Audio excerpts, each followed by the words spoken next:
You're traveling through another dimension. A dimension not only of sight and sound, but of mind. A journey into a wondrous land whose boundaries are those of imagination. Your next stop, the Twilight Zone.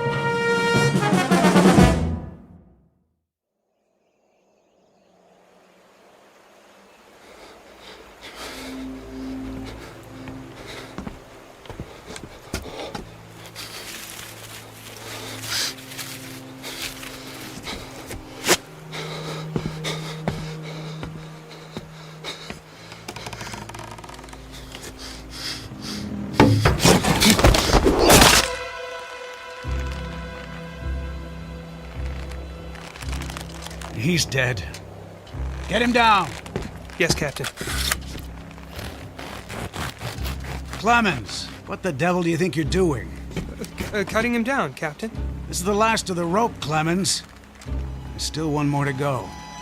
Just untie him! For pity's sake, catch him before he falls into the river. Traitor or not, he deserves a decent burial. Captain, the rope's looking pretty frayed. I'm not sure it'll take the weight of another prisoner. It'll have to. But, Captain... I said it'll have to! Yes, sir.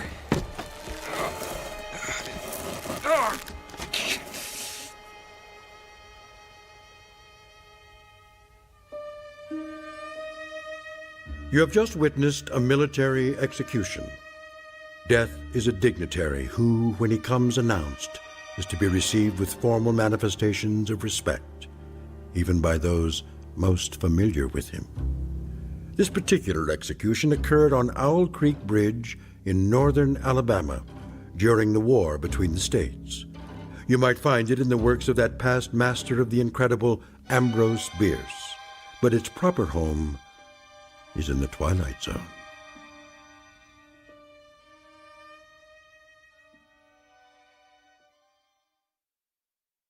And now, the Twilight Zone and our story, An Occurrence at Owl Creek Bridge, starring Christian Stolte, with Stacy Keach as your narrator. Hurry up, Clemens! I want to get this last one hanged while it's still daylight. Almost got him, Captain.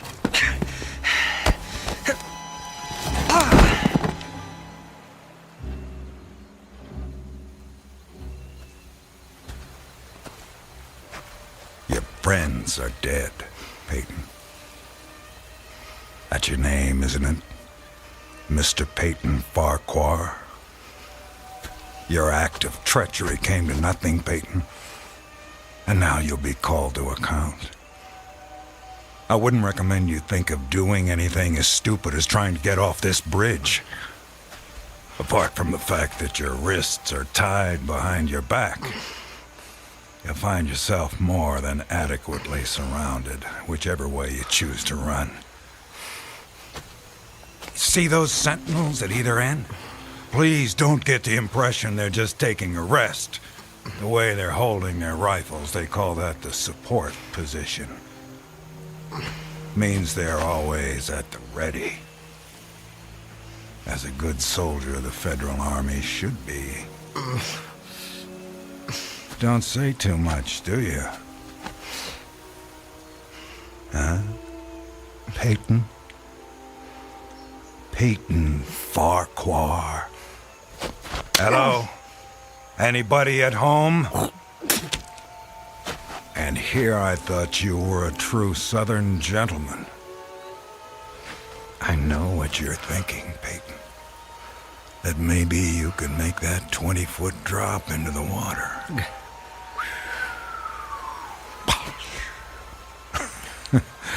And who knows, maybe you're good at that. But after that, your chances for continued survival become pretty slim. Look over there on the bank of the stream. You know what that is? It's the muzzle of a cannon. You see, there's an outpost near here. If you really squint, you can see a company of infantry at parade rest. Think of them as spectators if you want. But if you sincerely want to swim for it, you might just as well be giving them target practice, which, believe me, they don't really need. You want to leave your wife a pretty-looking corpse, don't you? Still not in the mood for talking, huh? Well, I can understand that, time like this. A man needs to get his thoughts in order, ready himself for, you know. Perhaps I can help you with that. From a purely practical standpoint, I mean. I'm not a priest or anything like that. Truth to tell, my knowledge of matters theological doesn't amount to very much at all. But I can tell you a little bit about how it'll happen. Me and Clemens will escort you out to the center of the bridge, then introduce you to Captain Newman. He's a nice man. You'll like him. Me and Clemens salute the captain, then we stand behind him, leaving you face to face with the sergeant. Now, he's not such a nice man, sorry to say, but... Oh, I forgot. You two have already met. Well, when the moment comes, you'll both be standing on opposite ends of the same plank. He stands on the safe end, but you probably already guessed that. And you probably guessed that it's his job to hold the plank in place. Then, when the captain feels the time is right for him, not for you, he gives a signal to the sergeant. The sergeant steps aside, the plank tilts, and down you go. Nah, never having been hanged myself, I can't give you any information on what your final moments on this earth might feel like. But I can tell you, I've seen more than a few of these. And I'm sorry to have to tell you, it doesn't look any too pleasant. Anything to say about that?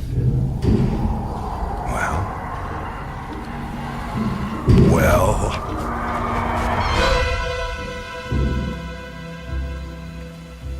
I am a living man.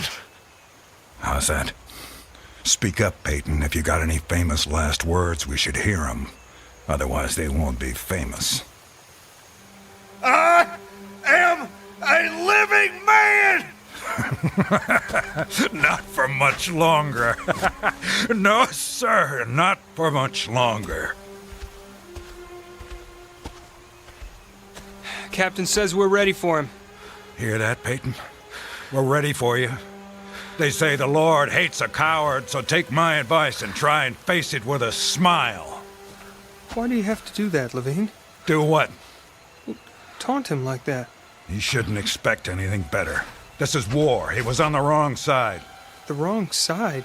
Do you think he thinks that? I don't give a damn what goes on inside his head. Neither should you, Clemens. And unless you want to end up with a noose around your neck, don't let anyone else hear you talking like that. Now, help me up with him.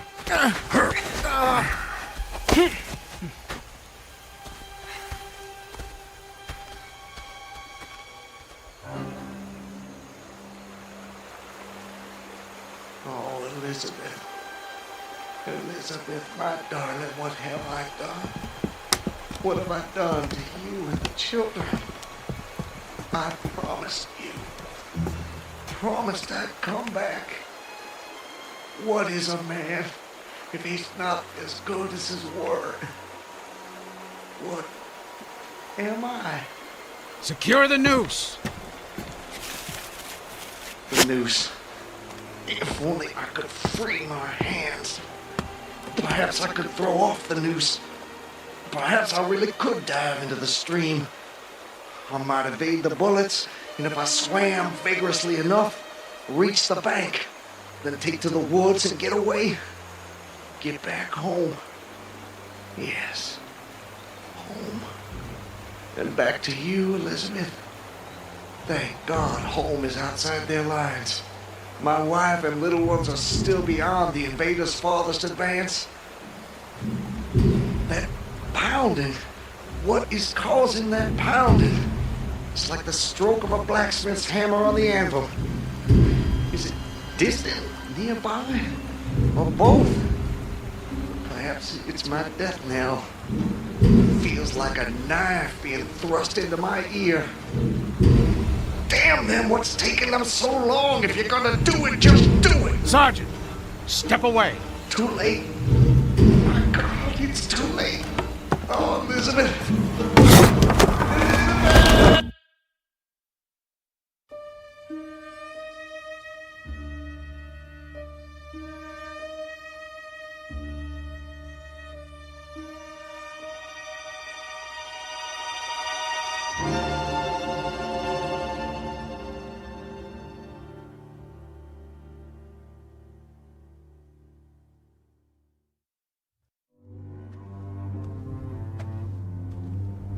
So, how much further is it?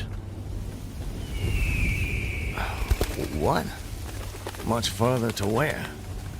Where am I? You're home, Mr. Farquhar. How much further? A little further. Yes, a little further.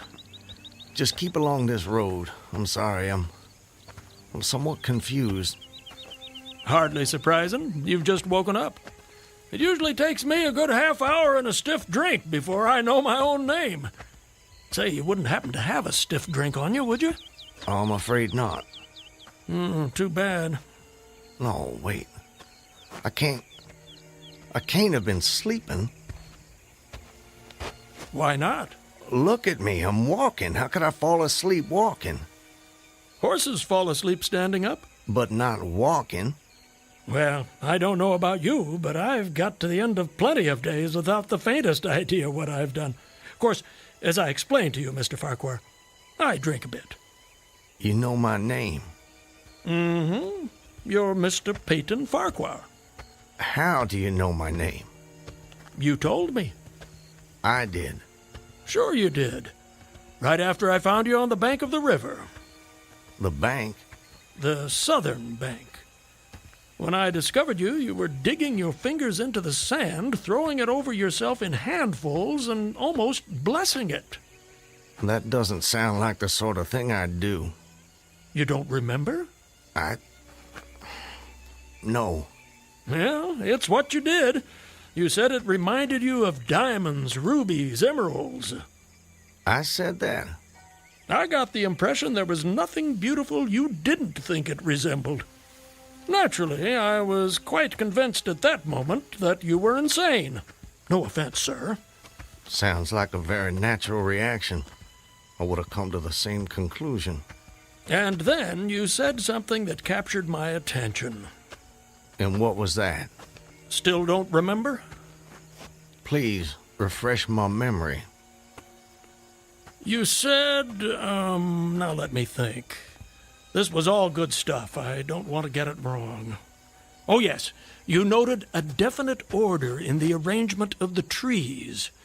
That a strange roseate light shone through the spaces among their trunks, and the wind made in their branches the music of aeolian harps. Well, sir, I've been from one end of this great land to the other, and I've met many madmen. Some of them confined for their own good, some of them elected to high office, but never a madman with such a poetic grasp of the language. That was when I knew you were just too interesting to leave where I found you. I do remember. Now it all comes back to you. Not all of it, not yet. But I remember lying on the bank. I was so content there. More than I've ever been in my... Right then and there, I had no wish to perfect my escape. I was happy to remain in that enchanting spot until they recaptured me. Recaptured, eh? You haven't mentioned that before. Of course, you haven't said much of anything since I found you. You're a man on the run, then. Forgive me, Mr. I'm sorry I don't seem to be able to recall your name. It'll come to you. Well, no offense, sir, but I'm not sure it would be wise to tell you the details. You're not a trusting man. Of late, I've become somewhat disappointed in human nature. I'm not sure why. This is a new world, Mr. Farquhar. It's understandable that you'd be cautious. But rest assured, I'm not what you might call political. But I do love a good story if you have one to tell. My story? I have no story. I have a life. A life that's become considerably more interesting of late, I'd venture to say. But beyond your name, I know nothing about you. What manner of man is Peyton Farquhar? Why do you want to know? The road I travel is long and lonely. I'm starved of intelligent conversation, and the only voice I ever hear is my own. Talking to oneself leads inevitably to madness. With you here as my temporary companion, I can stave off that unfortunate condition for at least another day. I see. And tell me, sir, where are you headed? Anywhere I'm welcome and nowhere I'm not. In short, nowhere in particular. So, you were telling me about yourself. Very well. My name is Peyton Farquhar. Peyton Farquhar. I'm a planter in these parts. A planter, eh? Good to have land. It is. So, I guess you have slaves. Naturally. No need to adopt that tone, Mr. Farquhar. I told you I'm not a political, just asking. Well, as it happens, I am what you would call a political. The Farquhars are an old and highly respected Alabama family. I'm naturally an original secessionist and ardently devoted to the Southern cause. Well, your memory is reliable when it comes to the matter of who you are, if not where. I suppose so. And yet, if you'll forgive my temerity, for all your patriotic fervor, you clearly didn't take service with the gallant army of the South. May I ask why that was? Circumstances of an imperious nature prevented me from doing so, but I assure you I chafed under the inglorious restraint, longing for the release of my energies, the larger life of the soldier, the opportunity for distinction. And in good faith and without too much qualification, you assent to at least part of the dictum that all's fair in love and war. Are you mocking me by any chance? I would never, ever risk a fellow traveler's friendship for such a trivial gain. Please, continue, I beg of you. I imagine that the opportunity to serve your birthplace came at last, as it comes to all men in wartime? It did. It was one evening, as I was sitting under the magnolia trees near the entrance to my grounds.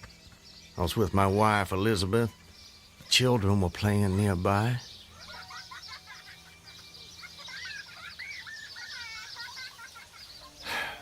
This is the life. It surely is, my dear. It surely is. Look at it. It's all so perfect. I'll tell you frankly, Elizabeth, if I should die this very moment, I'd die a happy man. Peyton, darling, I wish you wouldn't say such ghoulish things. I can't bear the thought. I have no fear, Elizabeth. I have no intention of passing away from sheer bliss. I just wanted to make the point that, well, that on such a beautiful evening as this, it's almost impossible to believe there is a war. I wish there weren't. But there must be. Why, Peyton? For them. For the sake of the children. They deserve the best future we can give them. Isn't that worth dying for? I understand that, Peyton. I do. It's just that... I sometimes wonder if we couldn't... Peyton, look! That soldier. He's one of ours.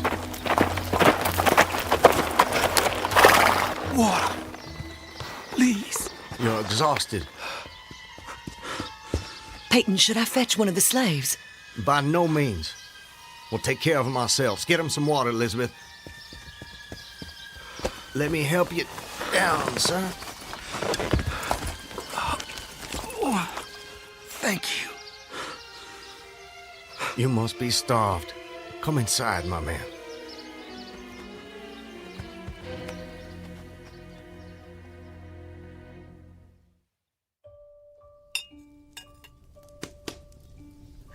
Oh, this is a splendid meal.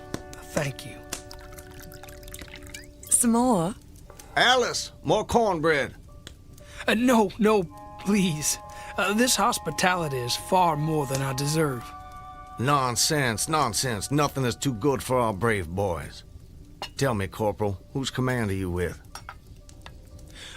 Colonel Tolliver, 13th North Carolina. How are things at the front? We hear so little down here. I'm sorry to say things are not going so well. Not so well at all. The Yankees are repairing the railroads in preparation for another advance. They've reached the Owl Creek Bridge. Owl Creek Bridge? Yes, sir. They've put it in order and built a stockade on the north bank. I'm sure you know what that'll mean. Yes. If they can run trains over the bridge, there'll be nothing to stop them. Damn those sons of... Forgive me, Elizabeth. You shouldn't be subjected to this manner of talk. Peyton, I understand. Go and see what's keeping Alice with the cornbread. As you wish, my dear. Something on your mind, sir? Corporal, refresh my memory. It's about 30 miles to Owl Creek Bridge? About that. Maybe even a little less. And there's no force on this side of the creek? Only a picket post a half-mile out, on the railroad, and a single sentinel at our end of the bridge. Suppose a man, or perhaps several men, civilians and persons of intelligence, should elude the picket post and perhaps get the better of the sentinel. What could they accomplish? Accomplish? Well, sir, I was there a month ago. I saw that the flood of last winter lodged a great quantity of driftwood against the wooden pier at this end of the bridge. Driftwood, eh? It's dry now, exceedingly dry. If someone were to put a light to that driftwood, it'd burn like tow. That it would, sir. And that would mean the end of the Owl Creek Bridge.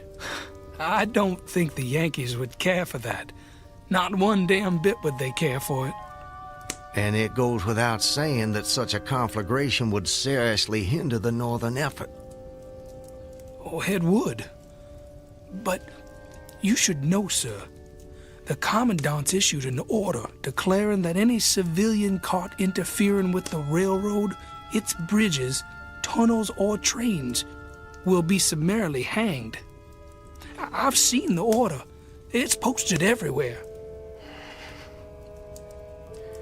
Risk is a part of life, soldier. You face it every day. I do. That I do. And in my own small way, I've done what I can. No service is too humble to perform in the aid of the South.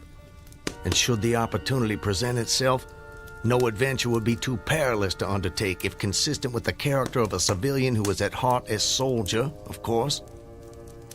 Mr. Farquhar, you are a true son of the South, and a very brave gentleman.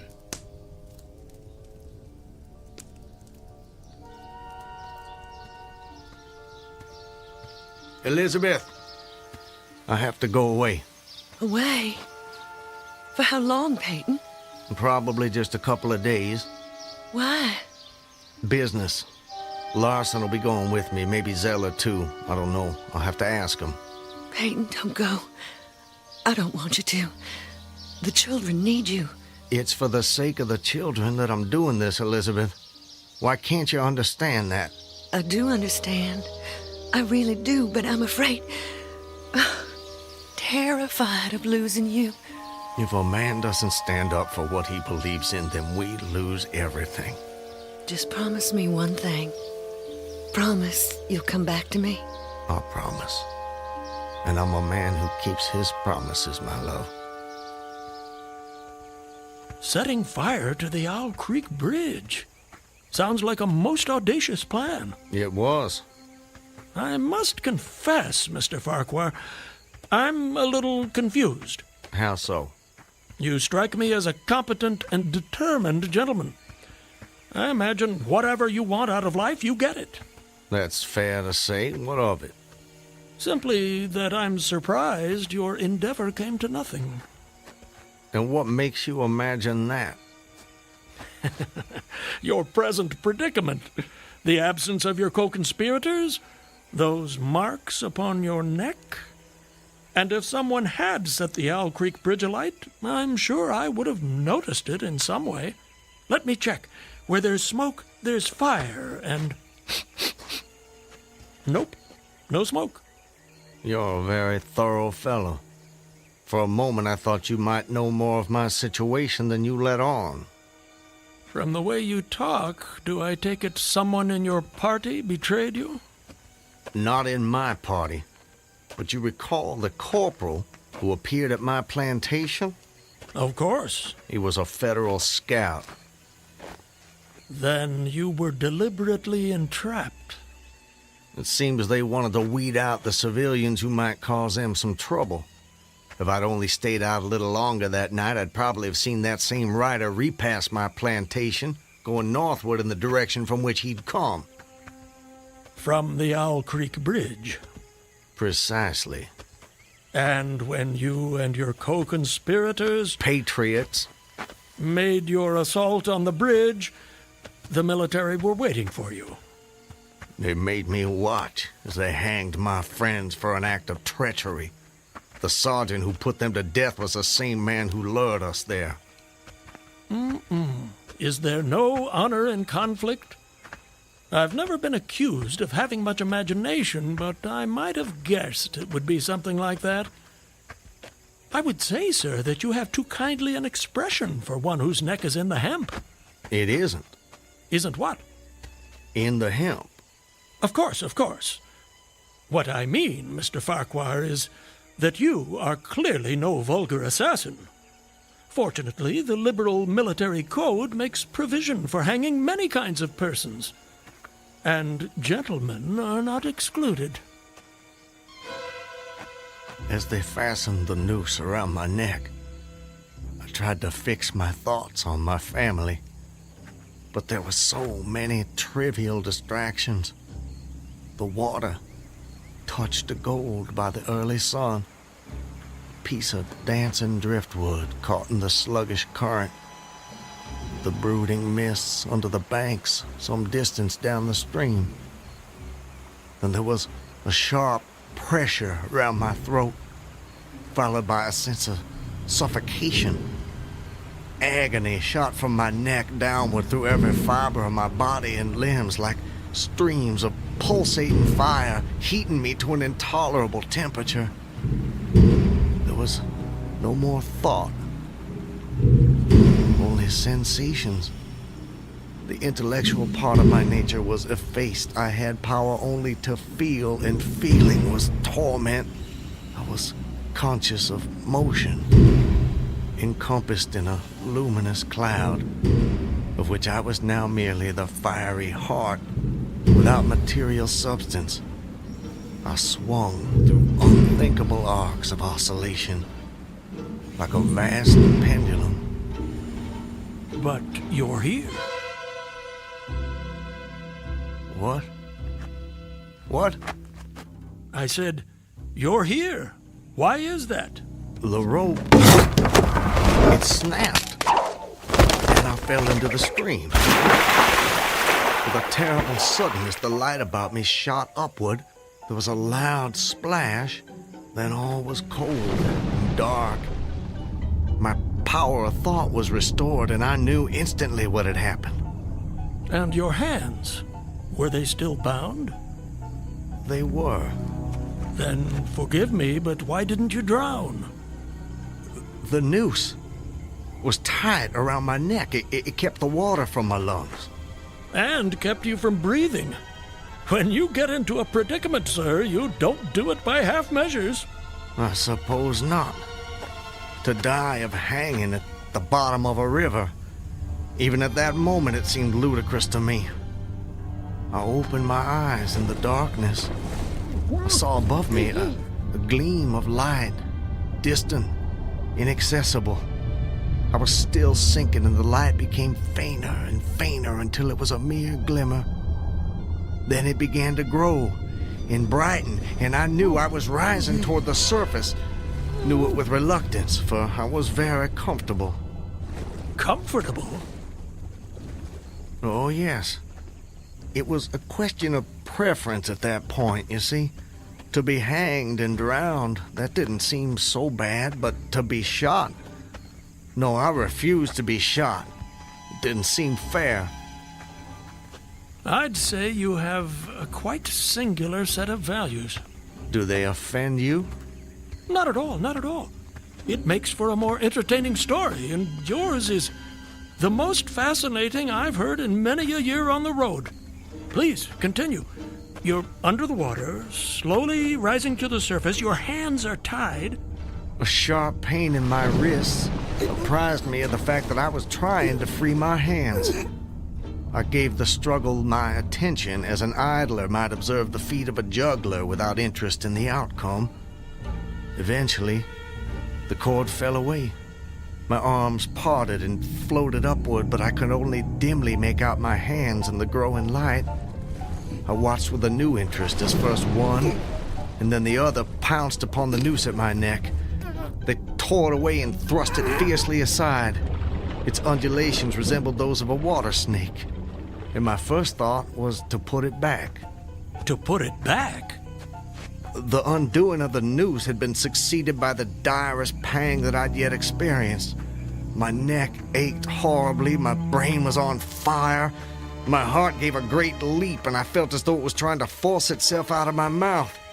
My whole body was racked and wrenched with an insupportable anguish. And I imagine the desire to rise to the surface was even greater, no matter what you might find waiting for you there. I wanted to stop myself, had to stop myself, but my disobedient hands gave no heed to my command. They beat the water vigorously with quick, downward strokes, forcing me to the surface. I felt my head emerge. My eyes were blinded by the sunlight. My chest expanded convulsively, and with a supreme and crowning agony, my lungs engulfed a great draught of air. So now you were in full possession of your physical senses. If anything, they were more keen and alert than before. I felt the ripples on my face, heard their separate sounds as they struck. I looked at the forest on the bank of the stream, saw the individual trees, the leaves, and the veining of each leaf, saw the very insects upon them, the locusts, the brilliant-bodied flies, the spiders stretching their webs from twig to twig, the prismatic colors in all the dewdrops on a million blades of grass, the humming of the gnats that danced above the eddies of the stream, the beating of the dragonflies' wings. They all made audible music. Remarkable. If you'll forgive my saying so, you missed your life's calling. You have quite a turn for descriptive language. I'm surprised you had the time to note your surroundings in such detail. It may only have been a few seconds, I'm not really sure. I seem to have lost the ability to judge the passage of time accurately. Or perhaps you've gained a greater appreciation of time. There's a whole world in every second. You have a singular turn of phrase yourself, Mr. I'll get it in a minute. No doubt. Did you acquire this philosophical outlook during your travels? Hard to say. See, it often seems like I've been traveling my whole life.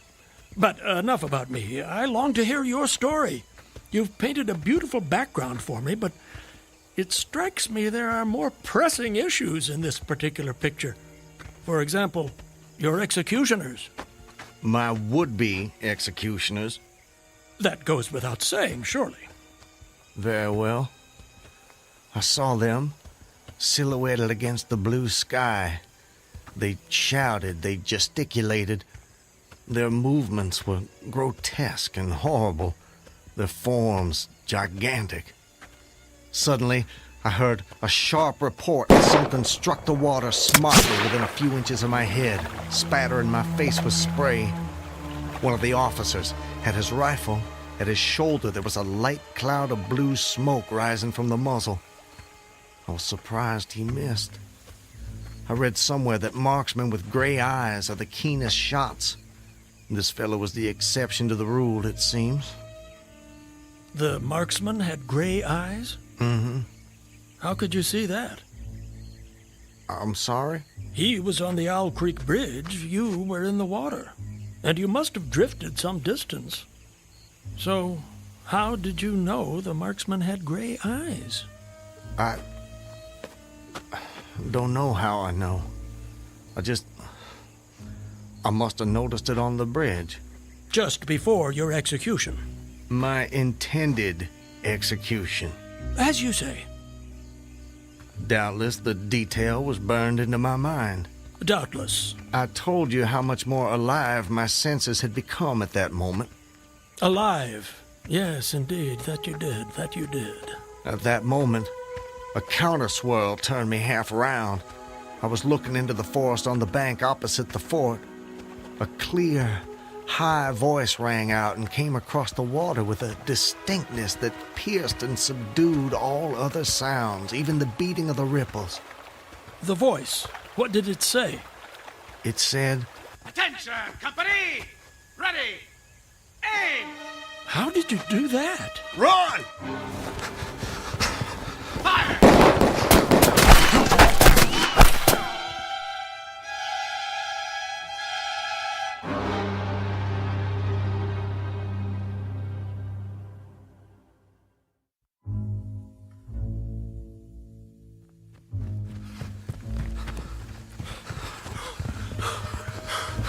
Are they still behind us? No, I don't think so.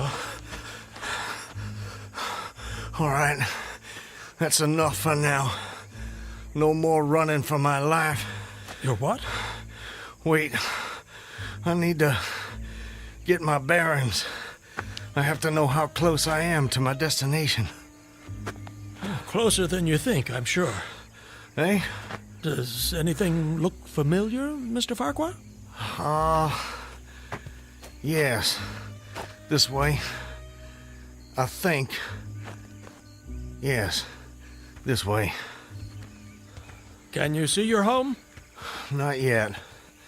But it's not far now. I intend to be back in my wife's arms by close of day. You gave her your word. That I did. And that's important to you. It's a matter of honor. And honor, Mr. Honor means as much as love to a man of the South. A very moving sentiment. Now, where were we? Where were we with what? Your story. My story? Yes. You were just reaching a most exciting point when we were interrupted. I long to know what happened next. Are you quite insane, sir? I don't believe so.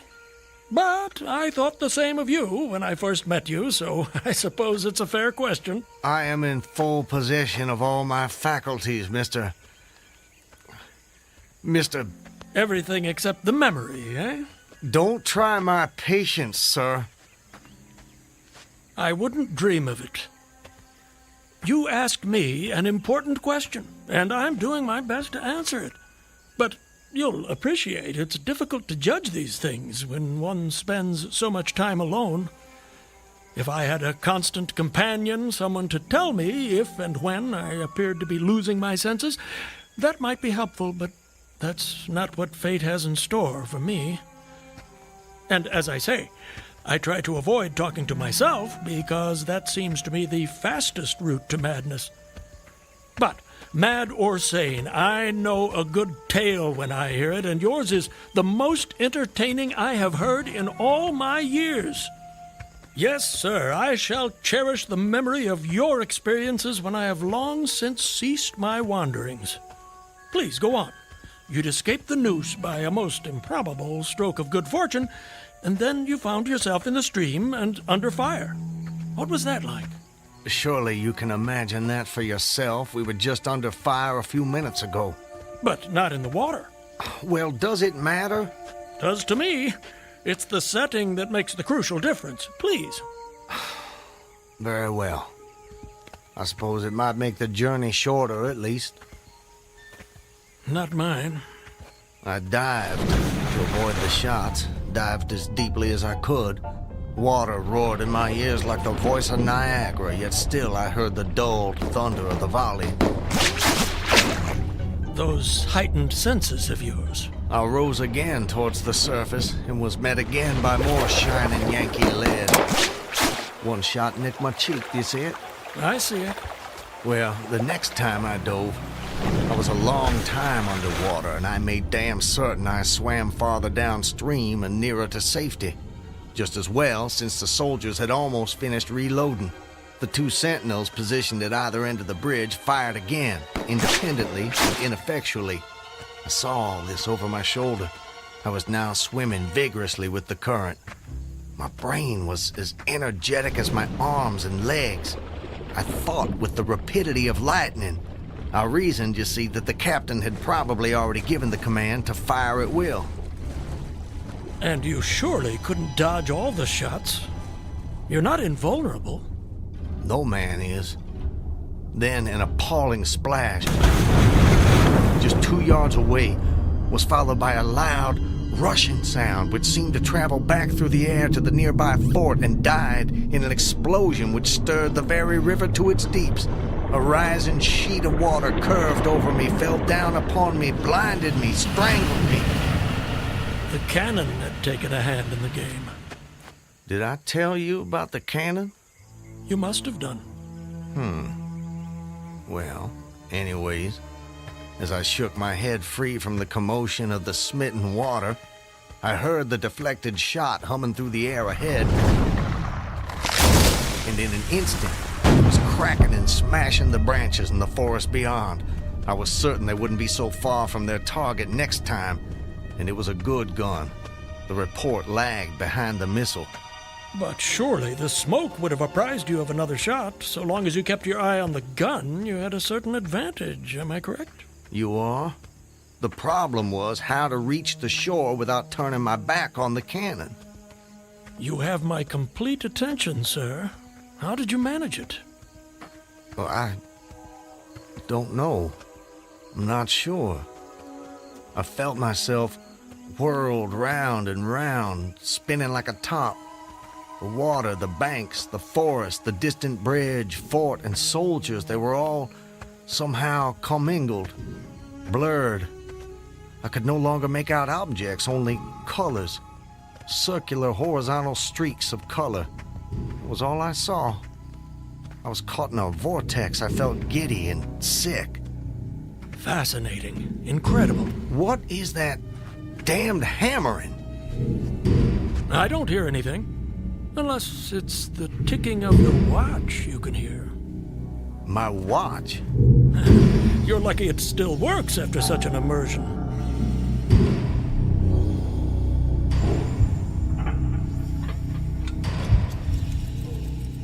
It is my watch.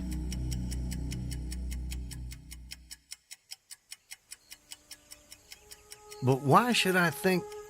Perhaps you're the sort of man who values the seconds as much as the minutes and the hours. And there's a whole world in a second, so I've been told. So how did you fight your way out of this vortex? I really have no idea. The next thing I knew, I was on the road with you at my side, heading for home as I promised. Surely not. I mean, you obviously avoided the cannon and struggled to the bank. Obviously. But I have no memory of it. And of our meeting? I recall only what you told me about it. Most curious. Stop! What is it? This is it. We're here. This is the path to my home. Excellent. Well, I suppose this is where we part company, Mr. Farquhar. May I say, it's been a rare pleasure. You wouldn't care to come in? I'm sure the servants could prepare you a meal. That won't be necessary, my friend. I have many miles still to travel. But your journey is almost at an end. Yes. Well, goodbye, Mr. I'm sorry, I thought I could recall your name, but it just escapes me. Call me Ambrose. I wish you well, Ambrose. And you, Mr. Peyton Farquhar. And you.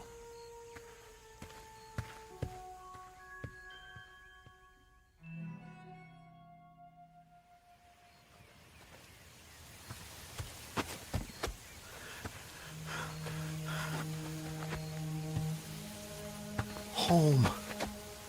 Almost home. How long? How long since that damn imposter rode down this road? How long since I was drawn to the Owl Creek Bridge? I would say, sir, that you have too kindly an expression for one whose neck is in the hem. Seriously. It is Isn't what? in the hem. Of course, of course. I promised I'd return, Elizabeth. All so perfect. They couldn't keep me from Just you. before your execution. My intended execution. As you say. Not even a noose around my neck could stop me from coming back to you, to the family. Yes, indeed. I told you how much more alive my senses had become at that moment. Alive. Alive. Yes, indeed. I saw them. John, don't tease your sister. I want you Elizabeth! both on your best behavior when your father returns. Elizabeth! Hey, Elizabeth! You're not invulnerable. No man is. Elizabeth! Elizabeth! I swore I'd come back to you. I promised. Peyton! Elizabeth! Peyton! Elizabeth! Peyton! Oh, Peyton! Peyton, my love! Elizabeth, let me hold you. Let me take you in my There's a whole world in every second.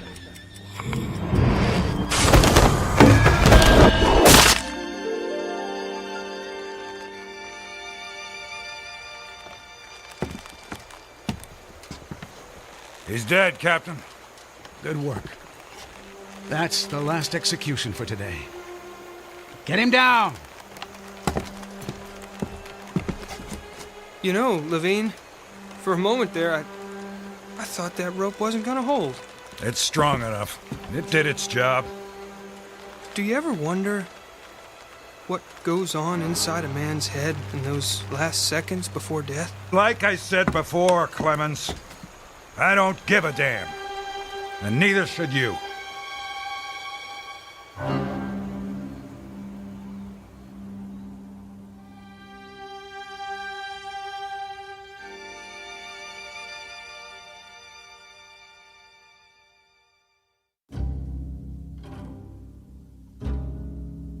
An occurrence at Owl Creek Bridge in two forms, as it was dreamed and as it was lived and died. This is the stuff of fantasy, the thread of imagination, the ingredients of the Twilight Zone.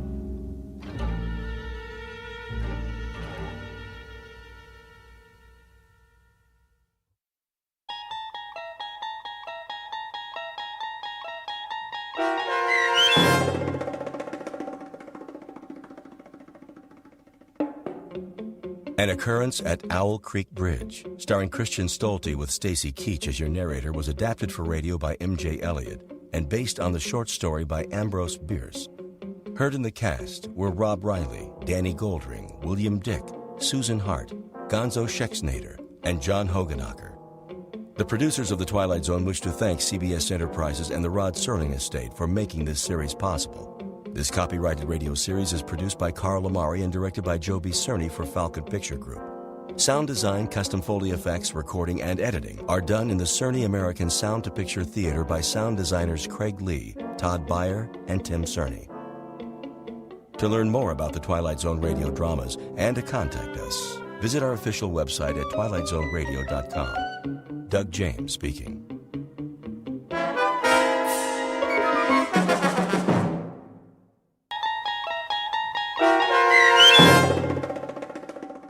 Elegy, starring Blair Underwood with Stacy Keach as your narrator, was adapted for radio by Dennis Etchison and written for The Twilight Zone by Charles Beaumont. Heard in the cast were Jeff Lupetin, Christian Stolte, and Joby Cerny. To learn more about the Twilight Zone radio dramas and to obtain audio cassettes and CDs of these programs, visit our website at twilightzoneradio.com. The producers of The Twilight Zone wish to thank CBS Enterprises, Carol Serling, Dennis Etchison, Dick Brescia Associates, Claire Simon Casting, Terry Jennings, XM Satellite Radio, Sirius Satellite Radio, our sponsors, and our radio affiliates for helping make this series possible. This copyrighted radio series is produced and directed by Carl Amari for Falcon Picture Group. Doug James speaking.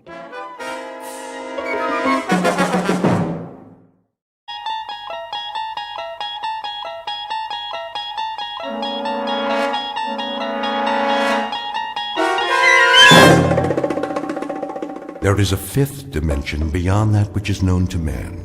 It is a dimension as vast as space and as timeless as infinity. It is the middle ground between light and shadow, and it lies between the pit of man's fears and the summit of his knowledge. This is the dimension of imagination. It is an area which we call the Twilight Zone.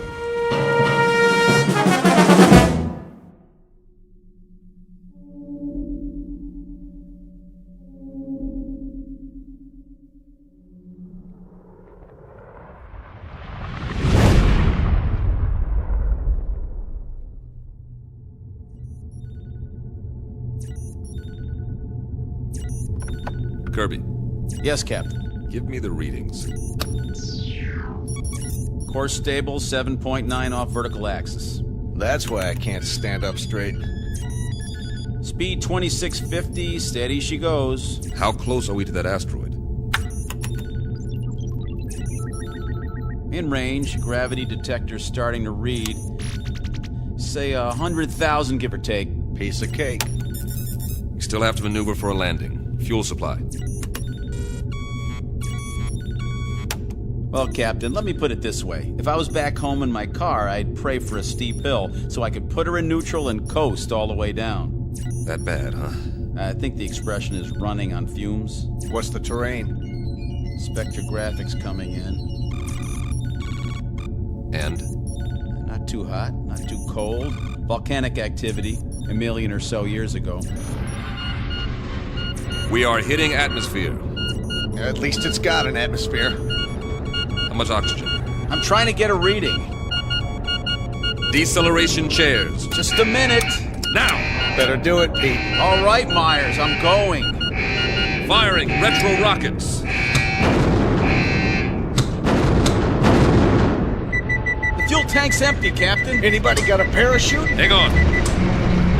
Angle looks good. Thank heaven for small favors. The surface is coming up fast. I'll try to level her out. Nose up. Up!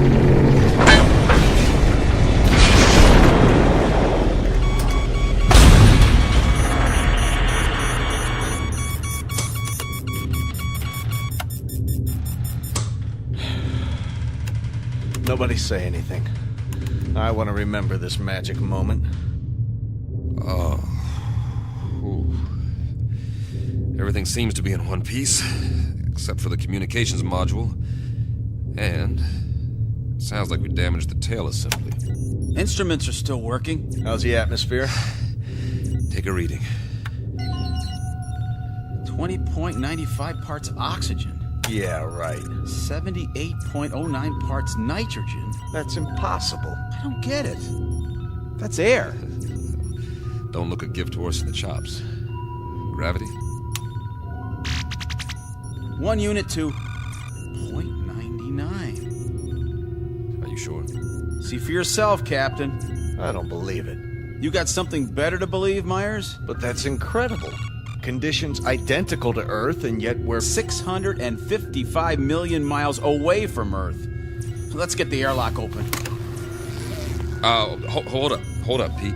What for? I'm sick of breathing recirculated air, eating freeze-dried tofu, and we're almost out of that. The instruments could be wrong. What's the difference? We aren't going anywhere for a while. We can't even radio for help till we fix the module. The man has a point. I suppose you're right. At least put on your helmets. Forget it. If this is all she wrote, then I'm ready for it, one way or another. I'm afraid I'm with Pete on this, Captain. Either we die now or we die later, starving to death like dogs. All right, open it. Now, this isn't in order, but I'd recommend everyone take a very deep breath.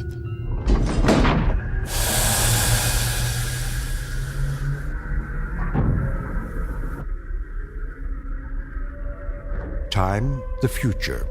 Place, a dark corner of the universe millions of miles from planet Earth. The main characters, 3 men. William Weber, captain. Peter Kirby, navigator. Carl Myers, geologist and science consultant. Each distinct from the others, but all sharing a common dilemma. They are lost. And like any long-haul explorers, they want to go home. Not their home necessarily, that would be too much to hope for. But at this point, any old port in a storm will do, especially for those who have veered off course and into the Twilight Zone. And now, The Twilight Zone, and our story, Elegy, starring Blair Underwood, with Stacy Keach as your narrator.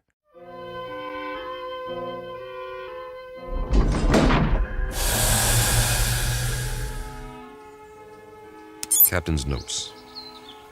We made a rough landing, but no injuries. According to our instruments, the atmosphere is breathable, so we've opened the airlock. It's hard to believe, but the temperature is that of a spring day on Earth. And it smells clean. Well, I'll be. Get the ladder into position. Watch your step.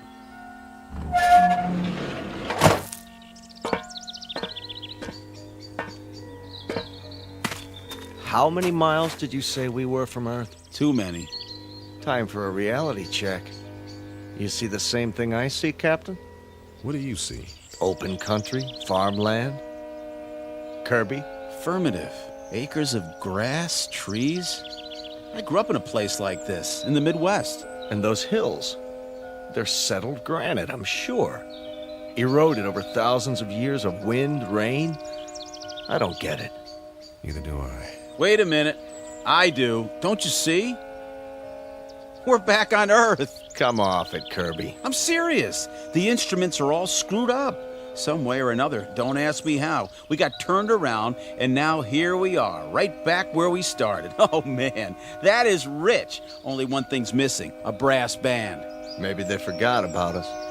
It's an interesting theory. Except for one thing. As far as I know, Earth has never had 2 suns in the sky.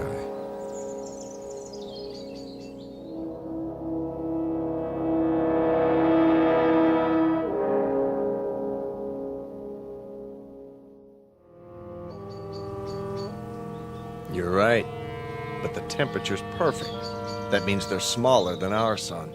Added together, they put out just enough energy to duplicate conditions on our own planet, including evolution. And the people learned to build farmhouses exactly like ours. What? If that's not a barn over there painted red, then it's a pretty good imitation of one. What in the name of... Better check it out. Be careful, men. We don't know what we're dealing with yet.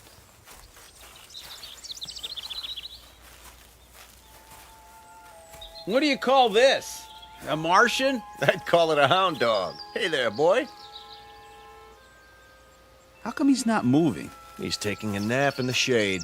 I don't blame him, do you? What the heck is that? By the barn, it's called a tractor. They were internal combustion vehicles used in the 20th and 21st centuries before the Total War. So we are on Earth 300 years ago. Negative. We're not equipped for time travel. Okay, you explain it. I can't. The only thing I know for sure is that we're not on Earth. And we are not alone. What do you... Hey! Hey, you over there, by the barn! What's the matter? Can't he see us? He's turned the other way. Looks like he's taking a rest. Leaning on his... It's a pitchfork. He was using it to load hay into the wagon. Some outfit. Overalls. Farmers wore them with straw hats, just like that one. He even has a red bandana in his back pocket. Well, I suggest we ask him the way to the Emerald City.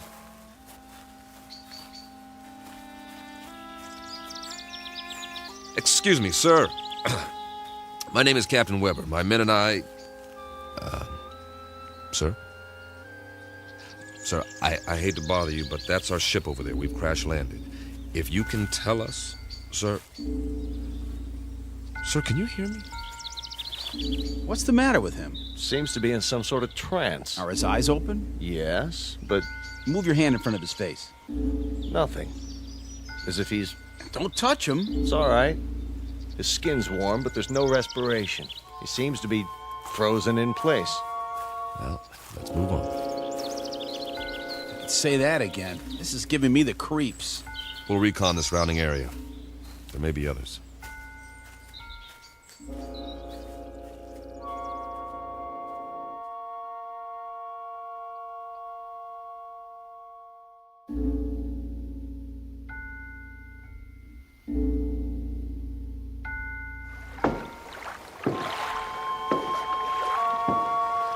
Oh, now this is what I call a lake. That's what anyone would call it, Pete.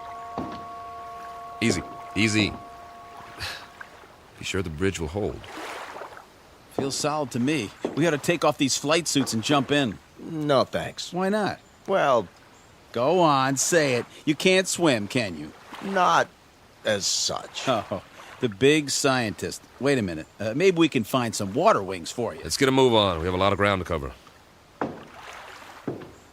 Back home, we had a swimming hole. Man, on a hot day, I thought I was in heaven. We'd go skinny dipping. Right in all that pollution. Nah, before the government closed the rivers. They were even fishing it. You could even see them jumping in the air. You ever go fishing, Captain? Yeah, as a matter of fact, I did. In the mountains.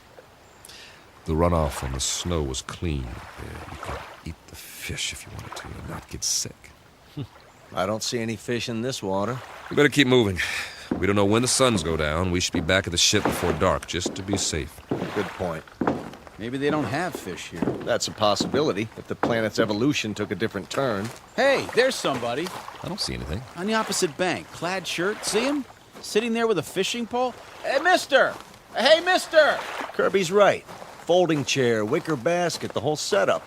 Looks like the guy's got it made. Let's hope this one talks to strangers.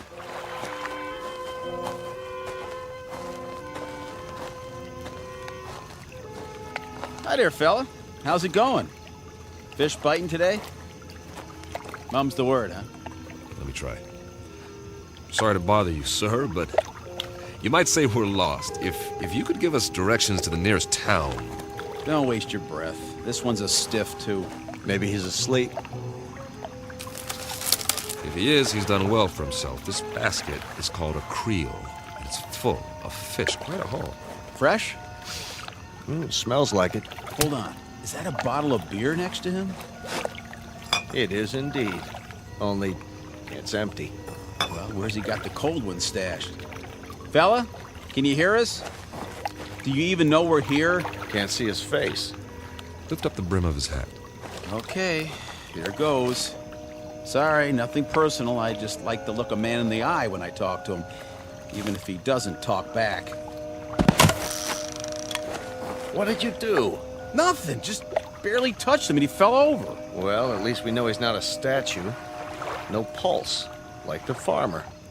But his skin feels real. Sit him up again, exactly the way we found him. I get it. Get what? He's off the clock. Way off. What's that supposed to mean? Pete and I used to joke about it in flight school. Now, there are 24 hours in a day, but sometimes that's not enough. You're not kidding. All my life, I've wanted extra time to read a book, write a novel. Or go fishing, spend some time in the country, meet a girl and get married, or just take a nap, for crying out loud. But I was too busy. We all were. So the only answer is to fit some extra hours into the day. Hours that don't show up on the clock. That don't count. I don't see... Look at it like this. What if you could stop time? For a few minutes, or a few hours. At least as far as everybody else is concerned. Think of what you could do.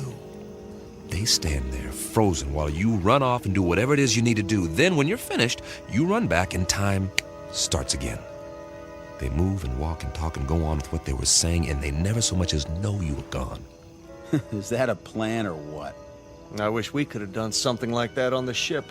If I'd had time for pure, uninterrupted thought, I might have, well, I don't know, perfected Sheldrake's theory of causative formation while the ship ran itself. That's right, and get home to find you've won your own Nobel, right? Now, we make planetfall, and we run into these people, if that's what they are, and it's as if we've finally done exactly that, taken ourselves off the clock, at least temporarily. Permanently would be fine by me. Nice theory, Captain. I'm afraid there are reasons, though, why it wouldn't work. I am sure there are. It's just a thought. If I were a science fiction writer, I could have some fun with it, but we've got more important things to do, like finding out what options we have, now that we're here. Say, I'm hearing things. I hear it, too. Seems to be coming from the top of the ridge beyond that grove of trees. That must be where the town is. We were close after all. Sounds like you got your brass band, Pete. I like it. Maybe they got a ticker tape parade, too. One way to find out.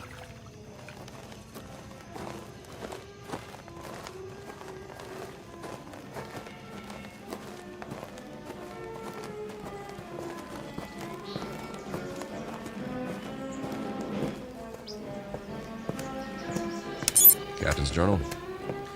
We appear to be on the main street of a Midwestern American town. Ahead of us is the square, complete with steeple, clock, and ivy-covered walls. Captain, did you notice? What's that? There are no hands on the clock. Duly noted. The music's louder. I hope this recorder can pick it up. Sounds like a Sousa march. There's a bandstand, flags, bunting, and a sign that says, Inauguration Ceremony, welcome Mayor Finch. The musicians are all in uniform. Just one thing. They're not really playing. Kirby's right. Nobody's moving. Not even Mayor Finch. He's holding a silk hat. Photographers in front of the crowd about to take his picture, but nothing's happening. It's like a movie set with 100 extras all waiting for someone to yell action. The question is, who's directing? I'm going to look around. Weber, out. The music's coming from that loudspeaker near the platform. It's being piped in from somewhere. Pre-recorded, no doubt. Concert's over. I wonder who turned it off. Any ideas, Professor? Well, I suppose it could all be part of a carefully orchestrated illusion. That's as good an explanation as any. Now, maybe we're being made to see and hear what we hoped we'd find here. The sights and sounds of home. But they got it wrong. It's 300 years before our time. Who's they? Or it could be that time itself is somehow suspended in this place. So we really are off the clock. It's all relative. Time may have, in a sense, speeded up for us or slowed down for them. You mean they might actually be moving? It's possible. Why can't we see it? You can't see the movement of a clock's hands. Nevertheless, they move. Yeah, when there are hands. Do you believe what you're saying? Of course not. Hey, everybody. Sir, ma'am, what's the matter with you people? Are we invisible or something? Don't take it personally. By the looks of them, they don't see anything. They might as well be statues. But they're not statues. Here, feel one. You, sir, shake hands with the captain. See what I mean? They feel like flesh and blood. Yeah, Kirby's right. More of the same. Whoever, or whatever, is responsible, they've created a perfect imitation of the real thing all over this asteroid. For what purpose? I don't have a clue. The expenditure of time and effort is considerable. Not to mention the science involved. The skin on these pseudo-people must be a new polymer compound. And the clothing, all duplications of Earth fabrics. I wonder... never mind. Say it. Well, we must not be the first to land here. But this asteroid's not on the charts. Then who were they modeled after? Maybe somebody real is still here. Where? Could be anywhere. The streets, the buildings. I say we separate. We'll meet back here in an hour. Well, it's better than huddling together like frightened children. All right. Pete, You go that way, Carl. See where the street leads and take some readings while you're at it. All right. I'll cover the buildings along this side, starting with the hotel. Remember, 1 hour. Are your watches set? Yeah. Yes. Don't ask me what to set it to, though. Earth time or something else entirely.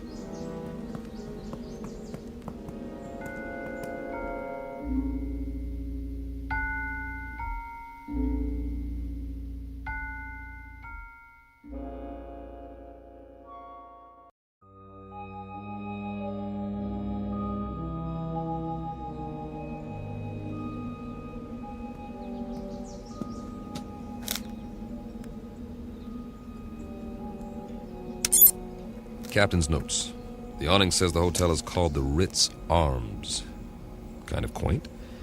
It would be considered ritzy, I guess, in a small town. Glass front. Nothing moving inside that I can see.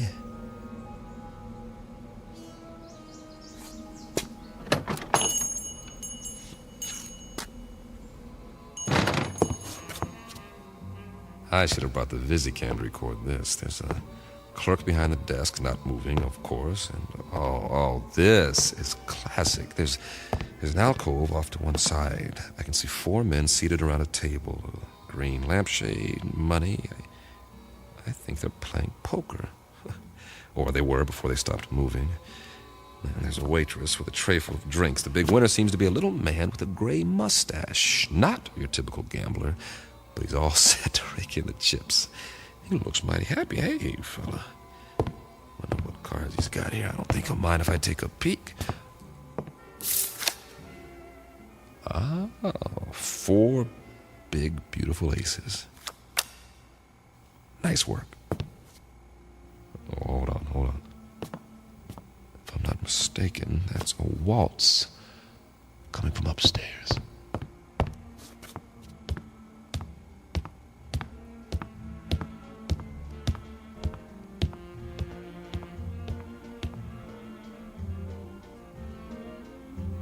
Music seems to be in one of the rooms. Hello? Hello? Anybody here?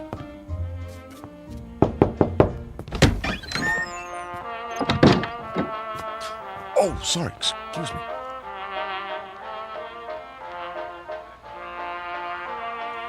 This room is definitely occupied. There's a candlelit table, I see an ice bucket, and a bottle of champagne. The music is canned. The couple is posed in a slow dance. She has a rose in her teeth, and he's got her bent back in a dip, kissing her throat. But what is she doing with him? A short, ugly man. Looks like he's never had a girlfriend in his life. But she's a real beauty. I don't know what's going on here, but I'm beginning to see a pattern. The theme seems to be dreams really can come true. But whose dreams? Who's fulfilling them? For what purpose?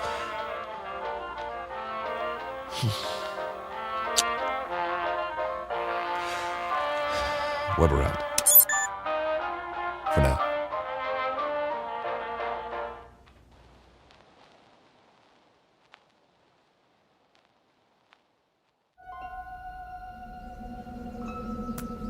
Find anything? Nope. At least nothing that moves. Pete? Not really, except for... What? You guys better see this for yourselves. Come with me. Where is it? Just around the corner. You're not going to believe this, but I think it's what they called a carnival.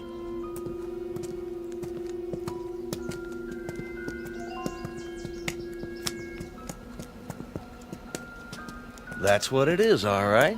The Midway. Those booths along either side, people could win various trinkets of low value by throwing baseballs at steel milk bottles or firing toy rifles at targets. I was wondering. A test of skill for amusement. Also the urge to gamble for those with a predilection for obsessive-compulsive behavior. What's in the tent? Oh, just some men in swimming trunks. Win $500. Go 2 rounds with Tiger Loomis. Oh. It's not a real tiger. No kidding, genius. Let's have a look inside.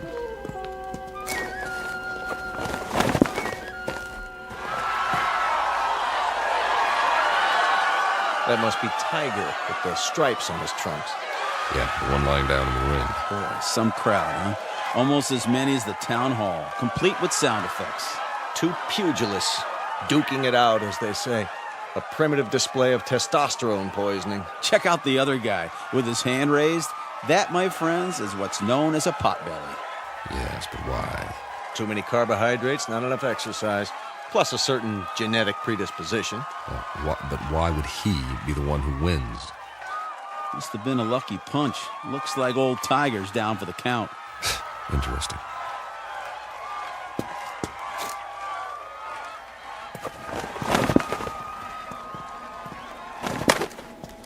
I think it's creepy. All these imitation people posed every which way.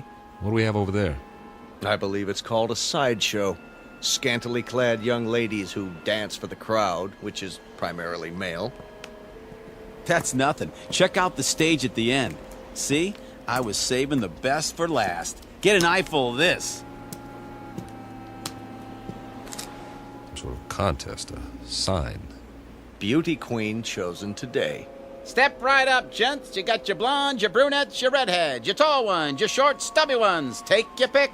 I'd say the judges have already made their selection. Cast your eyes on Miss Lakewood County.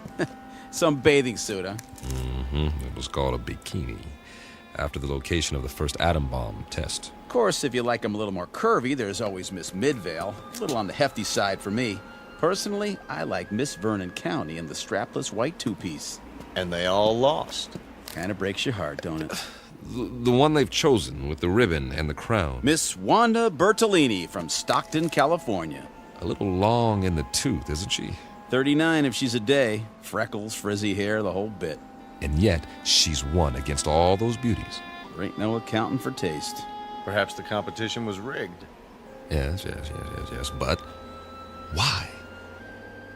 Your Majesty, my compliments to the judges. I don't blame them. They think you're the prettiest one of all. Wear it with pride, but tell me something, Your Majesty. What's wrong with you? I mean, you can't even move a muscle, like everybody else in this crazy asteroid. Answer me. Go on. What's the matter? Cat got your tongue? Answer me. Easy, Pete. Ah, you can have it. Everything about this place is nuts. Where are you going? Wait!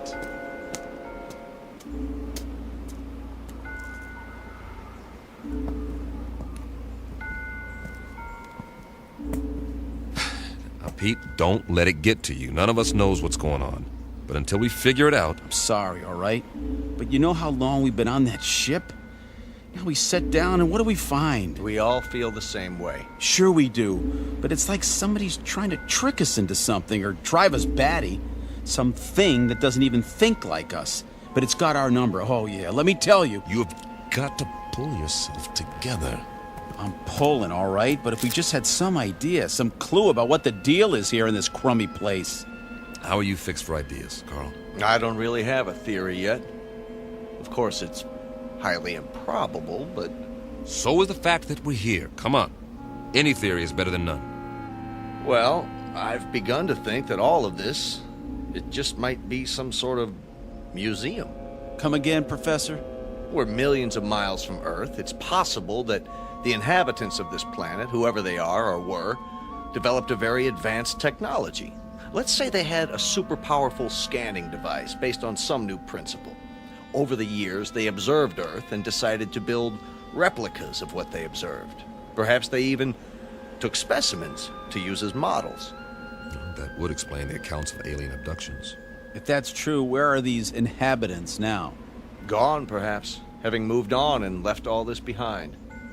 They could be in hiding. Then we'd better explore the rest of it. Or as much as we can in one day. At least they had taste. Take the residential street we're on now. It's right out of the late 19th century. Old-growth trees, Victorian houses. Why this era? Why any of it? It must have interested them. Though for what practical purpose, I can't imagine. Maybe just to please themselves. This is the way it was on Earth a few centuries ago. I've seen pictures, the streets, the houses, everything laid out so peacefully. You guys like it here? I would, if I knew it was real. If I could be sure it wasn't all going to vanish in a puff of pink smoke. It's an okay place to visit, but I wouldn't want to live here. Well, you better get used to it. This is going to be home for a while. Charming. Which one? The largest house, there across the street. Well, that one's a mansion. Isn't it lovely? Think of the freedom, the space to move about. You want it, it's yours. Yes, that's true, isn't it? Why not? I don't think anyone will mind, least of all the old fella in the chair on the porch. Another stiff. It's actually quite realistic, the way they've got him sitting there reading the paper. What's the date on the front page? Hey there, old-timer. You don't care if we look around, do you? Check out the inside. Not at all, gentlemen. You are most welcome.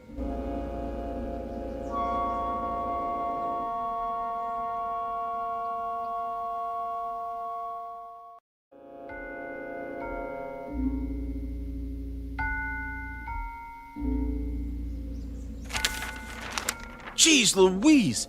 He talks! Forgive us, sir.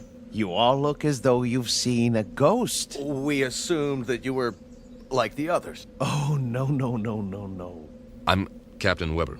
The name is Wickwire, Jeremy Wickwire. Ah, our pleasure. Peter Kirby, my navigator. Hi.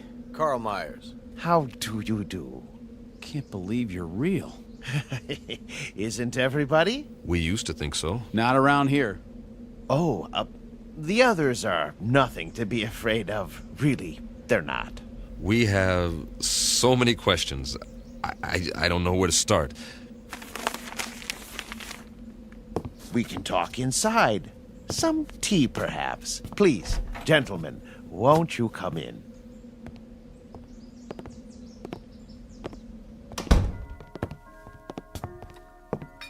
One lump or two? Oh, don't go to any trouble. It's better than what we're used to. Believe me. I don't know about you, Captain, but I must have my tea this time of day. I wouldn't feel complete without it.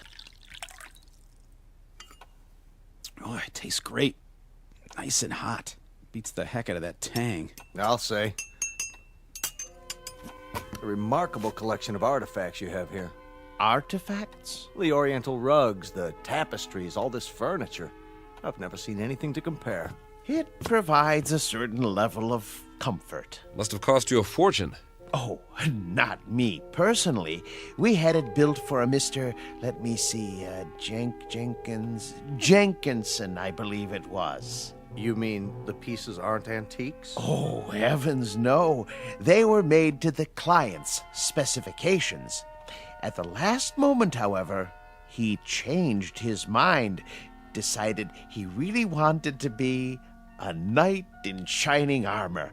So now he's over in the medieval section, slaying a dragon. Then there's more that we haven't seen. Dear me, yes, we have many sections. Rome, Egypt, the Wild West. But the one we're in right now is very popular. It represents a period when creature comforts were most abundant, before peace in the world became impossible. By the world, you mean? Earth. Mr.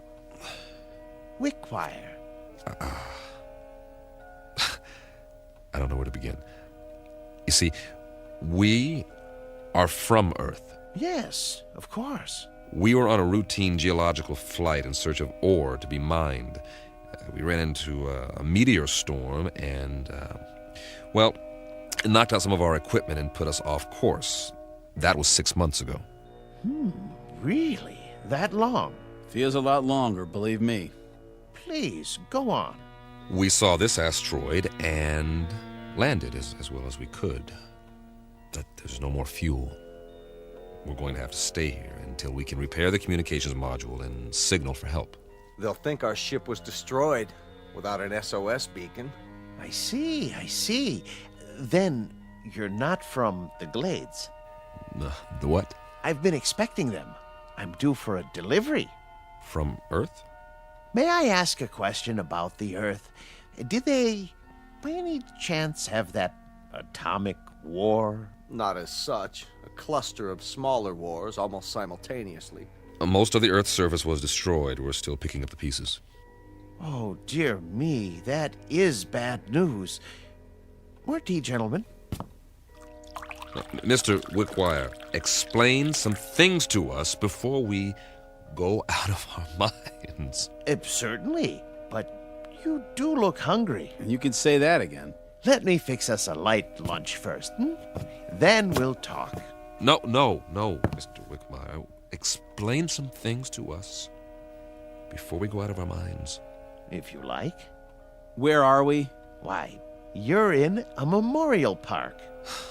A memorial? More commonly known as a cemetery. Didn't you know? Please, make yourselves at home. I'll be back in no time. Did he say cemetery? Well, at least we know more than we did. You act like nothing's happened. Nothing has happened yet. Just give it time. What would you suggest we do? I'd suggest that you... Settle down, fellas. Getting upset isn't going to help. Help who? There isn't anybody to help us. That old man's off his rocker. This place is some kind of loony bin. Shut up and sit down. Yeah, well, I tell you, I don't like it. We're sitting around having tea, and we don't even know where we are. It doesn't make any difference where we are. This is where we're going to stay until we can send a distress signal. Unless he happens to have some rocket fuel and a tail fin assembly lying around. So for now, all we can do is make the best of it. Yeah, we don't have to like it, do we? Be patient. Everything will be explained, I'm sure. You mean you trust that guy? A little more trust might have saved our world, Pete. I say something about him is screwy. What's he so happy and well-adjusted about? Well, look at the way he lives. He's got everything he wants, even if it is a reproduction. Quiet. Here he comes. I've brought some sandwiches and a bottle of wine. I trust we'll make quick work of it. You can say that again. I haven't had a drink in I don't know how long. And after that, coffee. It's brewing now. Meanwhile, a glass for each of us. Do you mind if I pour? Very kind of you, Mr. Wickwire. May I propose a toast? Please. To peace, my friends. Eternal, everlasting peace. I'll drink to that. We all will. Excellent wine. Glad you like it. This is a special occasion. I thought it was worth opening a bottle. Liebfraumilch, isn't it? Yes, indeed. Mr. Wickwire, we're still a bit confused. You said we were in a cemetery. What did you mean? Mean? Yeah, why would there be a cemetery here? Perhaps you could elaborate. Certainly. But before I explain the details, you must give me some information. If you like. If your dearest wish could be granted, what would it be? I'm not sure I understand. What would you like to be doing most? Where would you choose to be right now? That's easy. Back on the ship, headed for home. And you, Captain? I'll go along with that. So will I. Splendid. Oh, one other thing. When you left Earth, what was the date? September? No. The year. 2280. Really? 2280? When you arrived, I thought you were the men from Happy Glades, but you couldn't be. We're still not following you. What's Happy Glades? The world's greatest mortuary. At least, it used to be.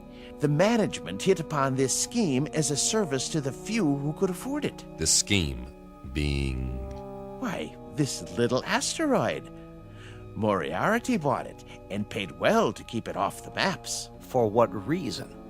Simple, really. You see, the plan was to recreate conditions in which the dearly departed would be most happy.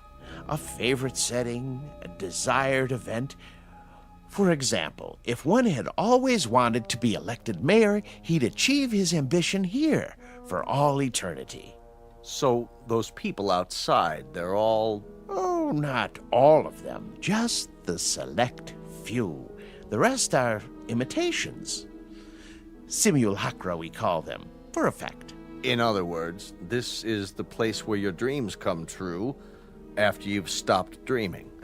Yes, that might be a way of putting it. Very good. But a cemetery in the middle of space?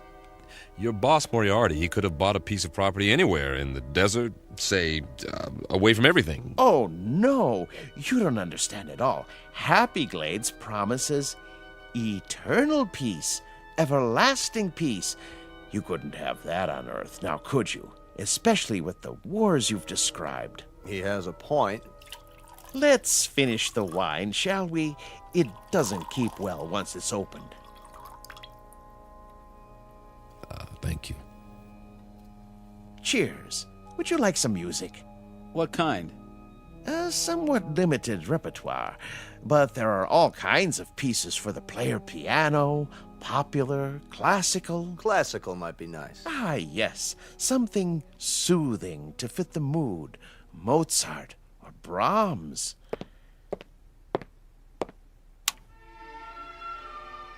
A good choice. I thought so. Drink up, gentlemen, before I bring the coffee. Unless you'd like something more to eat. I have some tea cakes in the kitchen. What about you? Me? Yes. How do you fit in? Why, I'm the caretaker. It's my job to make sure that our guests are not disturbed. This mortuary, or whatever it is, when was it built? Let me see. The year was 2177, I believe. It's almost 100 years ago. That makes you a little on the elderly side, doesn't it, Mr. Wickwire? Oh, you force me to an embarrassing admission. You see, I'm not actually human. When you're gone, I'll go back to sleep, as it were, until I'm needed again. I go on and off, like a machine. You understand now? Sure. Nothing complicated about that. He goes on and off. I've apparently been turned off for several decades.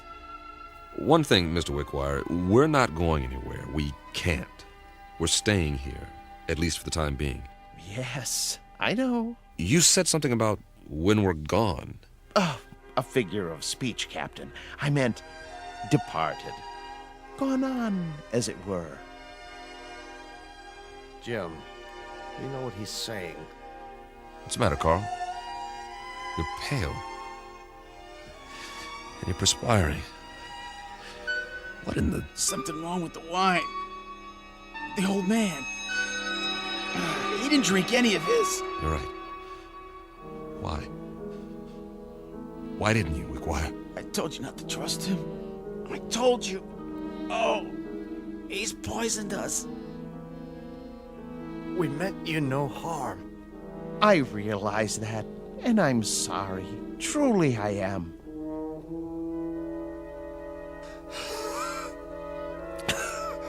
Give us the antidote. Give us the antidote. There is no antidote, Captain. Even now, the eternifying fluid is coursing through your veins. It won't be painful, I assure you. Oh, please. You've got to stop it. Oh, my dear friends, can't you understand? I have no control in these matters. I'm only a machine. But why? Why us? Because you're here and you're men. And while there are men, there can be no peace. Surely you've seen ample evidence of that on Earth. What are you going to do with us?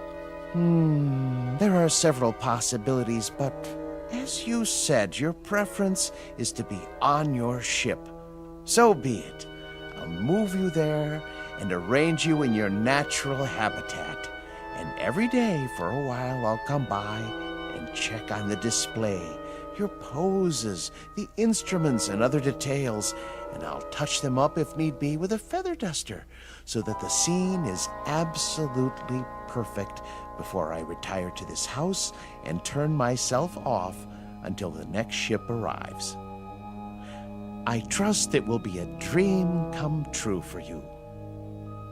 It will. Won't it? For the love of God, Wickwire. For the love of God. You'll excuse me now, but I must make ready.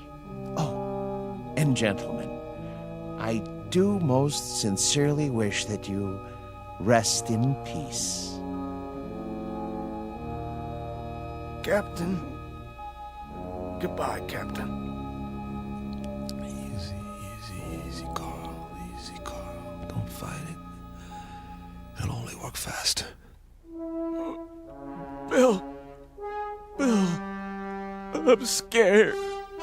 Try not to be, Pete. I'll be with you. Be back on the ship soon.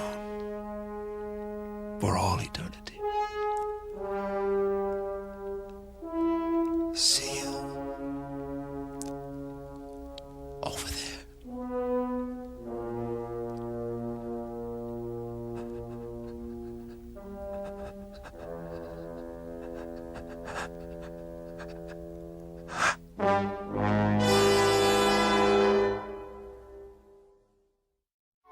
Captain Weber, his navigator Kirby, and Meyer, the geologist, on their last voyage.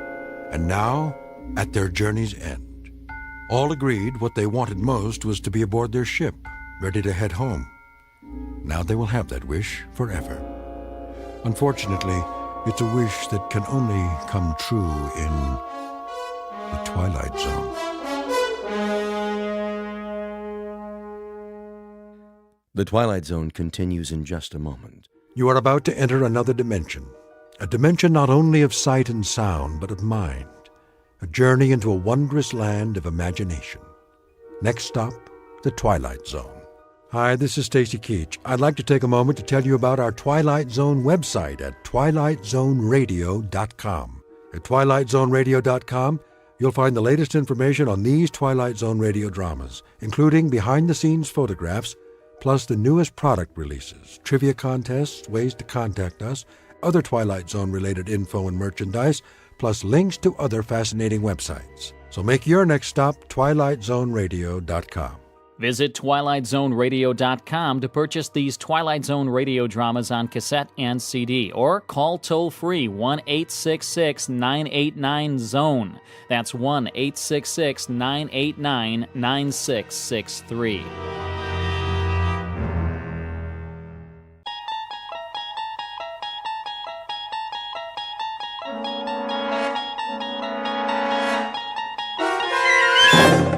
You're traveling through another dimension. A dimension not only of sight and sound, but of mind. A journey into a wondrous land whose boundaries are that of imagination. Your next stop, the Twilight Zone.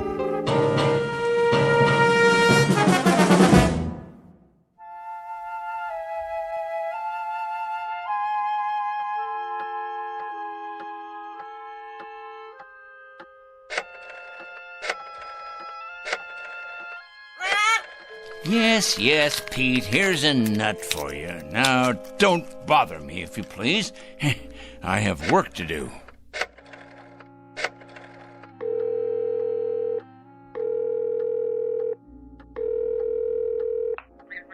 I'd like to speak to Mr. O'Connor, please. That's right. I'd rather not say. It's rather personal. That's it, Pete. Stay on your perch like a good bird. It's a boy. Is this Mr. O'Connor? Mr. O'Connor, I'll get right to the point. You have a young gentleman working for you in personnel. His name is Brewster. Alfred Brewster. Been with your firm about 1.5 years. Well, I'll tell you what about it. The man is a communist. That's correct, a communist, with certain terrorist affiliations as well. Never mind who this is. Let's just say a concerned citizen, all right? What is of the essence is the character of one of your employees.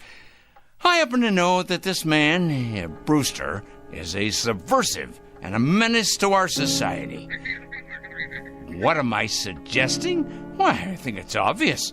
I'm suggesting he should be discharged immediately, given his walking papers and shown the door. Never mind how I know. I know, that's all. That's all. Now I'm going to check back in a few days, and if he hasn't been discharged, I'll be forced to take this matter to a higher authority. That's right, to the corporate office. Correct? Goodbye, Mr. O'Connor. Rather a full day, Pete, wouldn't you say? 11 so far. 11 names on this list. I better sharpen my pencil. And scratch off one more. Of course, it's questionable what concrete results we can expect, but at least the seeds have been planted. Oh, yes, the opening guns fired. The first salvo, so to speak.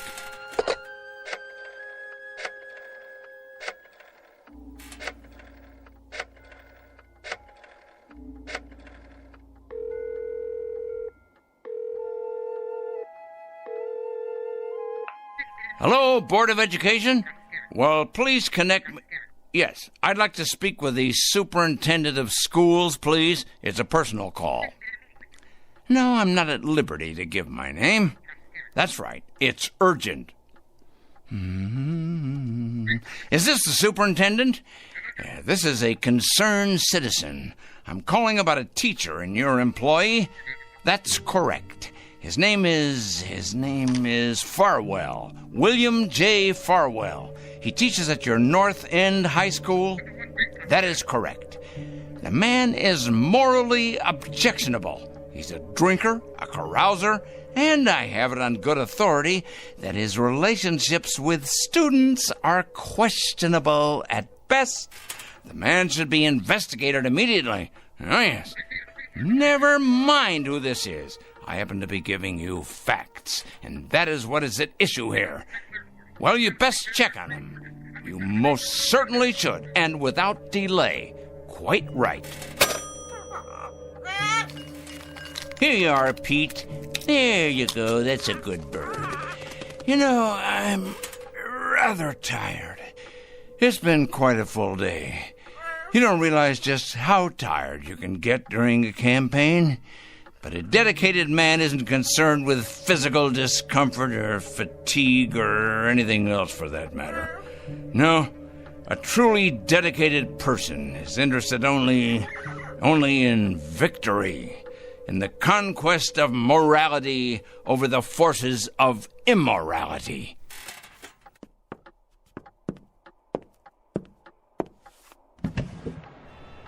Hey, look at them out there, the dregs, carrion, leeches sucking us dry. Oh, yes, carrying evil around with them like infectious germs.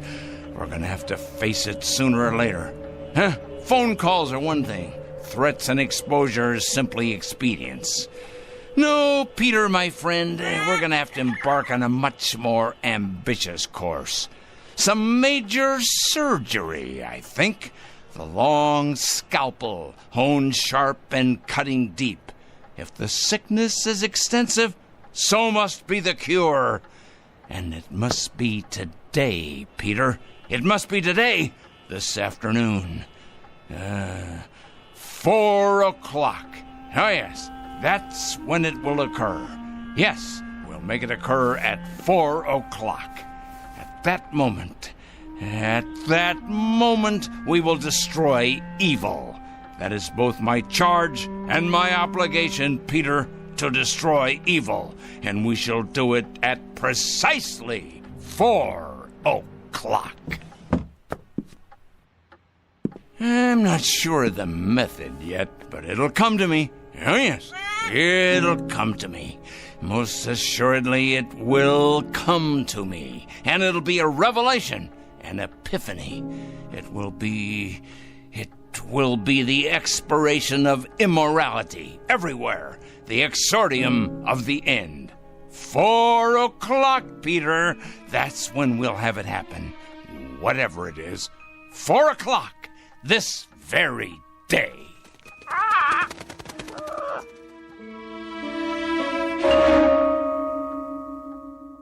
This is Mr. Oliver Crangle, a dealer in petulance and poison, a self-appointed, self-designated, self-ordained vigilante whose jaundiced eyes peer out at an unholy world and find it undeserving of anything but judgment and punishment. And Mr. Oliver Crangle is both the judge and the executioner. He has rather arbitrarily chosen 4 p.m. as his personal Gotterdammerung. We are about to watch the metamorphosis of a twisted little fanatic poisoned by the gangrene of prejudice to the status of an avenging angel, upright and omniscient, dedicated and fearsome. Whatever your clocks say, it's almost 4 o'clock. And wherever you may think you are, at this moment you happen to be in the Twilight Zone. And now, The Twilight Zone and our story, 4 o'clock, starring Stan Freberg with Stacy Keach as your narrator.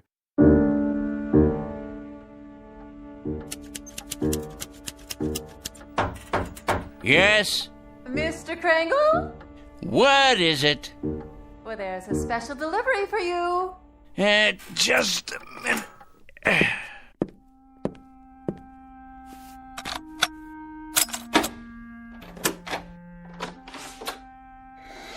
Here you go.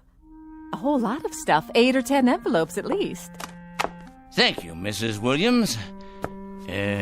Something else, was there? Something... Oh, no, nothing else. Then in that case, why do you stand there trying to read the contents of these envelopes as if you were an X-ray machine, Me? Read your mail? Oh, I can assure you, Mr. Crangle, I have many more things to do than trying to read my tenant's mail. Your mail in particular. I feel reassured. You sure get enough of it. Somebody'd think you were running some sort of mail order business or something. Just look at that desk of yours. So much mail and papers and I don't know what all. What is your business, Mr. Crangle? What I do is none of your concern. I pay my rent on time, and I keep to myself. A respect for privacy you should learn, Mrs. Williams. Well, I never... You never? That's good to know. Now, have you any more comments to air? Because if not, I would greatly appreciate your leaving me alone.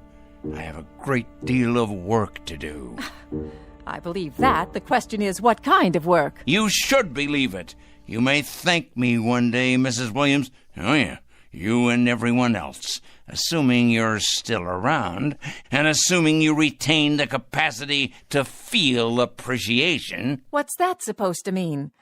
Assuming I'll be around. Are you threatening me or something, Mr. Crangle? Threatening you, Mrs. Williams? I don't threaten people, my dear lady. I compile files on them. I compile them, and I analyze them, and I investigate them, and then I categorize them, and I judge them. Oh, yes. If they're impure, they must be punished. If, on the other hand, they're simply misled or naive or unsophisticated, I point them to the right way. I lead them by the hand, Mrs. Williams. I show them the proper course, the path to redemption. Is that... What I mean is that what you do? For a living? Indeed. In short, I check evil, Mrs. Williams, and I eradicate it, inoculate it, wipe it clean, and sponge it away. And you know where these evil people are? I most certainly do, Mrs. Williams. Can you give me an example?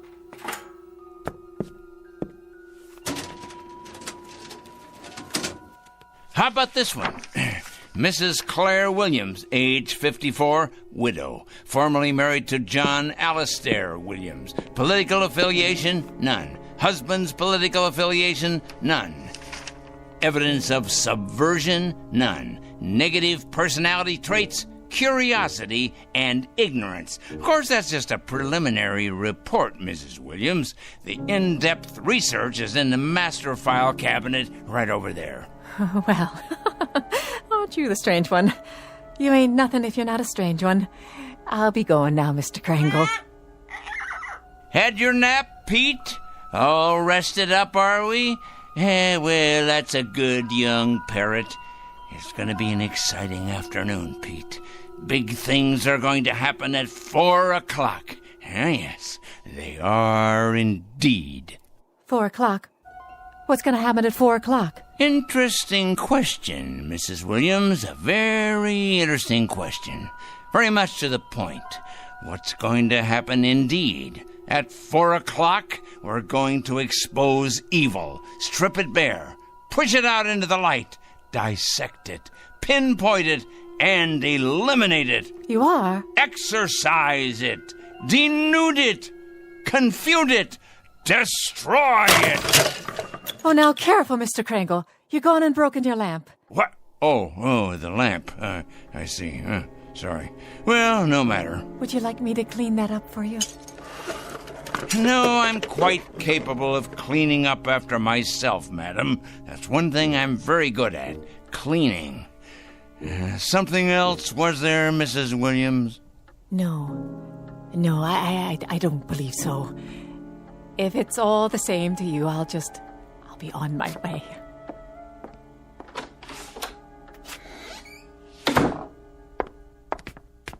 Saints preserve us. Excuse me. Oh, yes. I'm looking for a Mr. Crangle.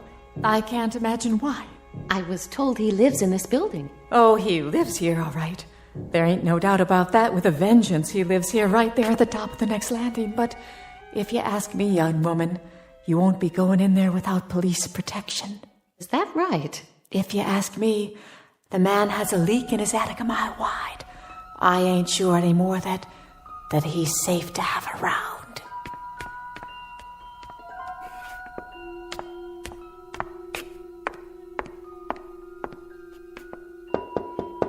Mr. Crangle?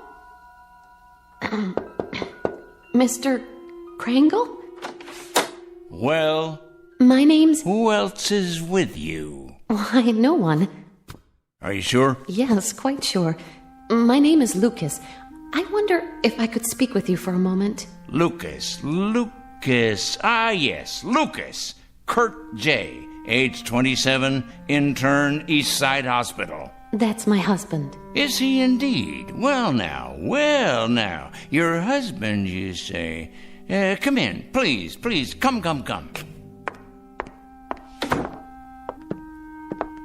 Have a seat, by all means. Thank you. Now, what about your husband? Why, Mr. Crangle? Why what? Why are you trying to hurt him? Hurt? My dear lady. What has he ever done to you? To me? Why, nothing to me. That is, nothing personally. I don't know your husband, Mrs. Lucas. That is to say, I know of him. Oh, yes, I know of his background, but we've never met. He's a stranger to you then, isn't he? He's a perfect stranger. A stranger, yes, but not a perfect stranger, Mrs. Lucas. By no means. Your husband happens to be most imperfect. And when you perceive, quite correctly, that he's done nothing to me, at least not directly, I hasten to enlighten you. He nonetheless happens to have done a great deal against society. In what way? Ho, don't play dumb with me. Don't give me any of that naive stuff. My husband, for your information, Mr. Crangle, is a dedicated young doctor. A gentle, decent, fine human being. He has only one abiding interest in life, and that is to cure, to heal, to stop pain. And to kill. How can you say such a thing? Yeah, that's his other abiding interest, the one you've conveniently skipped. L-L-L-U-C Lucas. Here we go. I know his file well. Lucas Kurt J., M.D., second-year intern, Eastside Hospital. This year, on the night of March 12th, while serving in the emergency ward, he permitted the death of one Mrs. Angela Rienti by failing to relieve pressure accumulated as a result of a brain injury sustained in a traffic accident. It wasn't his fault. It was too late. That's his only crime. He wasn't able to treat her because he was responsible for half the ward that night. And by the time he got to the woman, she was already dead. That's your interpretation. It's not an interpretation. It's a fact. It's exactly the way it happened.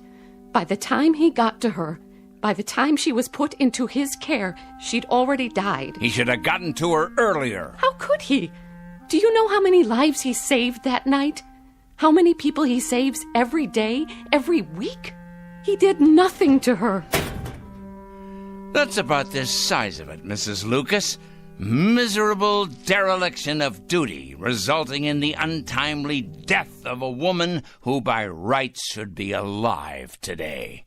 These facts came to my attention, and I simply called them to the attention of the hospital supervisor, an institution, by the way, which I help to support through taxes. By what right?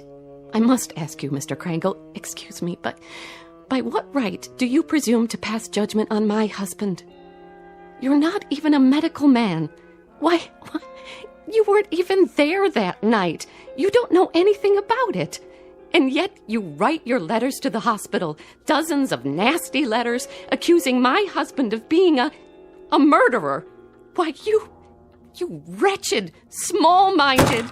Enough, Mrs. Lucas. That will be quite enough.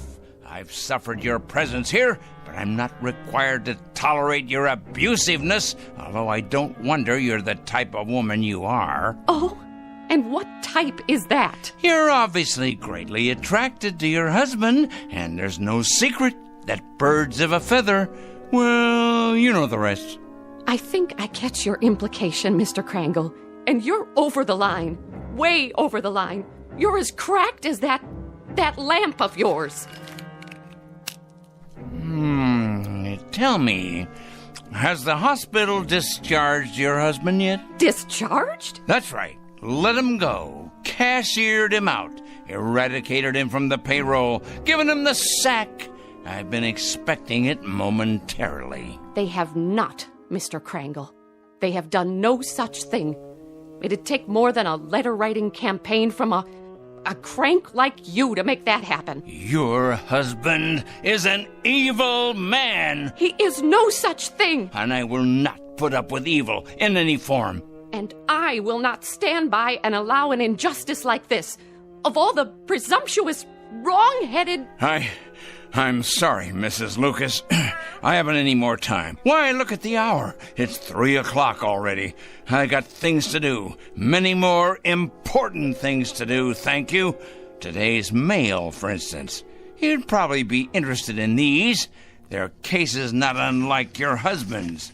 Communists, subversives, thieves, harlots, but all made out of the same metal.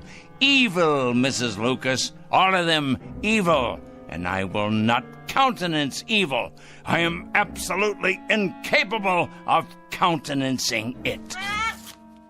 You're probably unaware of it, Mr. Crangle, but my husband is a very sensitive man. Oh, please, spare me.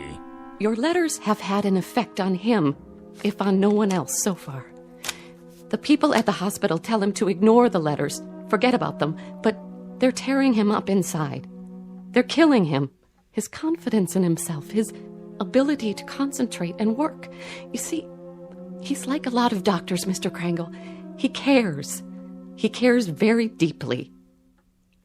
So, you see, you really have been quite successful after all. I imagine you've been equally successful with other people, too. Mm-hmm. There's too much sanity still left out there for you to have succeeded in having them all fired. Mm-hmm. But you must be hurting them. Those men and women, hurting them desperately, as you've hurt my husband. So you've really accomplished a great deal. Yep.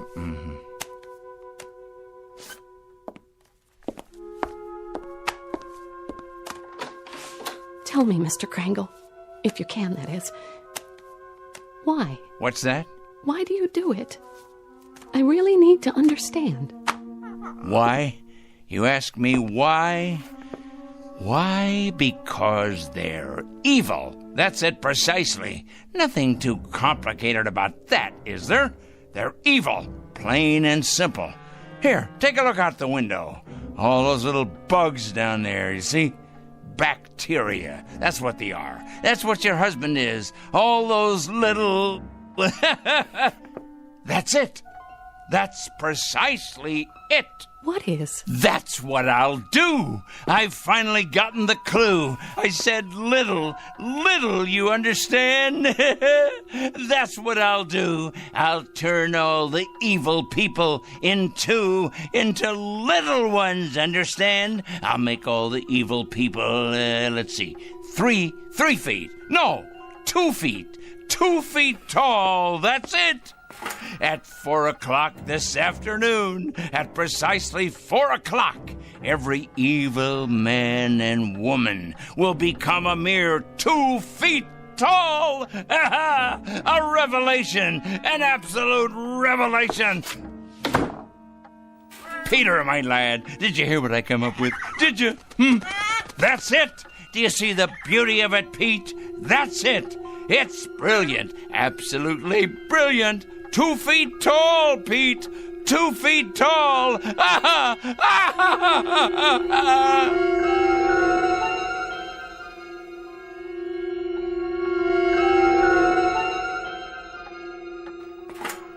At 4 o'clock this afternoon, I'm going to turn all the evil people, the wicked, morally stunted troublemakers everywhere, into tiny little freaks for all the world to see. I'll make them all 2 feet tall.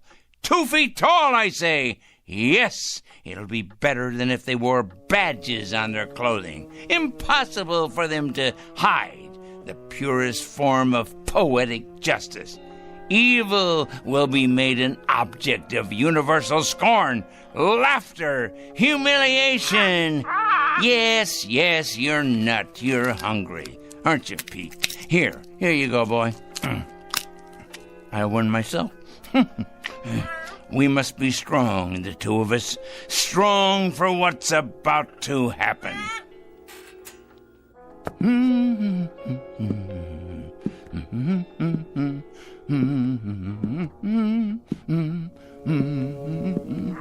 That's right, Petey. 10 minutes past 3. It won't be long now. Yes, a peanut. Here you are. That's a good, strong boy. I'll bet you could crack open just about anything with that great big beak of yours, couldn't you? Yes, you could. I'm sure you could.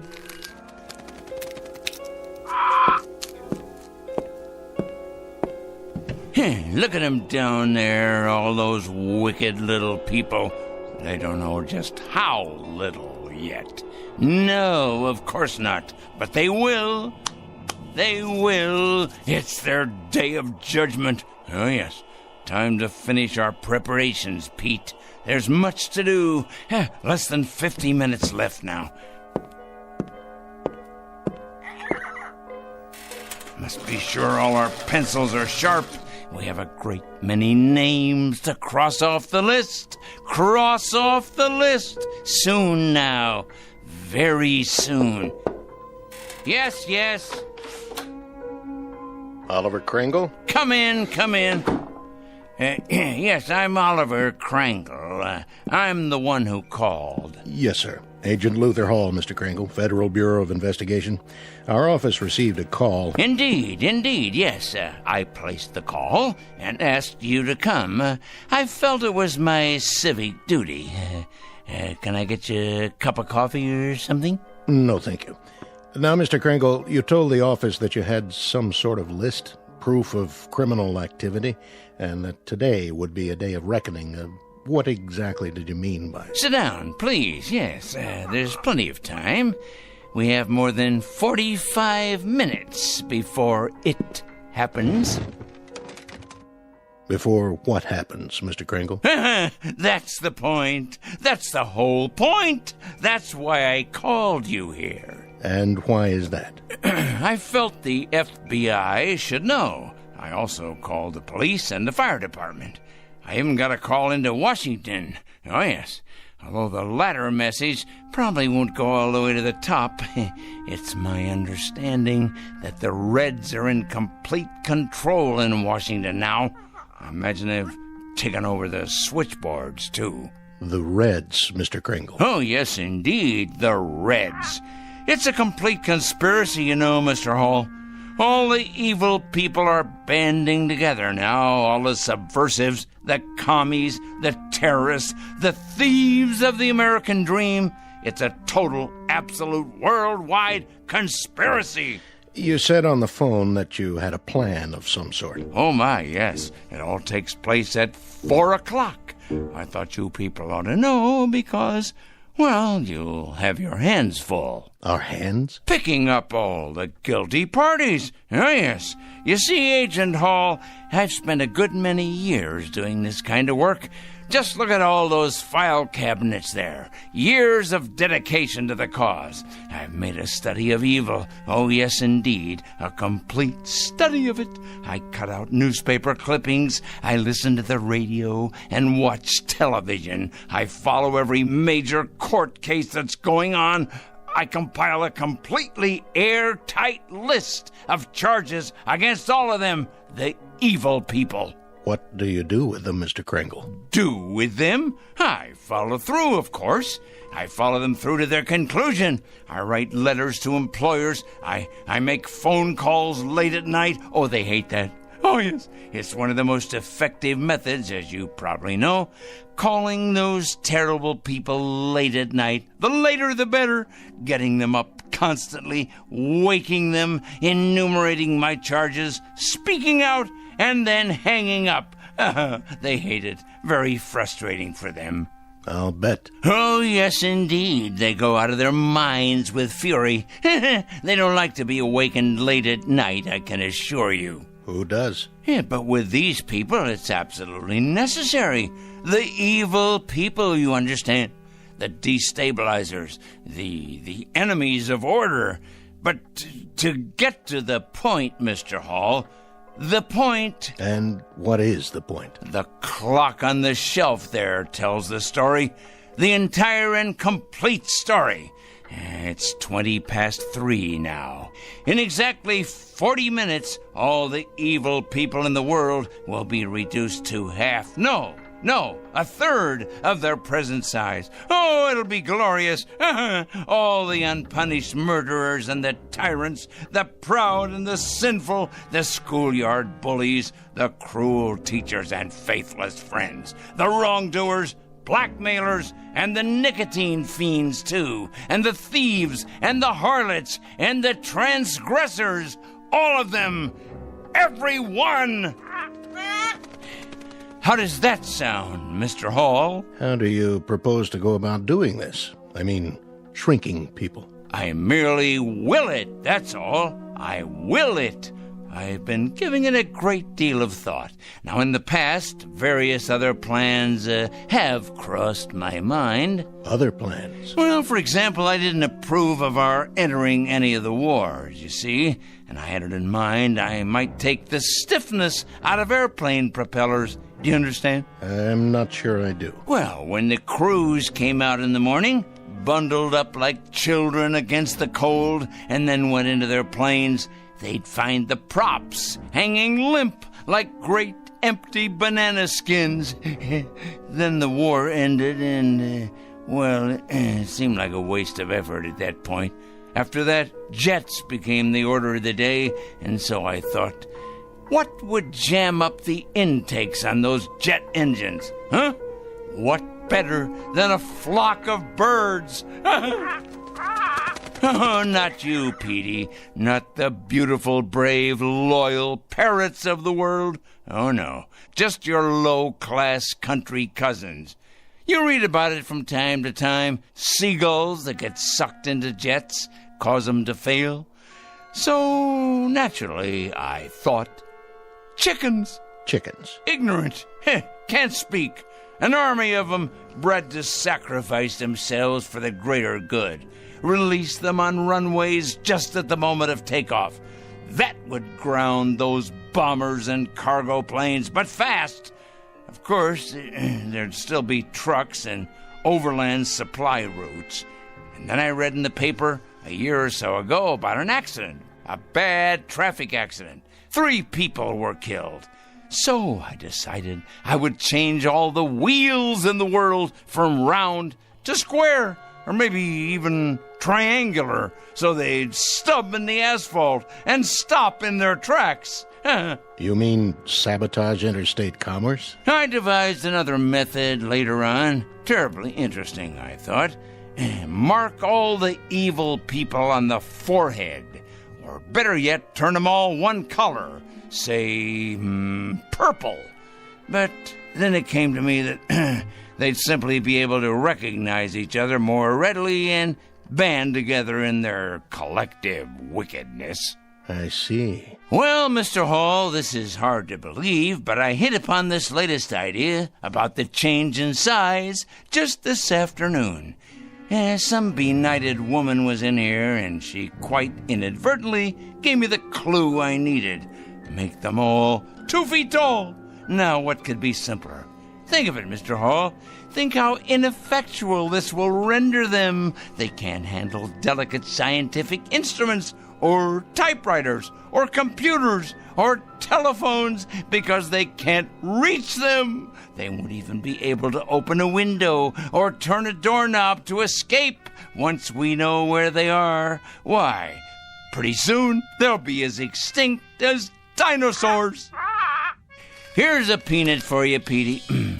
I think, Mr. Hall, that the most interesting place will be, let's say, a murder trial, where nobody knows whether the accused is guilty or not. And then at 4 o'clock, if he's guilty, or watching the drunkards in a saloon, or, there's so many places to be. Mr. Crangle? Yes? I'd like to ask you a question, sir, and I hope you don't take offense at it. Go on. Have you ever had any psychiatric help, sir? What? Psychiatric help. I don't think you're rational. I think you've developed some kind of obsession here, and I think you need some help. Help? Me? I need help? Why should I need help? I'm not evil. You obviously don't understand any of this, do you? I'm not the evil one. It's them. It's all of them out there on the street. Just take a look out the window. See? They're the evil ones. They're the ones who are going to be 2 feet tall. In just 30 minutes. That's when it's going to happen. In just 30 minutes. Well, I'm sorry, Mr. Crangle, but there doesn't seem to be very much we can do about all this. What do you mean? Why, the law enforcement agencies are going to have round-the-clock schedules from now on. Do you realize how many evil people you're going to be able to find? Why, they'll be all over the sidewalks, all over the streets. You'll have to build more jails. You have to build more electric chairs, gas chambers, gallows, penitentiaries. Well, what about it? What are you going to do? Nothing, Mr. Crangle. Not a thing. And if you'll forgive a suggestion, that's what I think you should do, too. Nothing. These letters you write, these phone calls, there happens to be something in this country that precludes all that, makes it unnecessary. And what's that? Law, Mr. Crangle. There happens to be law. We like support from citizens. Support, help, cooperation. But interference is quite another thing. Oh, I get it now. I understand. At last I understand. You're part of the conspiracy. That's it. You're one of them. Why, of course. I'm an idiot not to have realized it. Of course you people have gotten into the FBI. It stands to reason you would. You've infiltrated every other place. Well, I'm going to tell you something, Mr. Hall. Good day, sir. You'd better enjoy yourself for the next 20 or 30 minutes. You hear me? You'd better enjoy yourself to the utmost, because you're going to be 24 inches tall. You and everybody like you.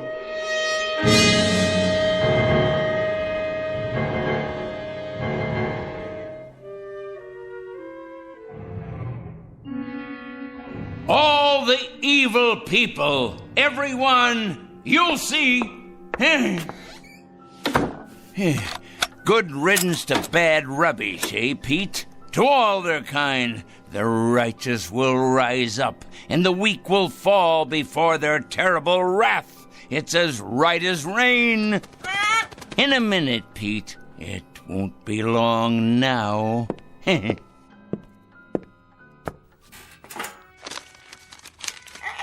Yes, here's your nut. It won't be long now at all. We must have everything in order, all our pencils sharpened. Weapons that are truly mightier than the sword. In our desk, we must have lots and lots of clean paper to make another list of the newly exposed. Their corruption on display for all the world to see. I wonder what they'll look like down there on the streets, on all the streets everywhere. Oh, what a glorious sight it's going to be. So many people. Think of it. Fat ones, thin ones, the young and the old, suddenly grown too small for their clothing, which of course will no longer fit them. It simply won't fit them at all. Like the toads and the cretins they are.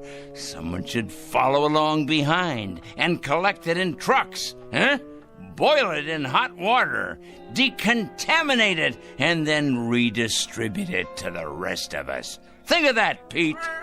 New suits, trousers, neckties, formal wear, tuxedos, this and casual wear of every style. Oh, yes, it shouldn't go to waste. Think of how much money could be made in resale centers across the land. Money to finance a whole new campaign.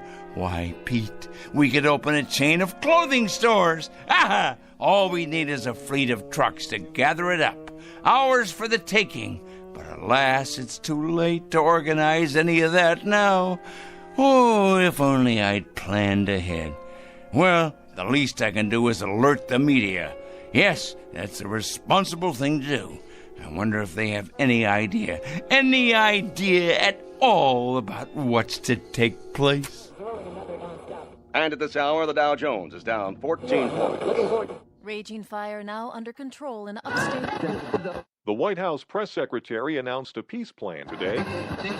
4-car pileup on the bridge. Motorists are advised to use alternate routes. Come on down to Crazy Joey's Fashion Warehouse. We've got sportswear, clothes for the workplace, back-to-school duds, all at out-of-this-world prices. You'll think you've died and gone to heaven because my name's Joey and I'm crazy. Another lost opportunity, Pete. But that man doesn't know how soon he'll be out of business. He has no idea, does he? No idea at all. We'd better check the television news while we're at it. We'll have the weather for you coming right up after this. The very vegger slices, it dices, it turns out finger-licking julienne potatoes. Okay, now tell us about your new book, 101 Ways to Profit from Armageddon. Amateurs. Pete, what to do? What to do? Of course I can send out press releases taking credit for all that I've done after the fact. If only I had more time. More time! Still, we'll have to alert them as best we can.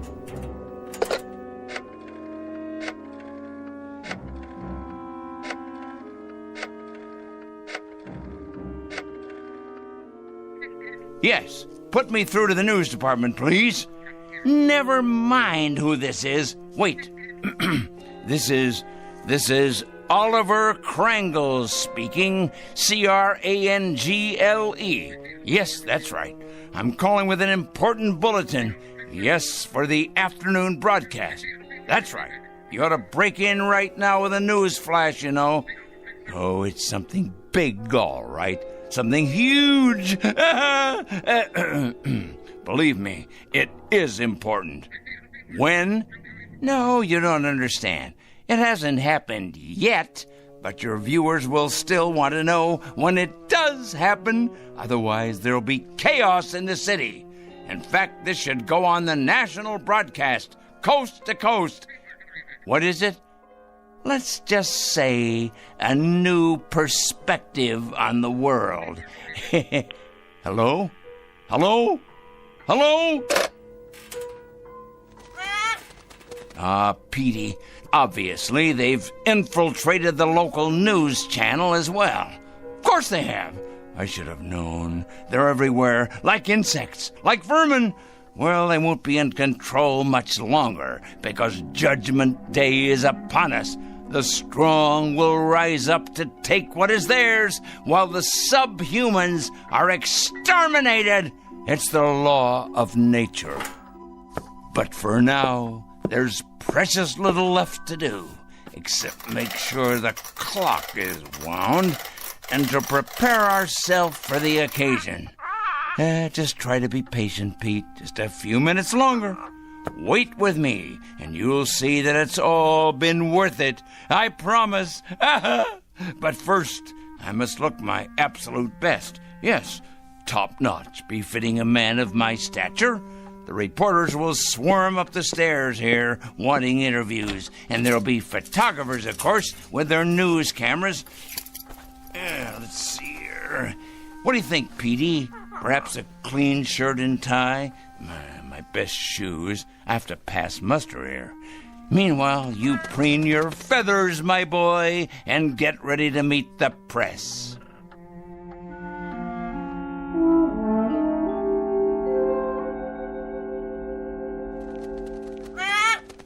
There! It's happened, Pete. It's happening right now. This very second. Can you feel it? Something in the air. The next phase of evolution for the human race. Oh, nothing will be the same after this. Nothing! The new order has come at last. Yes, but first, I can't wait to see 'em all down there, turning into tiny little gnomes. Just 1 second, Pete, as soon as I take a look out the window.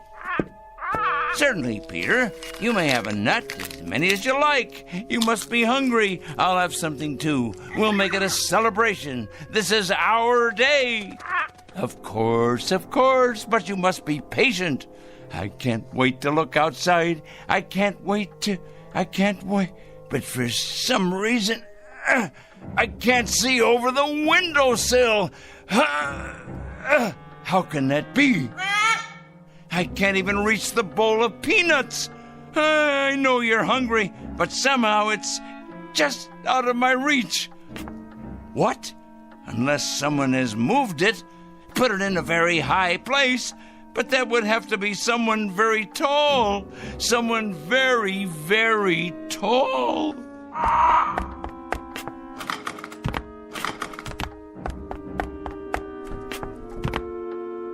Pete! What's happened? You've grown so large, and I'm so close to the floor. These shoes don't fit me anymore. And these clothes, whose are they? Must get out of this ridiculous costume. Pete, why are you looking at me like that?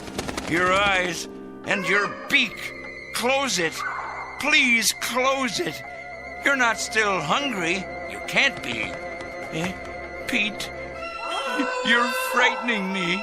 You know me, Petey boy. You must. That's a good bird. Yes. Calm down now. No, Pete, no. Get away. Let me get out of here. I can't reach the door now. The locks. Let me out. No!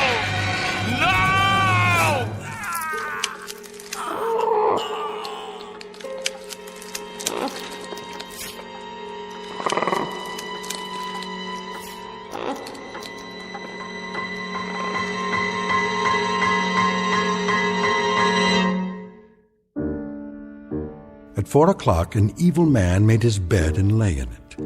A pot called a kettle black, and a stone thrower broke the windows of its glass house. Not a pretty picture, perhaps, but for this poor, misguided fellow, quite unavoidable. A simple matter of supply and demand. He was right about one thing, though.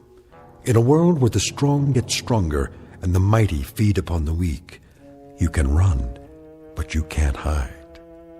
Look for this one under F for Fanatic and J for Justice in the Twilight Zone.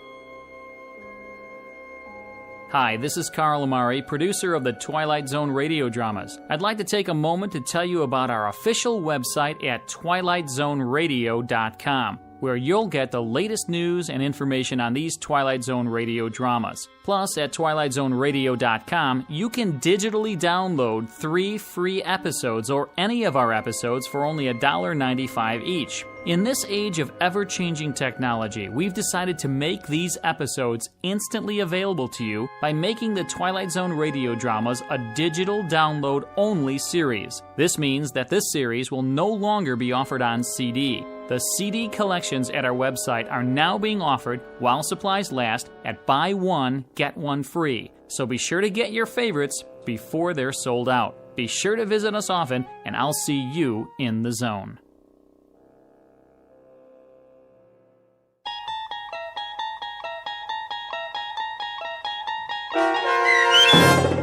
"4 O'Clock," starring Stan Freberg with Stacy Keach as your narrator, was adapted for radio by Dennis Etchison and based on a script by Rod Serling. Heard in the cast were Taylor Miller, Maggie Carney, Rick Peoples, Doug James, Paul Patch, and Carl Amari. To learn more about the Twilight Zone radio dramas and to obtain audio cassettes and CDs of these programs, visit our website at twilightzoneradio.com. The producers of The Twilight Zone wish to thank CBS Enterprises, Carol Serling, Dennis Etchison, Dick Brescia Associates, Claire Simon Casting, Terry Jennings, the American Forces Radio and Television Service, our sponsors, and our radio affiliates for helping make this series possible. This copyrighted radio series is produced and directed by Carl Amari and Roger Wolski for Falcon Picture Group. Doug James speaking.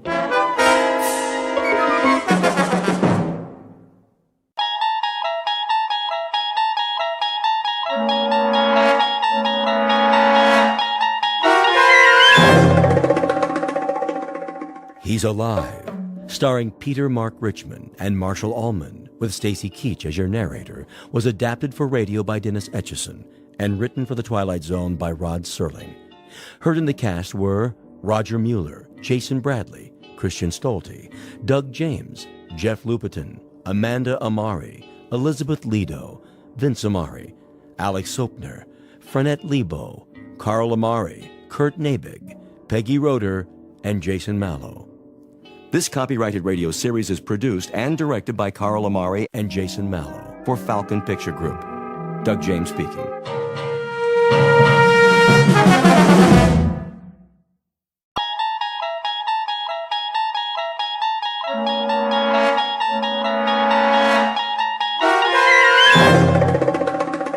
You unlock this door with the key of imagination. Beyond it is another dimension, a dimension of sound, a dimension of sight, a dimension of mind. You're moving into a land of both shadow and substance, of things and ideas. You've just crossed over into the Twilight Zone.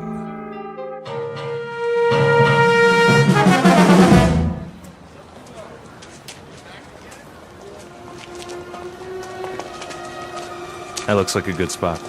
Where? Up ahead on the corner. Yeah, we'll set up some boxes. I don't know. It's perfect, I tell you. All these people taking a walk after dinner, they'll listen. Oh, they'll listen, all right. Just hand out the pamphlets for now. I have to work on my speech. What speech? You don't need one. Just say it the way you say it to us. These people, they don't know what we stand for. So tell them, Pete. We'll make sure they listen. Put the flag up against the building. Which one? Both of them. Ours and Old Glory. The big two. There's some boxes. You can stand on them. I'll go set them up. Man, oh man, this is gonna be the night, huh, Pete? Well, I guess it's now or never. Got that right. How's my uniform look? Here, straighten your tie. The cap, the boots, perfect. You look like a leader. Big time. Go, Pete. Give him a dose of the truth. Hey, mister. Excuse me, little girl. Are you in the army? No army you ever heard of, sweetheart, but you will. My daddy's a lieutenant. Are you a lieutenant? Better than that, kid. A lot better. Now stand back. You're in the way.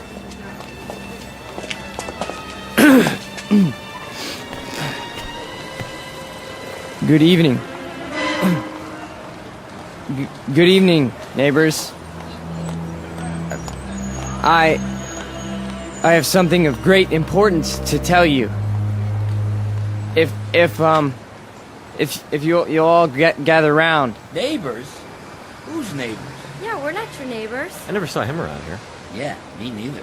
Look at those crazy outfits they're wearing. Yeah, they look like real idiots. I bring you a message that you'll all want to hear. What are you selling? Vegetable choppers? Because I already bought one. It's... Well, hear me out, folks. Hey, what's with the goopy flag? Yeah, it's got lightning bolts on it. Well, maybe they're looking for a few good men. For Halloween. I want to talk to you about international communism and the secret masters of the World Bank. I'm not joking, neighbors. Do you know who's really behind it? Look at our economy. It's falling apart. It's because of the bankers. That's right. The economics of the world, now, then, and forever, have always been the breeding ground for a certain type. An insidious type. The worshippers of the golden calf, whose religion is gold, whose loyalty, first and foremost, is to money, and only money. And we know who loves money more than anyone else, don't we? We know what tribe. He's just getting warmed up.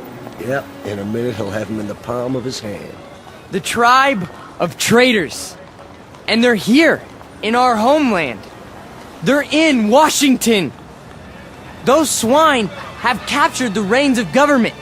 Yeah, they're rotten apples, and I got an apple for you. Hey, knock it off, people. Yeah, show some respect. I'm talking about traitors. Listen. Boring. Ice cream.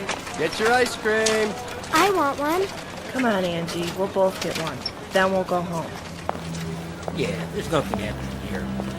No. Listen to this. What about foreigners? Huh? Foreigners. Take a look at the way that they're controlling us. The lines lead directly to Palestine and to the Vatican. Yeah, I've had about enough of this. Let's go. It's a conspiracy, I tell you. A conspiracy of men who aren't like us. Yellow men, brown men, black men. They come here and they infiltrate our economy. They're right here on our doorstep. If there's anybody sitting on your doorstep, buddy, it's the man in the white coat. Here, take a tomato with you. You think that's pretty funny, don't you? You think it's funny that your country can be sold out? That they can sell out your flag and your birthright? You think that's funny, huh? Well, the day will come. Oh, shut up. Let him talk. What's the matter? No more big talk? He's just a scrawny kid with a big mouth. Real big. As long as you got a couple of punks to protect you. We gotta do something. Where's Nick?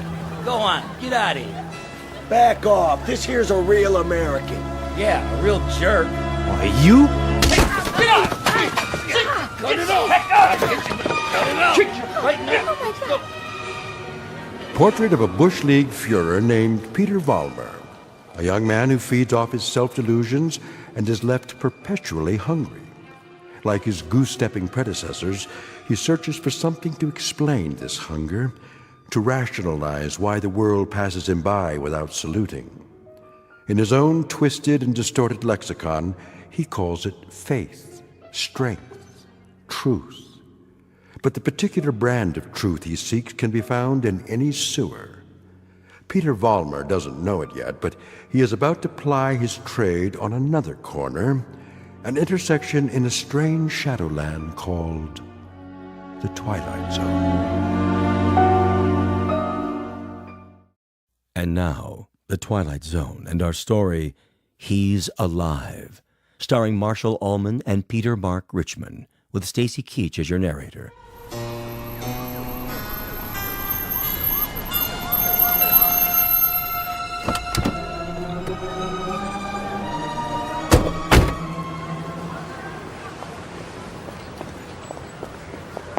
All right, folks, break it up. Party's over. Yeah, what's happening here? Looks like the boys in the brown shirts took a licking. No, we got him. We got him good.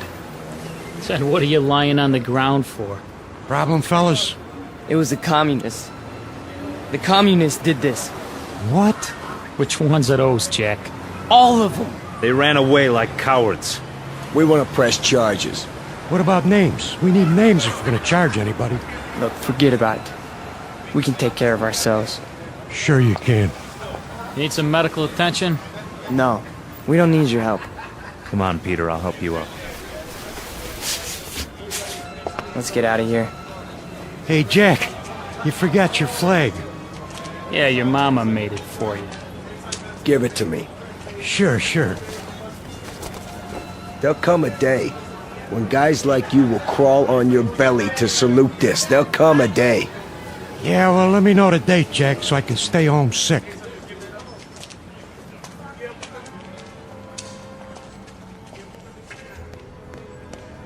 Hey, Pete! Pete! Are you okay? Yeah, we're fine. What are you doing in the alley? They cornered me. Must have been 10 guys on top of me. It was all I could do to get away. You sure that's what happened? Sure, I'm sure. Oh, mean crowd, Pete. You get a hot night, and you always get a mean crowd. Remember when I was telling you that? Remember when I was telling you that every time you get a hot night... All right. Okay, Pete. Okay. Why? I tried. I tried hard out there tonight, but I couldn't get through. I couldn't get them to listen. Words never come out right. You did good. Real good. Someday they'll listen. They'll have to. They'll listen and they'll cheer. Someday they will, Pete. You'll see. Someday.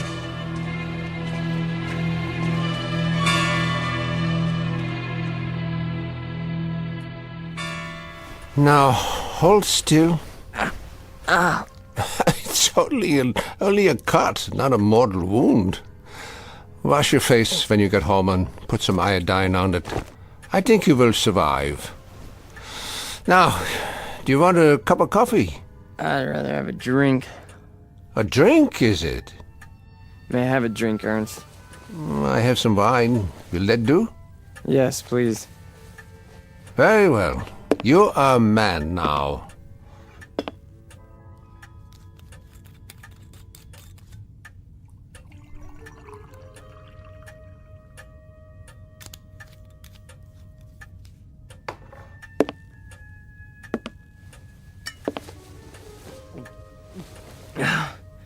Thank you. Peter, one sips wine. That's not beer from a beer garden. Sorry. I'll remember that next time. The next time. Just how many next times do you suppose a human being has in the scheme of things? Oh, come on, don't lecture me, Ernst. I'm sick, I'm tired, and I took a beating out there.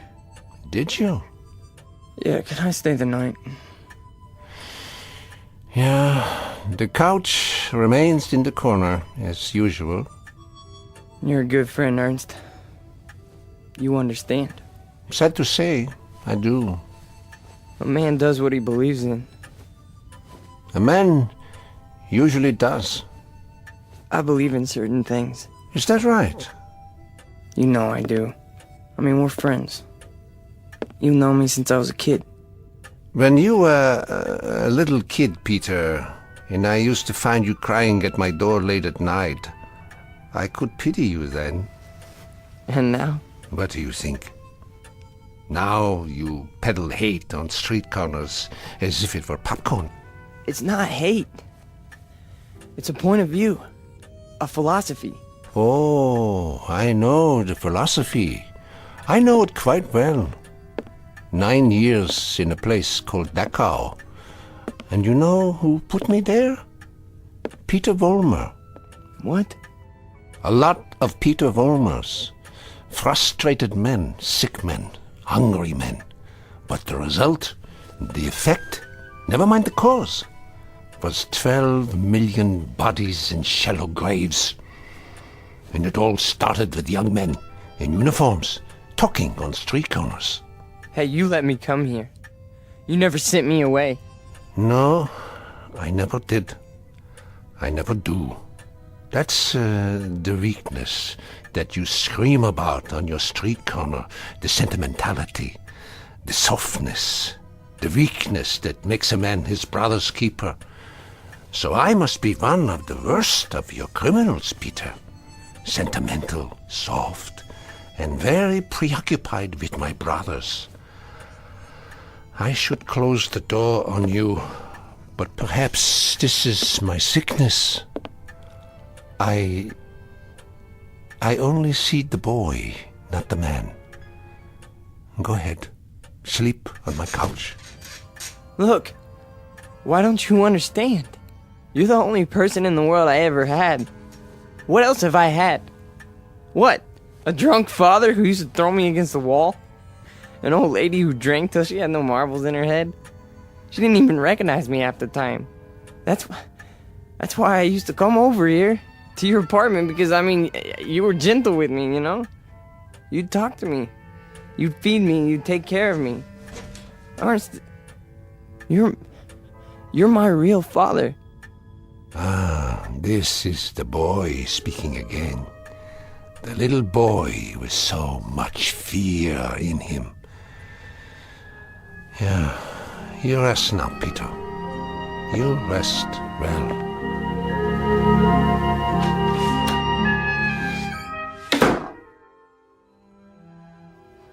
No. No. No. No. No. No. Wait. I'm dreaming.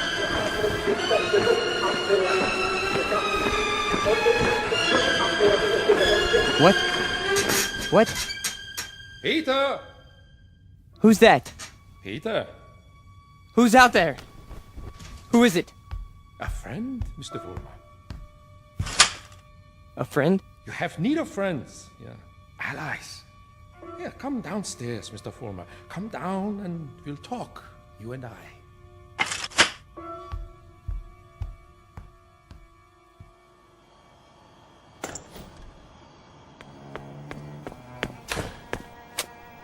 Hello, Mr. Vollmer. I heard people out here. Oh, did you? And your voice. Well, a dream, perhaps, of better days to come. Who are you? Take a good look. Do you not recognize me? Surely you have seen my picture. Wait. That hair. With the mustache. No. It can't be. You died a long time ago. Did I? Or perhaps I only wanted people to think so. But you're a great man. I am aware of your opinion. How did you know where to find me? I simply followed your tears, Mr. Vollmer. You said you have something to talk about? I do. I do indeed. I have you to talk about, and the things you believe in, which are the things I believe in as well. See, your success, Mr. Vollmer, will be my success. Are you interested? I am. I am. Please go on. Good. Then let us start by discussing a most important point. What are the dynamics of a crowd? How do you move them, Mr. Vollmer? How do you excite them? How do you make them feel as one with you? I don't know. I don't know, sir. How? Join them first, Mr. Vollmer. Yeah? When you address them, speak as if you were a part of the mob. Speak to them in their language, on their level. Make them hate the things you hate. How do I do that? If they are poor, talk to them about poverty. If they are afraid, talk to them about their fears.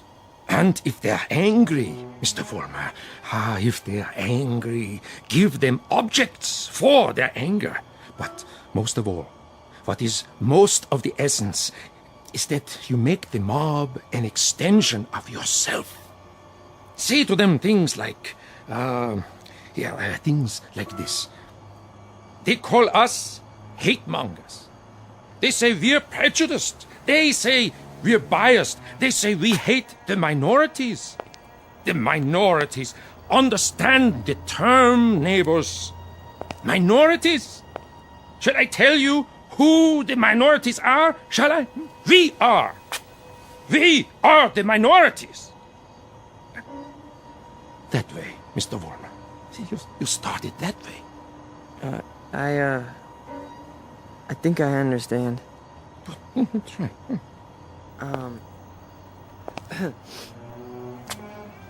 Neighbors.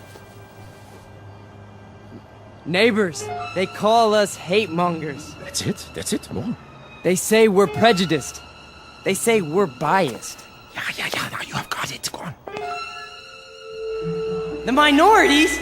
Understand the term, neighbors. The minorities. Shall I tell you who the minorities are?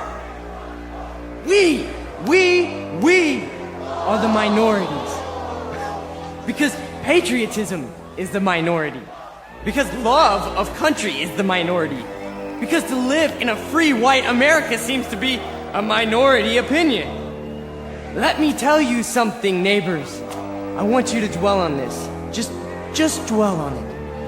Once we had an atom bomb, and suddenly the Russians had it. We wanted to send men into space, but it was the Russians who got there first. We had a hydrogen bomb. It was the Russians who exploded theirs. Who gave them the bombs? Who sold us out? Who stabbed us in the back? Well, if it's the minority opinion that we must survive, then we are the minority. And this minority will not stop until it's the majority. This minority will not give up the fight. No, this is the promise, and this is the legacy.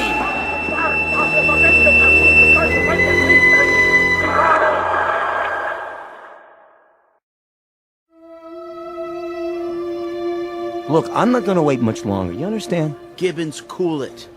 Pretty good crowd tonight, huh? Great crowd, and you were great, Pete. I mean it. Thanks, Stanley. They're finally responding. Responding? You had them right where you want them. Yeah. This here is my hall. You've been renting it all this time, but I ain't got the money yet. Hey, can't you see we're busy? Okay, boys. I'll put it to you this way. If I don't get paid right now, you don't have the hall tomorrow night. You got that? I'll go count the donations. What's the problem? Oh, this is a hungry man here, Pete. He's got to have his shekels. You know the type. I told you guys you're 3 weeks behind on the rent. You said you'd give it to me a week ago, and all I got was a cigarette butts on the floor. After tonight, that's it. Excuse me. Am I to understand that you're going to lock us out of this meeting hall because of a couple weeks' lousy rent? Oh, you understand right. $600 due. $600 that ain't been received. We happen to be a young movement. We're still struggling. We need time to grow. I don't rent time. I just rent the hall. It's the money. Or you put up a soapbox in the street. A soapbox in the street? What do we do, Pete? We gotta do something. I don't see why we have to tiptoe around this guy. Why don't I just educate him? Look, Frank, I don't know. Why don't you just hold on a second? I can do it, guaranteed. Well, I know you can, Frank.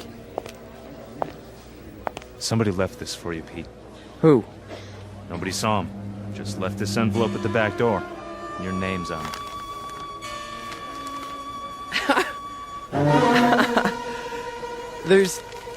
There's money inside. 6 C-notes. Hey, how about that? We need $600, and here it is. Oh, man, how about that? Hey, Gibbons, come and get it. Yeah, it's about time. You satisfied? Then don't bother us. All right. You're paid up through this week. Where'd the dough come from, Pete? You have any idea? We must have a secret supporter. I can see why. You were really something tonight. I can't even tell you how it sounded. You had him. You really had him. Hey, we're gonna make it. And now something tells me we're really gonna make it. You bet your life. You guys go on. I'll see you outside. Sure, Pete. Anything you say.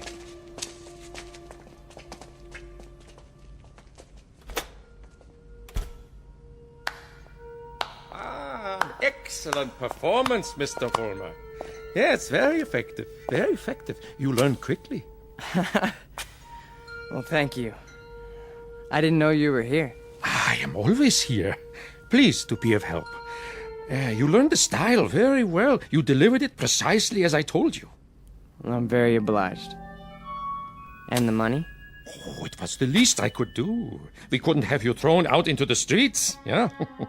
I happen to feel that your work is very important. You're with us? With you? Oh, Mr. Vollmer, you might say I am you. Now, I have some suggestions. I'll continue to give you speeches, but there's a matter of importance that must be taken care of. What is it? An expedient, Mr. Vollmer. Oh, you might call it a cause célèbre. Something to cement the organization together. I don't understand. The organization needs a martyr. A martyr?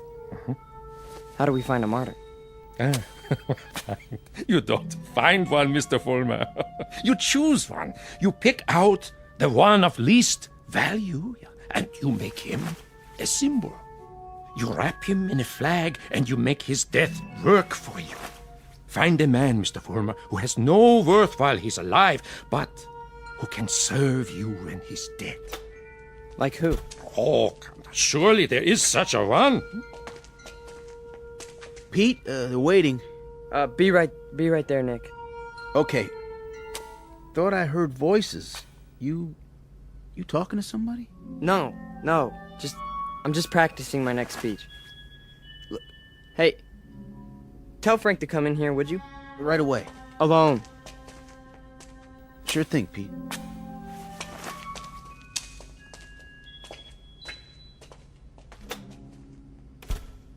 An excellent choice, Mr. Vollmer. The little fat one.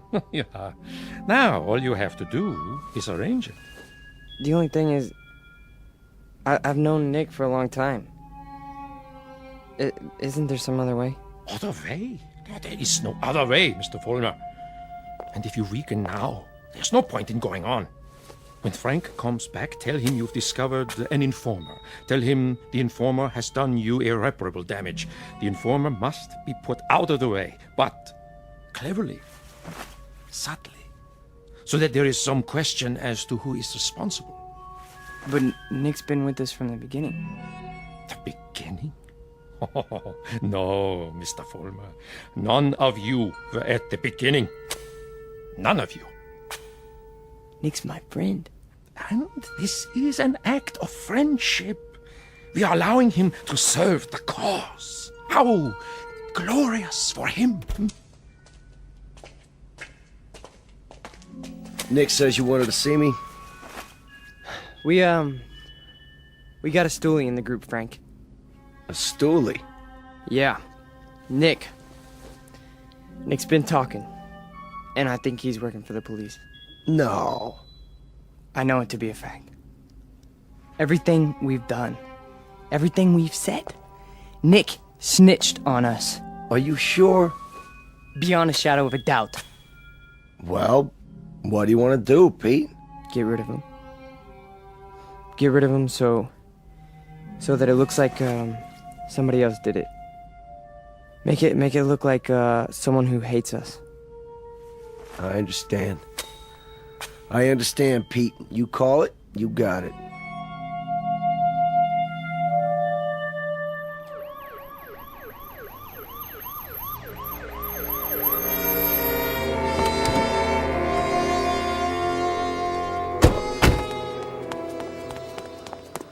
There you are, officers. Thank God. Stay calm, ma'am. Now just tell us, where's this body? Over here, in the alley. Shine your flashlight on it. Look at all that blood. Somebody did quite a number on him, huh? I've seen him before. It's one of those young hooligans. You can tell by the uniform.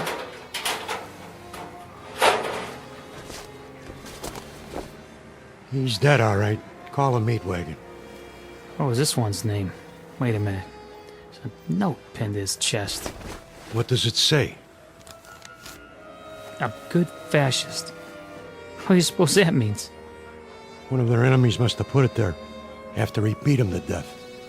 Yeah, but which enemy? There's a lot of them around here. Fewer and fewer every day.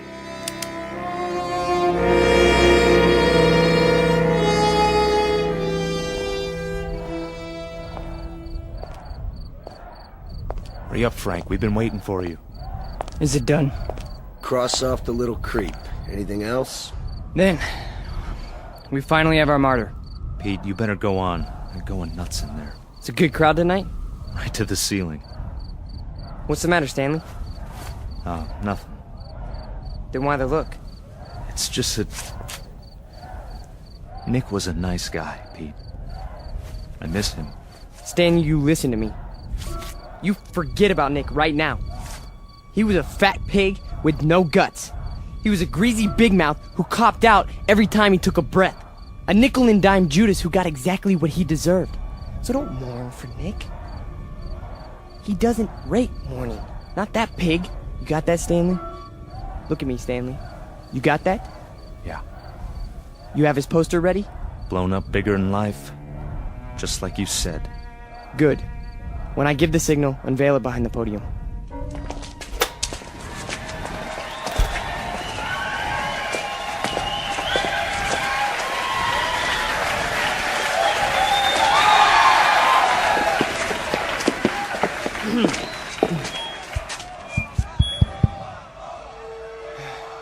All right, everyone. I have something very important to say. A man of honor has died tonight. A decent, courageous fighter for the cause of freedom. He gave his life. He gave his life for us. Some skulking assassin murdered him. But friends and neighbors and co-fighters, Nick Bloss did not die in vain.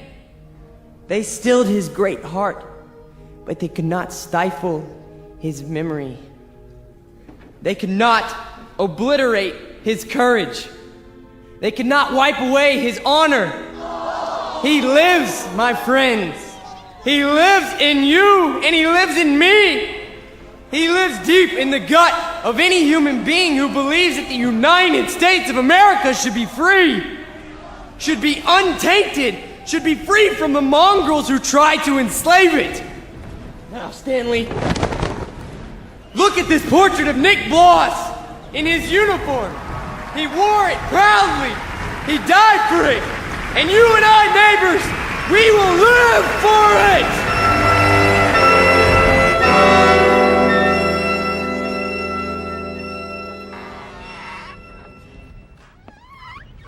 Oh, hiya, Mr. Gans. How do you do? How are you tonight? I'm very sober, unfortunately. Beer? Yeah, if you please. Boy, listen to him across the street. Guy's got a voice on him. And I knew it when it was only a whimper. That's a wild kid, that one. Used to be people would laugh at him, but lately he gets the crowd. Not many people laugh now. Say, you know him, don't you? Yeah, since he was a child. A silent little boy with very little to say. But now, I've been here before. Oh yes, I've seen and heard it all before. That was another time, Mr. Gans. Another place. Another kind of people. That stuff doesn't go here. That's what we said, too. They were brown shirt scum. Temporary insanity. Part of the passing scene. Too monstrous to be real. So we ignored them. Or laughed at them. Because we couldn't believe that there were enough insane people to march for their cause. And then, one morning, the country woke up from an uneasy sleep, and there was no more laughter. The Peter Volmers had taken over. The wild animals had changed places with the zookeepers. Another one, Mr. Gans? No, thank you. I have had my fill. You take it easy now. You're not going to do anything foolish, are you? Me? Not this time. It mustn't happen again. We can't let it. We simply can't let it happen again. All the anguish, all the horror, all the nightmare. No. Not this time. Mr. Gans? Mr. Gans!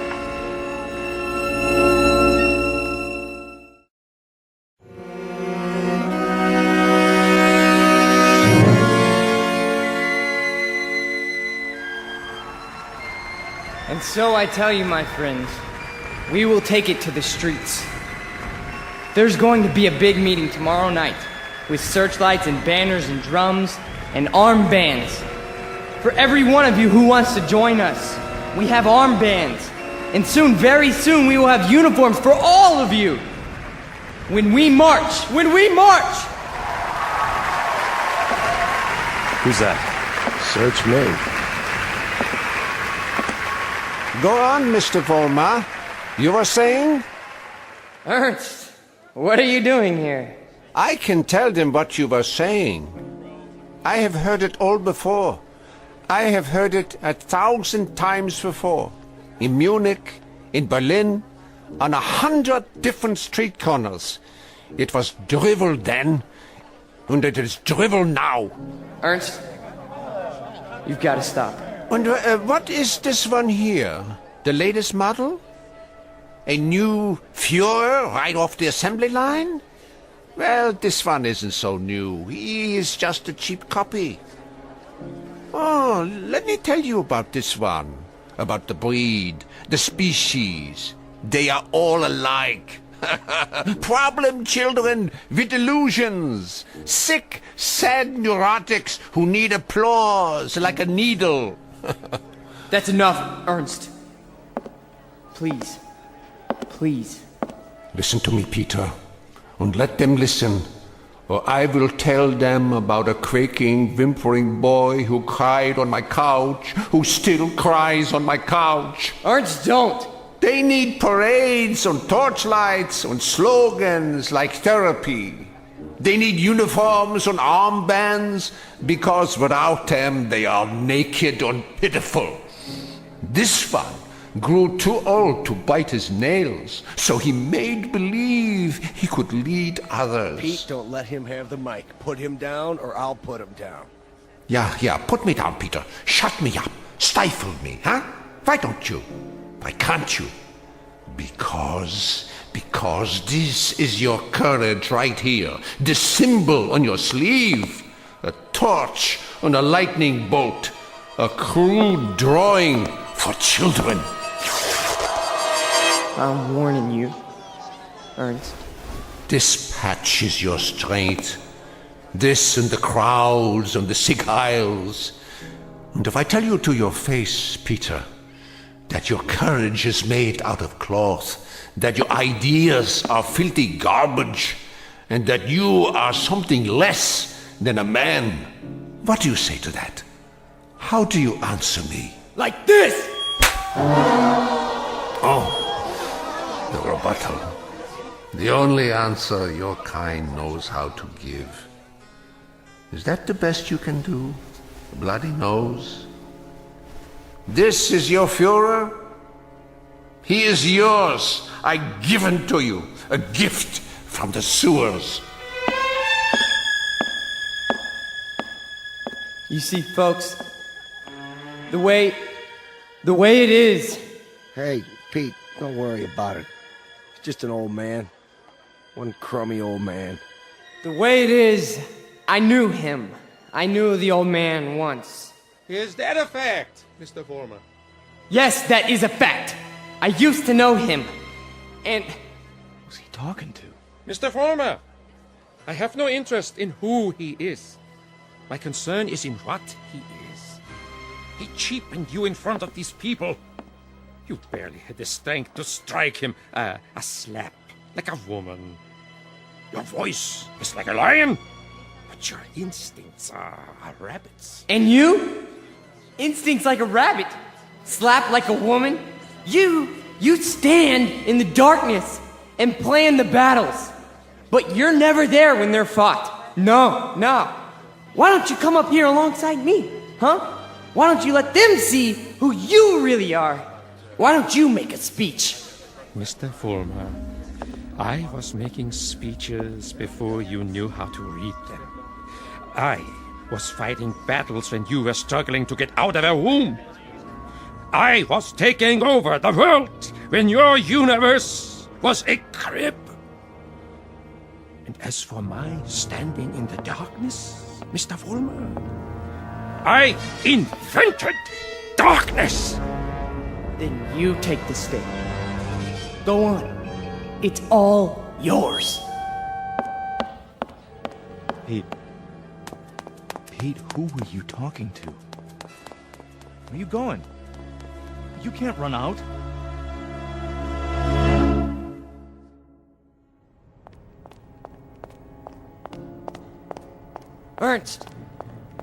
Ernst! Where are you? Let me explain. You! Why? Why did you pick me? I didn't pick you, Mr. Fulmer. You picked me. You chose my ideas. You invoked my name. So now, you must take whatever comes with it. What? In the past, I've given you suggestions. Now, I give orders. Orders? What do you want me to do?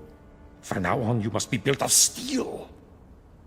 No soft gaps of sentiment. Steel, Mr. Fulmer. The way we handled Nick, and the mobs, and the speeches. And gradually, bit by bit, we shall forge something strong, something powerful. Just as I did before, with my own hands. With my own hands! The old man, the Jew, he'll be back again tomorrow night, the next night. I know him. I know the type. We sent them into the ovens. But always there was a handful left to point a finger. His kind, Mr. Fulmer, his kind are dangerous. See, they talk, they think, they plant seeds, they hold us back. Here, take this. What is it? What do you think? A Luger 9mm pistol. My personal sidearm. Kill him. Kill the old man. Kill Ernst? Tonight, he will be in his room. If you are man enough. If you are steel. All right. I'll do it. I'll do it now. Then, Mr. Fulmer, when you come back, there's much we have to talk about.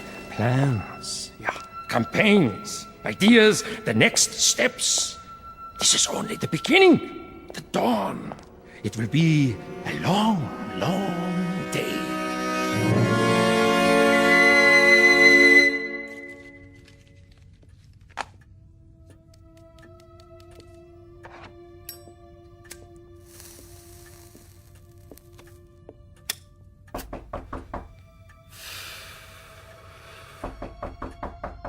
Yeah?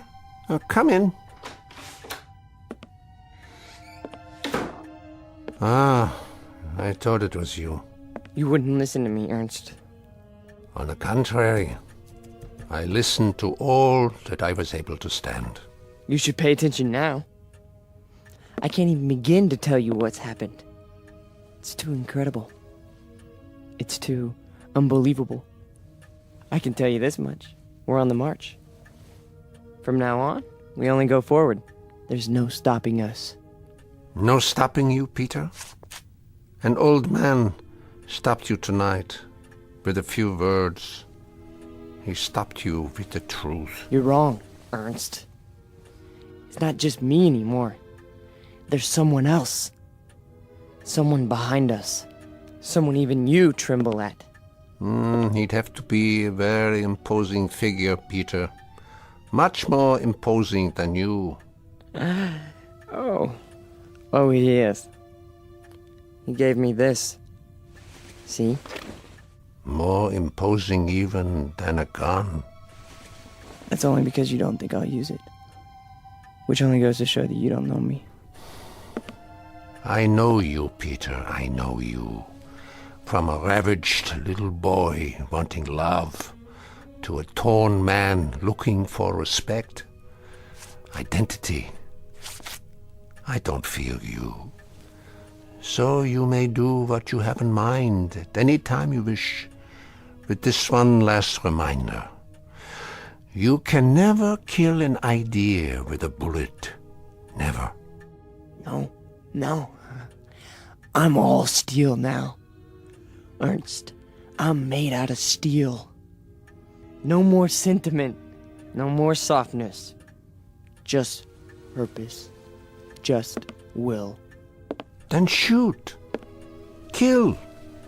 Destroy me, if you can. Am I close enough to you? You're frightened. Admit it.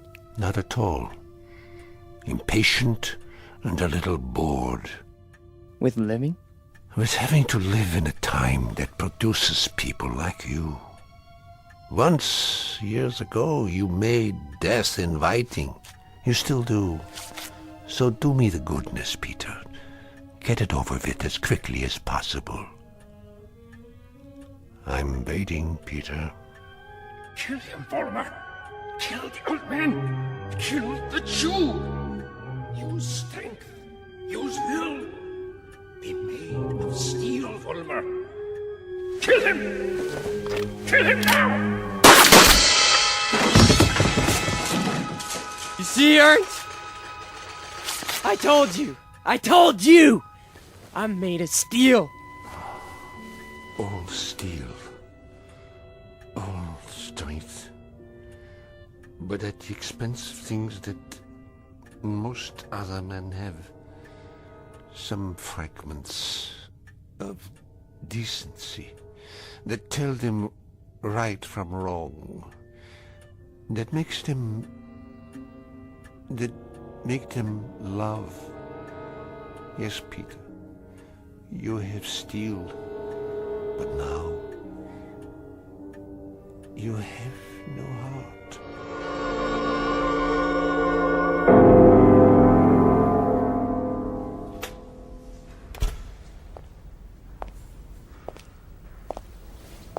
Where is everybody? Pete? We were just cleaning up. What happened to you? Nothing. Nothing happened to me. You tell them. You go out there and you tell them. But they've all gone home. Tell them I'm still in charge.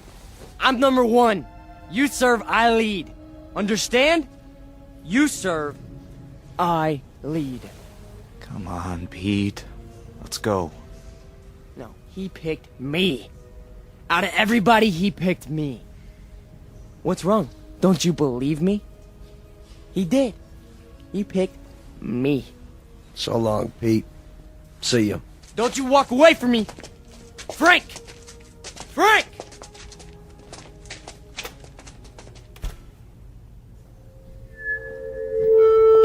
Who's there? Who is that? Vollmer? You. I did what you said. Sentimentality, Mr. Vollmer? None! Steel? Steel. And no regrets? None! What did you destroy tonight? Only a disease. A growth on our flesh that had to be removed. Not a man, then? No. Hardly a man. How did it feel? It felt like I was immortal. Mr. Vollmer, we are immortal. Yes. Yes.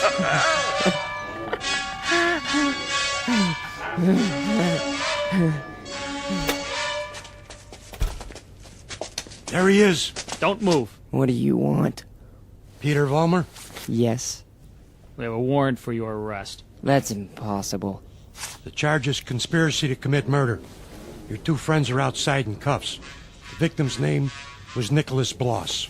Get away from me. He's got a gun. Drop the gun! Now! Walk toward us with your hands up! Hey, look, he's going to the other door. Tell them to cover the alley. Halt! Halt, or I'll shoot!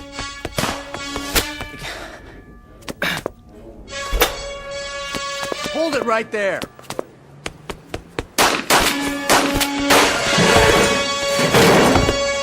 We got him. He's hit. Call for an ambulance. You have the right to remain silent. Anything you say can and will be used against you. There's something very wrong. There's something very wrong. Easy, kid. Don't try to talk. But you made a terrible mistake. I'm made of steel. It's true. Don't you understand? I'm made of steel. I'm made of steel. I'm made of steel. I'm made of steel.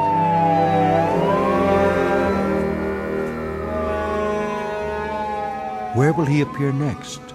This phantom from another time, this resurrected ghost of an old nightmare. Chicago? Los Angeles? Miami, Florida, perhaps. Vincennes, Indiana. Syracuse, New York. Any place, every place where there's hate, where there's prejudice, where there's bigotry. Because he's alive. He's alive so long as these evils exist. Remember that when he comes to your town. Remember it when you hear his voice speaking through the mouths of others, no matter who they may be. Remember it when you hear a name called a minority slandered. Any blind, unreasoning attack on a people or any human being. He's alive. Because through these things, we keep him alive.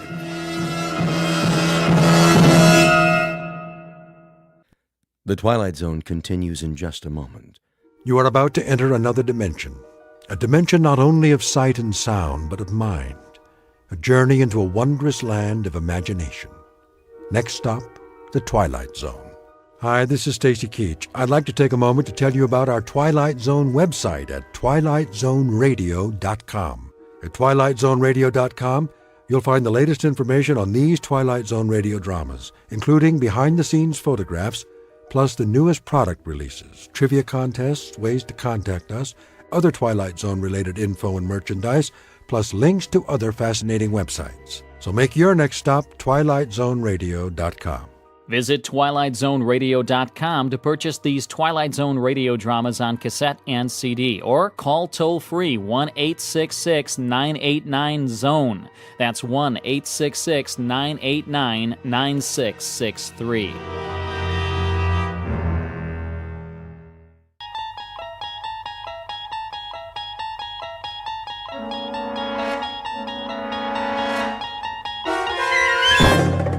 There is a fifth dimension beyond that which is known to man. It is a dimension as vast as space and as timeless as infinity. It is the middle ground between light and shadow, and it lies between the pit of man's fears and the summit of his knowledge. This is the dimension of imagination. It is an area which we call the Twilight Zone.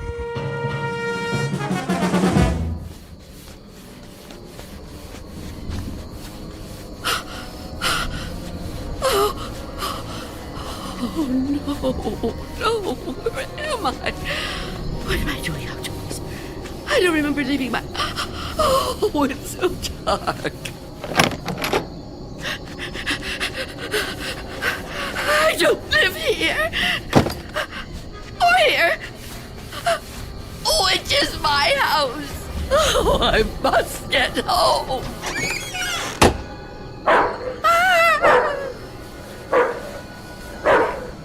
May I assist you, madam?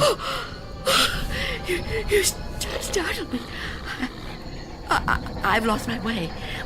My home is somewhere around here, I'm sure, but I don't know where. Perhaps I can help you find it. Oh, thank you. Thank you. I don't even know how I came to be out here. It's certainly not safe at this time of night. Oh, at any time. Well, surely the daytime when the streets are crowded. No, that's when it's most dangerous. For me. So you see, I never go out. Never? Never. But, dear lady, why not? I'm afraid. Afraid? Of something or someone? Someone. It's difficult to explain. Please, try me. Oh, I'm not sure you'd believe me. You'd think I'm just a senile old woman. I'd believe you, Wanda. What did you call me? Wanda. That is your name, isn't it? Yes, but I didn't tell you that. You didn't? Are you certain? Yes, I'm certain. How do you know my name? Because I've been looking for you for a long time, Wanda. Oh, no. You've kept me at bay for many years, but no longer. No. Get away from me. There's nowhere to turn, Wanda. You don't know where you are, remember? You certainly couldn't run from me, a frail old woman like you. Please. No, I won't let you. Say that again. It amuses me. You won't let me? How do you imagine you're going to stop me? You really have no choice, Wanda. There's nowhere for you to go now. Come to me, old woman. Take my hand. No. Take my hand. No. No.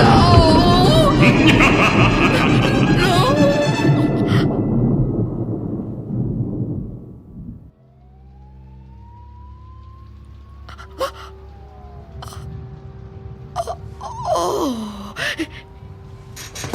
it was the dream. The dream again. I'm home. Of course I'm home. Where else would I be? But is it night or day? Oh, that's right. The clock is broken. It's been broken a long time. Can't get it repaired, can I? Not without going. No, I can't. I mustn't. I have to resist every temptation. Oh, really, Wanda? How could you be so careless? How could you fall asleep before... Oh, I must check. Oh.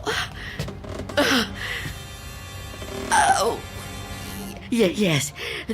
The boards and the windows are still secure. Is that... Can I feel a breeze? Is there a gap? Oh, not enough. Not enough. He still can't get in. Oh, what about the door?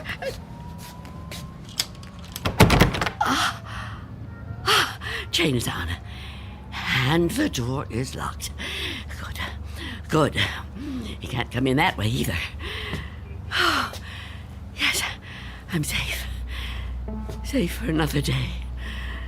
But I've been careless. Really, falling asleep before checking. I mustn't take chances. I can't take chances. Not while he's out there. And he's always out.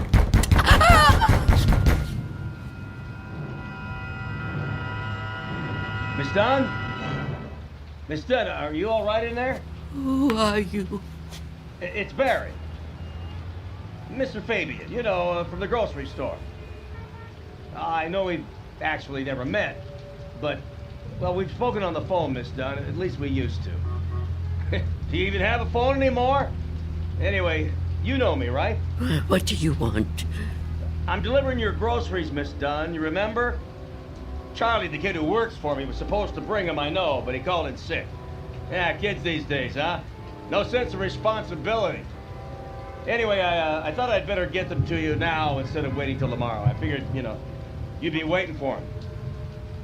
Is that all right? Put the food through the letterbox. The letterbox, right. Okay. Oh. Thank you, Mr. Fabian. Your money is coming under the door now.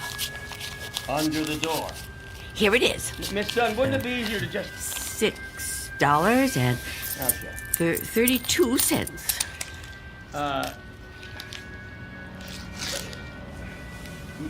Many thanks, Miss Dunn, but, Good day to you, Mr. Fabian. Miss Dunn, are you still there? Yes? What is it? I've been thinking. I just wonder, Miss Dunn, does anybody else bring you food? I really don't see what business of yours that is, Mr. Fabian. Well, no, it's nothing like that, I promise you. I mean, this hasn't anything to do with business. I'm just concerned for your well-being. I mean, it seems to me a person can't live on food big enough to fit through a letterbox. I can assure you, Mr. Fabian, I am in no danger of dying as long as I observe this strict regimen. Oh, well, I'm glad to hear you talk like that, but I don't know. Maybe if I could come in for a minute. Come in? Yeah, I just want to talk, Miss Dunn. I mean, I can't do that so well out here.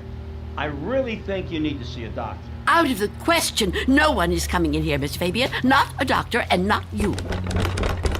Miss Dunn? Miss Dunn, could you open the door, please? Go away! Miss Dunn, I just want to help you. I know what you want. Leave me alone. Miss Dunn, all I know who you are. You do? Well, that's good. That's very good. Myself, I have a very bad memory. Every morning, you know, my wife gives me a pen. Every day I lose it somewhere. So, will you let me in? Stop trying to get in here. You won't get me. Just go away and leave me alone. Come on, Miss Dunn. Look, I've got other deliveries to make. I just want to help you if I can. I think you could use a little help. Ah, the heck with it. Good luck living here in this neighborhood. What's left of it.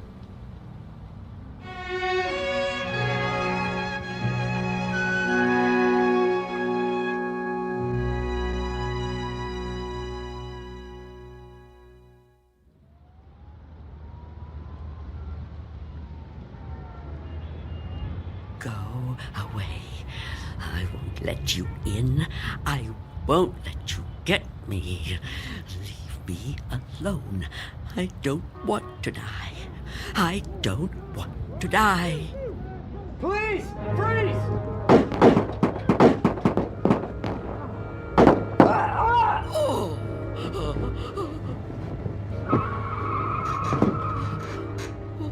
What's going on out there?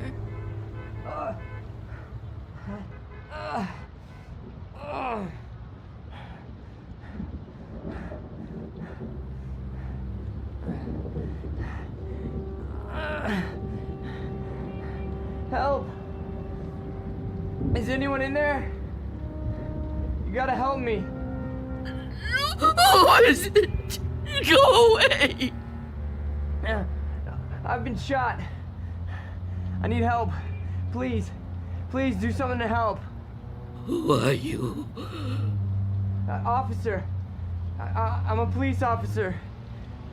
Please, you have to open the door. I need help. I've been shot. You're lying to me. I know you. You can't fool me. No, I'm not trying to fool you. Please. I think I'm dying. You can't trick me so easily. You're no policeman. Why can't you just leave me alone? I know who you are. I know what you are.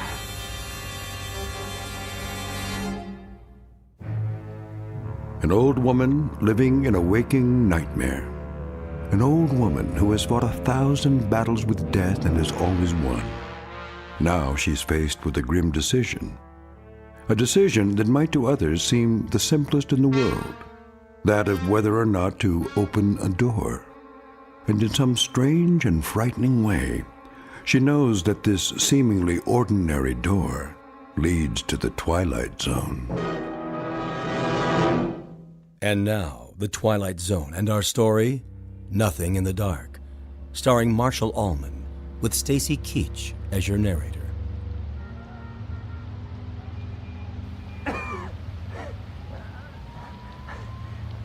Please.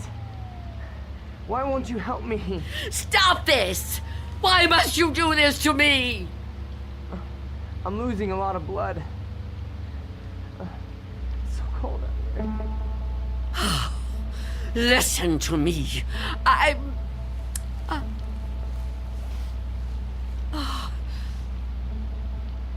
going to open the door. Oh, thank you. Thank you. But I'm leaving the chain on. Don't even try to touch me. I won't let you. Don't worry. I'm not gonna hurt you. I couldn't hurt anybody. Oh. You're so young. Almost a child. Unless you help me, I'm gonna die. I don't think I can even move very far. Oh, don't say that. Oh, it isn't fair. No, it just isn't fair. You keep trying to trick me. I don't know what you're talking about. Don't move. Don't do that again, or I'll close the door. What? Listen, lady. I've been shot. I'm bleeding to death. Do you understand? Do you understand? Please. My name is Harold Belden. I need a doctor. I need a doctor right away. Please, call the hospital. I can't get there myself. I can't call the hospital. I haven't got a telephone. Not anymore. Then let me come inside. You can't just leave me. I'm begging you, I'm freezing. I have to unlock the door. You can't ask me to do that. You can't. I don't want to die. You understand? So you're not gonna help me? You're just gonna let me die out here? I know who you are. No, I told you who I am. My name is Belden. Officer Harold Belden. That's not her name. There is no such person. Stop trying to trick me. I don't understand why you keep saying that. Look, it hurts. It hurts, okay? Please, lady, please. Stop! Stop! Oh, why are you torturing me like this? I tell you, it isn't fair. I don't want to die. Well, I don't want to die either. If I could get help for myself, I would, but I can't move. I've been shot in the side, you see? Look, look, I'm bleeding. Oh, it isn't fair. It isn't fair.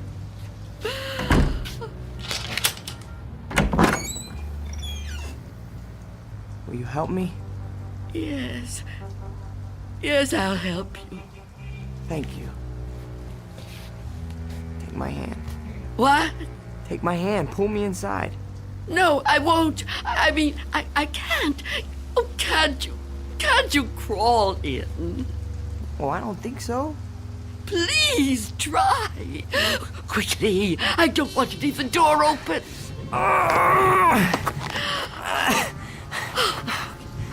That's it. Come over here. Into the bed.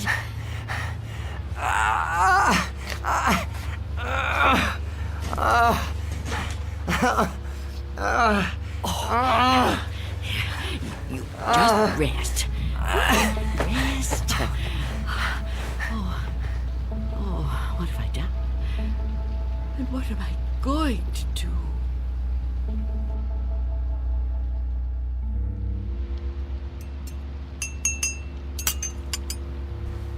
Officer? Officer? Officer? Oh, I'm so sorry. What a...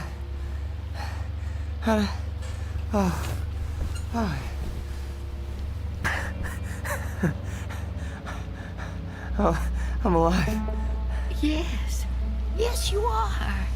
Yeah, you're the lady that helped me. Yes. Eventually. Now, drink this. What is it? Tea. There's no milk, I'm afraid. No, don't get up, officer. Conserve your strength. Yeah, thank you. Thank you. Please,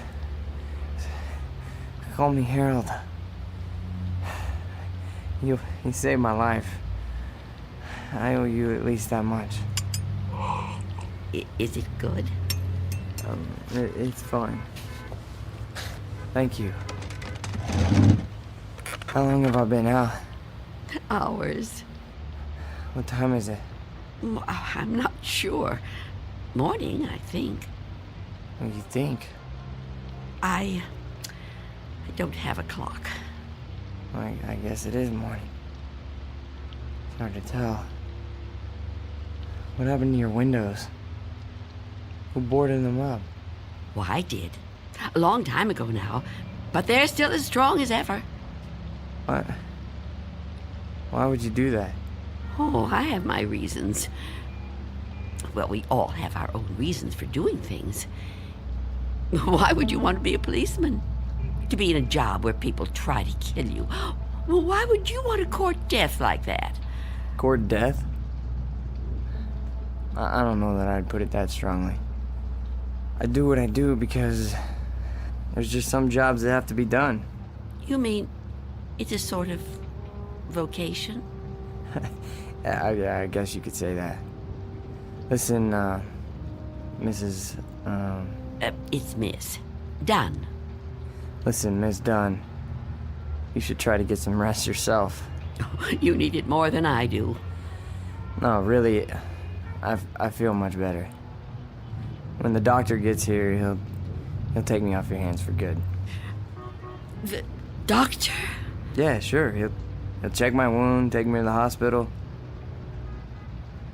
You didn't call the doctor? No, I didn't. Why not? I told you last night. I haven't got a telephone. Don't you remember? No, I don't. I was kind of out of it last night, I guess. Oh, of course. Perhaps you could use your radio to ask someone to come get you. Well, you could wait outside for them. No, I busted my radio when I fell on it. You see? Hello. And I don't think I got the strength left to get up on my own. Look, couldn't you go to one of the neighbors? Oh, there aren't any. What are you talking about? There aren't any neighbors. There must be. Everyone has neighbors. Well, I don't. Not anymore. Why? What happened? They've all moved away. Not all of them. That's impossible. All of them! Trucks came and took away their furniture. First one, and then another. Is something happening to these buildings? I wouldn't know. I'm sorry to ask, but how can you not know something like that? I mean, if it was my home... I don't have a great deal of contact with the outside world. I haven't for quite some time. I couldn't even tell you who the president is. Wow. But there has to be somebody around who can help, you know? Or maybe a phone booth somewhere where you could call a doctor. Perhaps. I don't know. But even if I could call the doctor somehow, I couldn't take a chance and let him in. Why not? It's too dangerous. Dangerous for you? Yes. You let me in. Oh, I didn't have a choice. You were going to... I didn't know if I could trust you, but I'm still alive. Of course you're still alive. What do you think I was gonna do? I mean, but the doctor, he's not gonna be any harm to you. I keep telling you I can't let the doctor in. I can't let anyone else come in. Don't you see? It might be him. It might be him. Who? Him who? Mr. Death. Mr. Death? What? I know he's out there. He's trying to get in. He comes to the door and knocks. He begs me to let him in. Last week, he said he was from the gas company. The gas company? Oh, he's clever. After that, he claimed to be a contractor hired by the city. He said this building was condemned, that I'd have to leave. But I knew who he was. I kept the door locked, refused to let him in. Eventually, he went away. Condemned, huh? I mean, that explains why there's no one else in the neighborhood. No, he knows I'm on to him. Yesterday, he said he was Mr. Fabian from the store. But all he really wanted was to come in. That's all he ever wants. Wait a second. No, it's no use. You wouldn't understand. I knew you wouldn't. How could you?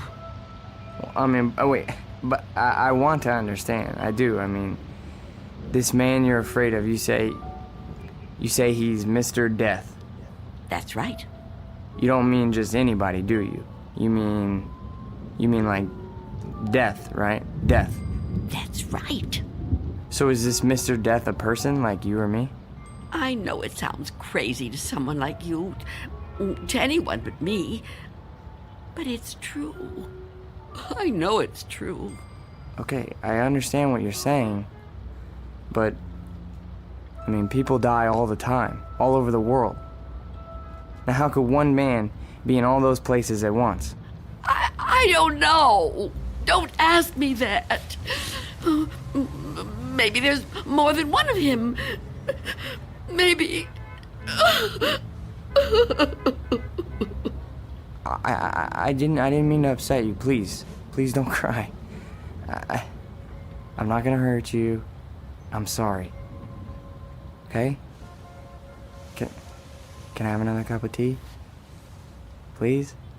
Of course. Tell me about Mr. Death. Your tea. Thanks. Please, Mr. Death. I would like to know about him. All right. At first, I couldn't be sure. It was a long time ago. Everything is.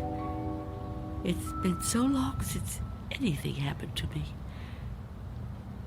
But I was on a bus.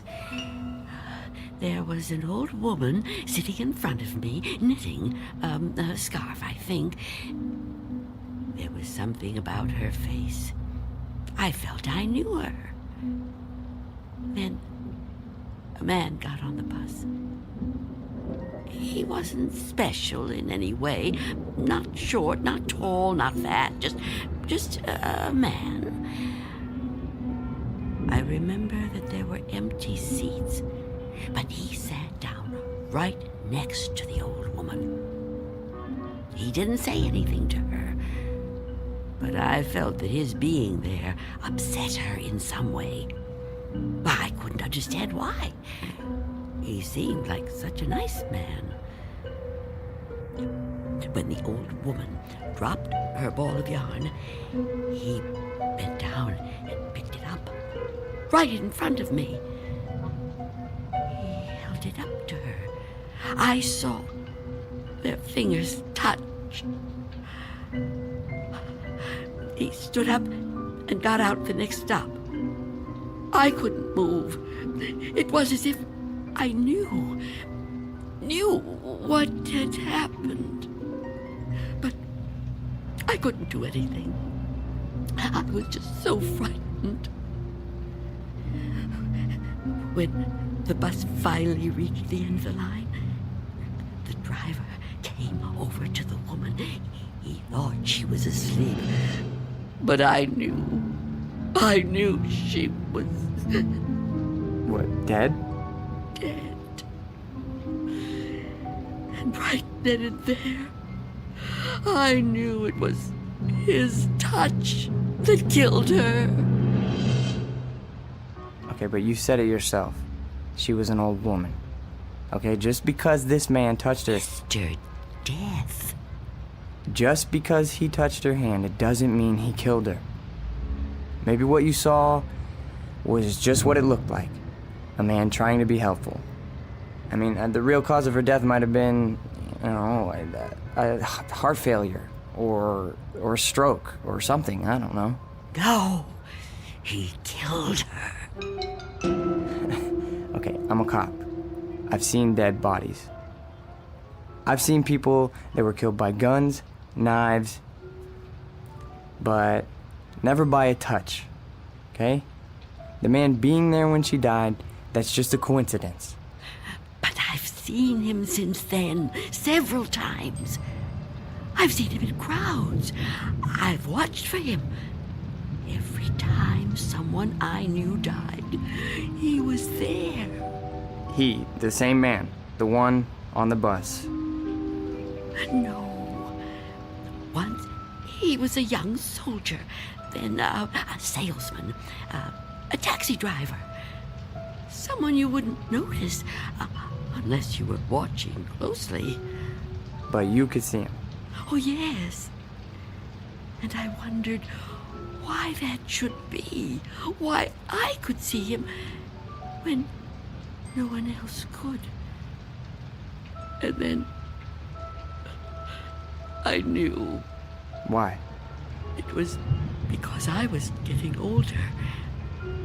And my time was coming. I could see clearer than younger people, people like yourself. Now, do you understand? Oh, I know you don't believe me. That would be too much to ask of anyone. But do you at least understand? Please. I have to know. All right. Maybe. Maybe, okay? But if there is some Mr. Death who's able to visit all the people in the world like Santa Claus... Don't mock me. I'm not meaning to mock you, okay? I would never do that. I swear. But if he's real... He is. If he's real, then I don't see what the problem is. You don't see what the problem is? Oh, you must be joking. No, I mean, if you know what he looks like, what have you got to be afraid of? If you're right, and you can see death, I'd say you're kind of fortunate. Fortunate? Sure, yeah.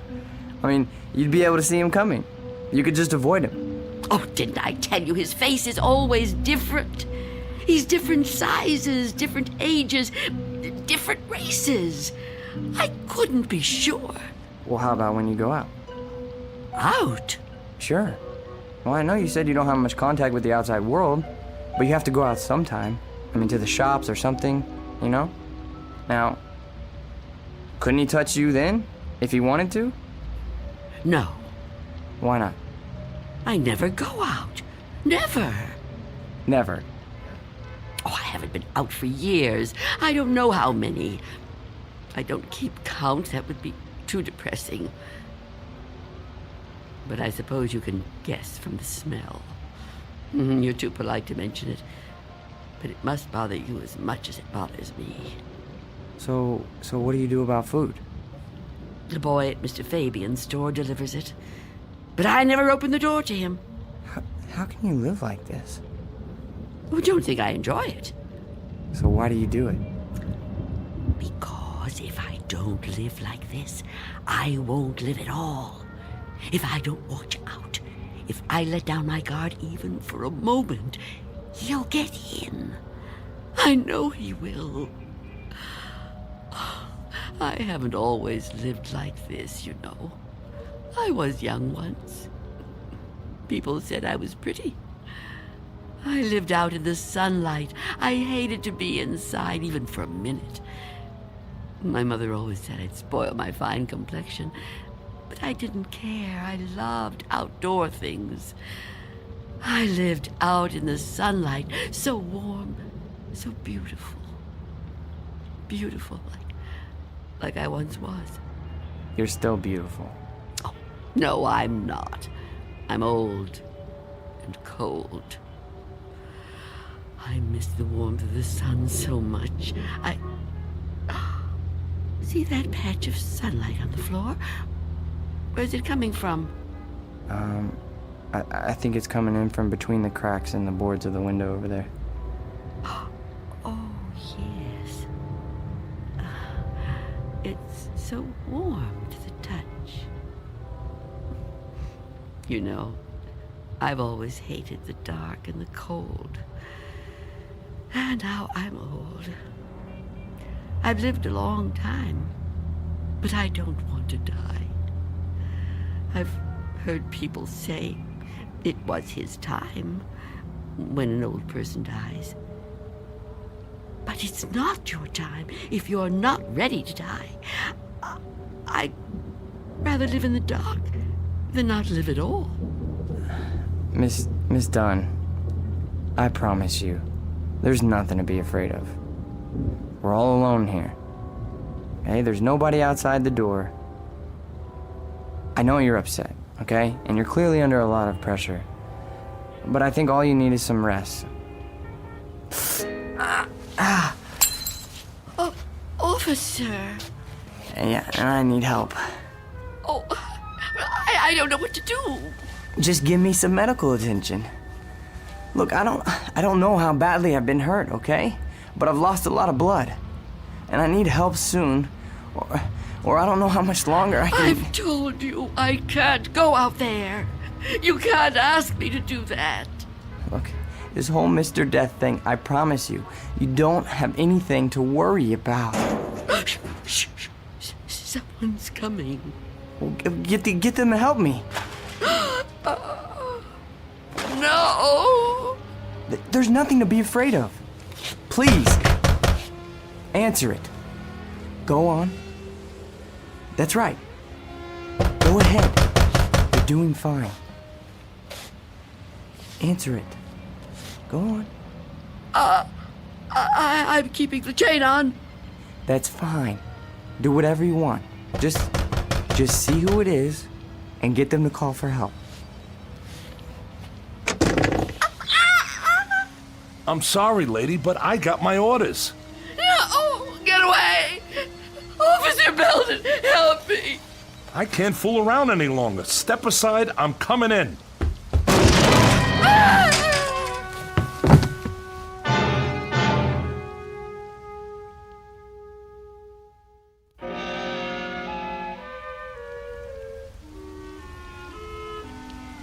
Take my hand.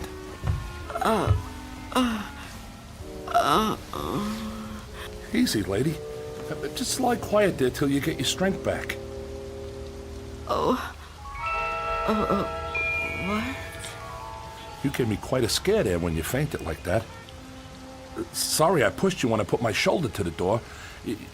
You started to faint and I offered you my hand, but you passed right out. For a second I thought that... Well, I don't even want to talk about that. But I'm glad you're okay. And still I live. Huh? I told you I didn't mean to hurt you. It was an accident. You're not gonna sue, are you? What do you want with me? Here, let me help you get up. Take my...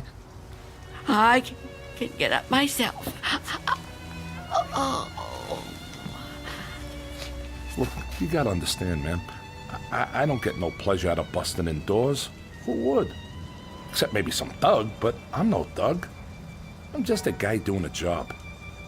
Your job? Look, you don't seem to realize how important this is.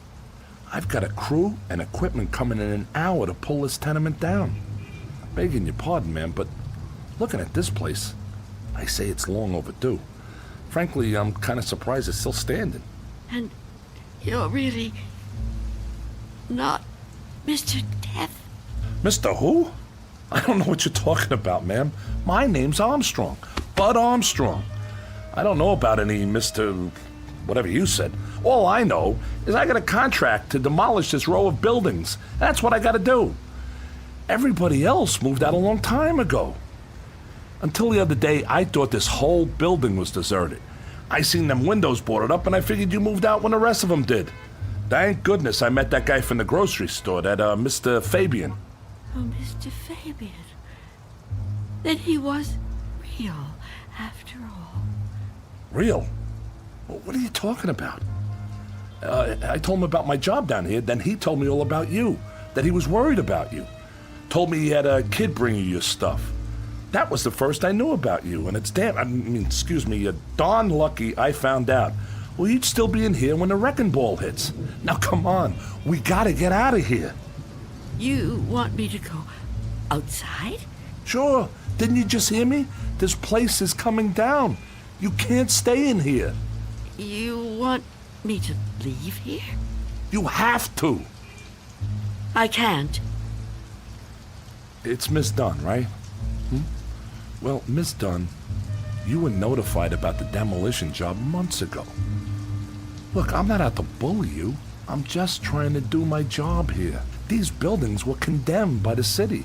Can't say I blame them. And I'm the one who's got to tear them down. Tear them down? Wow, can you? Look around you, ma'am. This building has had it. You can see that. I can see that. Anyone could see that. It's all worn out, dilapidated. All these buildings have got to come down. You seem like a nice person. A nice person shouldn't have to live in a place like this. Now let's the two of us just... Get away from me! Don't touch me! Please don't act like this.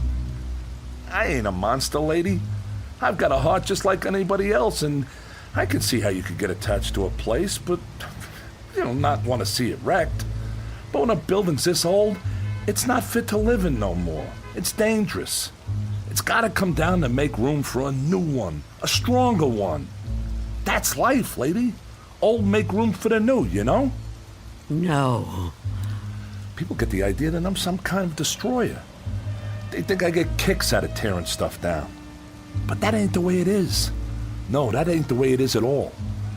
I just clear the ground so other people can build on it. In a way, I guess I kind of help them to it. Can't have one without the other, am I right? Look around you. It's just the way things are, like when a big tree falls in the forest and a new one grows right out of the same ground. Old animals die and young ones take their places. It's just nature. That's how it is. Even people step aside when it's time. I won't. When I finally kick the bucket or when I get too old to contribute, my son-in-law will probably take over the... The door! What about it? Oh, yeah. Sorry about that. I didn't realize the chain was on when I put my shoulder to it. Door's okay, but the chain's had it. You left the door open! Hey, there's no need Get to... out of my way!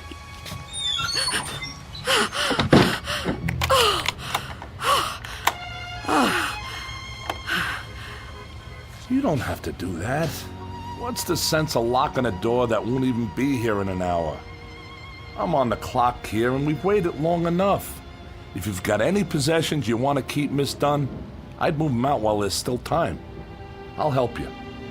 You think you're helping me? I'm not going to leave here. Not with you. Not with anyone. Don't try to touch me. I don't want you anywhere near me. Now look, ma'am, I've been nice to you. I've been trying to go easy. I know this must be tough for you. Any kind of move is a big upset, especially to an older person like you. But if you insist on staying here, I'll have to call a cop. A cop? A police officer? It's just for your own good. Please, cooperate, lady. Hey, where you going? Of course. Mr. Belden! Explain it to him. Tell him the reason I can't go out there. I know you understand. I've told you everything. You'll help me, won't you? You'll help me stay? Well, say something. What are you doing? Who are you talking to? Oh, Mr. Belden is a policeman. Mr. Belden? Who the heck is Mr. Belden? Is he your pet? You got a cat in here? Please tell him. Lady, I think maybe you're sick. You should come with me. I'll get you to a doctor. I don't need a doctor. Mr. Belden, won't you tell him? Okay, I get it. I see how it is. Hey, I'm sorry, but if you're still here when the crew arrives, I'll have to call a cop. I'm sorry. I wanted to make you understand, but... Okay.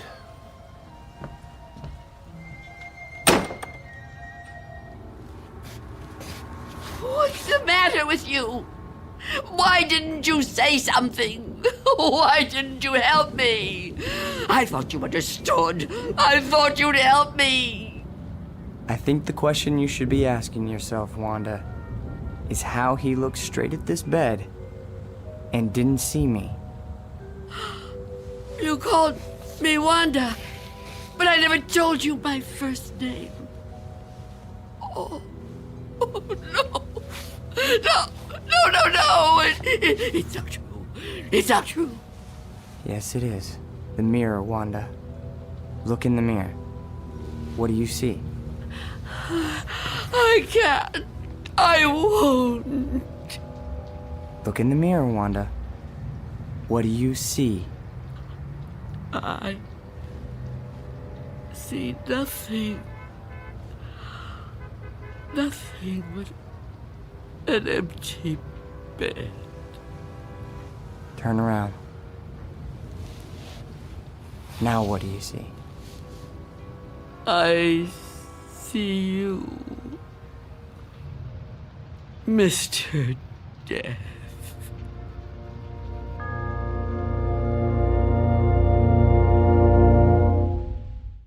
We'll be back to the Twilight Zone in just a moment.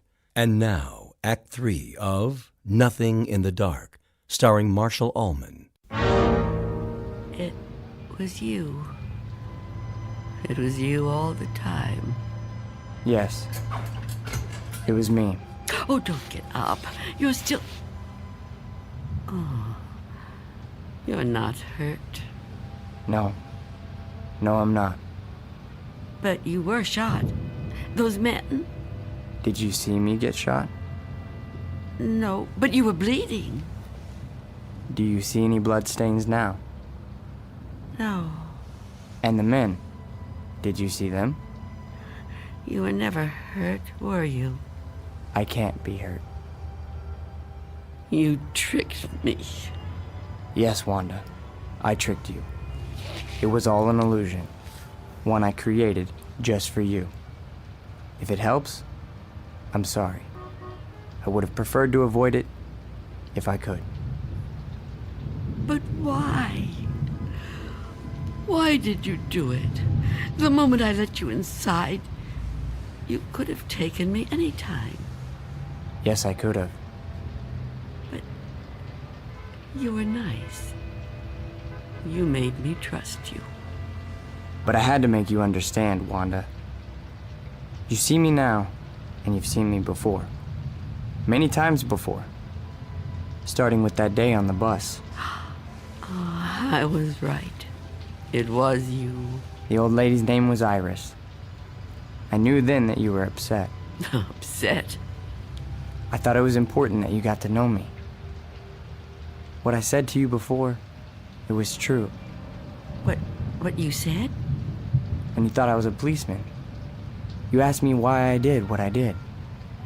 And you said there were some jobs that had to be done. That's right. That it was a kind of vocation. Actually, Wanda, you said that. But I suppose you're right in a way. Now ask yourself, am I really so bad? Am I really so frightening? You've talked to me. You've confided in me. Have I tried to hurt you? Well, no, but... Do you really believe I would ever hurt you? You don't look like someone who would want to hurt me. You see? It isn't me you're afraid of, is it? You know me now. You understand me. What you're afraid of, what you've really been afraid of all these years, is the unknown. That's right, isn't it? Yes. Don't be afraid. But I am afraid. You must be very tired, Wanda. I am. But the running's over now. It's time to rest. I'd like that, but... Give me your hand. I don't want to die. Trust me. No. Mother, give me your hand. I will.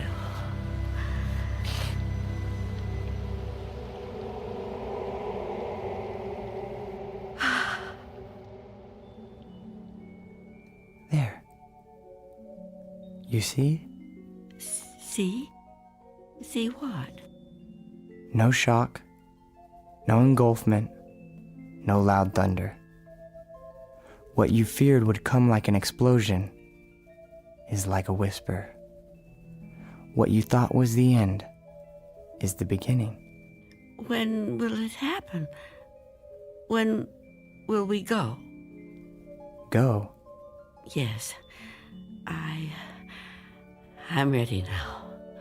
Look over there, on the floor. What is there to... Oh. Now do you understand?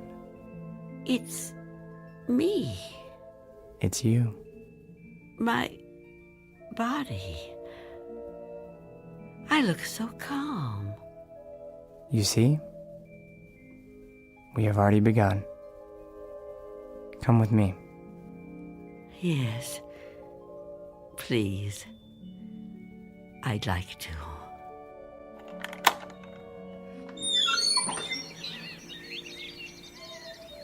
It's such a beautiful day. It is. It surely is. You know, Mr. Armstrong was right about a lot of things. What things? Well, for one, his son does take over the business when he dies. Will that be soon? Another 16 years. Oh, dear. It'll be quick. I'm glad to hear that. I'm afraid I was a little harsh on him. Now the son-in-law, he lives to be 102. 102? Oh, goodness. I know. It's remarkable, really. Of course, the oldest person I ever met was a lady in Tibet. Well, how old was she? Take a guess. Oh, I'm no good at guessing. Come on, take a guess. You'll never believe it.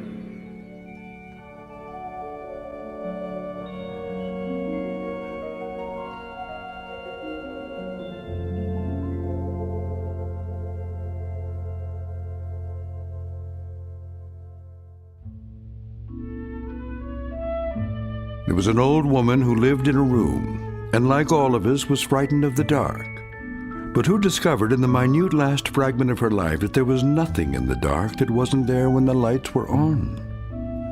Object lesson for the more frightened amongst us. In or out of the Twilight Zone.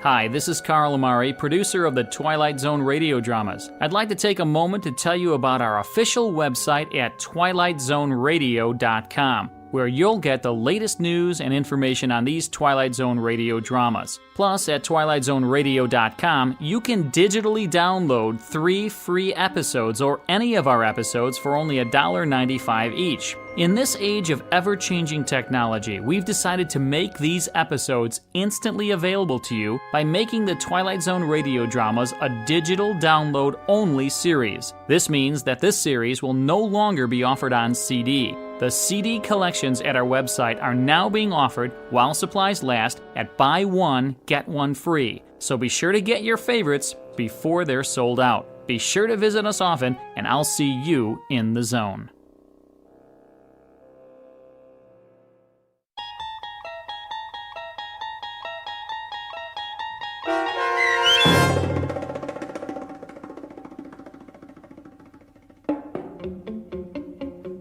Nothing in the Dark, starring Marshall Allman, with Stacy Keach as your narrator, was adapted for radio by M.J. Elliott and written by George Clayton Johnson.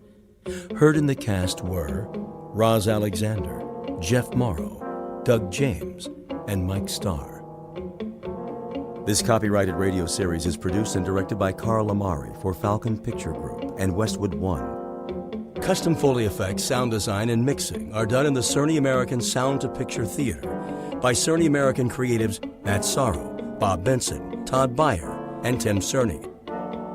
To learn more about the Twilight Zone radio dramas and to contact us, visit our official website at twilightzoneradio.com. Miss Dunn, it's Doug James speaking.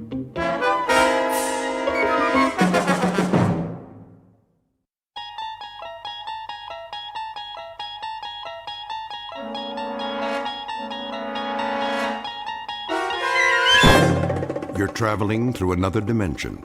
A dimension not only of sight and sound, but of mind. A journey into a wondrous land whose boundaries are those of imagination. Your next stop, the Twilight Zone.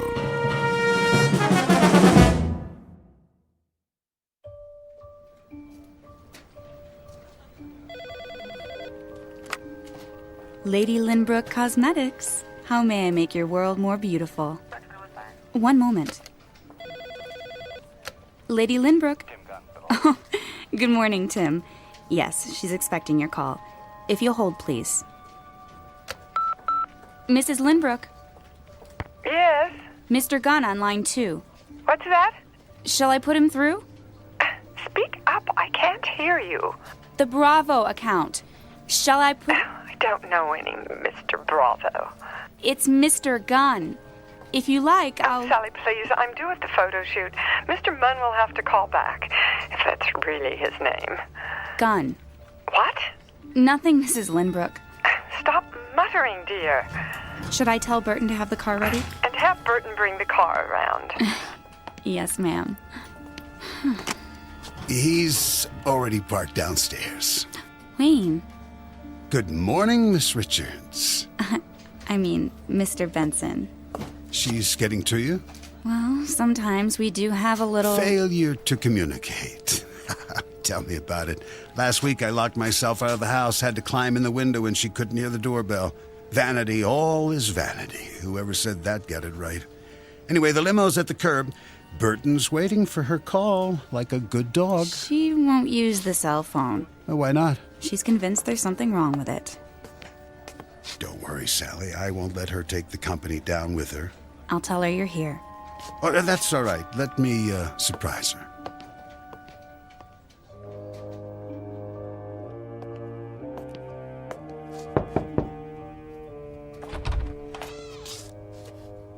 Mirror, mirror on the wall. Who? Gotcha. Wayne, darling, I didn't hear you come in. If I were a snake, I would have bitten you. Well, you shouldn't sneak up on me like that. I haven't finished my makeup. Be a dear and hand me the hairspray. You know they have makeup people at the shoot. What? I said you're beautiful as always. Well, I have to be, in case my handsome husband drops by. Oh, I'm afraid I'll divorce you if your lipstick's on crooked. Something wrong with my lipstick? We need to talk. Did you say something? My point exactly. Rose, I've been thinking. I have an idea. What would you say to a romantic weekend? Just the two of us. It's about the business.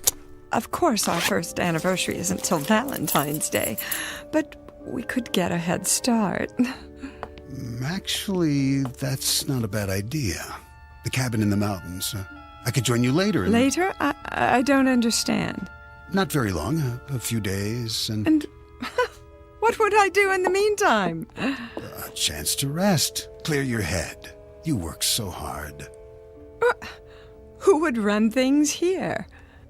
Well, I could take the reins, temporarily, of course. But I enjoy my work. Now, don't be stubborn. It's for your own good. You think I can't handle it anymore? Just because this building has such dreadful acoustics. It's not the building. Admit it. If you weren't so... vain? That's not what I said. I've told you, I will not wear hearing aids. It has nothing to do with vanity. They hurt my ears. They distort everything. I wouldn't understand a word anyone says. All the more reason to take some time off. You'll see. You'll be able to run the business more efficiently, more profitably. I've done quite well until now, thank you. I think you hear what you want to hear. Whenever the word business comes up. My business, Wayne. The one I built from the ground up long before you came along. You are the most stubborn woman I've ever met. I only want what's best for you. You know that, don't you, darling? A company based on beauty, not on what a person can or can't hear.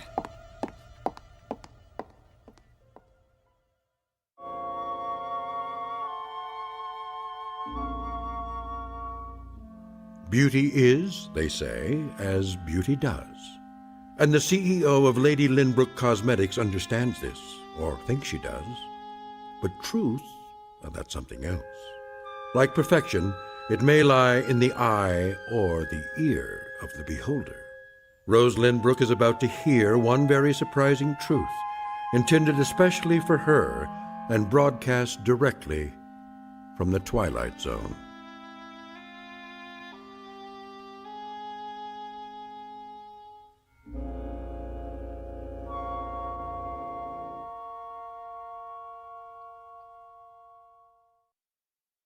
And now, The Twilight Zone, and our story, Now You Hear It, Now You Don't, starring Dee Wallace, with Stacy Keach as your narrator.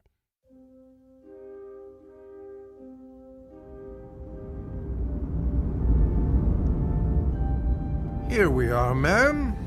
Burton, why are you stopping? I say we're at the studio, Mrs. Lynbrook. What time is it? We're right on schedule. Not late, are we? Not in the slightest. Speak up, will you? I'll get the door. Would you kindly help me with the door? Certainly. Where is my blusher? Ready, ma'am? Well, I guess this will have to do. Watch your step. The curb. Not that door, Burton. The other one. I can't slide over leather in this dress. I suggest the sidewalk side. Traffic this time of day is... How's the traffic? I say it's not safe. Quickly! They're waiting. I'll go around. Man would be late for his own funeral. Well, don't just stand there. Give me your hand. One moment, there's a bus. Now! But, ma'am... Never mind. I don't need your help. Wait! Get behind me! Burton! Burton! Ma'am, are you... Burton! Oh, did you see that? She stepped right out into the street. What's the matter? Didn't she hear the horn? Must be deaf. Oh, if it wasn't for that chauffeur, it would have hit her head on. The poor man. Hey, somebody! Call an ambulance!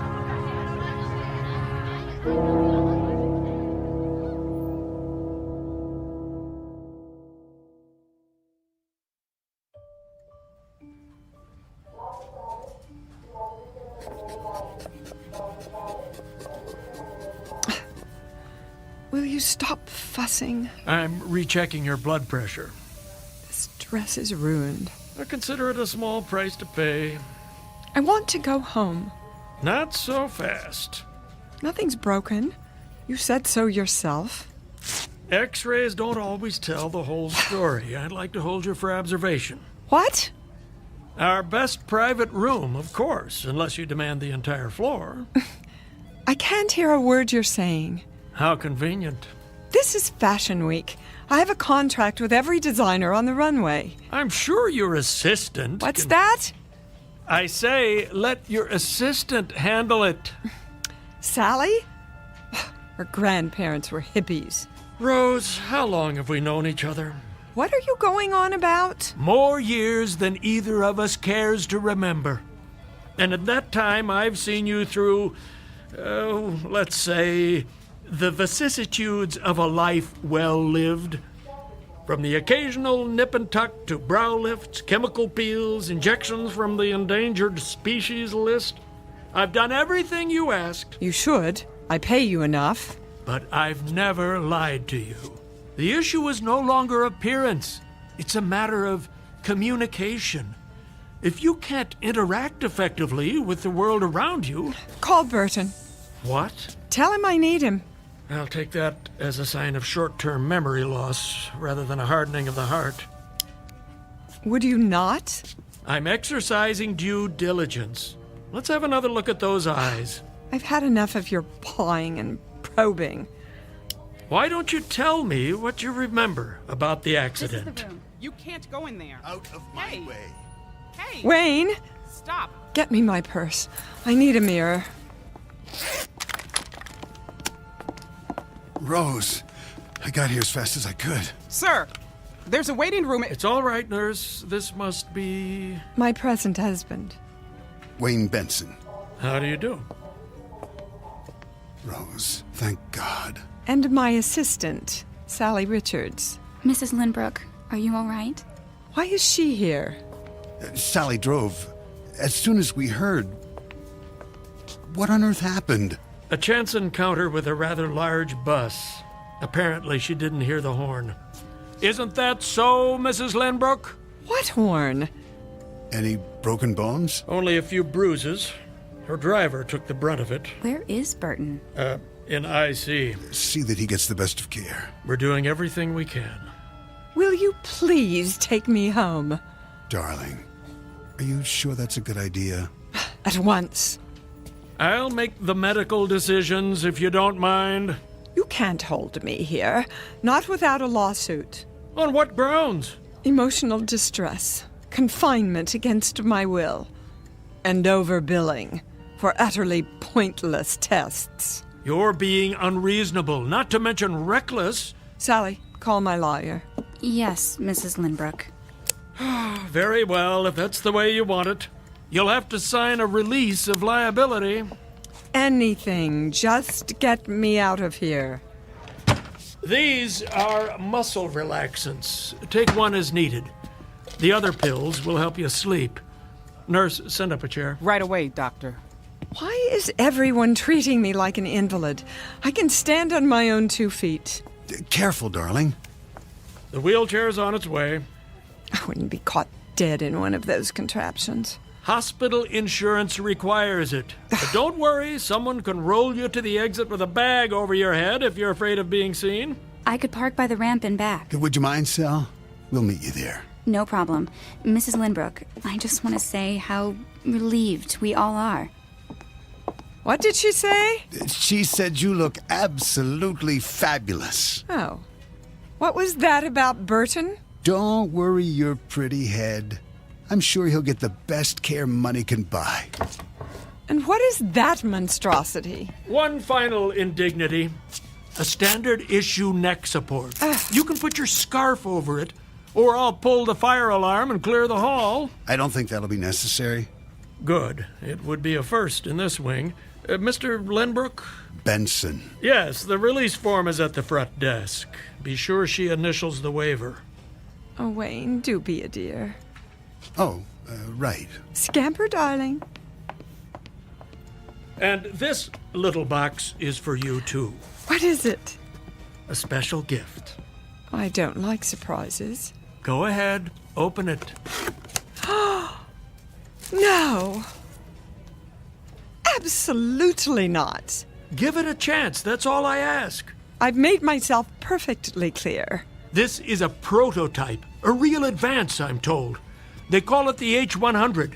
I will not wear a hearing aid. An entirely new technology. The research lab needs someone to field test it. Who knows? You might be written up in the scientific journals. I don't want that kind of publicity. Think of what it might mean for others. Let them get their own hearing aids. I tell you, you're the perfect subject. Oh, then I shouldn't need it. Rose, be honest with yourself this once. Anyone else would have heard that bus. It came out of nowhere. With 100 decibel horn blasting away? Face it, you have degenerative hearing loss, and it's only going to get worse. Look, it's no larger than a pencil eraser. An experimental microcircuit with full frequency range. And this is the wireless control unit, the size of a lipstick. At least try it. I couldn't possibly. Then I can't possibly release you. If I add borderline concussion to your chart, the decision will be out of my hands. You wouldn't. What's more important? Your vanity or your life? It doesn't even look real. Completely invisible once it's in place. It won't fit. Hold still while I insert it in the ear canal. There. Where's my purse? Here's a mirror. See for yourself. Even that new husband of yours won't know. From now on, you'll hear every word, every whisper. The two of you will be closer than a kiss. Is that true? Your secret. Trust me, this will make a new woman out of you. Go ahead, turn it on before he comes back. It's just this little switch here.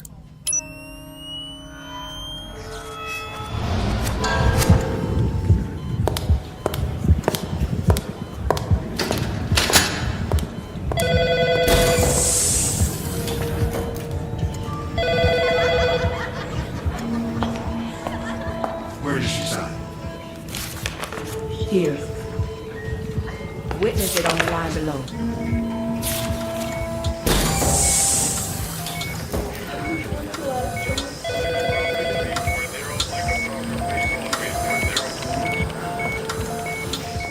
Well, It's too much.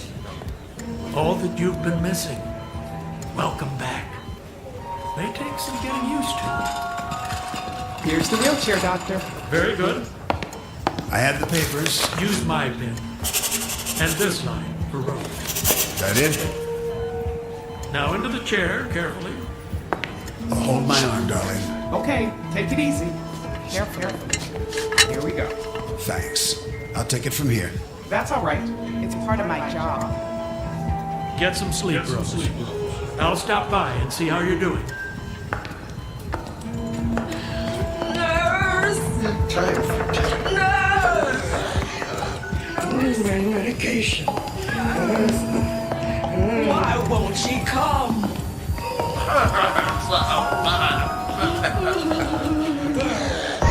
No one came to visit. Stop! It's just down the hall, Mrs. Lindbrook. The rear entrance, darling. Don't you hear that? Hear what? It's too much, I tell you. Hang on. We're almost there. Help! Mrs. Lindbrook. Who's that? I don't hear anything. You'll be home soon, ma'am. Don't leave me, Mrs. Lindbrook. I did my best. I swear. Burton? Don't leave me here to die. Please, ma'am. I beg you. Don't. No. No! No!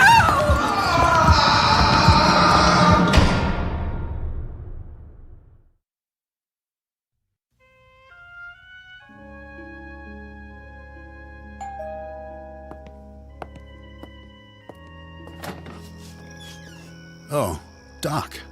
I told Rose I'd stop by. You didn't need to do that. How is she? About the same. Up and around yet? She doesn't do well out of bed. No? Still pretty shook up. The pills don't help? Not much. Do you have anything stronger? I don't know if that's wise. Drink? Oh, you go ahead. I've tried to keep the pressure off, but without the business to worry about, well, she's lost. Really? I guess it's all she knows. She just can't cut it anymore. She doesn't even want to try. That doesn't sound like the Rose I know. The accident really did a number on her. She needs more downtime. It's possible, I suppose. Or maybe she's had too much. I'm thinking of moving her to a place in the country until she gets her strength back. Oh, I don't know about that. There's nothing wrong with her body. Of course, if it's emotional, I could refer her to a specialist. A shrink? She wouldn't hear of it.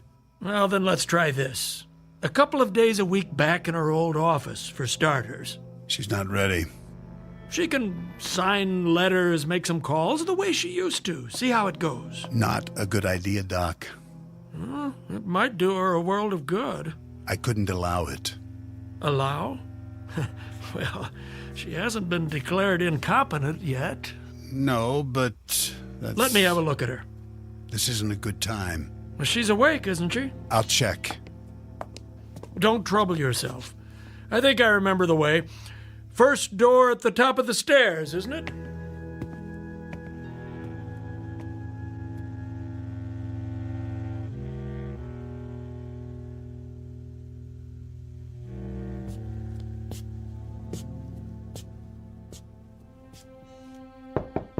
Rose? Come in, Doctor. How did you know? I heard you. All the way downstairs? Before that, when you turned the corner and drove up. Really? That hearing aid must be more sensitive than I thought. Oh, it is. Imagination was always one of your strong points. You're looking well. I look a fright. Not at all. Mind if I give you the once-over? I'm glad you're here. Why, I'm positively flattered. Pulse normal.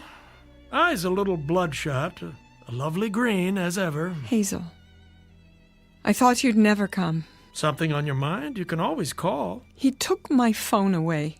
Wayne? He said it was broken. Then I'm sure he'll get you a new one. Don't bet on it. Now.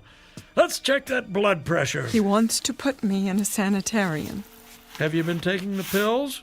I only pretend to swallow, in case he switches them. So you haven't been sleeping. That can make the world seem a very different place. Lie still for a moment. There. A little low, but close enough. I'm a prisoner in my own home. I don't see any padlocks on the doors. The longer I stay here, the weaker I get. I'm afraid to eat. He might put something in the food. Oh, come now. He was right. You all were. I wasn't competent, but isn't it ironic? Because of what happened, I received the greatest gift of all, the ability to hear the truth. Don't be dramatic. You had a problem, and I treated it. The hearing aid works well, then? Too well. I keep it turned all the way down. Otherwise, I couldn't bear it. Amazing what they can do with those little circuits. I was able to hear everything again, and more. Oh, so much more. Other people, other rooms. The gardener below, the mailman on his rounds, the birds flying overhead. Surely not. The cleaning lady downstairs, the cook in the kitchen. Wayne, when he arrives home, before he puts the key in the door, muttering to himself, talking on his phone. He doesn't know I hear, but I do. All of it. A trick of acoustics, air vents in the walls. I know my own house. All right, Rose. I'll play along. So, you think you hear voices? Let me guess. Talking about you, are they? I am not paranoid. An overworked imagination is more like it. That and too much time on your hands. Lying here with nothing to do, your mind heating up like a compost heap. Get out. I've offended you. Do as I say. There's the Rose I know, the one who suffers no opposition, who stands up for herself at the drop of I'll prove it to you. Go into the hall. Now. That's the spirit. Close the door and begin speaking. What would you like me to say? Anything. Whisper it as softly as you can. Very well. Now, where's the control?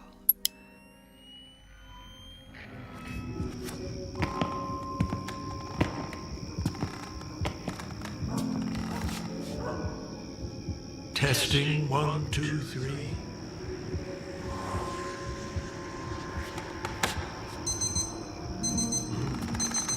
That late already?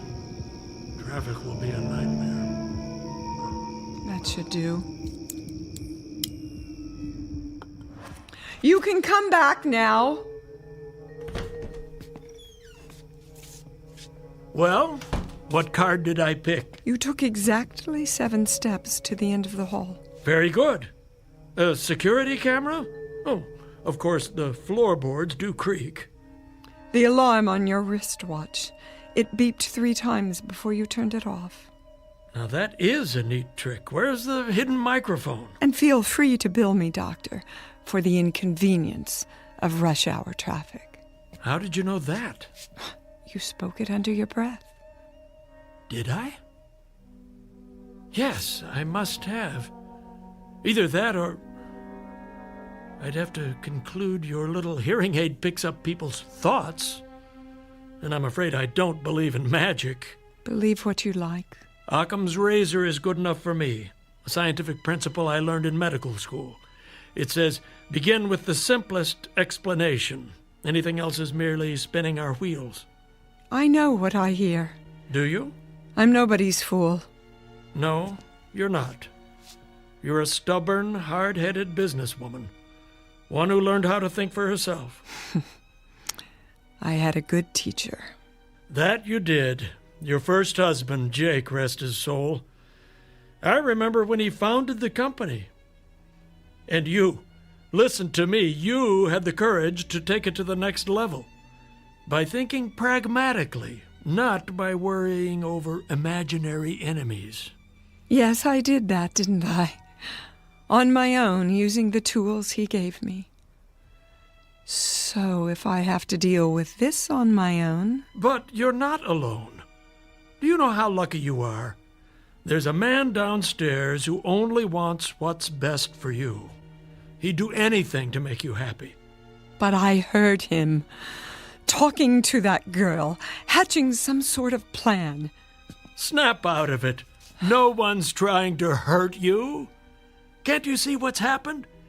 You suffered a shock and a delayed reaction, what they call post-traumatic stress.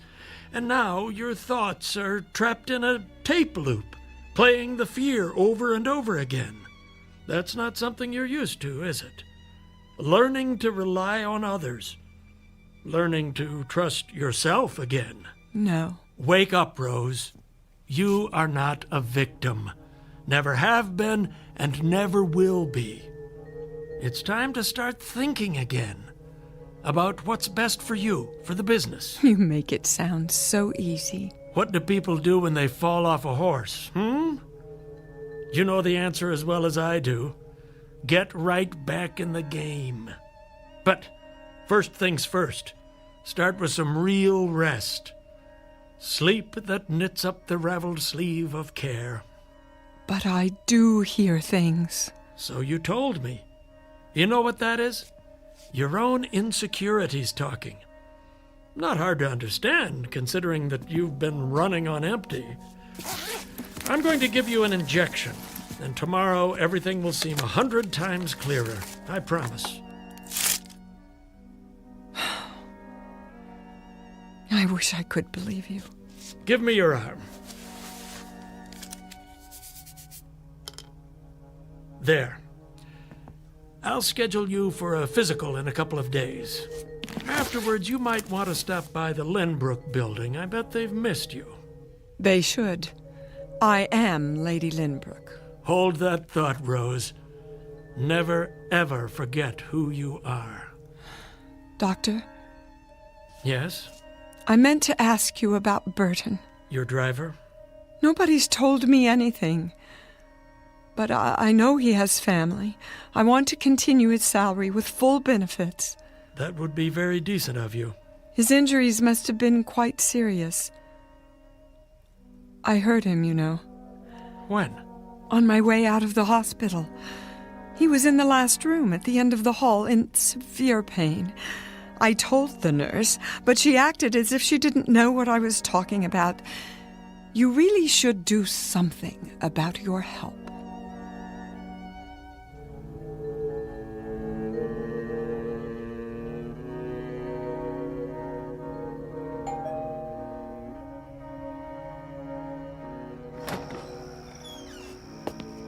Why didn't you call me? That old duck came nosing around. I waited all day. Keep your voice down. Dr. Wrightson. Miss Richards, isn't it? Nice to see you again. Miss Richards stopped by to get some papers. She was just leaving, weren't you, Sally? Miss Richards. Yes. Yes, I was. How's Rose? Much better. Is she? Don't bother with the pills tonight. I administered a sedative. With any luck, she'll sleep through till morning. Bring her by in a day or two, and I'll give her the all clear. Isn't that rushing it a bit? Don't worry. She's a lot tougher than you think. I hope you're right. See you soon, then. if she's up to it. Something tells me she will be. Bye now. Bye. Bye.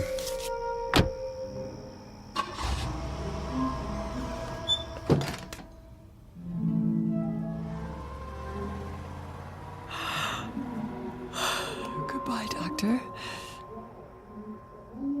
Is that Sally? Why is she here? What are they saying? He's on to us. Relax. I can't take much more of this weight. It won't be long. When? At the cabin in the mountains. Tonight. Doctor, come back. I was right. I need you now.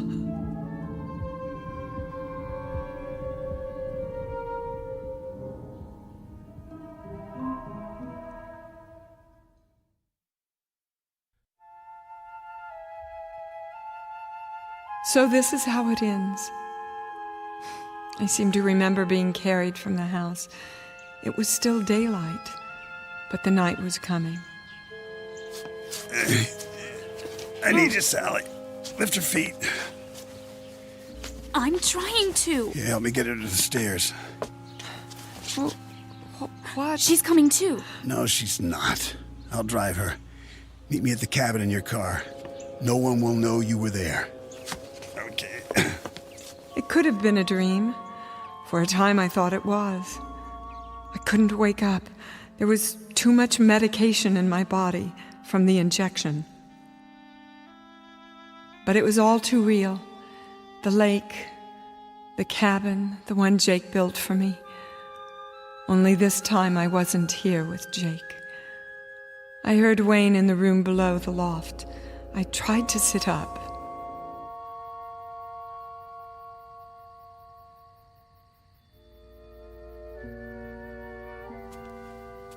Easy, Mrs. Lindbrook. Sally? Go back to sleep. Where am I? In bed. Where else? What? I said, go back to sleep. Now.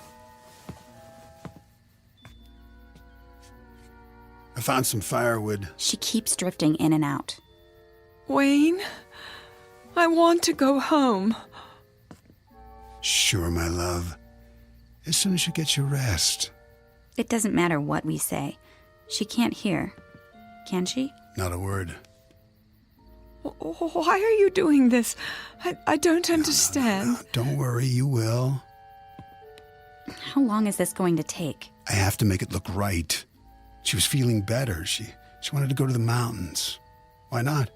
Then at some point the excitement got to her and she stopped breathing. How are you going to accomplish that? A simple pillow over the face. No marks. And the only drug in her system will be what the doctor gave her. Who knows? Maybe it was too much for someone her age. And we're so far out in the country. It'll take the ambulance forever to get here. What a shame. No. Isn't that so, darling? I don't want to see this. You won't. It'll happen in the middle of the night. By then you'll be back at your apartment in the city. Why don't I just leave now? And miss the festivities? I brought champagne to toast your new job. I'm going to start a fire. It's freezing in here. Wayne? Shh, shh, shh, shh. Now, Rosie, you need your strength if you want to make it through the night. Please. Save your breath. Save your breath. That's right. Close your mouth, or I'll do it for you. Eventually, the medication started to wear off. I heard them downstairs by the fire. They thought I was still asleep. I could barely walk. My legs were too weak. Even if I could, there was no place to go. The lake on one side, the mountains on the other. I didn't need to turn on the hearing aid. I knew what they were doing. They were celebrating. When I was a little girl, I used to play hide and seek. We covered our eyes and put our fingers in our ears while one of us hid in a secret place. I was very, very good at that. No one ever found me. So tonight I would have to be it again. Except that this time there was no place to hide. Even climbing out of bed took all the strength I had.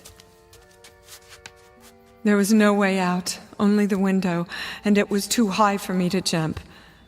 But I knew the cabin well. I had designed it myself with Jake. A rustic dresser, a cedar chest, a small closet with a concealed wall safe.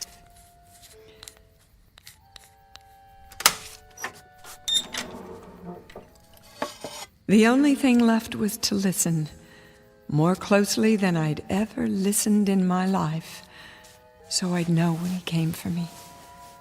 I turned up the hearing aid as high as it would go, and waited. I willed myself to stay awake, curled up in bed like a child, afraid of the boogeyman. But I was not a child anymore. You let me fall asleep. Where are you going? It's time. Now. Yes, now.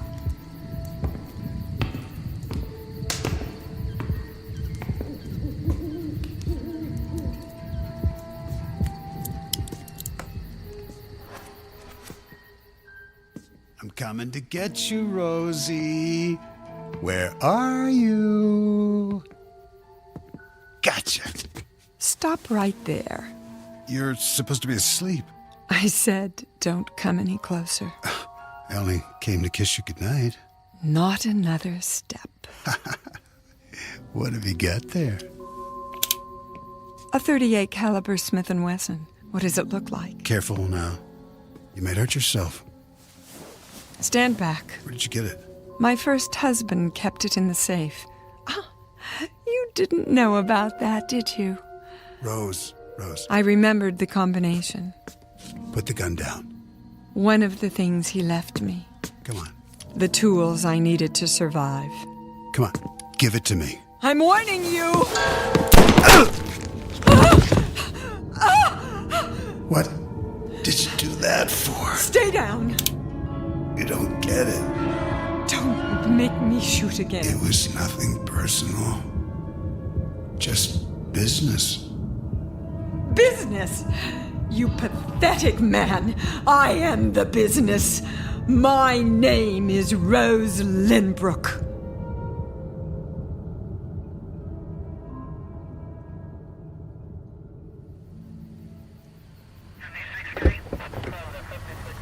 Anything else, Lieutenant? We'll need a copy of the autopsy. Of course. I'll send it over this afternoon. We have it listed as a gunshot wound in the chest. That's right. A single shot to the heart. Well, I guess that's enough for now. What about the assistant? The Richards girl? Kidnapping, conspiracy to commit murder. She confessed everything. The deceased Wayne Benson says he was going to take over the business. He promised to make her the new Lady Lynbrook. Fools. There's only one of those. Here's my card. Call me when Mrs. L can make a full statement. It shouldn't be long, a day or two. She's a remarkable lady. Thanks, Doc. Not at all.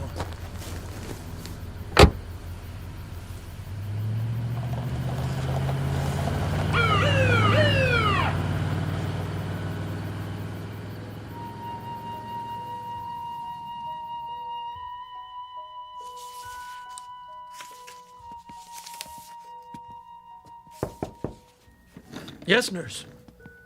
Will you need me for anything else this morning? I guess not. I was just going over the test results from R&D. The hearing aid? What did they say? Looks like she was right. About what? It wasn't calibrated correctly. The gain was boosted way too high. So, I guess that explains it. I'm not sure I follow. She could have heard voices at a distance. From another room, say. If they didn't burst her eardrums first. No damage done, fortunately. The H-100 might actually have saved her life. Did she ever... Oh, it's none of my business. Go ahead, Janet. Well, I was just wondering, did she say anything to you? Didn't she suspect what her husband was up to? Yeah, patients say a lot of things to their doctors. Some real, some imaginary. The trick is to know the difference. This time I should have listened more closely. She must have been terrified. She's lucky she didn't lose her mind. Want to hear something really peculiar? The frequency response. They used a new type of limiter circuit. Only it didn't work. So the high end was off the scale. So that's what she was complaining about. Not only the decibel level, but the extended upper frequencies. I don't see how anybody could bear it, except for a dog. Above the normal range? Way above. Beyond any instrument we've got. If there are sound waves that high, no one's ever measured them. I'm surprised it didn't drive her insane. But sounds like that, where would they come from? Don't ask me. Some other place. One we don't know anything about. I'm just spinning my wheels. It is strange, though. Yes, it is. Because she swears she heard some very odd things.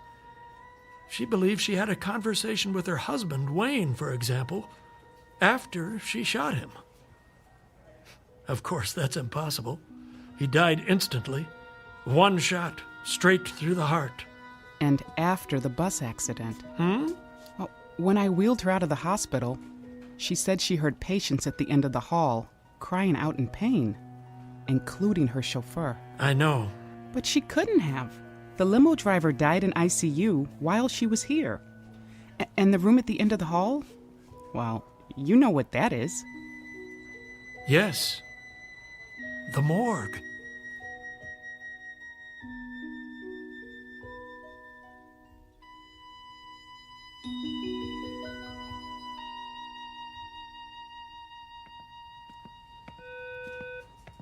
Paging Dr. Statement. Dr. Statement, please. Hey there, Janet. Hi, Mimi. Going to lunch? I'll meet you in the cafeteria, right after I drop this off. Okay, great. Mrs. Lynbrook. Mrs. Lynbrook. Sorry. How are you feeling? What?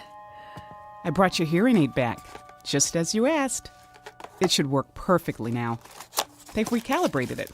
Here, let me fit it in your ear. I can do it myself. If you like. Ready for some lunch? Did you hear me? I said, are you ready for some lunch? Oh, stop fussing. I have what I need now. Well, if you need anything else, just buzz the nurse's station. Doctor will be by in a while. Till then, I'll leave you alone so you can rest.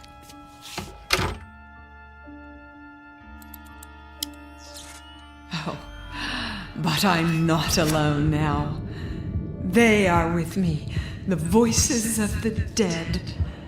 So many new ones, coming and going in this place. I have to listen very, very closely. And one day, perhaps, just perhaps, I'll hear all of their secrets, all the things they have to share with me. Jake, are you here? Speak to me, my love. If you're with me, speak now. I'll be able to hear. Where are you? Jake? Jake!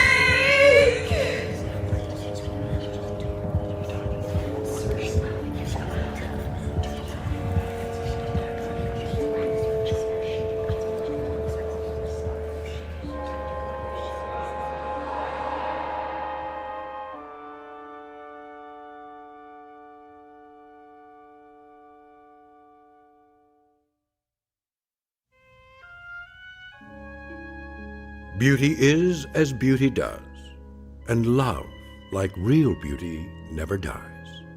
Here or in the Twilight Zone.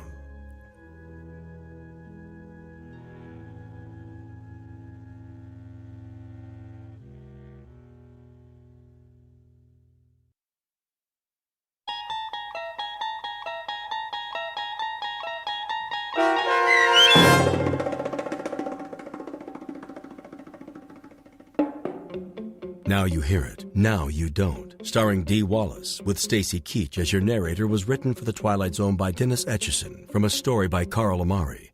Heard in the cast were Norm Woodell, Rob Riley, Jim McCants, Jennifer Joy, Sia Moody, Mimi Ayers, Joby Cerny, and Alex Sopner.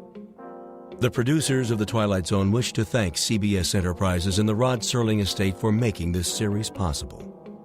This copyrighted radio series is produced by Carl Amari and directed by Joby Cerny for Falcon Picture Group. Sound design, custom Foley effects, recording, and editing are done in the Cerny American Sound to Picture Theater by sound designers Craig Lee, Bob Benson, Todd Beyer, and Tim Cerny. To learn more about the Twilight Zone radio dramas and to download episodes, including 3 free episodes on our homepage, visit our official website at twilightzoneradio.com. Doug James speaking.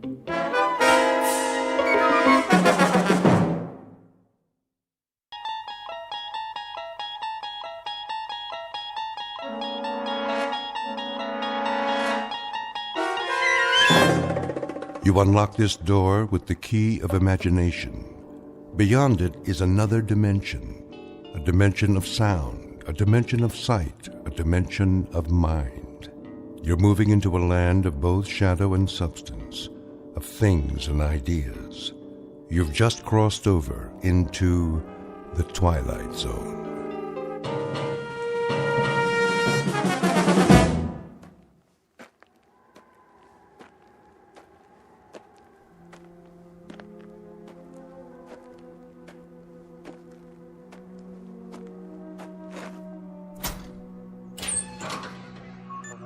Hank? Hank! Oh, morning, Captain. Anything on the radar? Not yet. No signal at all. Try 4.0, true. It'll probably come from that direction. I had her on that all morning, sir. Still nothing. You're past your time, aren't you? Who's your relief? Al Baines, Captain. Baines? I'll see what happened to him. Yes, sir.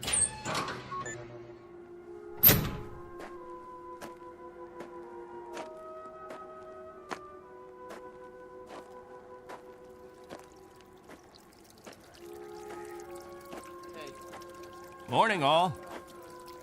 Anything yet? Afraid not. They lost, you figure?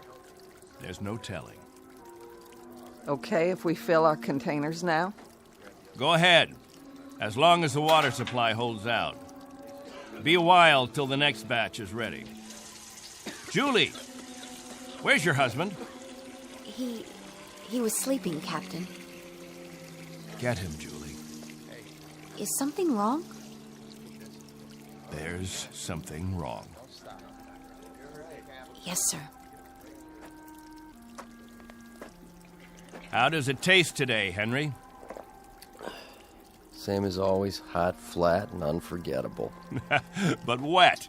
Suffer it a little bit more. 6 months from now, you'll be drinking chocolate ice cream sodas.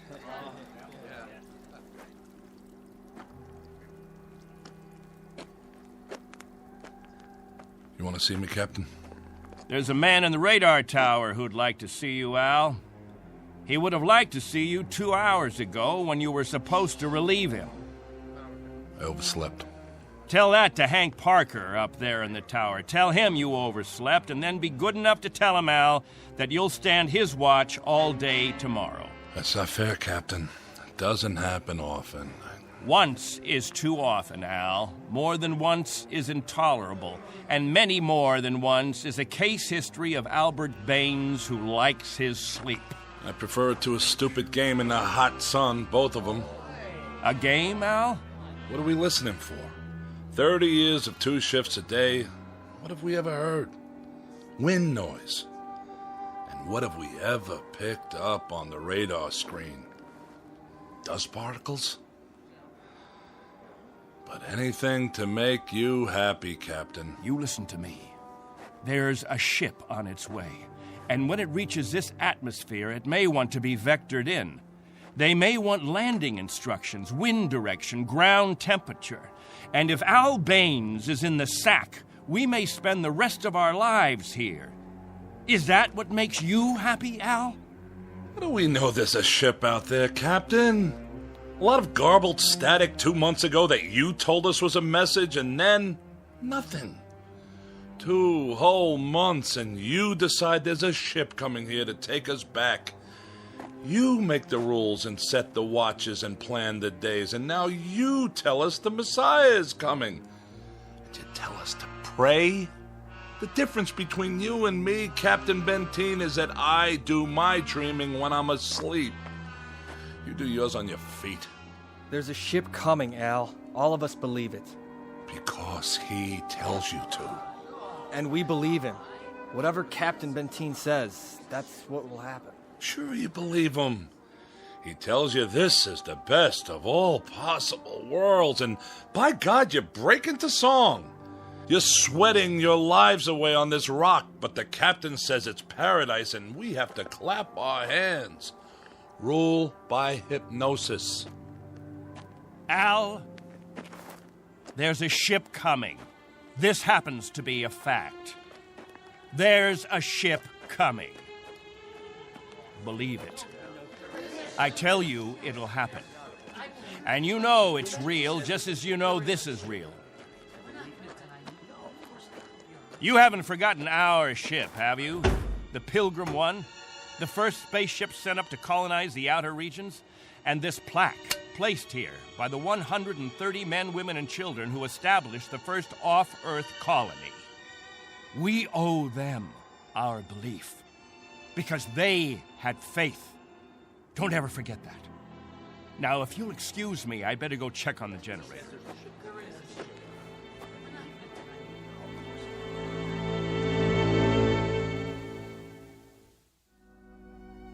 This is William Benteen, who officiates on a small outpost in space. An outpost slowly disintegrating under the heat of 2 suns, with the holes, the cracks, the fissures that are the residue of despair. He tries to fill them with faith and to retain a faith of his own. This is a remnant society, a handful of people who left the Earth looking for a millennium, a place without war, without jeopardy, without fear.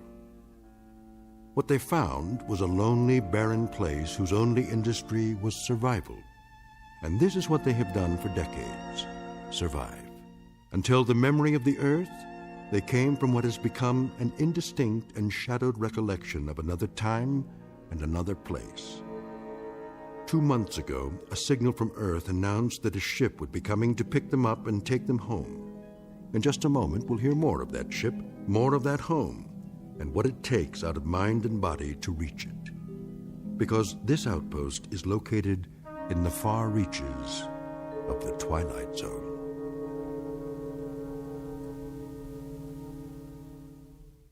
And now, The Twilight Zone and our story, On Thursday We Leave for Home, starring Barry Bostwick with Stacy Keach as your narrator.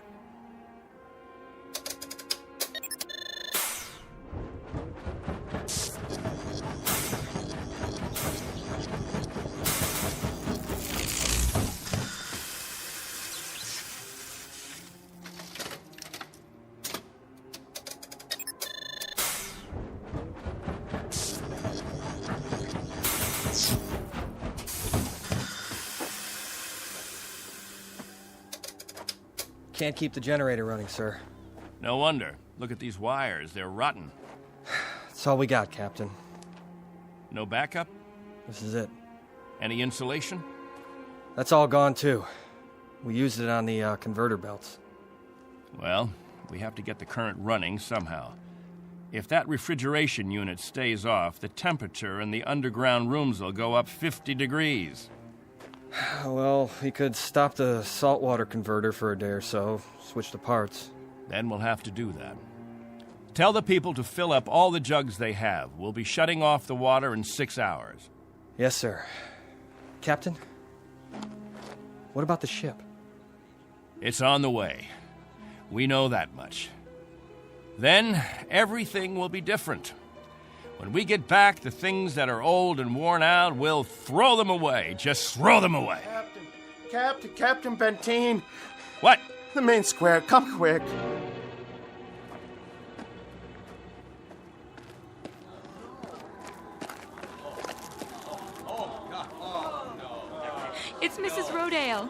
She's hanged herself. Cut her down.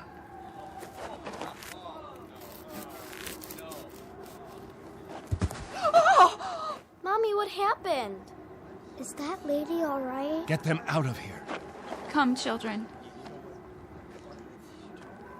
God have mercy on her. You men there, prepare her. We'll bury her in an hour. Yes, sir.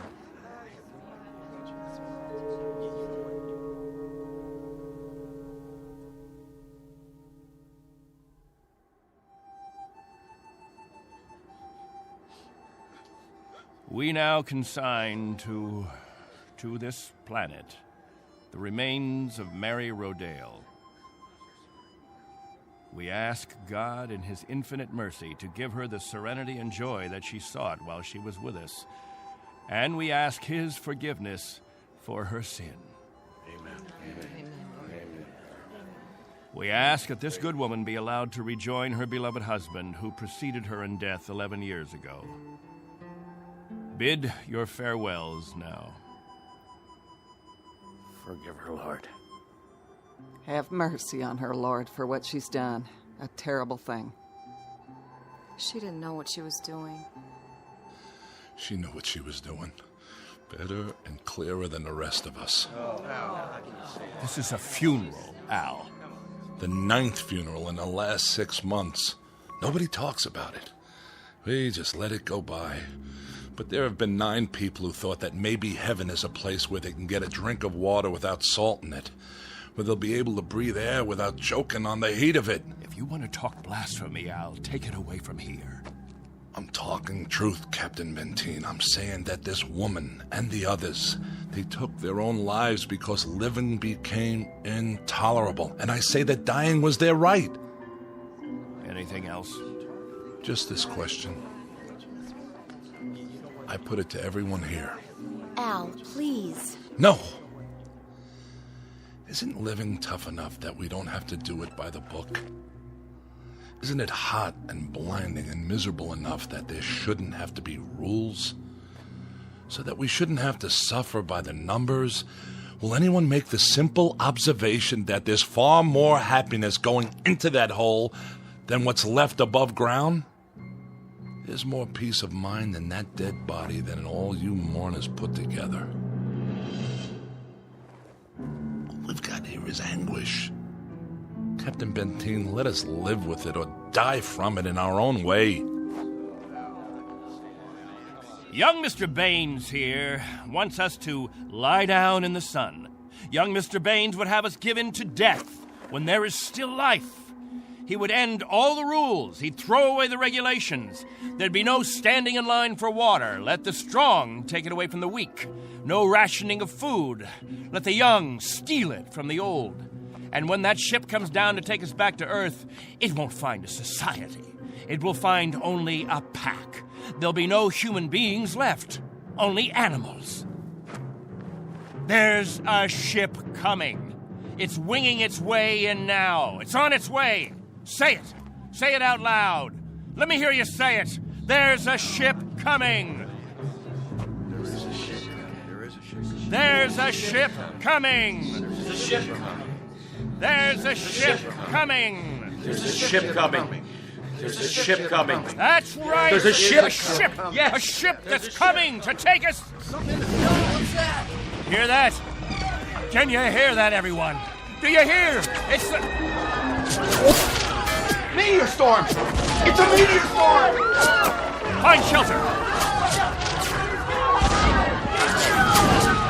Get inside!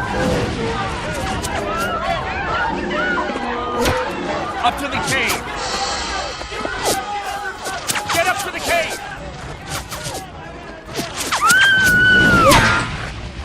Julie! It's Julie. She's bleeding. Quickly! We have to move. I can't. Something hit my arm. I think it's broken. Stand aside. I'll carry it.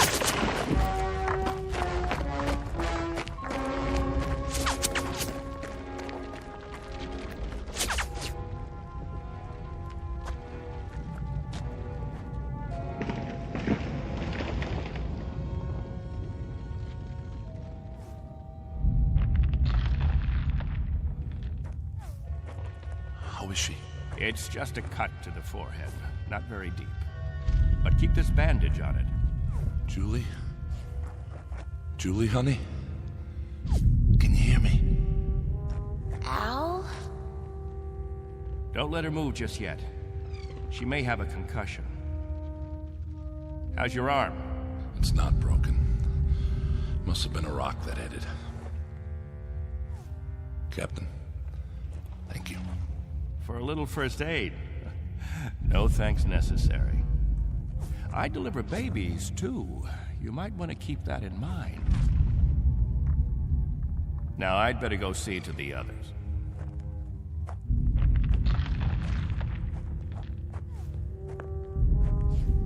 Will it go on much longer, Captain?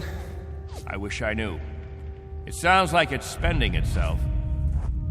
I've seen meteor storms before, Captain, but nothing this size. What about the damage, Henry? 2 underground cells destroyed. At least, that's what it looked like from out front. Everybody accounted for? I think we're all here, Captain. I've checked. Nobody's missing. Thank God. Everyone try to stay calm. The worst of it is over.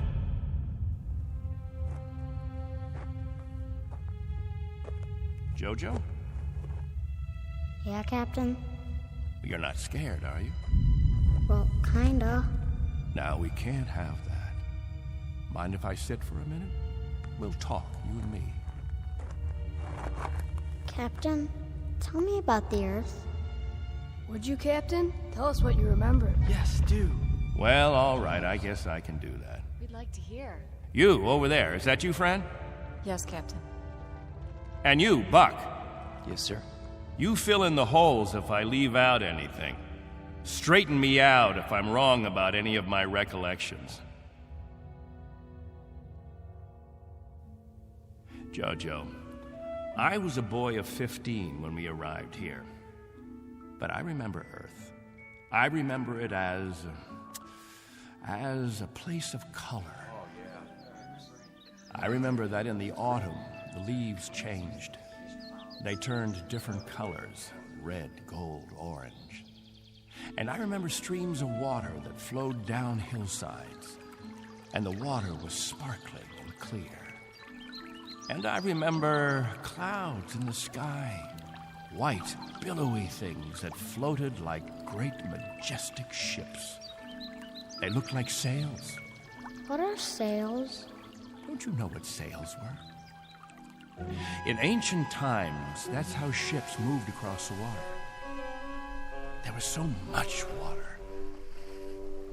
The men unfurled large sheets of canvas against the wind, and it was the wind that moved them. And I can remember night skies. Night. Endless black velvet with stars. And sometimes a moon that seemed to hang there as big as the face of an old man, looking down on us all. Captain, what's night? Why, that was the quiet time, Jojo. Night was when the earth went to sleep. It was the cover it pulled over itself. Not like here, with 2 suns always shining, always burning.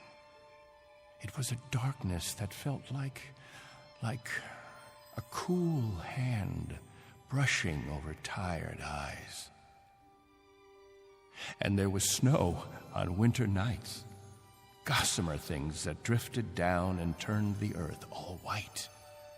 And we could build snowmen the next morning and see our breath in the air. And it was good then. It was right. So, why did you leave there? Oh, we thought we could find another Earth, Jojo. Then we found this. We thought we could escape war. We thought we could build an even better place. And it took us 20 years to find out that we had left our home 1 billion miles away, only to be stranded, like visitors, transients, that no roots could take hold in this ground. But it was too late. So we spend the next 30 years watching a clock and a calendar and waiting. But we can't wait any longer. Not a day, not an hour. We have to get back home. There's no more time. I'll go outside and survey the damage.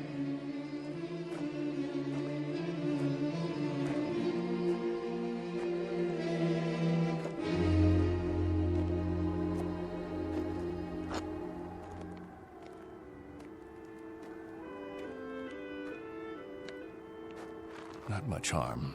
The radar tower is still standing.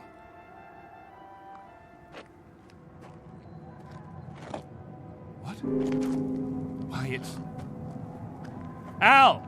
Al Baines, do you hear that noise? All of you, come out here. Do you hear it? What is that?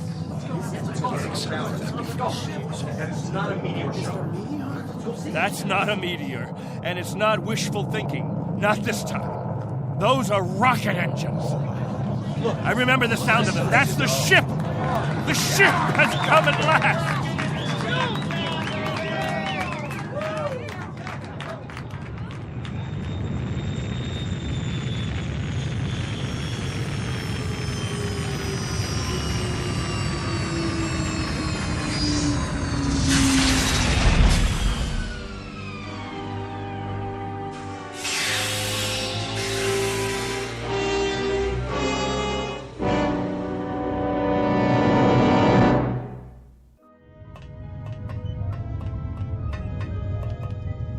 Wow, what a ship.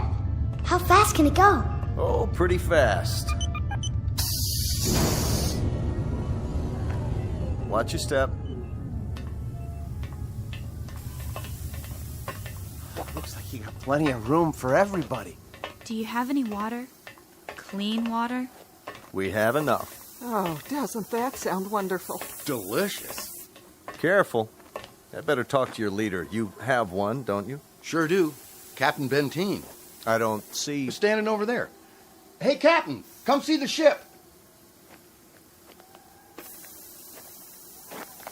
Mr. Benteen? I'm Benteen. Colonel Sloan. I command the Galaxy 6. Our orders are to transport you all back to Earth.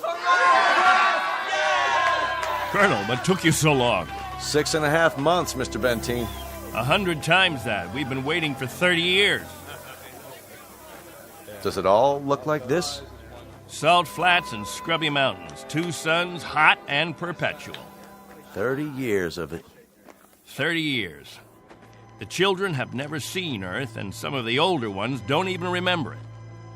They'll see it now. Our orders are to get you aboard as soon as possible. We figured that we should be able to lift off on Thursday. Are you still using Earth time? Of course. Good. That'll give you 3 days to prepare. Unfortunately, your people will only be able to take what they can carry. Over 200, aren't there? 187 men, women, and children. It may be a little crowded, but we'll fit you all in. You've been used to a lot of space, Mr. Benteen, haven't you? Space? Room to move around. That's all there is here. That and the heat. I can feel it. They'll make the trip standing on their heads if necessary. I'm sure they will, but I don't think that'll be necessary. Do you know, can you understand what a godsend this is for all of us? It's hard to imagine. I can only say your country's very, very proud of you. What of the Earth? Has it changed? Not too much. Still green? Still green. And the cities? The cities still stand. And war? As always, I'm afraid. One dies down, another one springs up. But through some miracle and the grace of God, we never had the big one. Now, Mr. Benteen, all things considered, I think you'll find it very much as you left it. Captain Benteen. Captain? That's what the people call me. This place, their very lives, it's all been my responsibility. You've done quite a job, Captain Benteen. But you can rest easy. I'll take over the responsibilities now. No need. I'm used to the job, Colonel. The living quarters, they're underground? I was saying, Colonel, I'm used to the responsibility. I wouldn't quite know how to function without it. Is it cooler there, Mr. Benteen? I'm sorry, I didn't... Your underground rooms, are they much cooler? Yes, they're refrigerated. It's... Captain. Morning, Captain. George. The best morning ever. We just wanted to say thank you, Captain. Why? For what? For keeping us alive all these years. That's right. Without the Captain, none of us would be here. That's not necessary. You better believe it, Colonel. I do. I do believe it. Captain Benteen. Go ahead, Colonel Sloan. That's all right. I'll see to the others.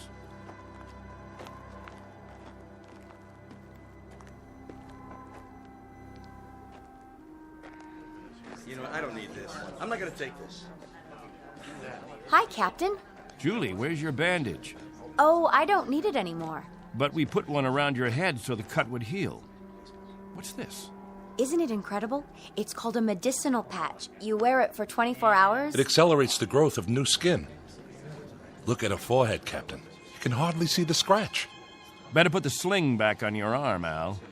I don't need a sling. Just this metal band. It's magnesium. Colonel Sloan said my arm would be perfect by the end of the week. Well, I seem to have had my practice taken away from me. But while we're here, I'd use that sling. I'll bet I've fixed about 500 broken wings in my time, and the only way to be sure it heals properly is to keep the limb immobile. Where's Colonel Sloan? I want to ask him what to pack.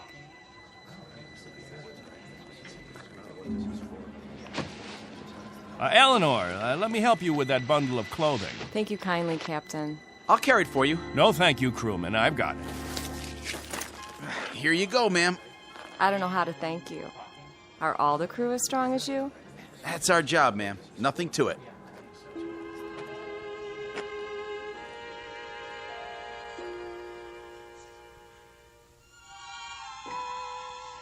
Hello there, Captain. Will. I'm so excited. How much longer? Not long. Be patient. May I have your attention, everyone? Good question. Quiet, please. What is it, Captain? As all of you know, we have less than 36 hours before we depart. And as I told you earlier, there is a maximum allowance of 14 pounds per person. Soon we'll begin weighing your belongings, and if we're over the limit, I'll make up a list of necessary items. I hope I'm not intruding, Captain. I was just telling them about the weight requirements. We'll handle all that tomorrow. I heard you'd called a meeting here in the cave, so I brought Lieutenants Engel and Rafferty with me. Everyone has so many questions about Earth, I thought perhaps this would be a good time. More questions? Actually, Colonel, the purpose of this meeting is simply to make some last-minute arrangements. Colonel, I used to live in San Diego. Is California still the same? Sunny and warm most of the time, but not this warm. Los Angeles has become the biggest city in the world. These kinds of questions, we could just as well handle them when... Colonel Sloan? Are there still major leagues? My dad used to tell me about baseball and the World Series. The leagues are just as before, American and national. What about the Dodgers?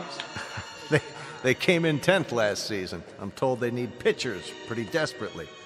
I'll tell you what. When we're finished here, we'll improvise a ball and bat and have ourselves a game. How's that sound? Yes! That'd be great. Let's do it.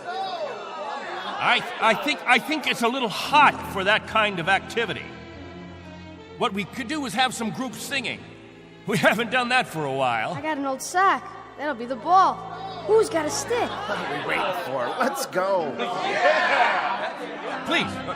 Please, wait. We haven't finished yet.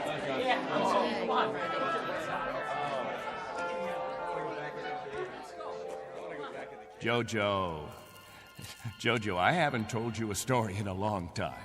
How would you like to hear a story about... What have you got there?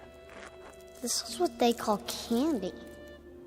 One of the spacemen gave it to me. It tastes... Sweet, Jojo. It tastes sweet. Yeah, sweet, Captain. Want a bite? No, thank you, Jojo. Back on Earth, we can get all we want. Something, Captain? I'm not sure. I'm not at all sure. You've promised them all candy. You've made it sound as if that was what the earth is made of. Sugar and spice and everything nice. Maybe they ought to be told the truth.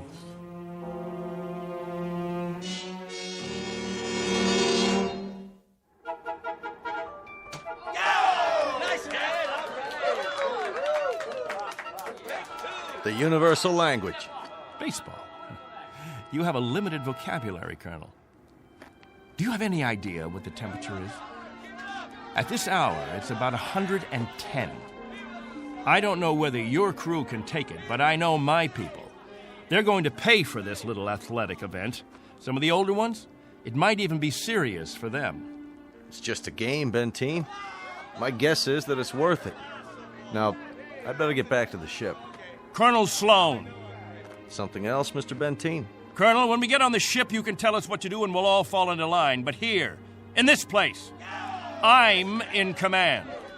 I'm not trying to usurp authority, Mr. Benteen, but I really don't see what harm a little game... It's still Captain Benteen.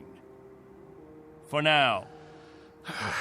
Galaxy crewmen, back to the ship. That's an order. Oh, come on. It's time for rest now. All of you go back to your homes.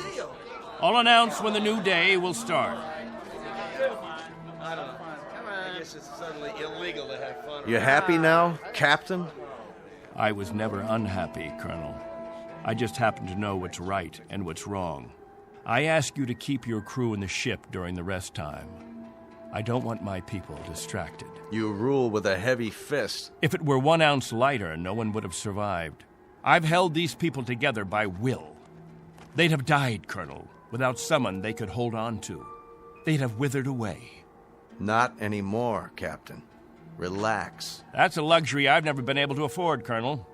I've never been able to marry, to think only of myself, because of them. I've been a father figure, a governor, a confessor. I've been all those things. And if I hadn't been, there'd be no life here. These are my people. Understand? My people.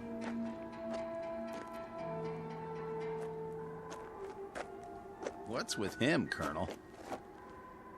I'll bear with him a little bit longer, fellas. He's really quite a man. He's got just one minor aberration. And what's that? He believes he's God. As far as he's concerned, we're booting him out of heaven.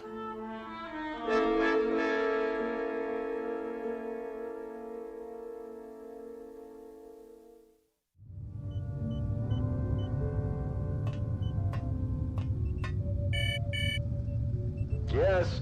Mr. Captain Benteen is here, sir. Show him in. Very well, sir. Come in, Captain. Sorry my quarters are a bit cramped. Please, sit down. Colonel Sloan, this is a list of all passengers with their approximate weight and the weight of their belongings after each name. The scale we have is pretty beat up. My guess is that it underweighs by about 4 or 5 pounds. Fine. All I wanted was an approximation. We'll weigh them in on our own equipment before blast off. This is Wednesday, 12 midnight? I keep getting confused with the constant light. When do the people get up? About 2 Earth time. The hours from 7 until 1:45 are the hottest. That's when we try to stay indoors. Then we have our meetings at the cave about 2 hours afterwards. We've had to improvise our own schedule. You've improvised very well, Captain. I looked at the saltwater converter, your electro plant, the sun shields you put up over the crops. Very inventive. Necessity hasn't been the mother of invention here. It's been the father and the whole family. Well, you'll be able to give way to progress now. Though I wonder if all of it'll be to your liking. The way you'll be lionized when you get back to Earth. You're referred to in the press as the Lost Pioneers. They're gonna make quite a thing of you when we land. Oh? Wherever any of your people settle, there'll be keys to the cities, brass bands. I expect they'll scatter all over the U.S. The government's had inquiries by, well, it must be thousands of relatives. My guess is that they'll just about have time to look into a television camera and then get whisked off. Well, they won't be scattered, Colonel. They'll go as a group. We'll find a place where we can settle, and that's where we'll stay. I I'm talking about when we get back to Earth, Captain. That's what I'm talking about. They won't be splitting up. Not my people. Captain, as a point of interest, did you ever ask them? Ask them what? Whether they'd want to stay together. That would be a ridiculous question, like asking a child if he wants some more ice cream. They're children, you see, Colonel. Oh, chronologically, they range from 6 months to 60-odd years, but socially, psychologically, they're children. I've kept them alive and functioning all this time. Once we're back on Earth, I'll simply continue the process. Captain Benteen, have you told them that? Have you told them that after 30 years of waiting, 30 years of living in a compound, they're going to travel 1 billion miles just to walk into another one? Have you? There's no need. They wouldn't have it any other way. To leave them to their own devices, that would be an act of cruelty. Captain, do me one favor. Just ask them.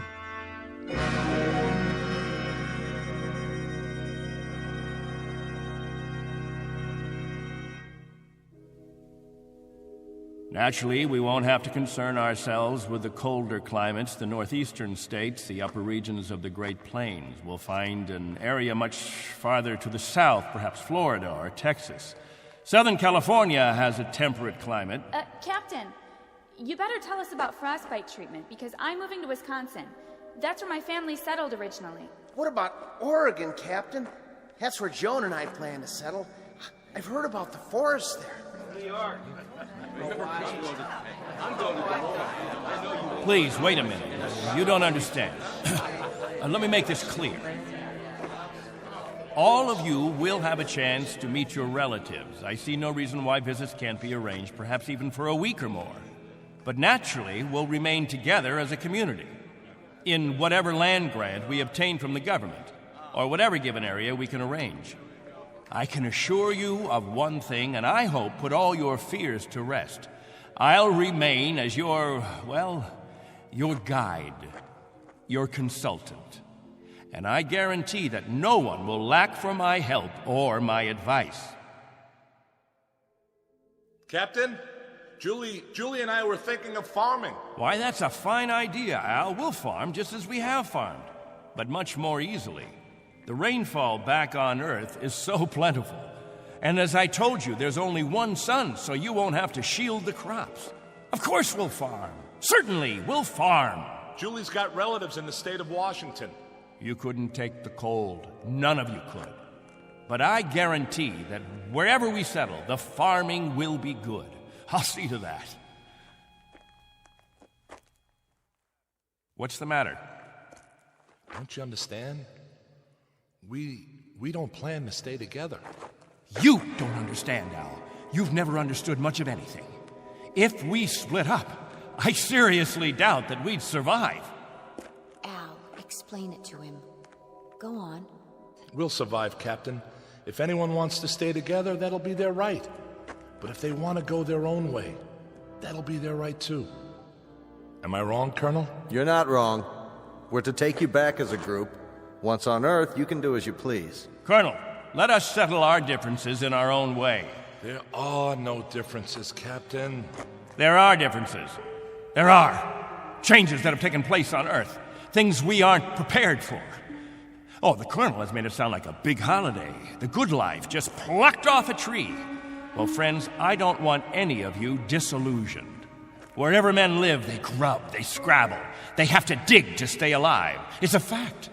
But together, that's the word, together. We've got to stay together.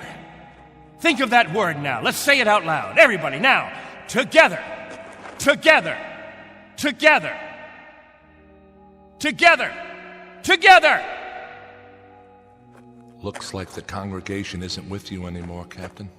What's the matter with all of you people? Wait.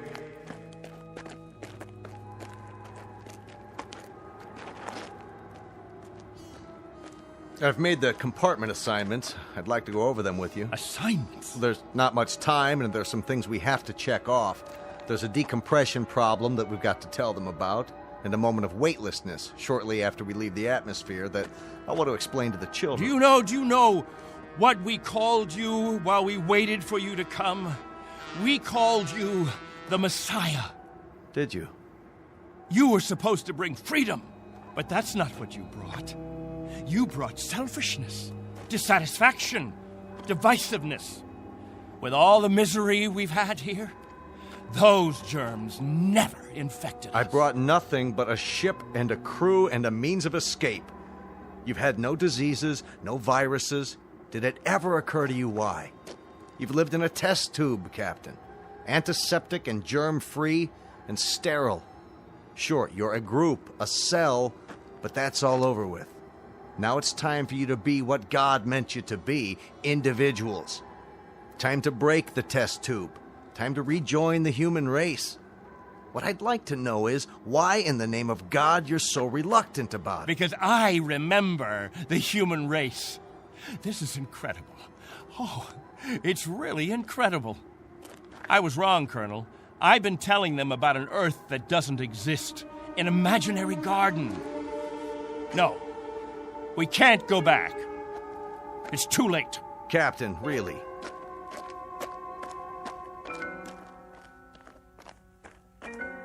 Everybody, gather around. I've got something to tell you. Listen to me, all of you.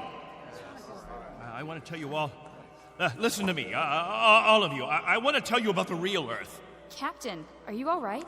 Let's talk about the diseases. What? The viruses, the cancers, the floods and the freezing, the wetness and the cold. And there are other miseries, worse than anything we've experienced. Hatred, jealousy, violence. Listen to me. It's an Earth we don't know. We can't leave here.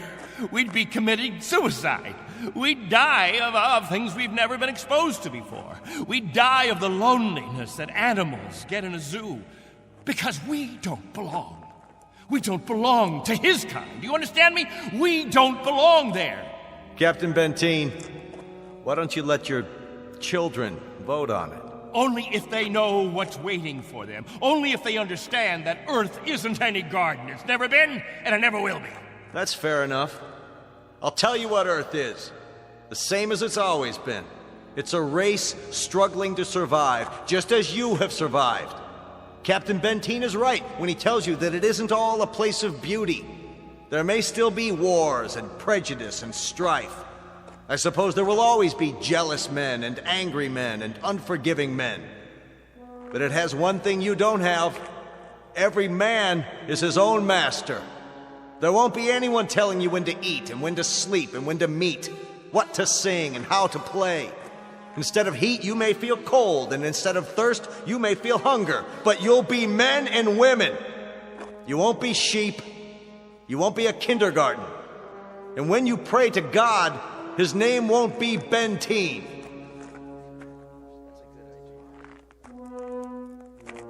A vote now, Captain, and the majority wins. Those of you who want to be on the ship 10 hours from now, heading back to Earth, step forward. All right, I'm going. Let's go. Let's go. Go. That's it. Let's go. I suppose that makes it unanimous, Benteen. Even you, Jojo? Well, I want to go with the Colonel.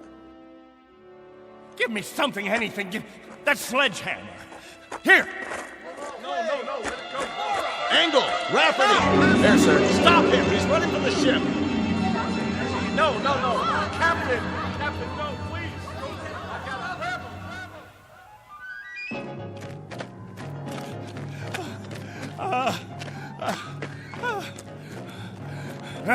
We'll see how far you get.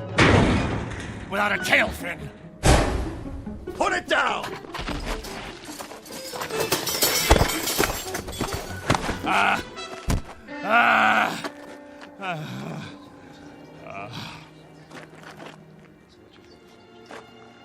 You all right, Colonel? I'm fine. What about the ship? Just a couple of dents, nothing serious. Lucky you stopped them when you did. Captain Benteen, let go. For everyone's sake, loosen your grip and let go. God help you. God help you all Tomorrow you think you're getting on a ship headed for paradise. What you don't realize is you're heading for hell.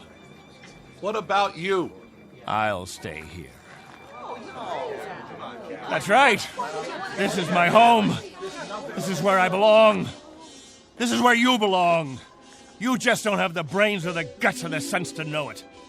This ship leaves at 0800 tomorrow. If you're not on board... I want no special privileges, Colonel Slow. No special treatment. If you're to blast off at 8, you blast off at 8. As for the rest of you, you can go on the ship or you can remain here with me. I'll be at the cave. Any who want to remain can meet me there.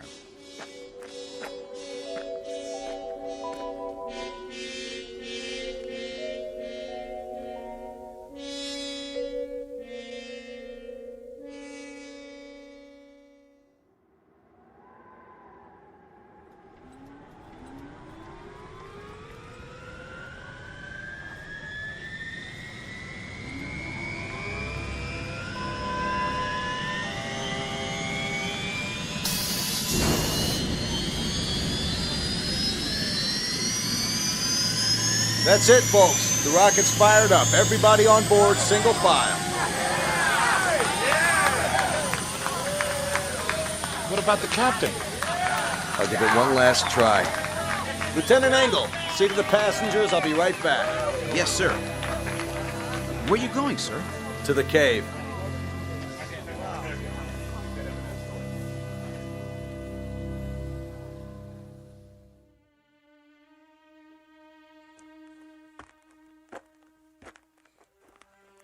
Captain? Benteen? Benteen, we know you're in here. Please, let us talk to you. He's not going to show himself, Colonel. We're leaving now. We have to blast off in 5 minutes. If we don't, we'll have lost our orbital position. Benteen, it has to be now. Captain! Captain, please, come out! Remember this. If we leave without you, there'll be no other ships. This is where you'll live the rest of your life. And this is where you'll die. All right, Benteen. As you prefer. Let's go, Baines. Goodbye, Captain.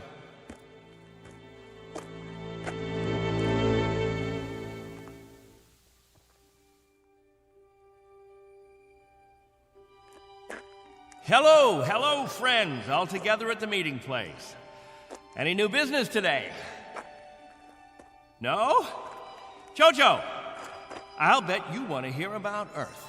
About the rivers and the seas, the blue skies, or the night, the stars and the moon. Which do you want to hear about this time? There's color on Earth, the change of seasons. And the wind brings the smell of the ground, the plants, the seeds, the roots, flower petals, sap from the trees, and the smell of the weather, the rain or the mist or the fog. And on the earth, there's green, the color green, the feeling green.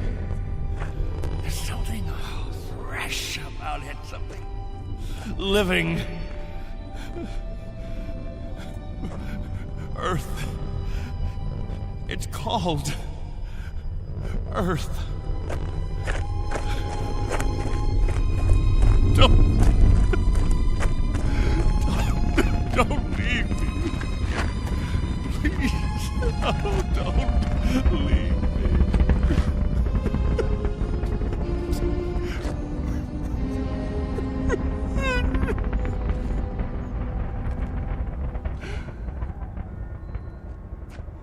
No! Don't leave me behind! Don't leave me.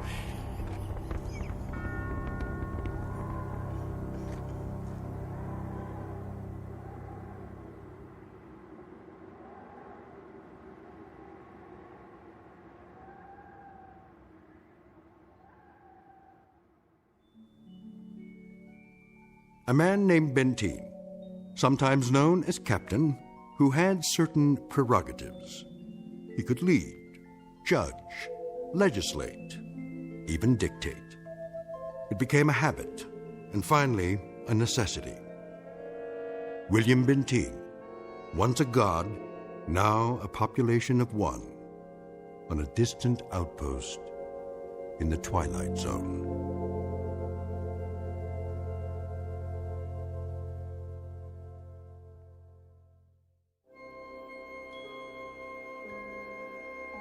Hi, this is Carl Amari, producer of the Twilight Zone radio dramas. I'd like to take a moment to tell you about our official website at twilightzoneradio.com, where you'll get the latest news and information on these Twilight Zone radio dramas. Plus, at twilightzoneradio.com, you can digitally download 3 free episodes or any of our episodes for only $1.95 each. In this age of ever-changing technology, we've decided to make these episodes instantly available to you by making the Twilight Zone radio dramas a digital download-only series. This means that this series will no longer be offered on CD. The CD collections at our website are now being offered while supplies last at buy one, get one free. So be sure to get your favorites before they're sold out. Be sure to visit us often, and I'll see you in the zone.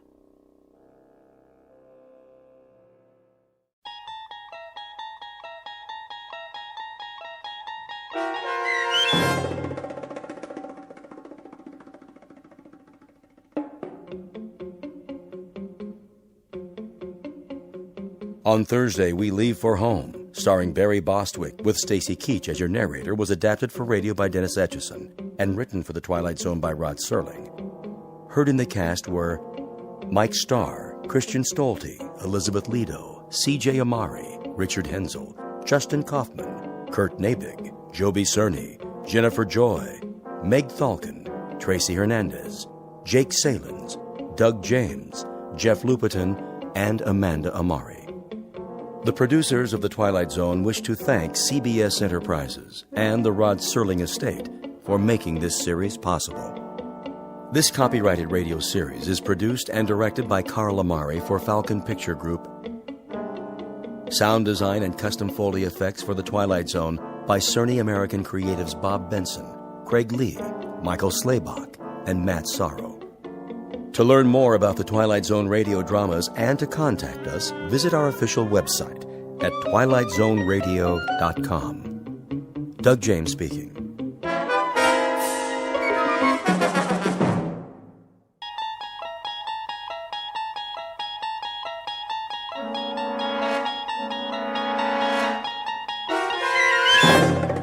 You unlock this door with the key of imagination.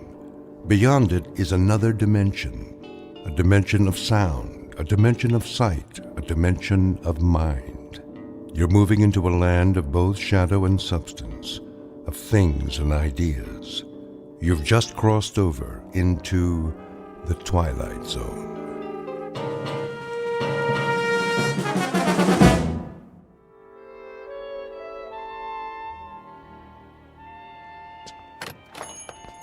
Yes, and will that be all then? No. What time is it? I thought you made an appointment. I did. Oh, come on, honey. You're not in that much of a hurry, are you? Yes. What about mad cow disease? Well, clear the room then. Tell them they're keeping the head of McClellan Enterprises waiting. Tell them that we... All right. You want to forget the whole thing? No, I don't want to forget the whole thing. I just want to get this nonsense over with. Send you a postcard. Oh, that would be wonderful. Bon voyage. Ta-ta. Yes, ta-ta. Come on. Hello. May I help you? Mr. Spirito? I am he. We're the Ransoms. My wife called for an appointment. Oh, yes. Please be seated. Now, where exactly do we intend to go? We intend to go to London. Splendid. Of course, you've been. Oh, no. Charming place. You have picked a rather bad time of year, though, but... Excuse me, we're kind of rushed today. I wondered if you'd... Certainly. Now, have we decided on an airline? No. Well then, if I may suggest... We're not going by plane. I beg your pardon? I said, we're not going by plane? Ooh, but you must, unless you're planning this for some time in the future. No, it has to be right away. Oh, then I'm afraid a ship would be out of the question. You see, it's the off-season, and the liners have all been booked up, or put on short runs. All of them? All the acceptable ones, yes. I hope you won't mind my saying this, Mrs. Ransom, but, you know, airplanes are perfectly safe nowadays. I realize that some people feel a certain trepidation, but there's absolutely no reason... Eileen, if it's the only way... May we see a list of boats that are running? If you wish. You promised. I know. It's important, Alan. We agreed on that. I'm afraid these are the only passenger-carrying vessels bound for England in the next 30 days. Some are freighters, but it's sometimes possible... What about this one? The Lady Anne? I don't think so. Why not? Well, it's very nearly the oldest ship in the water, and the slowest. 13 days to Le Havre. Another half day to Southampton. Forget it. No. Wait. This says it leaves on Thursday. We'll take it. Please, Mrs. Ransom, the Lady Anne is a veritable antique. Listen to the man, Eileen. We can relax when we get there if that's what you want. Don't make such a big deal out of it. It is a big deal to me, Alan. A very big deal. Give us 2 tickets. For this relic? Yes, that's right. The Lady Anne. Oh, very well. A few extra days won't matter, will they? I don't have anything better to do. Check okay? Of course, sir. But, Mrs. Ransom, the Caravan Travel Agency takes pride in its service. I beg you not to do this. Well, it isn't going to sink, is it? With a ship that old, you can't tell what might happen. Oh, give me that check. Here. We'll pick up the tickets. Come on, Alan. You can go back to work now. Thanks for your help, Mr. Spirito. Very well. Bon voyage.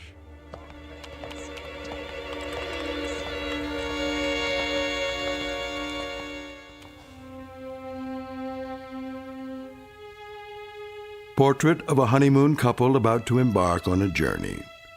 Like most newlyweds, they've never traveled a great distance together, nor have they become truly acquainted. But there is a difference. These newlyweds have been married for 6 years, and they're taking this honeymoon not to start their life together, but to save it. Or so Mrs. Ransom believes. She's not sure why she insisted on an ocean liner, except that it will give them some much-needed time together, even if it is the Lady Anne. The tickets read New York to Southampton, but this old ship is bound for a very different port. Its final destination? The Twilight Zone.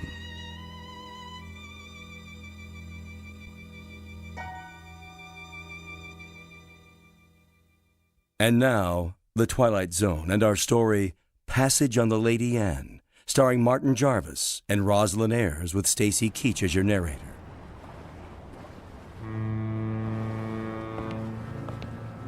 Perfect. A foggy night. Can't even see the ship. Where is everybody? Already on board. We're a few minutes late. I was ready. If you hadn't taken so long packing... There it is! Oh, Alan, isn't it beautiful? No, not it. She. The ship happens to be a lady. Sorry. She's beautiful. Indeed she is. Oh, yes. There's the gangplank, is that what they call it? Come on, Alan. I can hardly wait. I know, from the descriptions, we were expecting a cross between a kayak and the Flying Dutchman. You're seeing someone off? No, we're passengers. What? How's that? Passengers. Oh, no. No. I hardly think so. No, you see, this is the Lady Anne. Toby, please. You have no right to badger them. Be quiet, woman. Well... Now, young fellow. Look here, if you'll consult your tickets, I think you'll find there's been a mistake. I repeat, this ship is the Lady Anne. And I repeat, there's no mistake. Show me your tickets. Why should I do that? Call it curiosity. Do you mind? Go ahead, Alan. All right. Let's see. Mr. and Mrs. Alan Ransom, New York to Southampton.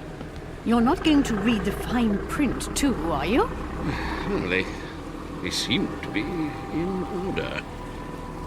Thank you. It's good to know that. Well, there must be an error. This is a private passage, you might say.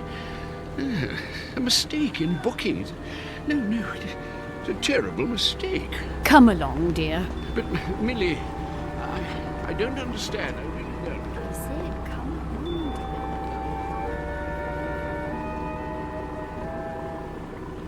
dear. Well, I guess that's how the British say welcome aboard. Oh, don't get your back up. You'll be twice as cranky when you're his age. Bet we can beat him up the ramp. Not too late to turn back, you know? I mean, think of being cooped up with me for 14 days. I made a promise and I'm going to keep it. Isn't that good enough? Sure. Not very steady. Really gives you confidence, doesn't it? At least try to enjoy this. One moment, please. Your names? Ransom? Yes, I see it on the list. Do you want to see our tickets, too? Everything seems to be in order, sir. Stateroom 24 down that flight of stairs. Thank you.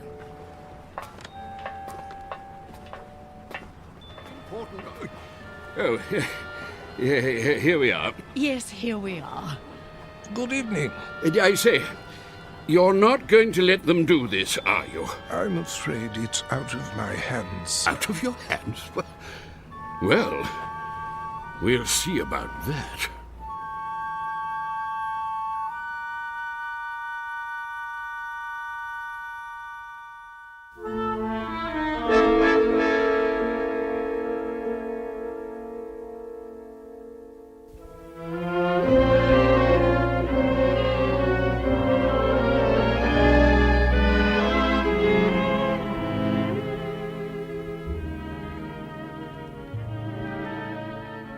I hope they got the luggage on board. It'll be waiting in our room. You'll see. It better be. We're due to take off in 10 minutes. Take off? Sail. Disimport. I think it's disembark. Alan, you have to admit, it's a real showpiece. Did you notice this carpeting? And the oil paintings? And brass everywhere. Great. Where's the bar? I could use a drink. Number 24. This is it. What in the... Alan, look! It's like an old-fashioned drawing room with a tapestry and gold everything. Pigeon's blood vases. I don't believe it. Are those plaster cupids on the ceiling? Oh, it's marvelous! And the canopy bed. Shaped like a swan. It's got a goose feather mattress. Oh, Alan, isn't this fabulous? It's probably the most ridiculous room in the entire world. You realize that? Probably? It is! And you actually like it. Don't you? Look at this chest. It must be 100 years old. A bowl of fresh flowers on top. And even a box of candy, shaped like a heart. At least the luggage is here. No kidding. You think we can take it for 2 weeks? I mean, with all this... There's the whistle. Come on, Let's go up on deck. Why? Why? That's what you do! Haven't you seen any movies? Hurry!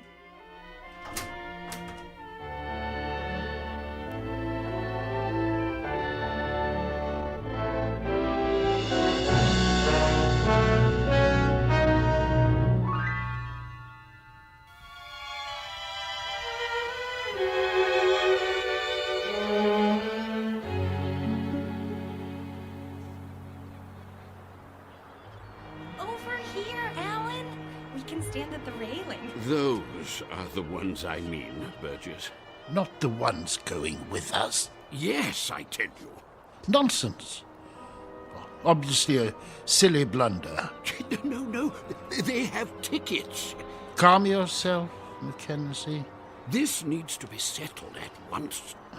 Very well. Here they come. Oh, hello. Hello. How do you do? Oh, very well, thank you. Now then, no doubt you young people aren't aware that this is a rather, well, how shall I say, private sort of cruise, you see. Very tight. Dear me, yes, unquestionably a slip-up on the part of the, Look, mister, we're getting a little tired of this routine. Try to understand. There hasn't been any slip-up. This is our ship, and we are sailing to England on it. Her. What did I tell you? They're determined. This is bad news. Very bad indeed. Oh, really? For you or for us? Don't argue with them, Alan. See here. Please, this may seem odd to you, but we are actually trying to be of help.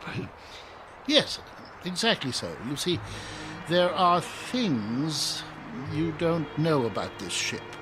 Yes. But what does that mean?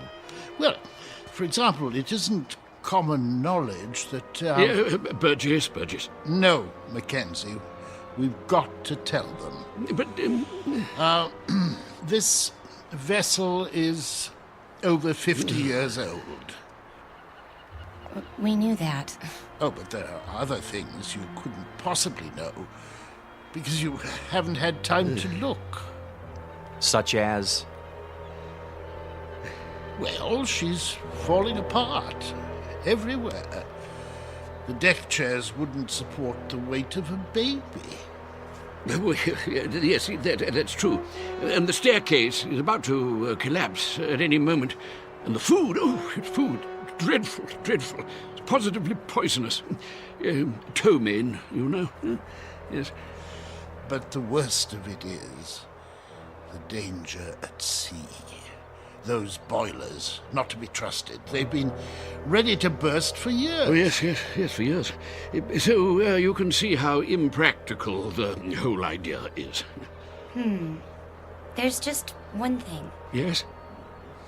If it's such an awful, dangerous ship, what are you doing on it?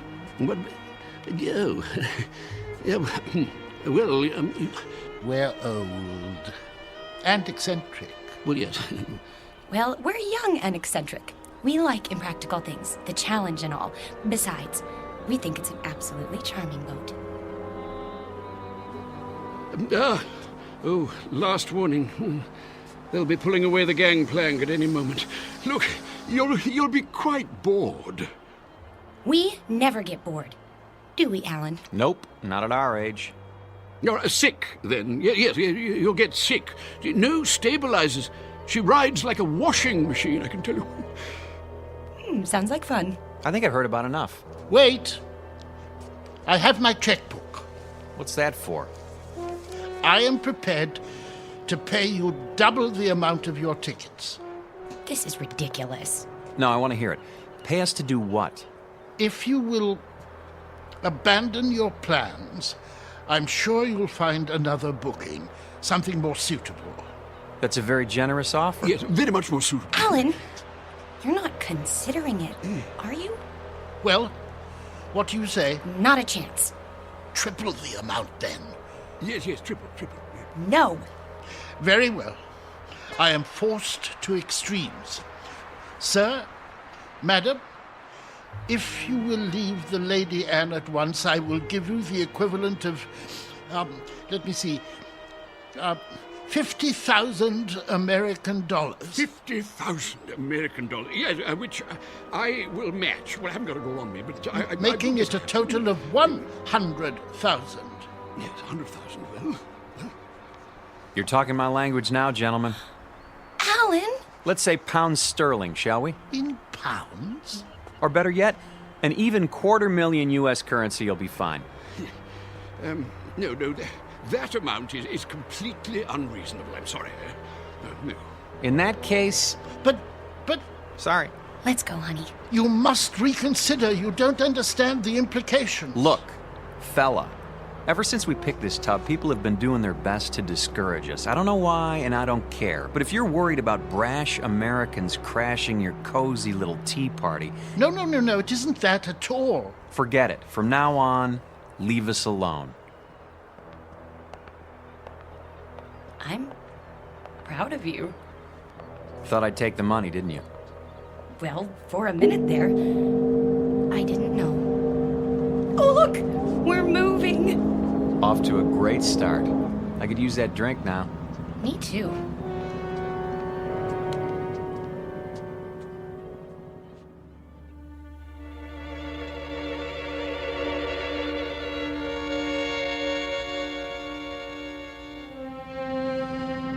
Too late. We did our best. We should have tried harder. But the funds he was demanding... highway robbery. Nevertheless, it was our duty. The duty of everyone on board. Who knows what the consequences will be? I fear we should have done whatever was necessary to keep them off this ship.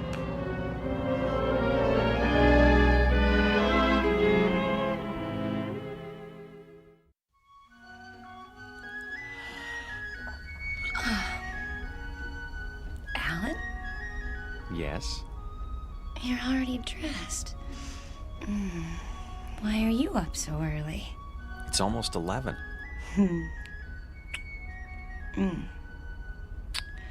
Don't tell me you're nervous. We're not going to let two cranky old men spoil our second honeymoon, are we? A lot more than 2. Better get dressed. Fire drill's in 15 minutes. What?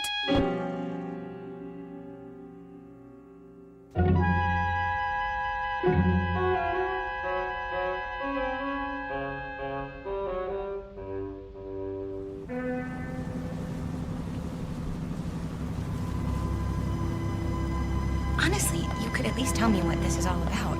You act as if we're going to an execution. There. See for yourself. Look at all of them. And all wearing their life preservers. Oh no. Alan, some of them are even on crutches. And wheelchairs. Pretty hard to stand for inspection. Is that what they're doing? Apparently it's a safety requirement.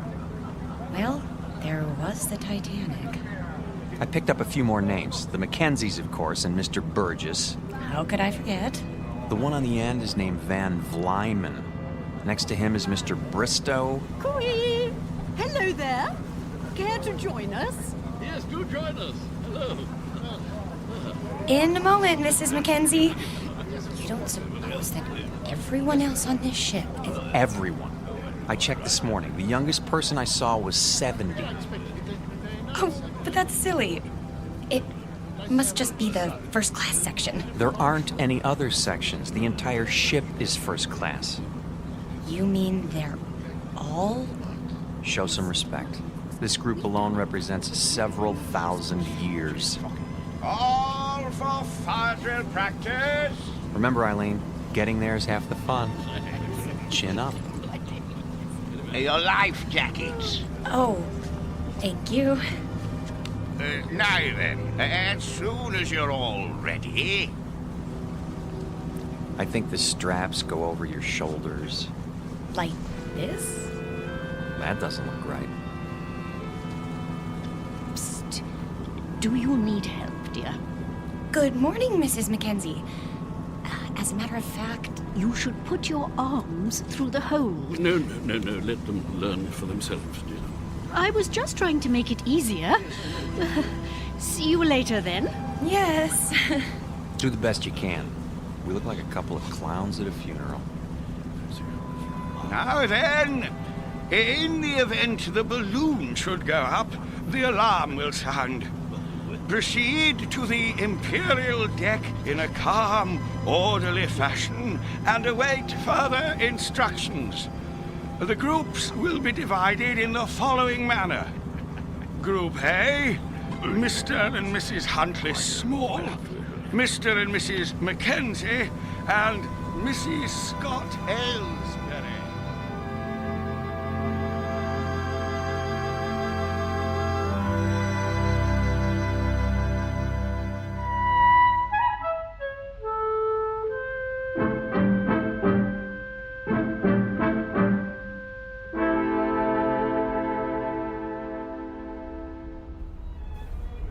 Here we are. The Imperial Lounge. Looks like we're in time for the noon orgy. Alan, I think it's elegant. Like a private club. That's the problem. We're not members. This isn't a ship, it's a floating rest home. Shh. You wish something from the bar? Do you suppose you could fix us up with 2 double martinis? Very dry? Yes, sir. Alan, I'm sorry. I didn't know it would be like this. But it doesn't matter that much, does it?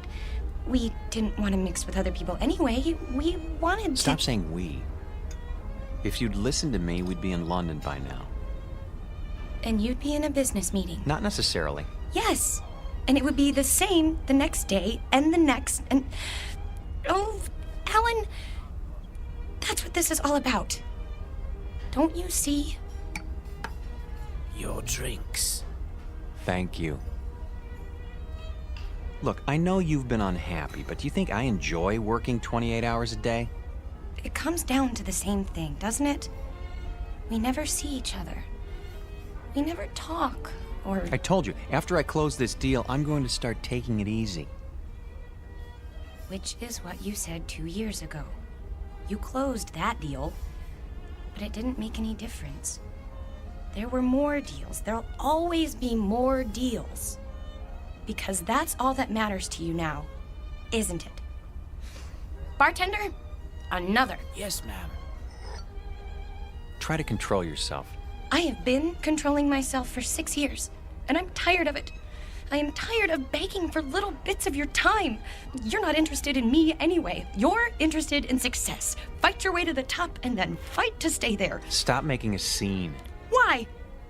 Does it take your mind off mergers and board meetings? No, it takes my mind off the fact that we're supposed to be on a trip together. Come off it, Alan. You're going to England on business. I happen to be along. That's all. Why? Because I insisted. If I hadn't, you'd have gone alone. Isn't that true? Admit it. I can't talk to you when you're like this. You made me like this. Because the truth is, you don't care anymore. I was stupid to think that a few days together would make a difference. You're a flaming success now. Alan Ransom, the financier. And I'm the nagging wife who doesn't understand. Eileen, please. What's the matter? Are you afraid they'll catch on? Don't worry. They think we're a happy couple, made for each other. Shut up. Yes, sir. Well, when this tub finally gets there, you can relax. Because I'll be leaving. That might be a good idea. Oh, it is. You'll have all those nice deals to keep you warm with no silly woman around. It should be marvelous. It will be. For now, I'll be on deck reading the Financial Times. Here's for the drinks.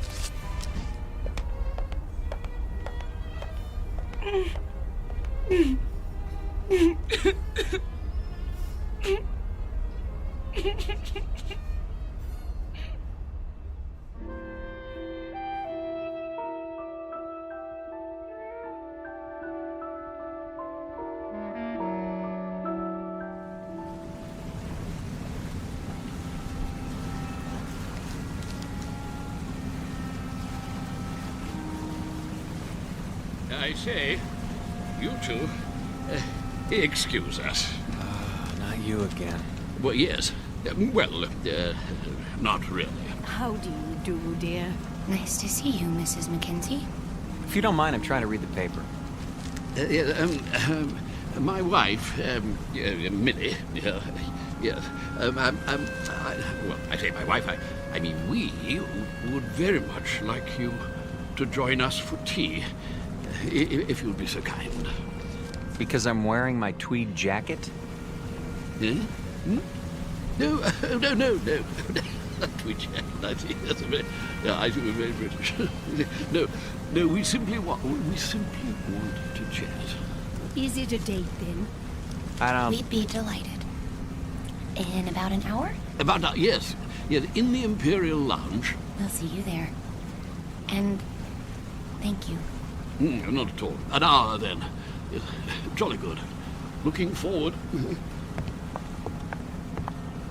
Why did you do that? Because you and I don't have anything more to say to each other. You know it's true. We're finished. But you said it yourself, we're stuck here. So we might as well call a truce for now and make the best of it. Agreed.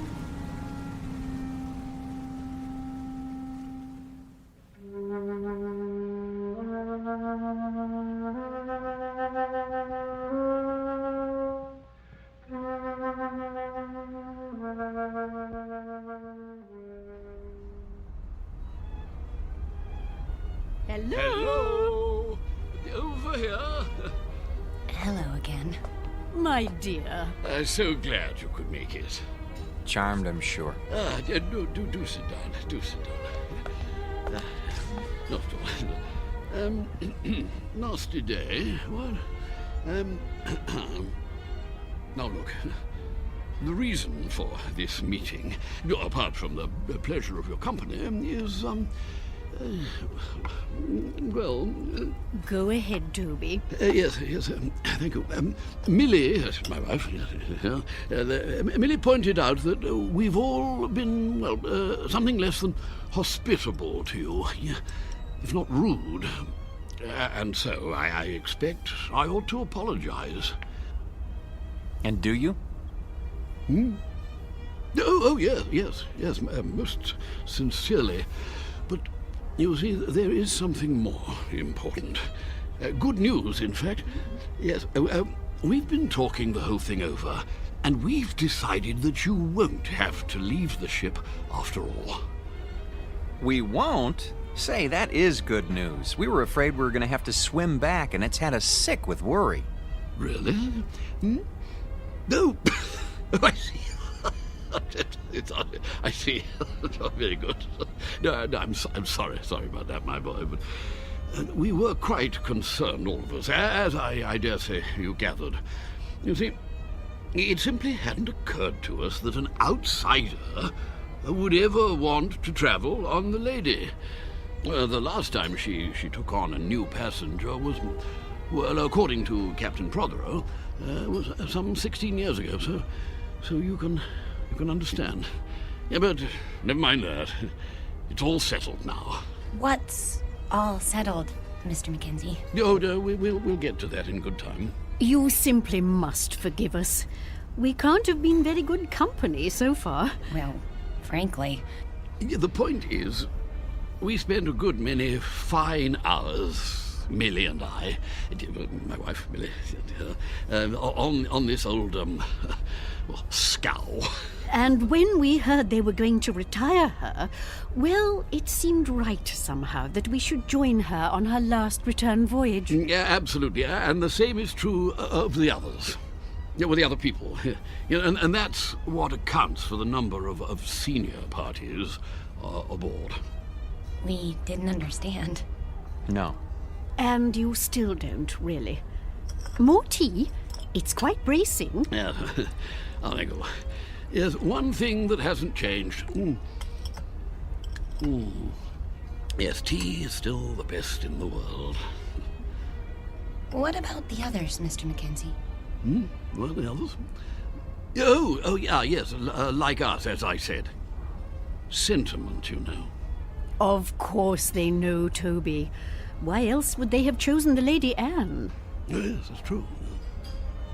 Our story isn't so different, I guess. My husband and I had never really been alone in 6 years. Excuse me. I'm gonna get us a drink. Scotch all around? Oh, yeah, well, splendid. Thank you. He's embarrassed, isn't he?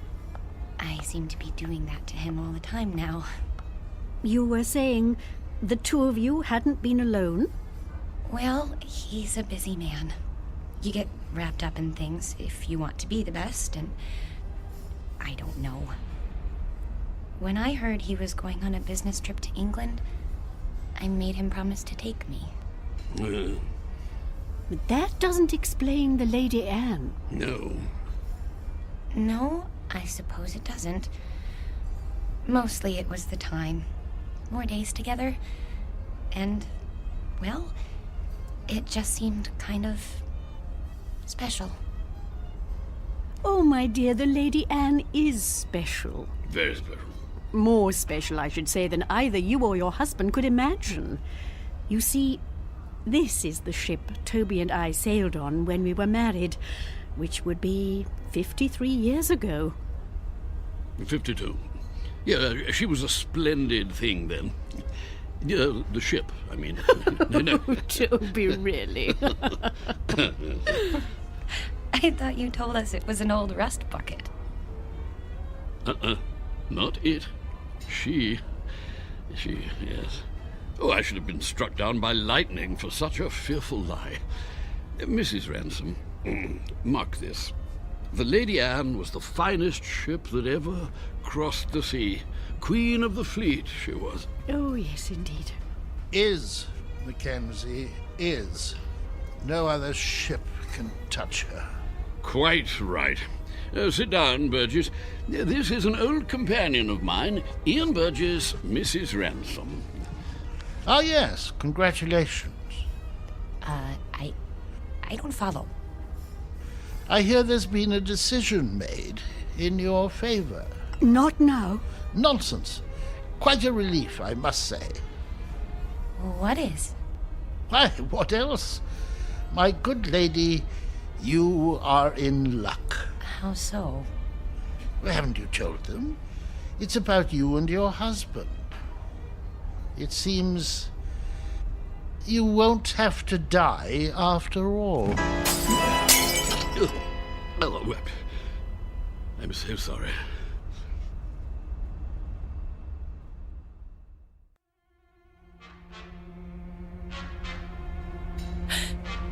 What did you say? He said you won't have to die after all. Of boredom, he means. Well, don't stand there like a ninny, Ian, tea all over you. Yeah, but sit down, sit down. Yes, to be sure. Sorry, I seem to have spilled my tea. You see, Mrs. R., she was the only one of her kind. Specialized in honeymooners. That was her freight then, yes. Oh, yes. Young people in love. Ah, marvelous. The drinks. Ah, yes. You see, that's what makes your presence so... Sweet? No. Well, it was that. It certainly was that. Young married couples, you see, that's all you'd ever see. Full of juice and the moon in their eyes. All those children trying to act grown up and worldly and used to it. And everyone as nervous as a mouse. Yes. But that sort of thing, it lasted for only a few days. The Lady Anne gave them time to know each other. Oh, she was a wise ship. Cheers. Cheers. Cheers. Everything was arranged for young people. Love has its own point of view, you know. It sees things larger than life. Nothing is too ornate or too fancy or too dramatic. If it is a good love, it demands the theatrical and then transfigures it. Turns the grotesque into the lovely, as a child does. With it, we can see what we wish to see in people. Without it, we cannot see at all. We can search forever. How a shipping line ever found that vision, I cannot imagine.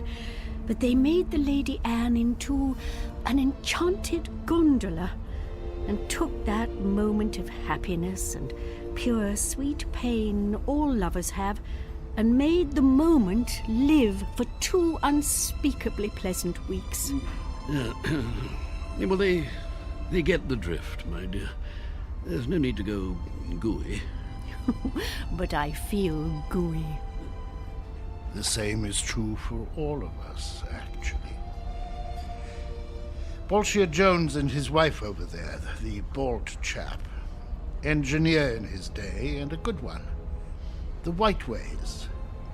Next to them, Lord Bristow, with his cigar.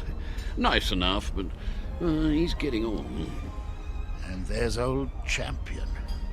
Innes Champion, the writer, adventure stories, that sort of thing. Quite a droll fellow, though you wouldn't guess it now. Widower, you know. Aye, and his wife. There was a wild thing. She passed on in...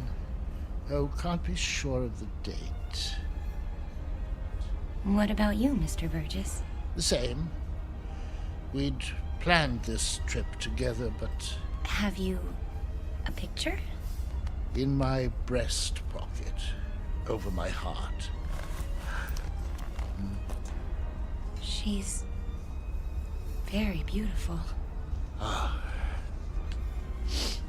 Oh, my dear, please. This is purely temporary. I shall be with her soon. I'm so sorry. Oh, there, dear. It's all right. None of it really matters if you're in love. You are in love, aren't you, Mr. Ransom? Yes, of course. Well, that's the only thing that counts, you know. Everything else perishes. Now you've made her cry. Oh, perfectly all right. I cry all the time, don't I, Toby? All the time? Well, I don't. Why don't you two go out and get some fresh air? Do you good. Fog or no fog. That might be a good idea. Yes. We'll see you later. Of course you will.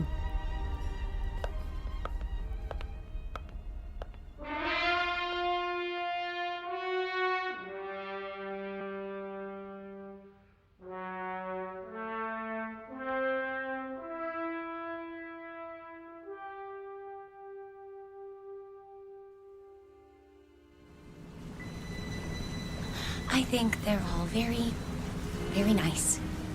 What is going on? The sun. What about it? It's behind us. It was over there, and now it's... We're heading north. So we're heading north. We should be heading east. Blame it on me. Everything else is my fault.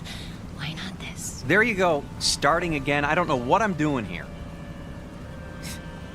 Look at them down there playing shuffleboard. Or sitting, wrapped up in their blankets. Really, Eileen, this whole idea was ridiculous. Eileen? Eileen, where are you? Eileen? Eileen!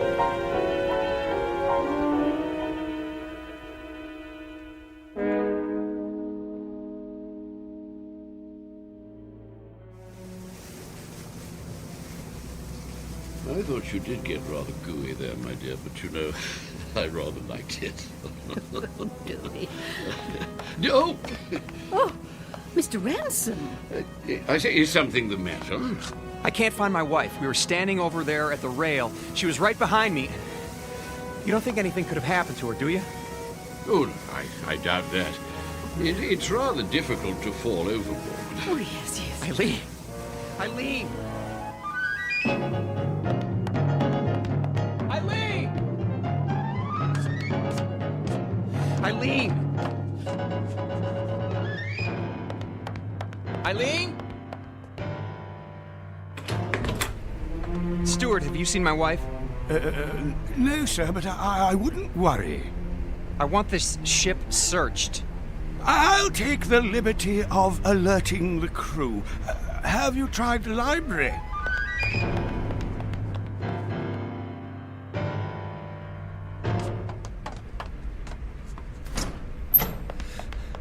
Eileen?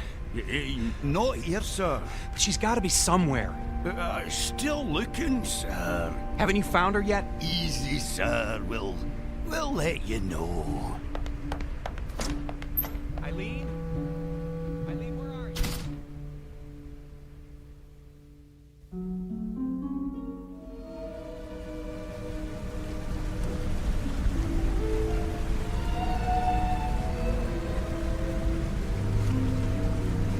I say, not turned up yet? No, I searched everywhere.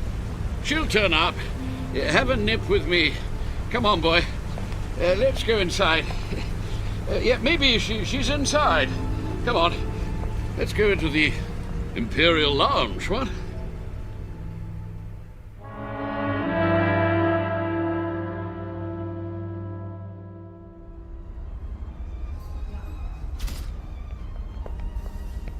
Two whiskeys.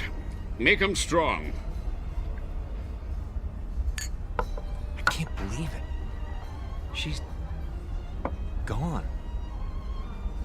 Well, it does seem that way. But of course it isn't so. You've just missed her. You don't know how much.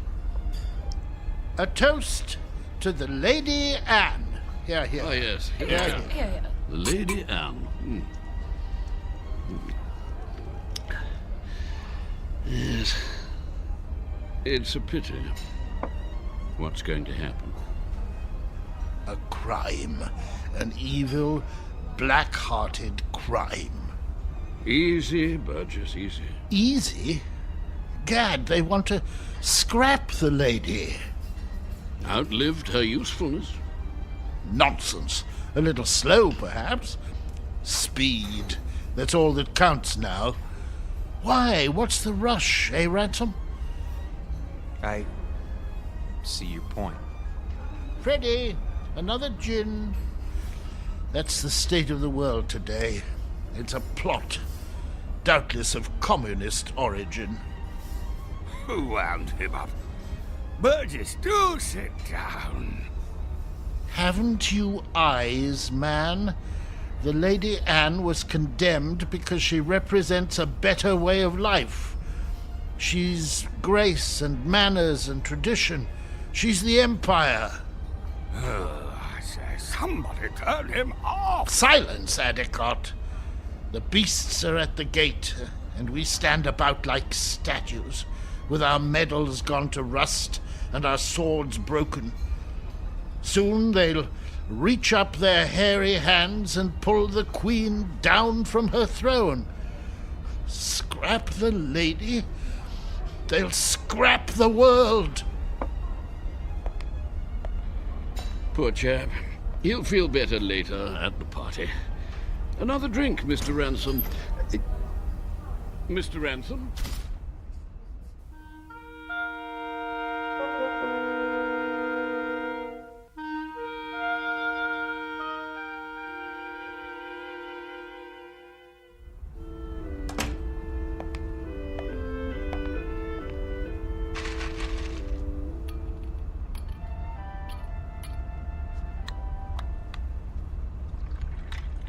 Pour me one, too.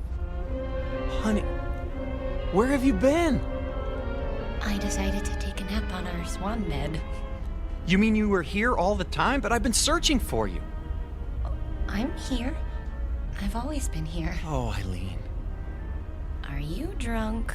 Maybe so, or maybe this is the first time in 6 years that I've been sober. What's that you're wearing? The nightgown? Oh, Mrs. Mackenzie gave it to me. She wore it on her honeymoon. It's beautiful. You're beautiful. This whole stupid world is beautiful. What happened to you? I don't know. But I'm going to try not to forget. I'm going to try very hard. Oh, Alan?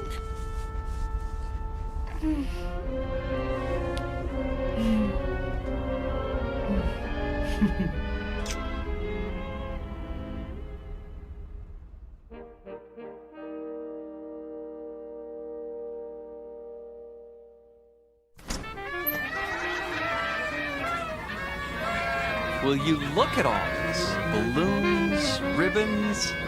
Over here! Join us, please. Mrs. Mackenzie. Come on, drink up. The champagne's getting warm. Well, you found her. Oh, you're as bad as Alan. I think we'd like you to meet Captain Prothero, Mr. and Mrs. Ransom. Happy to meet you, sir. My pleasure. You've had a pleasant voyage, I trust. Oh, yes. We're grateful to be a part of it. Indeed. Your presence has been good for us as well. You packed your things? Shh. They don't know yet. Oh, well, I suppose it doesn't matter. Know what? Nothing important. If you'll excuse me, I have to make some preparations. Be back shortly. You look positively radiant, my dear. The Lady Anne has worked her magic on you. She... and you. All of you. I'd forgotten some things. How to relax. I was so busy, I lost sight of what's important. It won't happen again. I say, let's drink to that.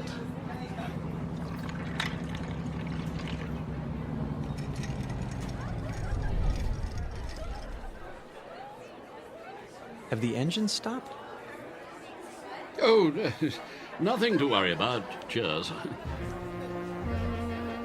Mr. Burgess, why are we having a party now? We're only partway there. You'll understand soon enough. Who needs a reason to party? Mrs. Ransom, may I have this dance? I have been waiting for someone to ask. Mrs. Mackenzie? I'm not very good, but... Oh, delighted, Mr. Ransom. Oh, splendid.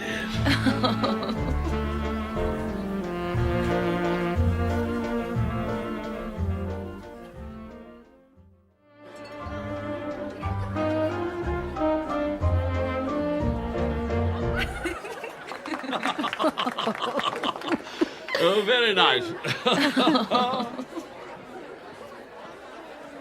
Well, I see they haven't gotten them fixed. What? The engines. The engines? Oh, there's nothing wrong with the engines. Ready now? Your luggage has been collected. Luggage? Really? Should have told them. Didn't want to spoil the party.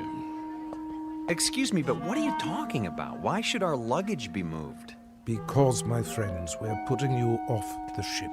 You're what? Are we in trouble?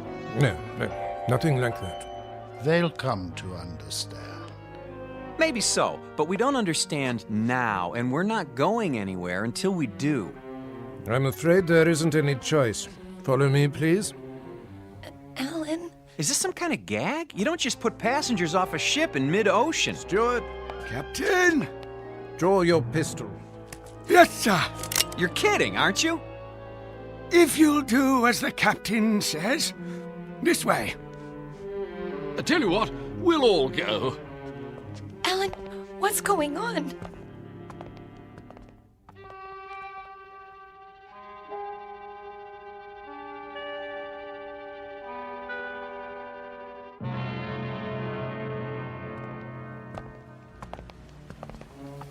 You can't be serious. There's nothing to worry about, my boy. Your exact position has been radioed.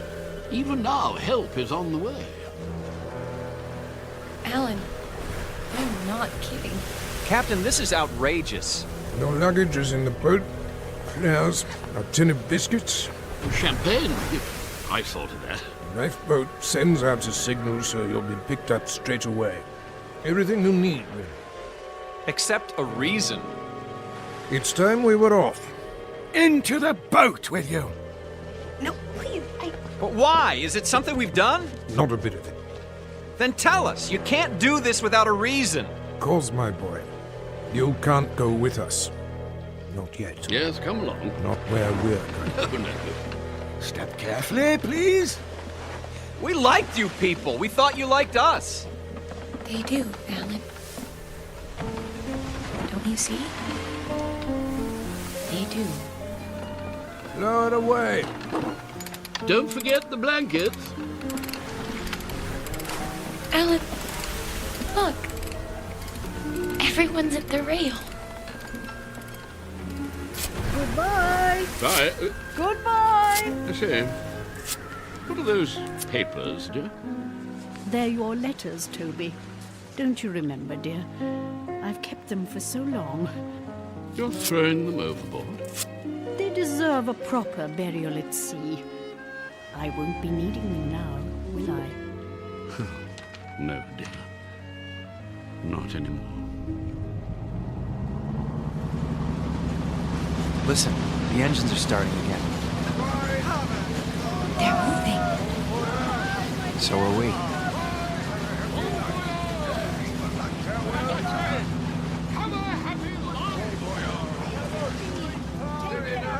We will. I promise you.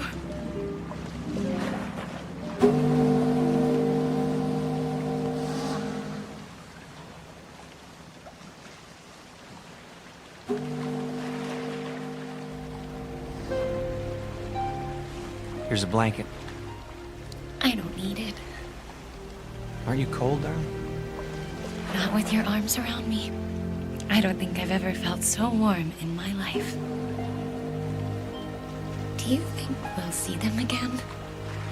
Yes. In fact, I'm sure of it.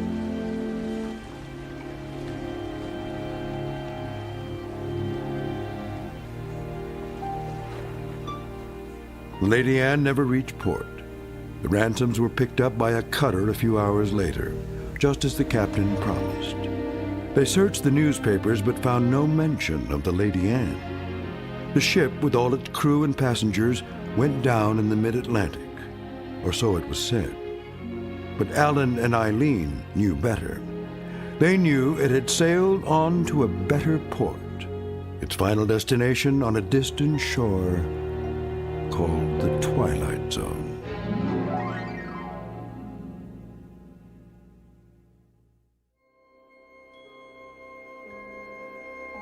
Hi, this is Carl Amari, producer of the Twilight Zone radio dramas. I'd like to take a moment to tell you about our official website at twilightzoneradio.com, where you'll get the latest news and information on these Twilight Zone radio dramas. Plus, at twilightzoneradio.com, you can digitally download 3 free episodes or any of our episodes for only $1.95 each. In this age of ever-changing technology, we've decided to make these episodes instantly available to you by making the Twilight Zone radio dramas a digital download-only series. This means that this series will no longer be offered on CD. The CD collections at our website are now being offered, while supplies last, at buy one, get one free. So be sure to get your favorites before they're sold out. Be sure to visit us often, and I'll see you in the zone.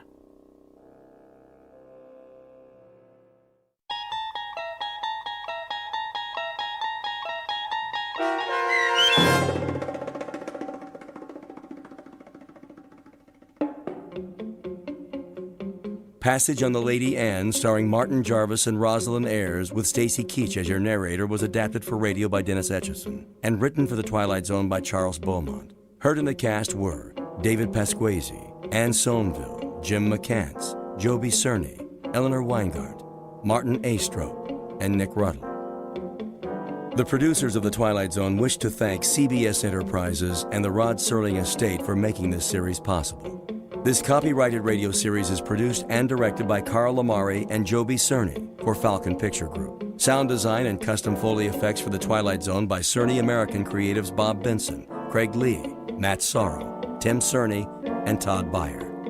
To learn more about the Twilight Zone radio dramas and to contact us, visit our official website at twilightzoneradio.com. This is Doug James speaking.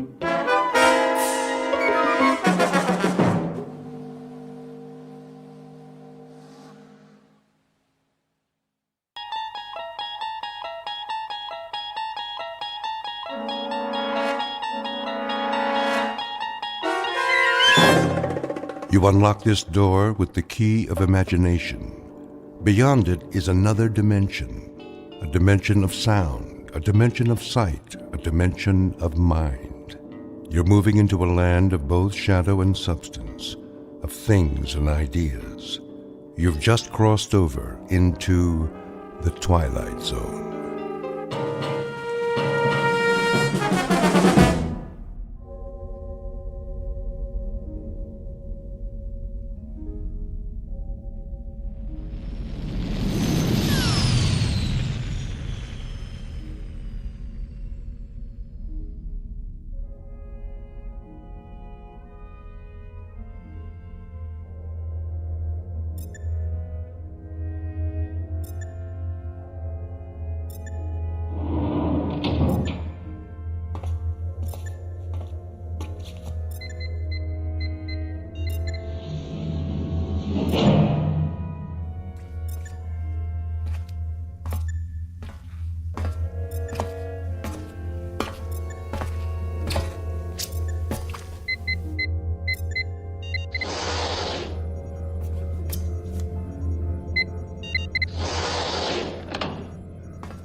Probe 7.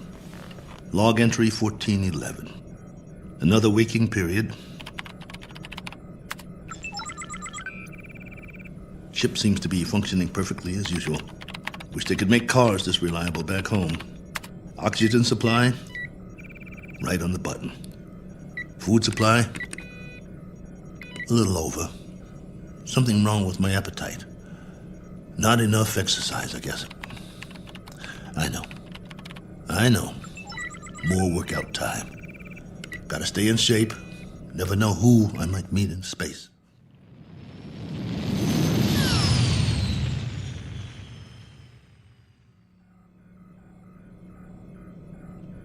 Coordinates on autopilot. Propulsion system humming like a top. Pressure flow, output, all right on the money. Oh, come on, guys. You don't need a pilot up here. Could have sent an unmanned probe. All I am is extra weight. Think how much farther this crate could go without me. Of course, you wouldn't have my brilliant observations. Boredom followed by prolonged disinterest, with periods of great loneliness. Must be fascinating. Here's an observation. All these blinking lights in the cockpit. They remind me of stars, or candles, or cigarette lighters. That's it. You remember cigarettes? Did you know at concerts people had these little lighters, and sometimes they'd hold them up and it looked like a sea of stars out there in the dark?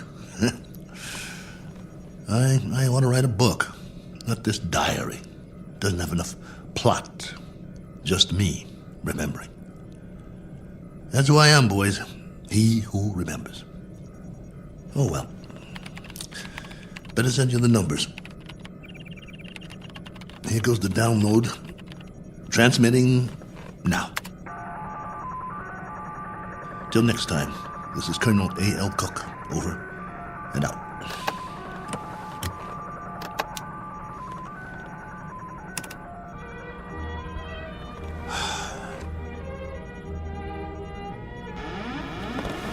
Hold on, I think we've got a malfunction here.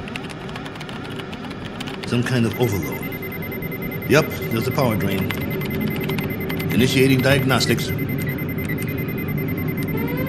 No time for that. Switching to manual override.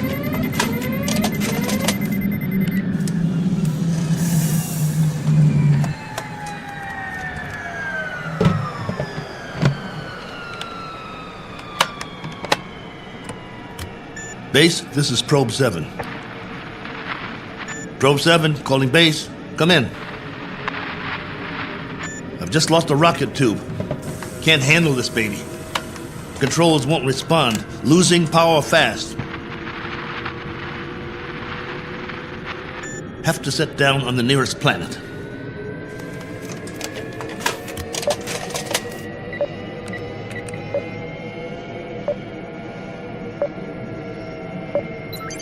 Got one in view now. Not much choice.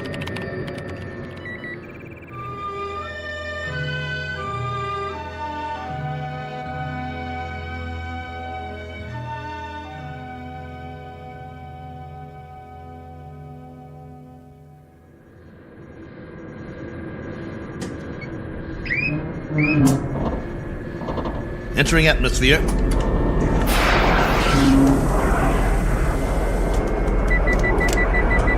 Surface coming up fast.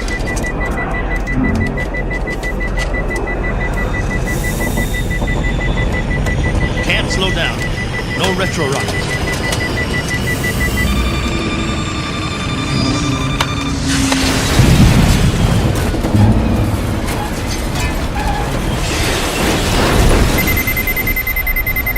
Warning.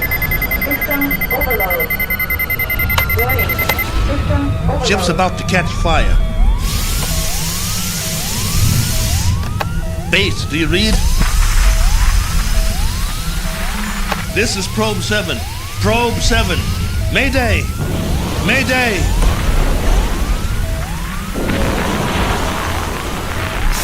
Mayday! Mayday!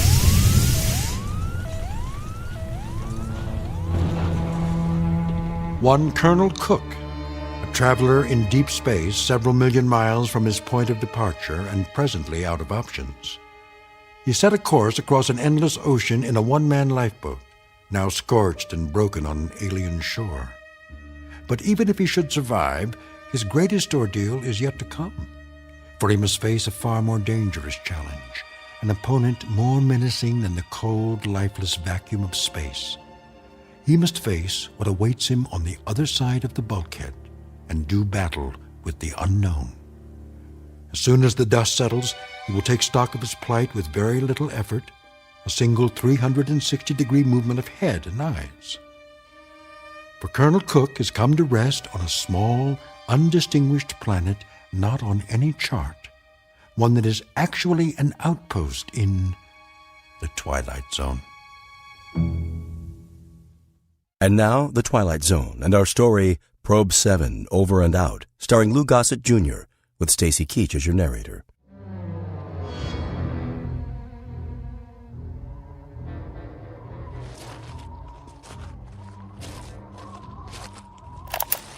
Log entry 1412. I'm alive. That's all I know for sure. The ship is wrecked pretty badly. It might be possible to realign the main drive, but not without help. So far, I'm holding up. One badly bruised head and a broken right arm for which I've made a sling. A few more painkillers in the first aid kit, but after that, I'm on my own. The planet has an atmosphere, so I don't need the pressure suit. That's another stroke of luck, if you can call it that. The terrain is desolate. Sand, rocks, some low-grade plant life. That means there's water. The question is, how much and where? The ship has cooled down now, what's left of it. Main instrument panel is intact, so I'll try to contact the base directly, if there's enough power. More later. Cook, signing off.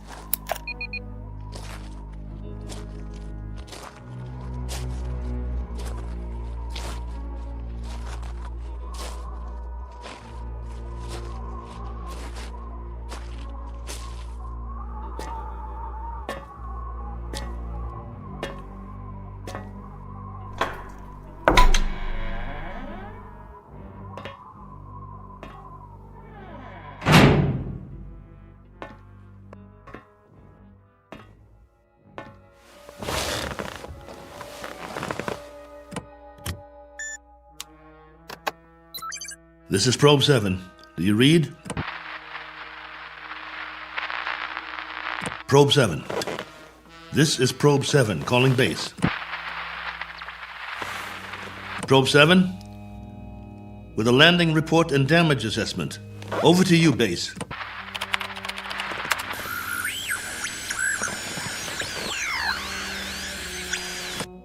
This is Probe 7. Come on, base. I'm waiting. Probe 7, this is Base. You're coming through low, barely audible. Blaine, is that you? Yes, this is Lieutenant Blaine. We read that you're... This is Cook, Probe 7. I'm glad to hear you. Cook? Cook, we thought we'd lost you. Your transmission was interrupted. Everything was interrupted. I'm lucky to be alive. Probe 7 made unscheduled landfall approximately 7 hours ago. What? Come again. Can't hear. I thought you said... I've crash-landed, Blaine, in another planetary system. Didn't have much choice. One of the thrusters broke off the ship. This planet is 92,900,000 miles from the nearest star. Good Lord, Colonel. We're having trouble seeing you on the monitor. Sorry, but I can't send or receive a visual. Most of my equipment was fried in the crash. Okay. How's your oxygen? And that's the least of my worries. There's an atmosphere here. I don't know its density or composition, but it's breathable. Probe 7, your signal's drifting. Can you increase power? Not much chance of that. Far as I can tell, this is the last of my juice, at least for now. I've got half a generator and 3 solar cells working. I was afraid it wasn't enough to get through it all. Okay. Can you effect repairs? Say again? Repairs. Can you make repairs? If you give me maybe 20 years, a good right arm, and a new head while you're at it, I might make a start. The bottom line is, I need help. Got that, Base? Help. And right away. Probe 7, you're breaking up. Probe 7, are you there? Probe 7, we're having difficulties. All right, just stay there. Stay in transmission. Probe 7, we've traced your signal. We know where you are. Great. How soon can you send a ship? Colonel, I'm sorry to say we have nothing here that can reach you. What? You had several ships on the drawing board. Repeat, we have nothing available. Say again? All construction is suspended pending the current crisis. Ah, come on! Colonel Cook, I've been told you'll have to make the repairs yourself. Base, now hear this. I don't have fuel, no propellant at all. I left most of my rockets scattered across 50 miles of dirt and rock. All I have is a ship that looks like a jigsaw puzzle. As for the wiring, it's nothing but spaghetti. So when you say you've got nothing that can help here, you're telling me you're crossing off one spaceman permanently. Probe 7, we're having difficulty. Your words are breaking up. All right, Base. I'll give it to you in a few syllables. This ship isn't going anywhere. Not forward, up, down, or back home. Is that plain enough for you? Now I'm asking you again. Isn't there anything you can do to help me out here? Or are you just going to write me off? Colonel Cook? There's the low power warning. I'm losing transmission. Got to sign off for now. I'll make contact again in 3 hours. Roger that, will you please, Base? We will stay on this frequency, Colonel, and wait to hear from you. Oh, just a minute. There's someone here who wants to speak to you, Colonel. Colonel Cook, this is General Larrabee. We understand the spot you're in. We wish we could help. Thank you, sir. Well, there is a possibility that once you give us a full report on the ship, we can send you instructions for its repair and walk you through it step by step. That's still an option. Is it? Well, here's an option. Why don't I just build me a new one, General? I'll make it out of tin cans and chewing gum. I'll burn some circuit boards with a magnifying glass. That's a possibility, too. Colonel, I'm trying to be frank with you. Sorry, sir. I'll transmit again in 3 hours. Over and out. Heaven help me. Wonder if that's a possibility.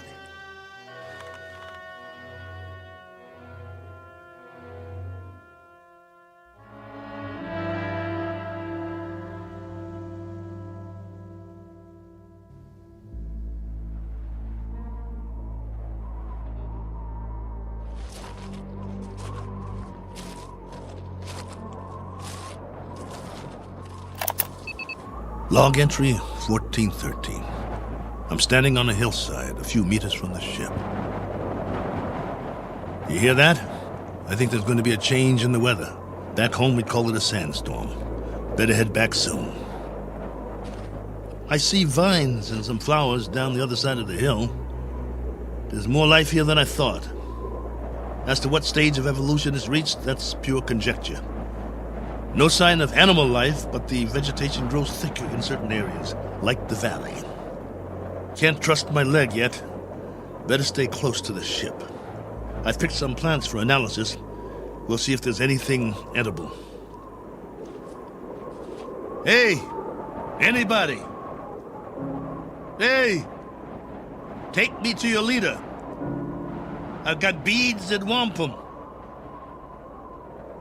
Is anybody here?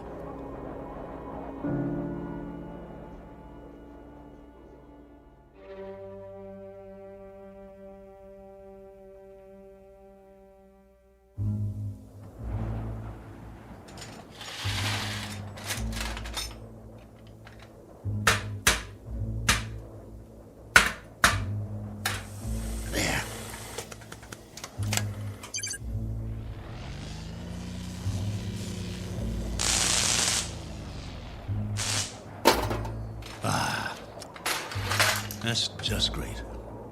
The last good wires in the whole ship. Here comes that sandstorm. I'm gonna get the hatch shut. Close, will you? That's it. A little bit more. There. That'll have to do.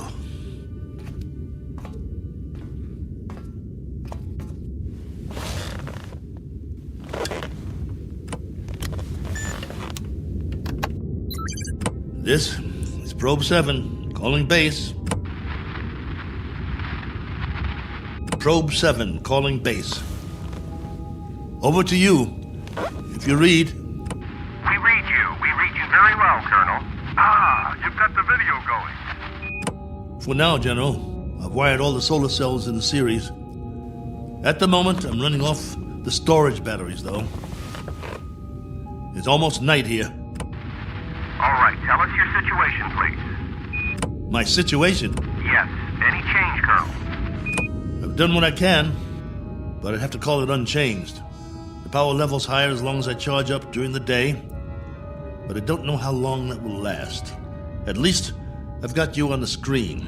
Got to see another face, both of you. You should be used to solitude. You've been in space a long time. Yeah, I should, but that was different somehow. I was a big something in the middle of nothing. This, though, I've landed and it feels like I'm supposed to be somewhere, and I'm not. My memory of home is fading fast. Colonel, and the condition of the ship, still a total loss? Probe 7 is no longer probing, General, unless it's the few feet of dirt I tore up when I crashed. There is life here, like I said, vegetable life, pretty elementary. I've explored the surrounding area in all directions, but I can't get down to the valley with this leg. The gravity is roughly the same as ours. From what I can tell, the atmosphere is similar as well. At least, there's no pollution.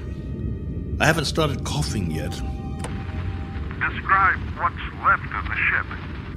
What's left of the ship, General, is a few feet of bent-up metal. I told you, it's unrepairable. You're sure, Colonel? You're absolutely positive? There isn't one other section that's still intact. She'll do for a museum or a junkyard. Take your pick. As for me, I don't have the luxury of making a choice. Nor do we, Colonel. Nor do we. Right. The crisis. Listen to me, Cook. We've got a major problem here. Oh, you do? Since you left, we've had an international incident. A serious one. There's talk of war. The next 24 hours will be crucial. As long as I can remember, there's always been a crisis, and there's always been talk of war. Well, hasn't there? Yes, but this time I'm afraid. You'll forgive me, General, but I've got a crisis too, and it's a very immediate one.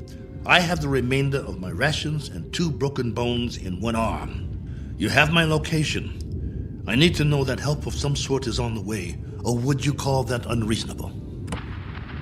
Now listen up, Colonel. The rest of the fleet's been taken out. There isn't another ship, unless we build one. And if we go to hydrogen war in the next few hours, there'll be nobody left to do the building. Do I make myself clear? You're serious? That's the realistic view, Colonel. It may go down hard, but I'm giving you the facts of life. 10 hours from now, maybe 6, maybe 4, we'll be fully committed. I'm talking about 500 million people, not just one man. That's about as clear as I can put it.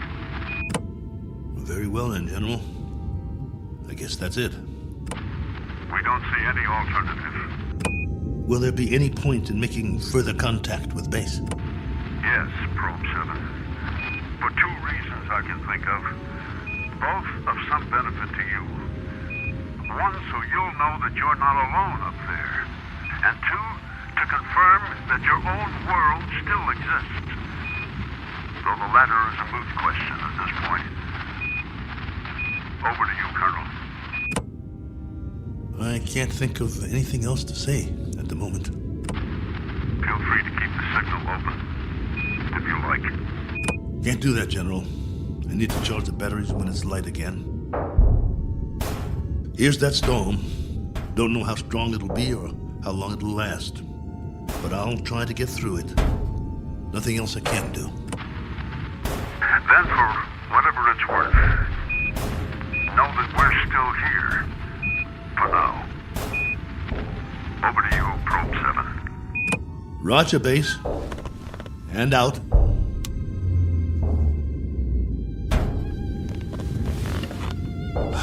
It's going to be a long night.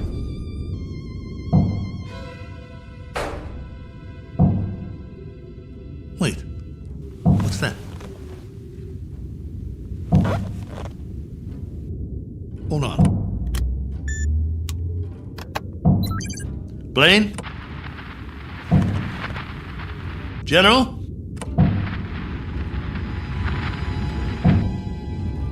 I wish you could hear this. There's something outside, I swear. Something or someone.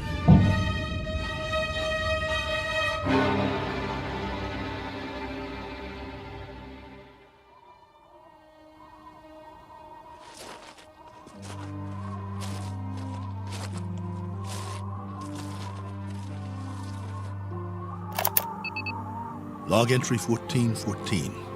Just in case anybody ever hears this, I didn't get much sleep last night. I was waiting for the wind to die down. As soon as it did, I opened the hatch sometime around dawn. You see, I thought I heard something pounding on the hull, over and over. It couldn't have been an accident. It had to be something intelligent trying to signal me, to let it in from the storm. That was what I thought. Funny the way the mind works. I've never been so glad to hear anything in my life. And at the same time, so afraid. But I opened it anyway. Well, everything was covered with a fine layer of sand, silica crystals, very much like the soil back home. And that was the trouble. Whatever had been outside, there was no sign of it now. If there were tracks, the sandstorm had wiped them out. The ground, everything, smooth as a beach where no man has gone before. I did find something, though. A broken branch. So, it was only the wind, after all, blowing it back and forth before it broke off. Had me going for a while. So much for my man Friday. Now I'm back to the old routine. Reconnaissance, hunting, and gathering.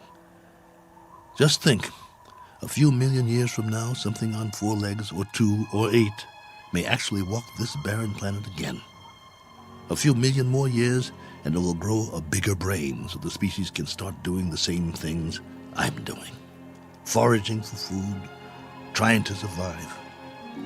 Wonder if there'll be anything left of the ship by then. Probably not. Me? I'll be a fossil at the bottom of a tar pit somewhere, and no one will realize I was ever here.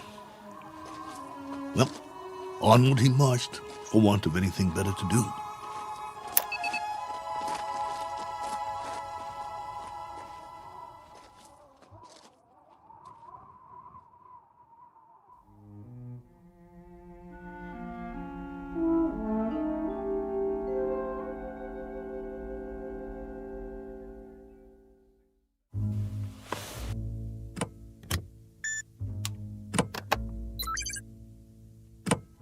Blaine?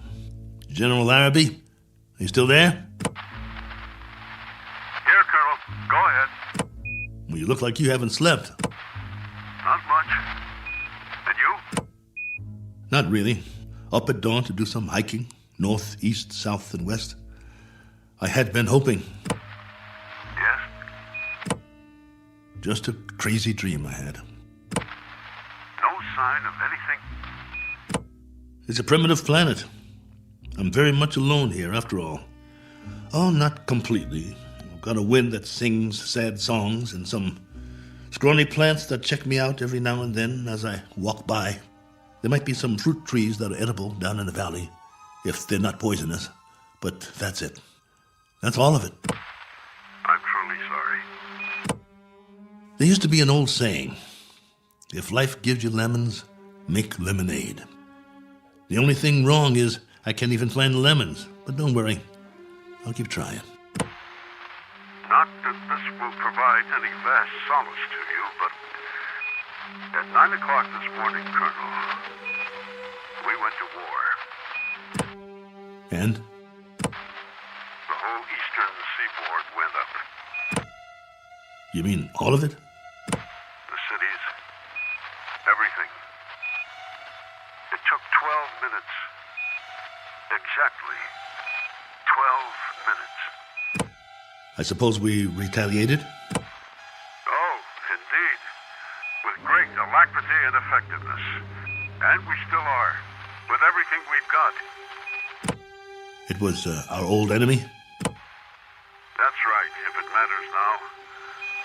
And the result of all this? Our world is doing a little wholesale dying at the moment. And there's nothing to do but watch it happen. What about the base? Are you safe? For the time being, our location's classified. Only you and a few others know where we are. The signal's encrypted. That's good then. Trouble is, we can't stay here much longer. There have been bombs as close as 400 miles from us, falling through the night. It's now a question, Colonel, of the manner of death. Very fast or very slow. It's that kind of consideration, not one we thought would ever be a reality. General. You know, it's really quite a pity that we didn't send others with you. What you think of as a prison might have proved to be a haven of sorts for the survival of the species. Don't have any illusions about it, General. What you think of as a haven is only a very sizable dungeon. A good-sized dungeon with a breathable air. But that's what it is, and there's no way out. I don't much care for solitary confinement, and neither would you. Unfortunately, both of us have very little choice in the matter. General, this is urgent. Give it to me. What is it, General? What's happening there? In a moment, Blaine. But, General... I said in a moment. Cook, I've just received an official communication. We're going to have to move out of here. Now, I don't know whether we'll be able to transmit again or not. If we are able to, I'll do my best to make contact. You have my word. Thank you. Try if you can. It means a lot to hear a real, live voice. I wish we could do more. Silence. Or cries. That's the story from our world. Silence or cries. God bless you. And good luck. Over and out. Probe 7. Yeah. Over and out. Not with a bang, but a whimper. Hell of an ending. To all my friends back home, take good care. Looks like I won't be seeing you again. Not in this life.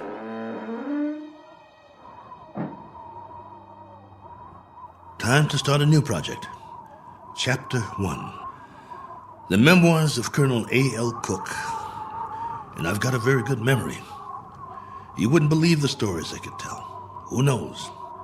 After I'm gone, maybe someone else will crash here and find it. A lifetime of memories. Every sight, every sound, all the way back to the beginning. The kids I knew, the girls I dated, my friends, mom and dad, the first job, all of it. Every detail recorded for posterity. Has anyone ever done that before? Maybe people who keep diaries their whole lives, except that no one ever got it all down. Didn't have the time. But I do. All the time in the world.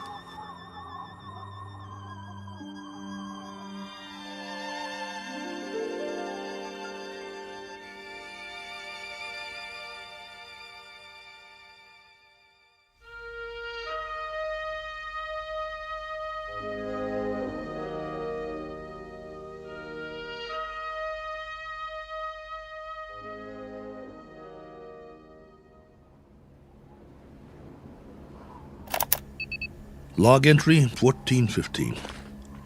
This one's for the record. A final official entry. From here on, it'll be the life story of Colonel A.L. Cook. Me, myself, and I. If for no other reason than to keep from going batty. But for now, it's a beautiful day, here on Primordial World. Ship still standing, of course. You'd never know that's what it was. More like something from a scrap metal yard. The cost that went into building it, the man-hours, and for what? To come to rest here. A little way station that isn't even on the map. I'd call that a waste.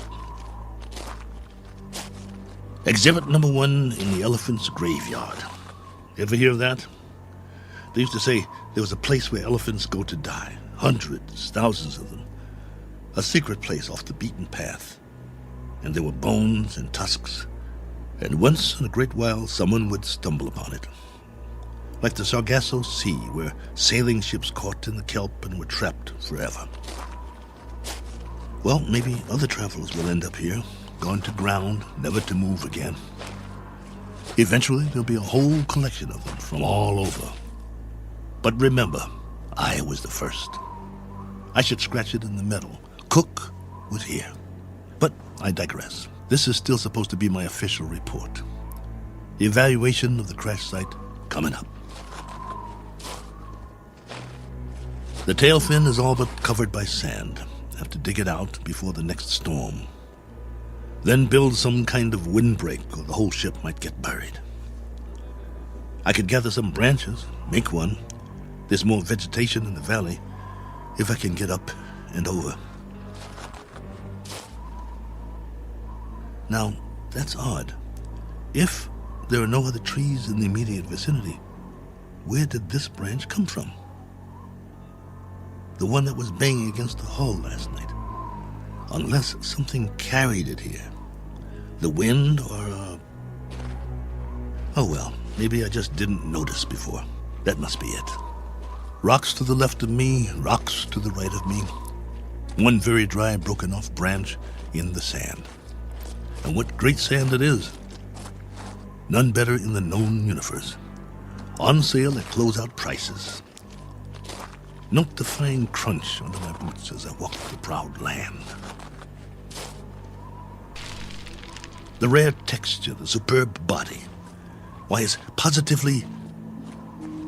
What in the name of...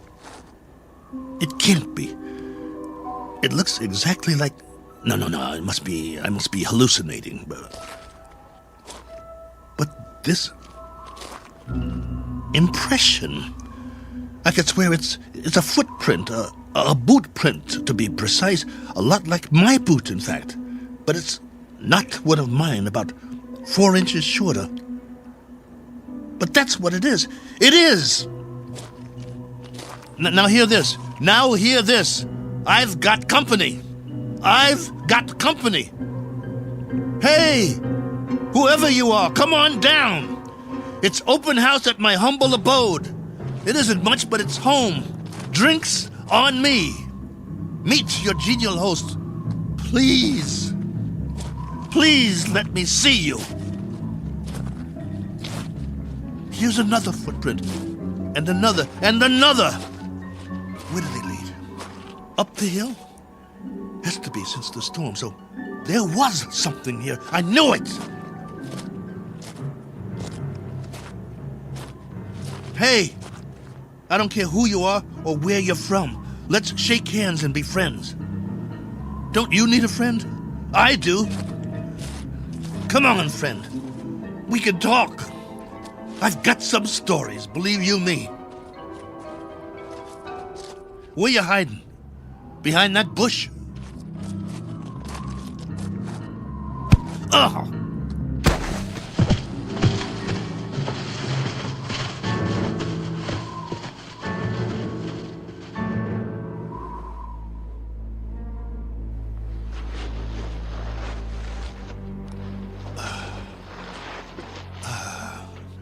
Blood on my head. Something hit me. Why'd you do that?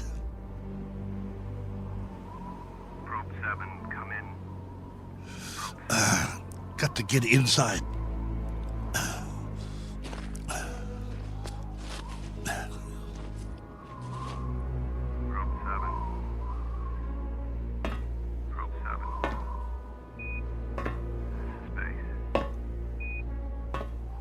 Get the hatch closed before they come after me.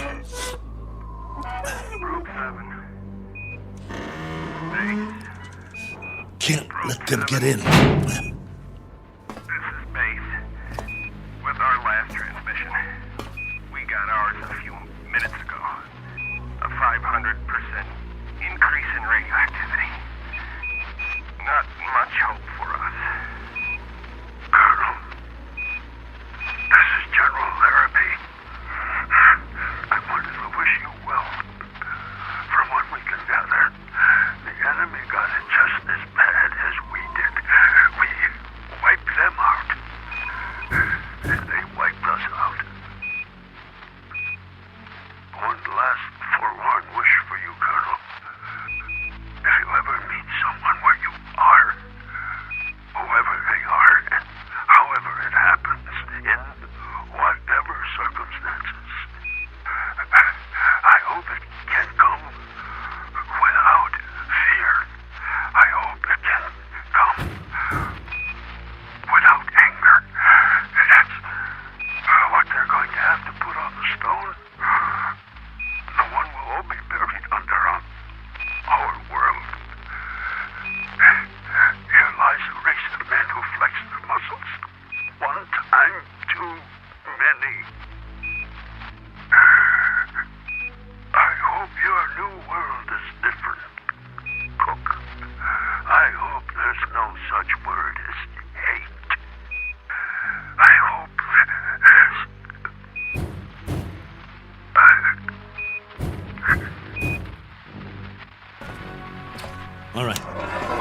All right. I'm ready for you. You want in? Maybe I'll let you, and maybe I won't. It's up to you. You can be friendly, or you can be dead.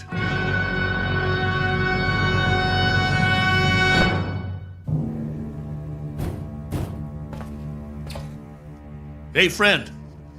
You want to come in? Must be lonely out there. I hear you. What's the matter? Hungry? You're going to get a lot hungrier. Or don't you eat, friend? What do you say? Speak up. Can't talk, huh? No. You only know how to hit. Take more than that to put me down. What'd you use, a tree branch? Not very friendly, if you ask me. Well, I've got a nice piece of metal in my hand, and I know what to do with it. Won't catch me again. This has been going on for hours. I don't know about you, but I need sleep. I really need it. Understand? Sleep. And this king-size bump on my head doesn't help. Tell you what, we'll make a deal. I give you one more chance to get away. Go hide, I don't care. You may not understand the language, but maybe you get the message. I'll wait a while and catch some sleep. Then when I wake up, I'm going to have a nice freeze-dried dinner. If I don't hear you out there, we'll forget the whole thing. You stay up the hill, and I'll stay down here. Just remember to keep your distance. Otherwise, I might have to come up there and teach you a lesson. A man's got to have his boundaries. Oh, God, I hurt. I want to sleep just for a while.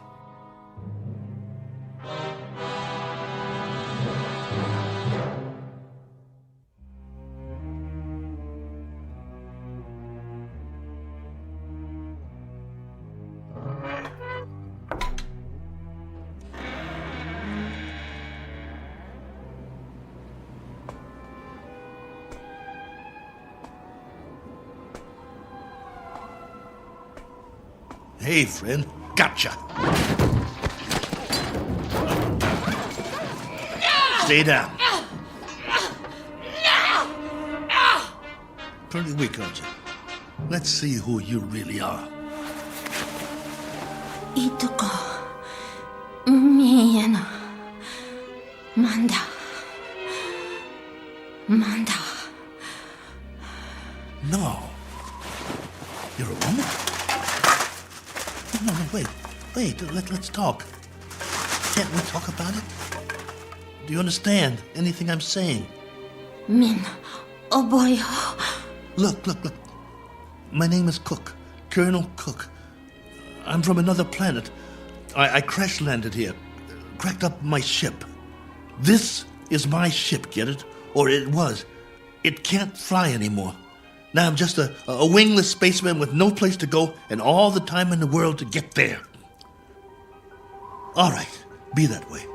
I'm not going to hit you. I'm putting my weapon down, see? Oh, what difference does it make? You're probably an illusion, and those prints you left on the ground, they're illusions too.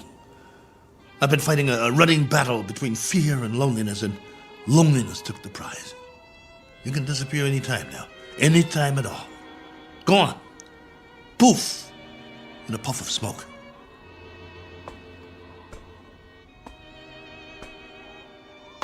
No, wait, please. Are you real? This knot on my head certainly is.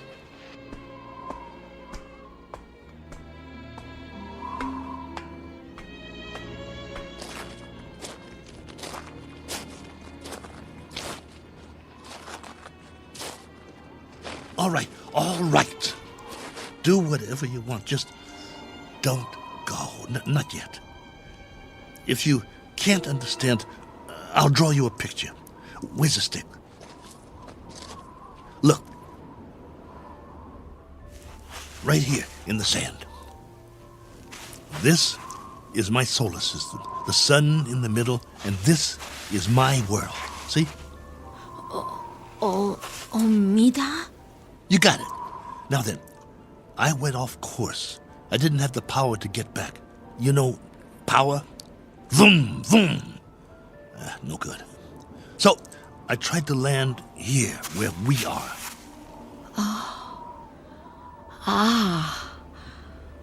Omida korum. Go ahead, you draw. Korum mistum. Oh, that's your solar system and your world. You came from there. Let me see now. It went out of orbit. Is that it? Your planet left its orbit and moved away from the sun. And the line, that's where you went and where your world went, right? I'm sorry. What about now? Where's your planet now? I understand. Gone. Disappeared. Probably frozen by now. But you got out. How many others? How many got out? You got away. Any others? Min. One finger. That's a hard count, my dear. A very hard count. And you've been here a while, haven't you? Look at your suit. Your galaxy might be light years away. It would have taken years to reach here. Where's your ship?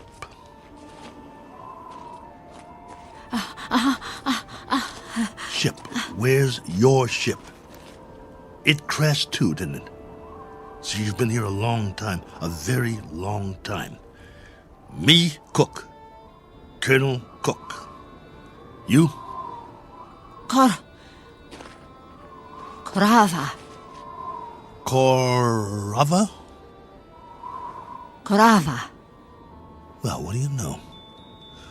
I'm pleased to make your acquaintance.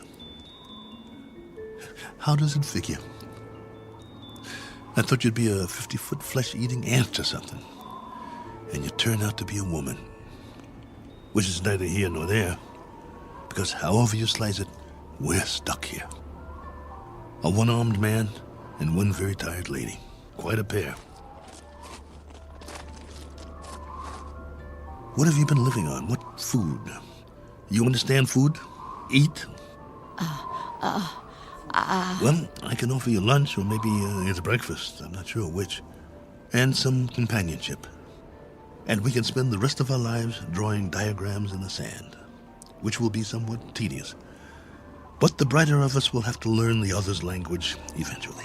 I hope it's you. Because I got some stories to tell, believe me. Come, Korova. Eat. Food. In the ship. Chow time. Come along. Inside. Eat. Food. Food. Okawa? Okawa? No. Not that way. Come here. Food. Please come back. I'm not going to hurt you. Please. Okawa! Oh, for heaven's sake. Korova, please.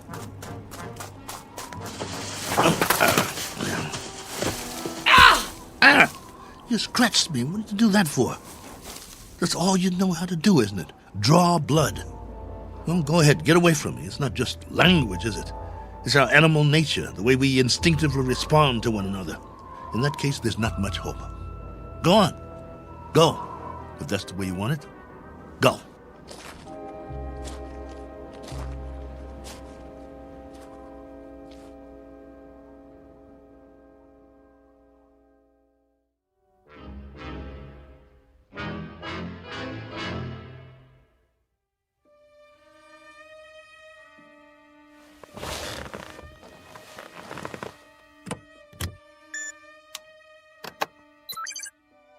Base, this is Probe 7.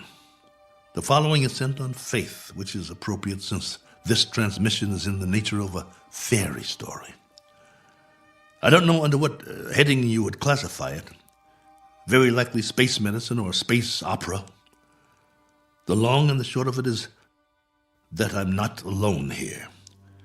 There's a woman from another planet. Her name is Korova. I don't know much about her. I do know that she comes from another planet in another galaxy. A planet that left its orbit and moved out of space away from its sun. I suppose the inevitable happened. They just froze. She's not very old, so she must have been sent in a spaceship as a little girl. But now that ship is no more. They probably sent others too. God knows what happened to them. Died en route, lost their way, landed elsewhere, who knows. But somehow or other, she made it. Perhaps as a child on a preset course. She was here alone until I came. If by some chance you're still there, I can't send you any soil tests. I can't send you data about plant species or anything like that. But I can give you an observation about the psychological makeup of the animal kingdom.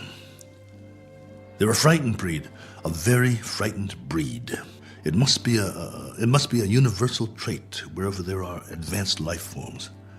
Though it's questionable how advanced we really are, so I guess we aren't alone in that regard, which is really quite a pity, as you may understand all too well, if any of you survived. Base, this is Probe 7. Last call. Absolutely, positively, the last. Over and out.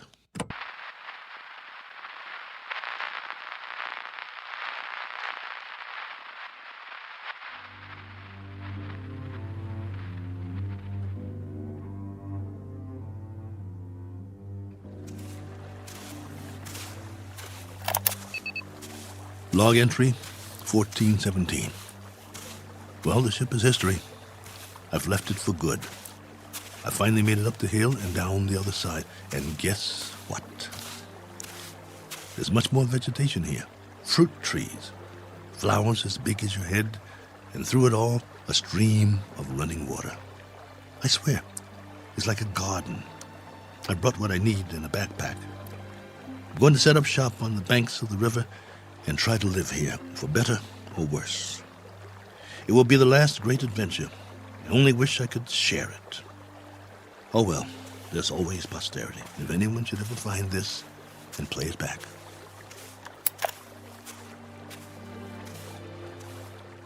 Cook.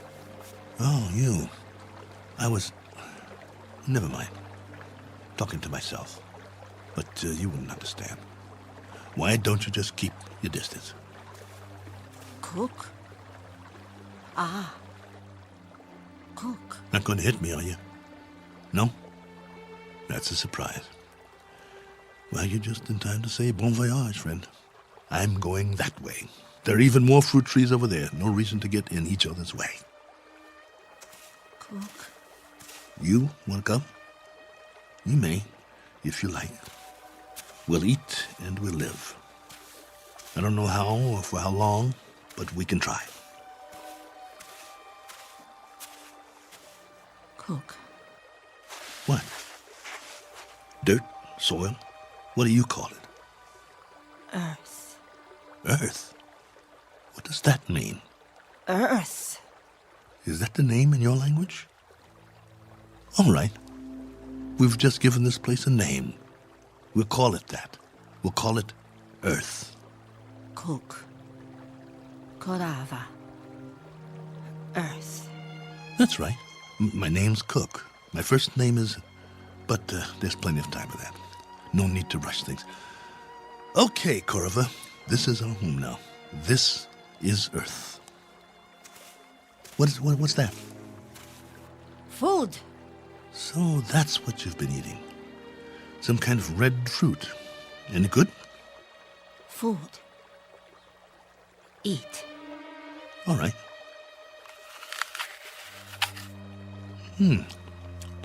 Not bad. We'll take some with us. If you think it's all right. Come on. I wanted to tell you something, but now I've forgotten. I guess we'll have plenty to talk about, though. This place, a new life after all. And after a while, we'll have new memories to talk about. Things we can share. Come along, then. Let's go.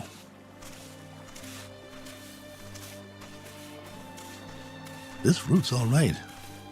Any other life forms around? I hope not, for the moment.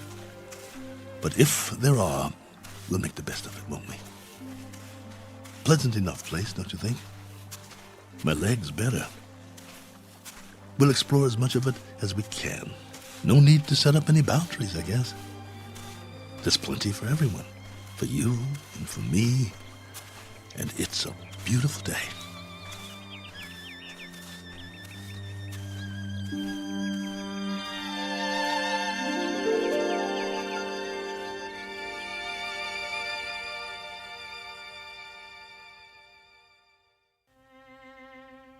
Do you know these people? Their names might be familiar were you to hear them. They lived a long time ago. Perhaps they're part fable, perhaps they're part fantasy, and perhaps the place they're walking through now is not really called Eden. That's for you to decide. We offer it only as a possibility and a presumption in the Twilight Zone.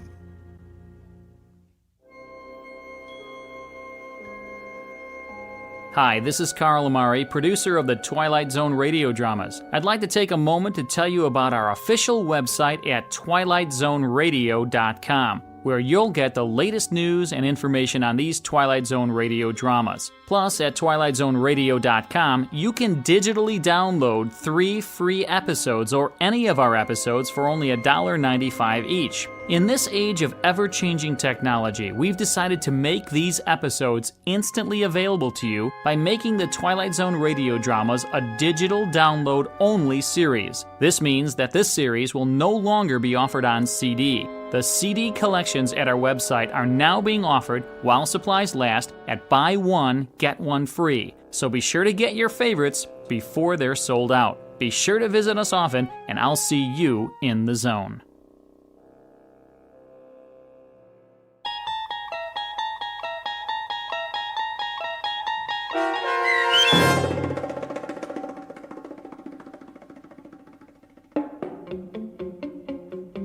Probe 7, Over and Out, starring Lou Gossett Jr., with Stacy Keach as your narrator, was adapted for radio by Dennis Etchison and written for The Twilight Zone by Rod Serling. Heard in the cast were Tony Marcus Sr., Sam Derrence, and Oksana Fedanushin. The producers of The Twilight Zone wish to thank CBS Enterprises and the Rod Serling estate for making this series possible. This copyrighted radio series is produced and directed by Carl Amari and Joe B. Cerny for Falcon Picture Group and Westwood One. Sound design and custom Foley effects for The Twilight Zone by Cerny American creatives Bob Benson, Craig Lee, Matt Sorrow, Tim Cerny, and Todd Beyer. To learn more about the Twilight Zone radio dramas and to contact us, visit our official website at twilightzoneradio.com. Gene speaking.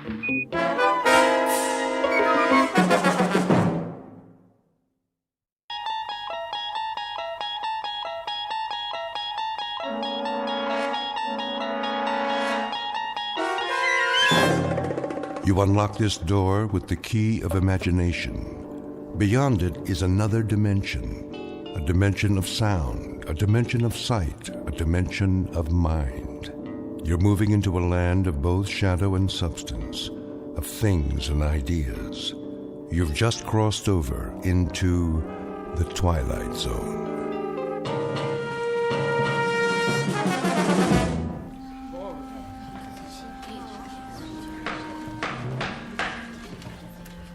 That will conclude the closing argument. Unless either side has a rebuttal. Defense counsel? I wish I had something more, some new evidence. Don't worry about it, Mr. Christopher. You did all you could. Counsel for the defense? No, Your Honor. The defense rests. How about the prosecution? Nothing more, Your Honor. Very well, then. The jury will now retire for deliberations. Bailiff? This way, please.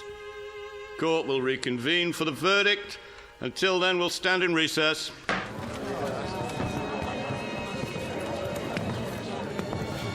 On your feet, Grant. Do you really have to put the cuffs on me? Hands behind your back.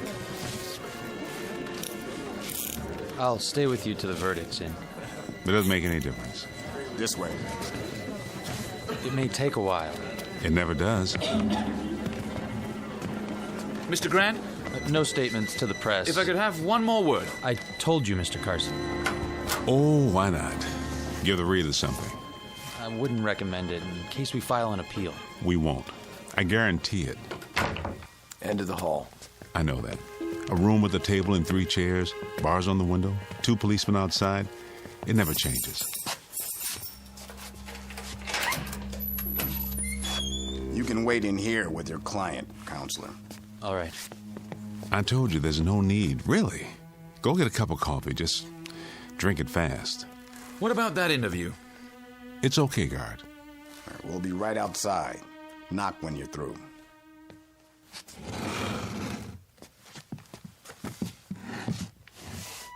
How do you do it, Mr. Grant? Do what? You don't seem worried about the jury. Still believe this isn't happening? Oh, it's happening, all right. That's the problem. I can't stop it from happening. Then you do fear capital punishment. As much as anyone else. But you, all of you, are the ones who should worry. Because if I go, you go too. That's the part I don't understand. I'll go on with my life. We all will. But if the judgment is against you... Where do I know you from? Pardon? Help me out here. Was it grade school? My first job? We met when the trial started. No, before that. Your face. Oh, well. There's much time left. You never can tell. The longer the jury stays out, the better your chances. That's usually the way it works. Not today. If I could ask you something else. Sorry. Time's up. Let's go. Yeah, jury's ready. I know. So long, Mr. Carson. See you in my dreams.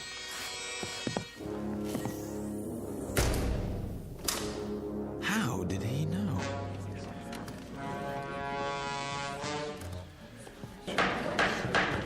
Sit up straight. Here they come. Ladies and gentlemen of the jury, have you reached a verdict? We have, Your Honor. And what is that verdict? We find the defendant, Adam Grant, guilty of murder in the first degree. Order in the court. The defendant will rise. The defendant will rise. Adam. What? Oh, all right. Let's get it over with.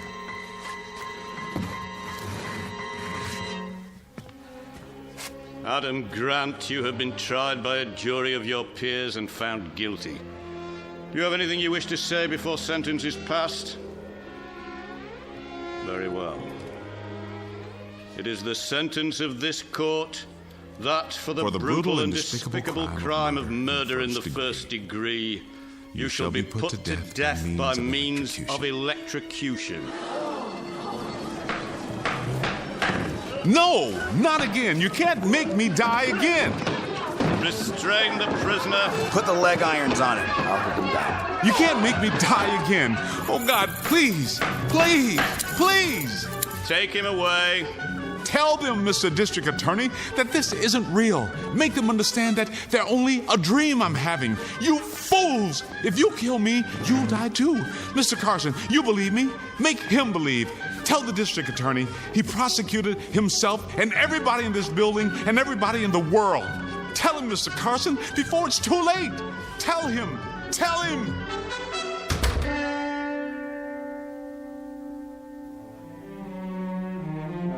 Adam Grant, a nondescript kind of man, found guilty of murder and sentenced to the electric chair. Like every other criminal caught in the wheels of justice, he's scared, right down to the marrow of his bones. But it isn't prison that scares him. The long, silent nights of waiting, the slow walk to the little room, or even death itself. It's something else that holds Adam Grant in the hot, sweaty grip of fear. Something worse than any punishment this world has to offer. Something found only in the Twilight Zone.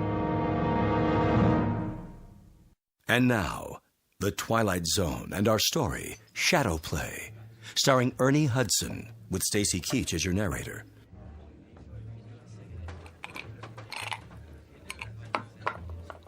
Ready for another one, Mr. Carson? Maybe just a pinch, my good man. Rocks, was it? Yeah. No, wait. Something different. Let's try gin this time. What's a gin drink? Tom Collins? Right. I like the sound of that. I wonder who Mr. Tom Collins was to have a drink named after him. Beats me. What's in a name? Like Adam Grant. Who is he, really?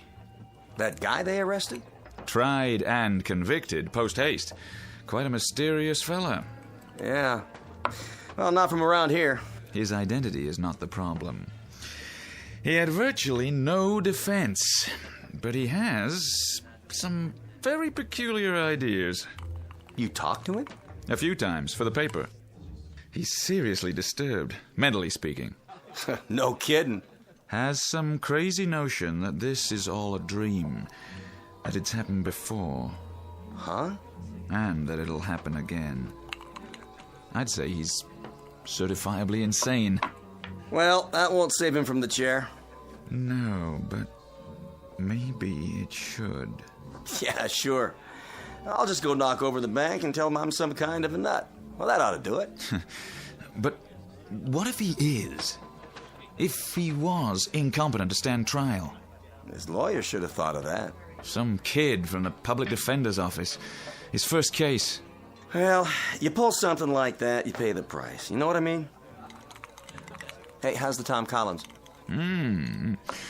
Out of this world, if I do say so. You should meet his friend, Johnny Walker.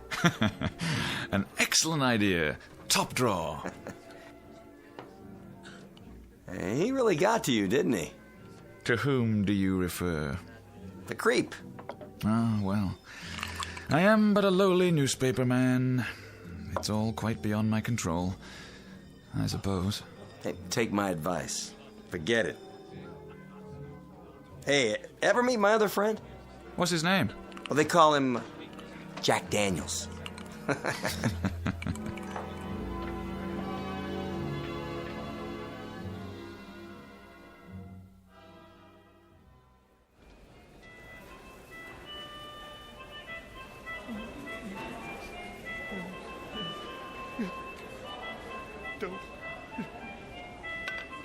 Don't.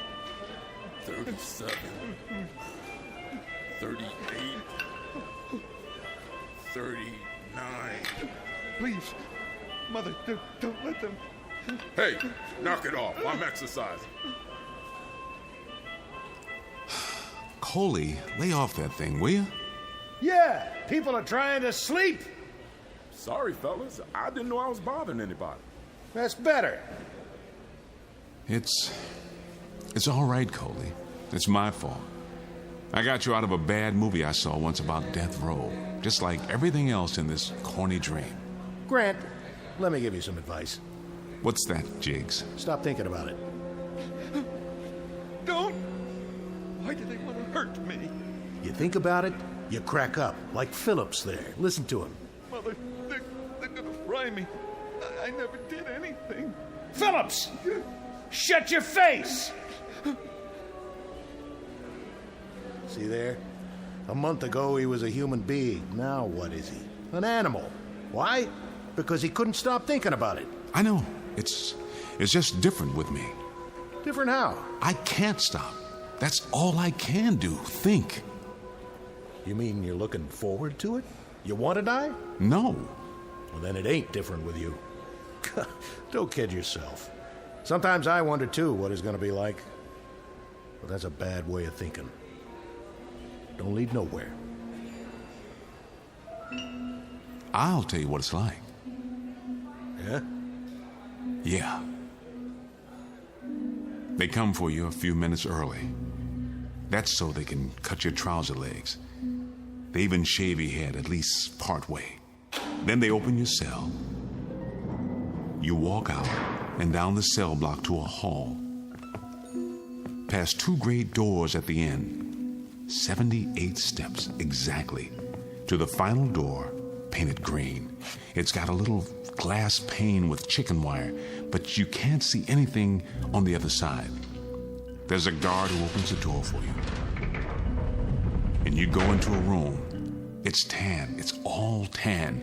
There's nothing in it except the chair. It's made out of wood, and it's big, so it feels like a chair you used to sit in when you were a kid. Hard and solid and not very comfortable. Cut it out. They strap your arm and legs with big buckles, and then they attach the electrodes. It's funny. They always feel cold to the touch at first. Man, you talk like you've been through it already. Then they drop the mask over your head. It's musty. It smells like an old sofa. And then you wait. Every muscle tense, straining. Any second, then you can almost hear it through the wall. They pull the switch.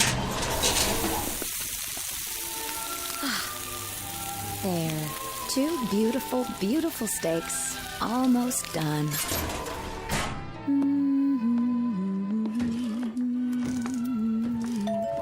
Who's that, Hank? Why, I don't know.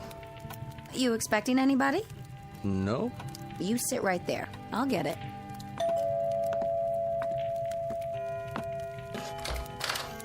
Paul! Madam, I am a poor lost traveler seeking food and lodging for the night. I don't believe it. You're loaded. Mr. District Attorney. Hello, Paul. I've just been insulted by your wife. She says I'm intoxicated. Well, aren't you? That has nothing to do with it. Your attitude toward the press needs some adjusting. So does mine, as a matter of fact. Hey, take it easy there. That's my best gin. Dear friends, when I die, I don't want to see any full bottles around. That's not funny. It wasn't meant to be. It was meant to be a comment on the short, unhappy life of Paul Carson. Won't you join me? Come, drink and be merry, for tomorrow. Oh, shut up, Paul. I knew it. I knew it the minute you walked in. We're not nervous enough? Oh, no. We have to listen to the great city editor with his news behind the news. If I'm not welcome here, then I shall go elsewhere and breathe my last. Oh, never mind. I've had enough of this anyway. I'm going to lie down. Good night, dear. What about dinner? The steaks are almost ready. Take them out of the broiler in 5 minutes. There are a couple baked potatoes, too. Aren't you having any? I've lost my appetite. Hank, I wanted to talk to you. Now, don't start again. I've got to. We're running out of time. I'm not upset or disturbed or nervous anymore. I'm scared. That's ridiculous. I know it is, but that doesn't help. You mean to say you believe that crazy story? God help me, Hank. But I do. At least I believe it's possible. Oh, come on. Well, why not?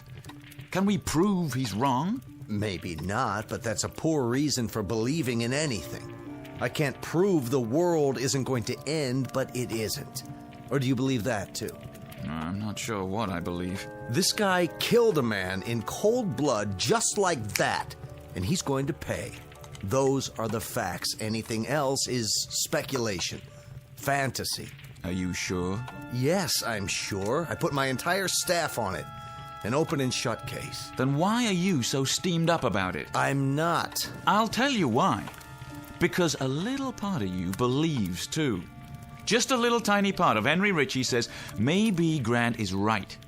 Maybe this is all a dream. The thought has occurred to you, hasn't it? Hank, we've known each other a long time. Haven't you ever stopped and said to yourself, this couldn't be real. It's too easy, too pat. I couldn't have a lovely wife like Carol, and a lovely home and money in the bank. Not in any real world. Haven't you, Hank? Well, of course. Everyone has. If you're a success, you're bound to think it's a dream at some point or other. If not, you think it's a nightmare. This only proves that Grant is human. He can't believe what's happening to him. So he tries to convince himself that it isn't, not really. Yeah, that's what I thought, too. Hank, I've been talking to this guy a lot lately, and he makes sense. Go down there and see for yourself. Don't take my word for it. It wouldn't do any good. You've only listened to him once, when he had that outburst in the courtroom. That was enough. Hank, for my sake, please, go and see him. Let him tell you. He's only got 3 hours and 15 minutes left. He'll say anything. You're an intelligent man. You'll be able to see through it if he's lying. If not for my sake, do it for yourself, for your own peace of mind. My mind was at peace until you walked in. Was it? Please, Hank. It's pointless, but... Thanks. It may turn out to be important. More important than we know.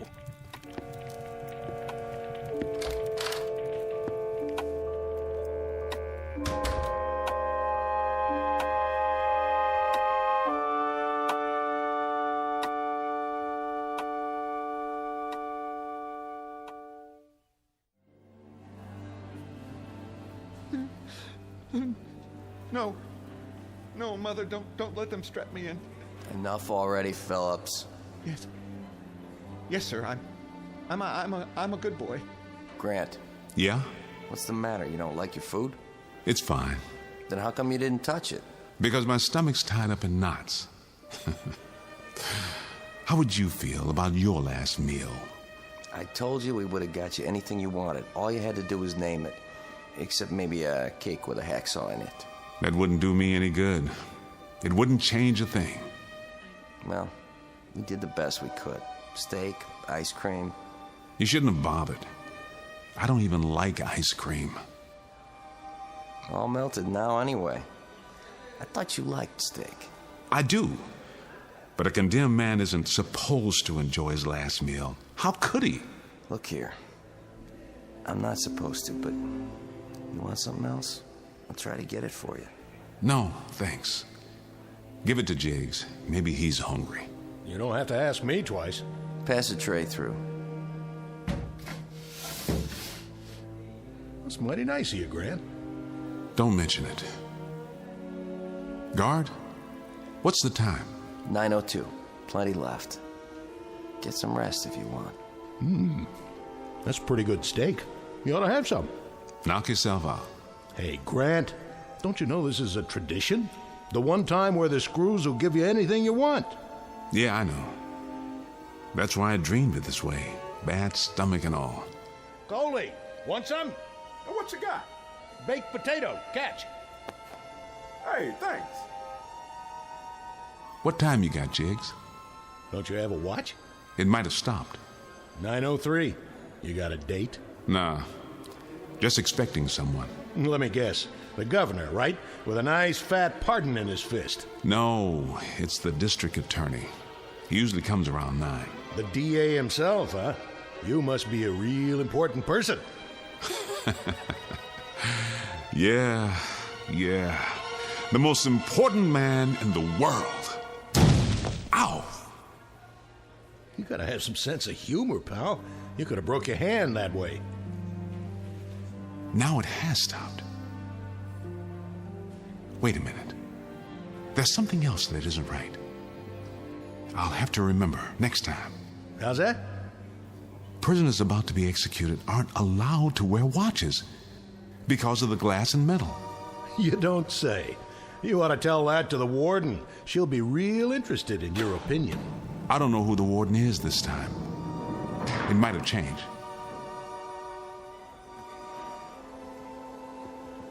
This way, Mr. Ritchie. Thank you, guard. See? What did I tell you? Right on time. Say, how'd you know? 10 minutes. That should be plenty. You can leave me with him.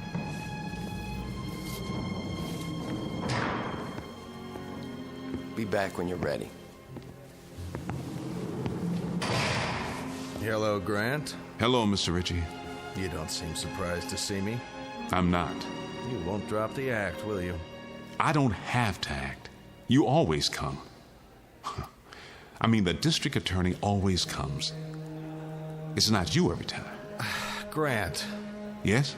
Why bother to stick to this dream story of yours? What does it matter now? If I could change it, I would, believe me.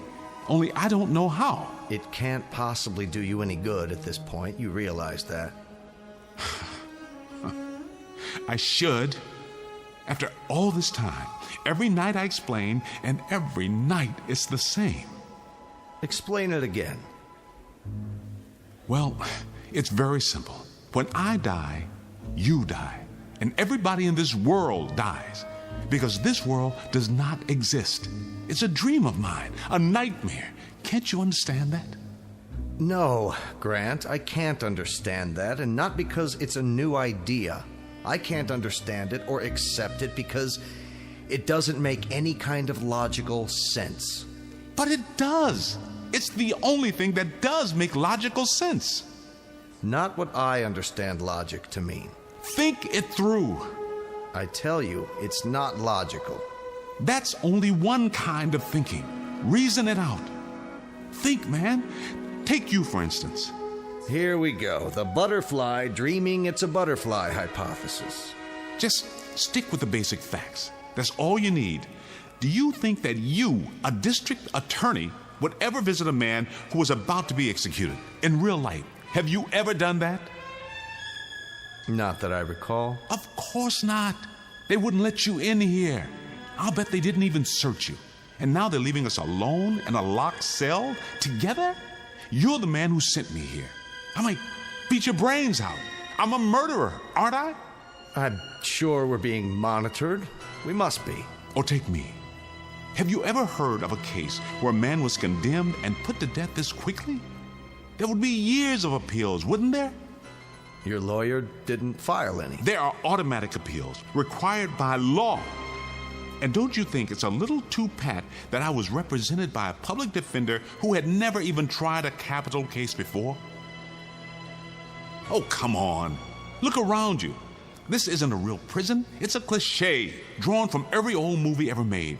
The guy with the harmonica, the nutcase, the guards, everyone's a type. They could be from Central Casting. Well, you're certainly not typical. How do you know? You don't know what I am. You don't know any more about me than you did when it started. It's like I didn't have a past before this. I'm some sort of mysterious stranger, like a character in a story. There are hundreds of vagrants in every town without names, without histories. Stop that. How did I just know what you were going to say? Isn't that a little weird? Or do you believe in mind reading? That's not too weird for you?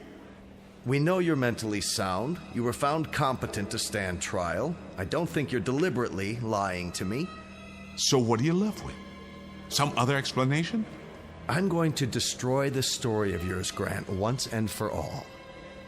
Now, you say that all this is a dream and that when you're electrocuted, you wake up, and when you wake up, we all disappear, right? That's right. And then it starts all over again. What about our parents? And our parents' parents, and everybody who never even heard of you? What about the billions of people? Well, what about them, Mr. Ritchie? Every dream builds its own world. Have you ever had a dream with blank spaces in it? It's filled out in every detail, complete with a past, and as long as you stay asleep, a future. What about us, then? The people in this world, when we sleep and dream? Or don't we? Is that when you're supposed to be up and around and wherever you really are? You only sleep and dream because I dream you that way. All right, now answer me this. You're scared. Why? Why are you scared? You've got to wake up sometime, even if you're electrocuted, so why don't you just sit back and enjoy it till then? Enjoy it?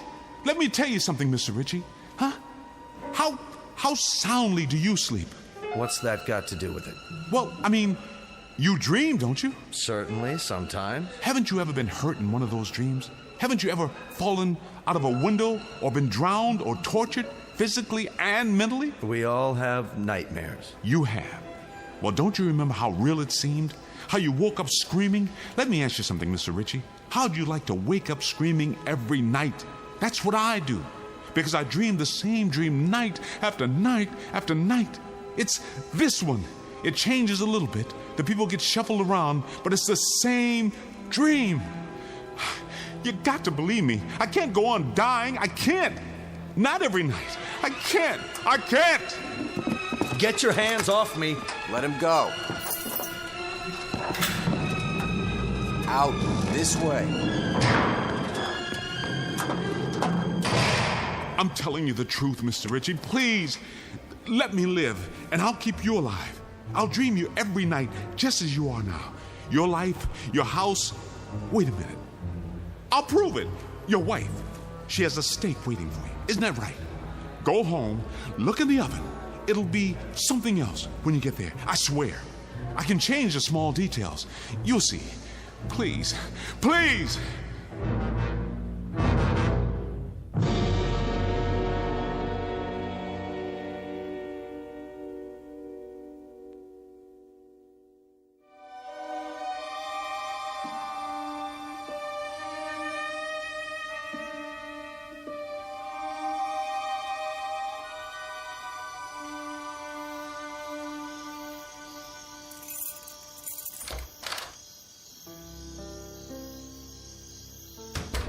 Carol, are you up? In here, darling. The steaks. Oh, that's right. You did say you wanted steaks tonight. Carol, don't be offended, but may I see them? I'm sorry. I thought I'd save the steaks for tomorrow night. I hope you don't mind. Just let me have a look. What's wrong, Hank? That's a roast. What about it? I thought you liked roast. Hank? Hank, what about it?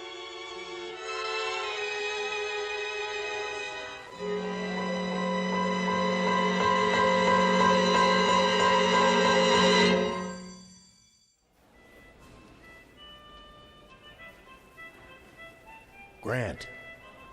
Grant! Yes? Did I wake you up? No.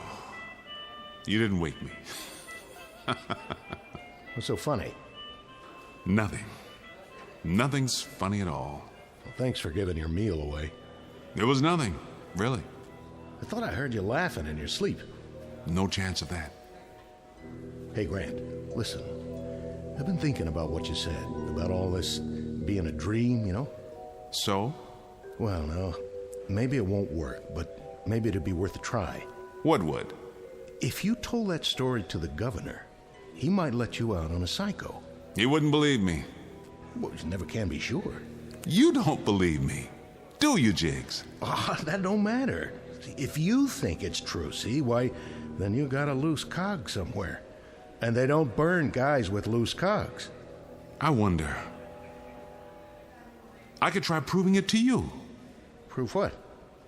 Jiggs, don't you think that all this is just a little too much the way it should be? I don't get you. Well, I mean, it's so perfect. For one thing, I got tried and sentenced the same day. It doesn't work like that. Huh? But you see, that's the way I saw it in my mind, and that's the way it is. All the movies and TV shows when I was a kid, the comic books, take this place. You, for instance. Hey, now. And Coley, and Phillips and his mother. It is a movie. For all intents and purposes, real death houses aren't like this. But you see, I've never been to a real death house, so what do I know? That's my impression of it. And in my mind, people do get last-minute reprieves. Stays of execution, new trials. It's not out of the question. But I played my last card. There's nobody left for me to tell my story to. Except you. No, Jiggs. It won't work. I can't change the basic scenario. I wish to heaven I could. Man, you're really flipped. Now I don't know what you're talking about.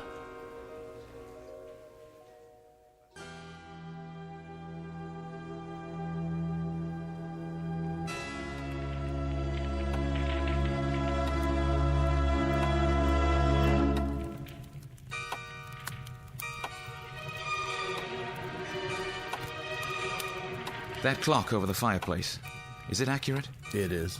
Then it is 11:45. It'll be over soon. Well, the Brothers Grimm, as I live in...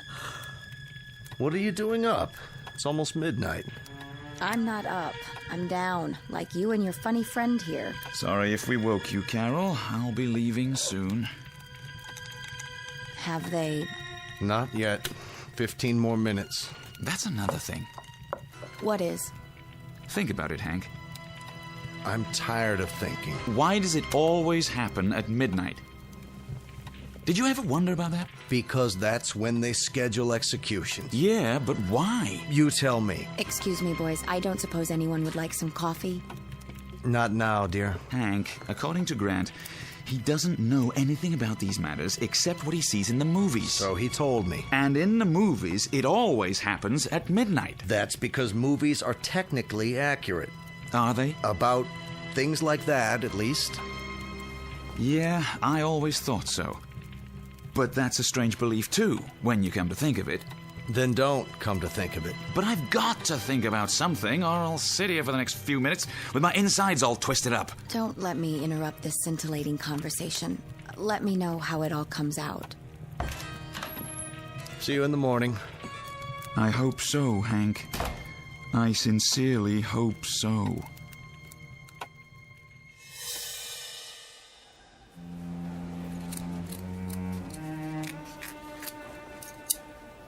Cut the legs open a little higher.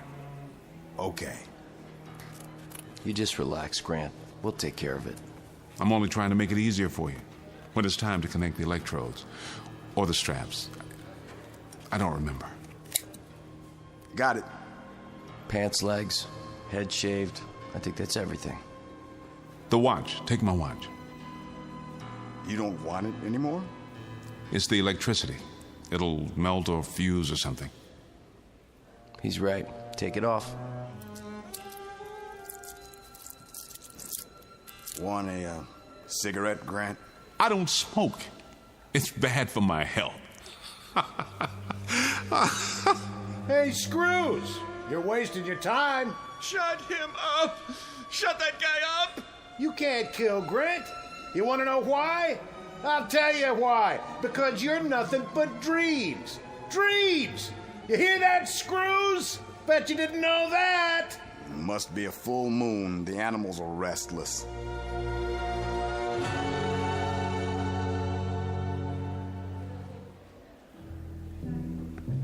Oh, hello, Father. May I have a moment? Sure thing. Come on, Miller. How are you, my son? Oh, I can't complain. This haircut they gave me, though, gonna take a while to grow out. Is there anything you wish to talk about in the remaining minutes? No. Then let us pray. There's no need. There is always a need for prayer, my son. What will it do for me? Open your heart. God won't forsake you. Only in the real world, Father, not in a nightmare. You no longer feel a part of this world? I not only feel it, I know it. You're ready for salvation any time up to your last breath.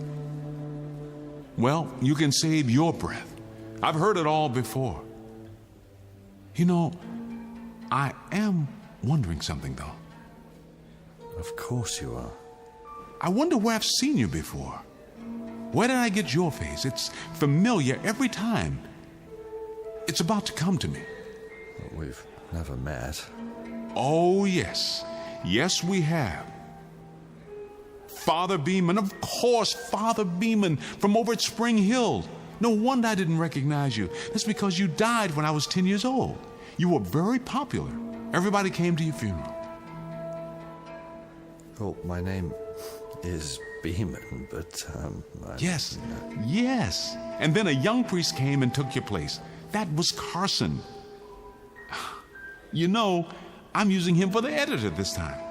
Calm your mind, my son. And what about the district attorney, Richie? Richie.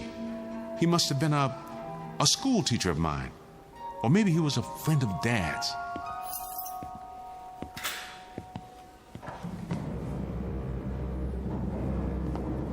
Time, Father. Thank you, Warden. In the name of the Father, and the Son, and the Holy Ghost. Ready, Mr. Grant. Are you? Are all of you? Let's go. Hey, Grant! They can't do this to you! You're home in bed asleep, remember? Grant! Grant! Time to wake up, boy! Wake up!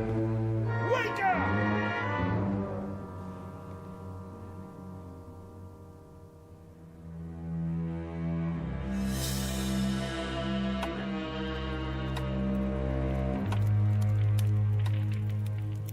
Four more minutes. Well, you can at least get a stay of execution. I know you can do that much. What good would it do? We'd simply have to go through the same thing all over again. Cruel and unusual punishment. Maybe not. Now look, Hank. Forget all the dream stuff. Whether that's true or not, it doesn't matter. What matters is the guy believes it. That means he's got a case. The psychiatrist said... The psychiatrist made a mistake. It won't be the first time. Get a week's stay. Have him checked out again. I can't. Why not? Because we might be wrong? Well, maybe we are. But maybe we're not. And in my book, that's reasonable doubt.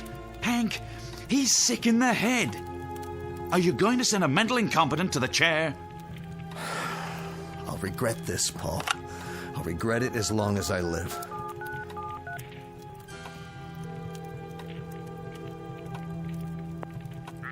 Hello. This is Henry Ritchie. I want to speak to the governor right away.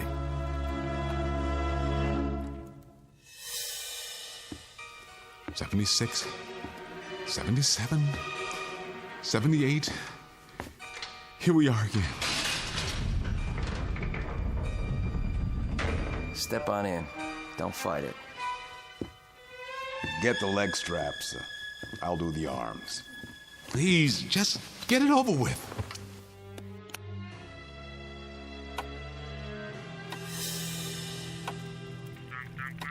I don't care. This is an emergency. Wake them up. Hurry. It's 11:58. They're having trouble putting the call through. Yes, this is District Attorney Ritchie. Governor, I don't have time to explain, but I want you to issue a stay of execution in the case of Adam Grant. Here comes the hood. Close your eyes. Not again. Please. Not again.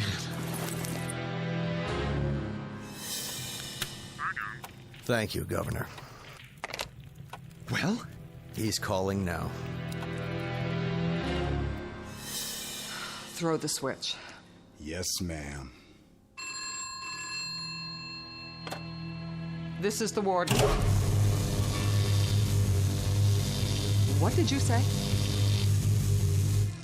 What? I'm sorry, Governor. You're too late. Did he get through? It's out of our hands now.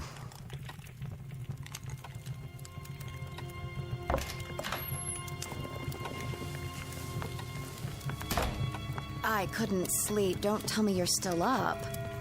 See you tomorrow. Yes. You did your best.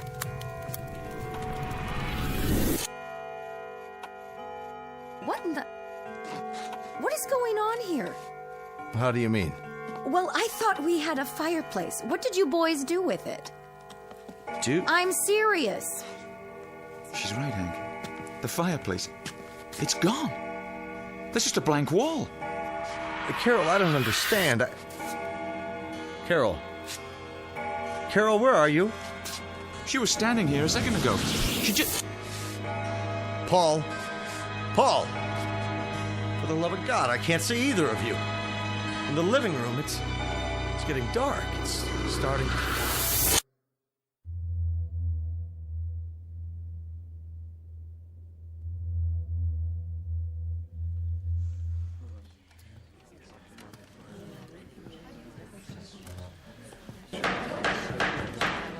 Ladies and gentlemen of the jury, have you reached a verdict? We have, Your Honor. And what is that verdict? We find the defendant, Adam Grant, guilty of murder in the first degree. Order in the court. The defendant will rise. The defendant will rise. Adam. What? Oh, all right. Let's get it over with. Adam Grant, you have been tried by a jury of your peers and found guilty. Do you have anything you wish to say before sentence is passed? Very well. It is the sentence of this court that for the brutal and despicable crime of murder in the first degree, you shall be put to death by means of electrocution. No, not again. You can't make me die again. Restrain the prisoner. Put the leg irons on.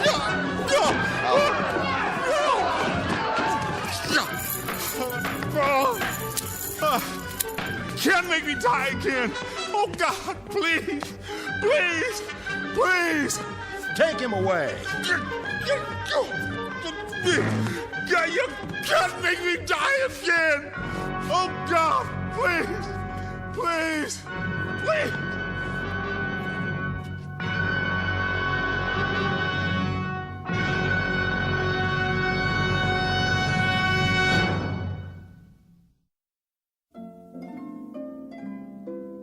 We all know that a dream can seem real, but it's also possible that reality might be a dream.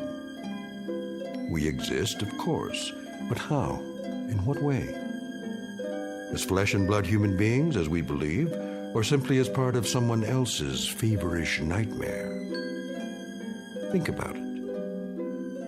And then ask yourself, do you really live here in this country, in this world, or do you exist only in the Twilight Zone?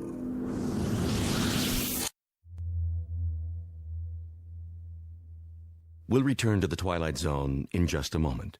You are about to enter another dimension, a dimension not only of sight and sound, but of mind, a journey into a wondrous land of imagination. Next stop, the Twilight Zone. Hi, this is Stacy Keach. I'd like to take a moment to tell you about our Twilight Zone website at twilightzoneradio.com. At twilightzoneradio.com, you'll find the latest information on these Twilight Zone radio dramas, including behind-the-scenes photographs, plus the newest product releases, trivia contests, ways to contact us, other Twilight Zone-related info and merchandise, plus links to other fascinating websites. So make your next stop twilightzoneradio.com. Visit twilightzoneradio.com to purchase these Twilight Zone radio dramas on cassette and CD, or call toll-free 1-866-989-ZONE. That's 1-866-989-9663.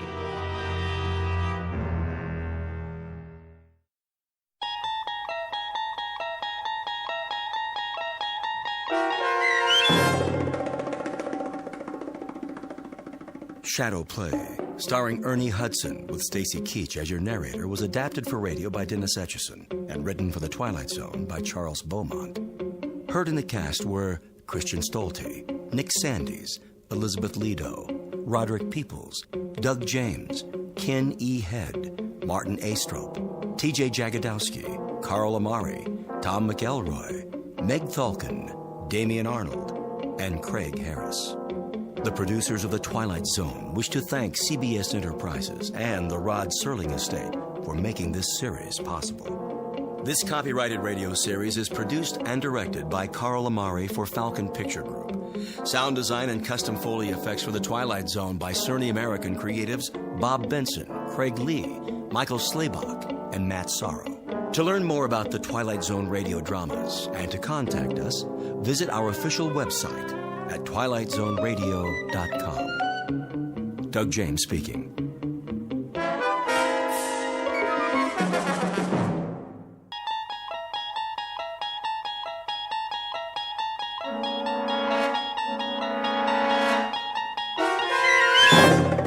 You unlock this door with the key of imagination. Beyond it is another dimension, a dimension of sound, a dimension of sight, a dimension of mind.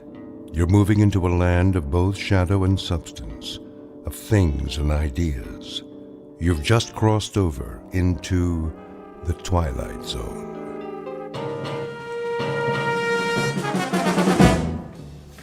Westbound monorail will be departing on track 10 in 3 minutes. Hurry. We can't miss the monorail. Make way! Coming through!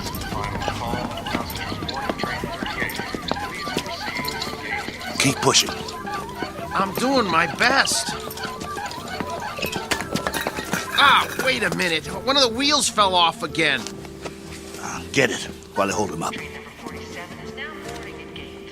Okay, I got it. Here. Let me slip it back on. Westbound monorail Hurry. will be departing on track 10 in 2 minutes. All points west. Excuse me, conductor. Yeah? Is this the monorail to Kansas? Sure is. Better get on board, though. But you know, you should have checked your cargo. This ain't cargo. It's a B-2. A what? A B-2. Whoa! What is that? Is that a man? Is he alive? That, sir, is a B-2 boxing robot. Wow. He sure looks real. Yeah, he looks even better in the ring when we activate him. Westbound monorail will be departing on track 10 in 1 minute. Conductor, we bought a ticket for him. Here you go. He's fighting tonight. We have to keep an eye on him so he doesn't get damaged. Well, he's got a ticket, so get him on board. We're pulling out. Sure thing. Okay, I got this end. Okay, ready? 1, 2, 3, lift. Come on. Oh, good. How much does this guy weigh?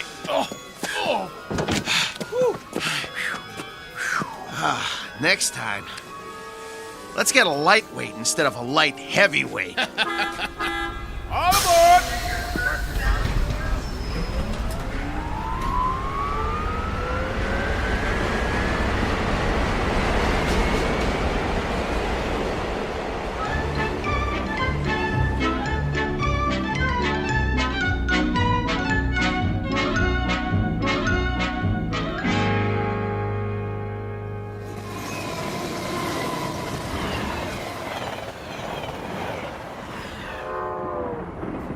Ladies and gentlemen, kindly observe the no smoking sign and ensure that your seatbelts are securely fastened. Thank you. Here's our seats. C11 through 13. Let's sit him down in the window seat. He gets the window seat? Get him seated. Hey, you hear him squeaking? Not only is he saying he doesn't want the window seat, he's saying he doesn't want to sit down, period. He needs his silicone Teflonic joint lubricant changed. We'll pick up some as soon as we get paid. Well, first we gotta find some. Shouldn't be no problem. Come on, I told you. They don't make it anymore. Well, that's crazy. Still plenty of B2s in the business. Name one. This one. We'll find some. All right. Wow. Sure is hot. It'll be hotter where we're going. Wish I had a beer. Well, it wouldn't do you any good. I already had 3 and I'm still thirsty. Not Maxo, he don't need a thing. Never complains. Then, why does he squeak so much? You think he'll be all right? Yeah, if he doesn't get hit. Can it, Pole? Hey, come on, no use glaring at me, Steele. You know he's shot. That ain't true. A little overhaul is all he needs. Well, yeah, a little 10 grand overhaul with parts they don't make anymore. When you talk, you think he was ready for the scrap heap. Ain't he? No, he ain't. Just because he's a little old? Well, try ancient. Plenty of fight left in him. Well, you think he's okay or not? Steele, I don't know. And that's a fact. He needs work. Like what? Well, for starters, the trigger in his left arm. It's been rewired so many times it's just about had it. He's got no protection left on that side. Plus, his eye lens is cracked. Leg cables are worn out, no tension left in him. Even his gyro's off, not to mention he needs silicone Teflonic joint lubricant. We'll get him some. Where? I'll find it. Yeah, after the fight. What about during? He'll be creaking around that ring like an antique steam shovel. This ain't 1940. It's 2040. Be a miracle if he goes 2 rounds. It ain't that bad, Pole. Actually, it's worse. Wait till the promoter gets a load of battling Maxo from Philadelphia. We'll be lucky to get monorail fare back home. The contract is signed. You can't back out. Well, the contract is for battling Maxo in fighting shape, not this bucket of antique hardware. Just you wait. Maxo's gonna do all right. Against a B7? It's just an experimental B7. It ain't got the bugs worked out yet. That's why they took a bout with us. Well, after tonight, battling Maxo's new nickname will be One Round Maxo. That's enough. He's been doing okay for 5 years and he'll keep doing okay. So what if he needs a little work? So what? If he wins some money, we can get him all the silicone Teflonic lubricant he needs, and a new trigger for his left arm, and new leg cables, and everything. He's gonna do all right. You'll see. Maxwell's gonna do just fine.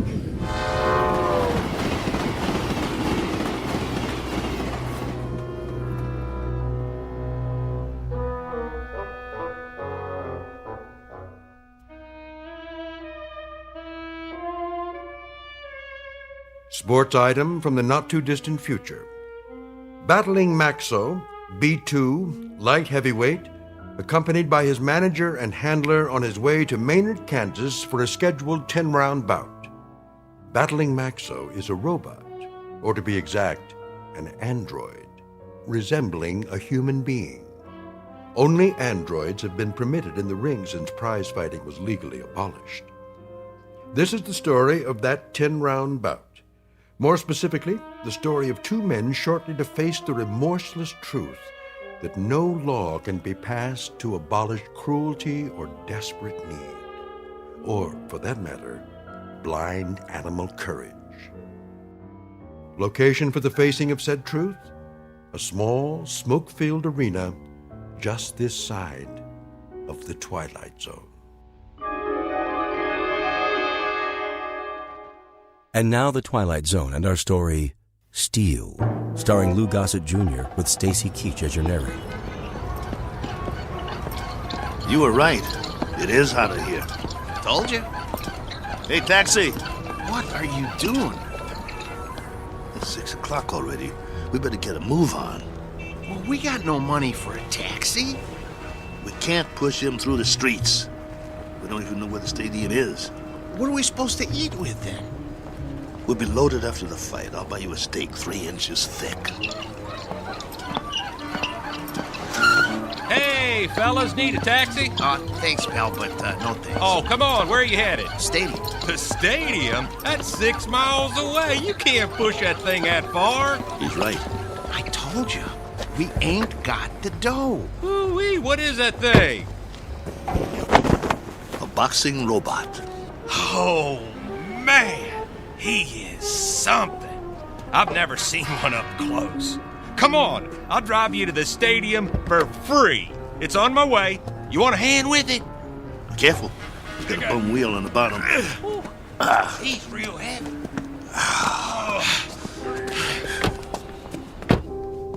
Oh boy, this is a real honor taking a fighter to the stadium. Well, thanks. Hey, which robot is that? This is Battling Maxo from Philly.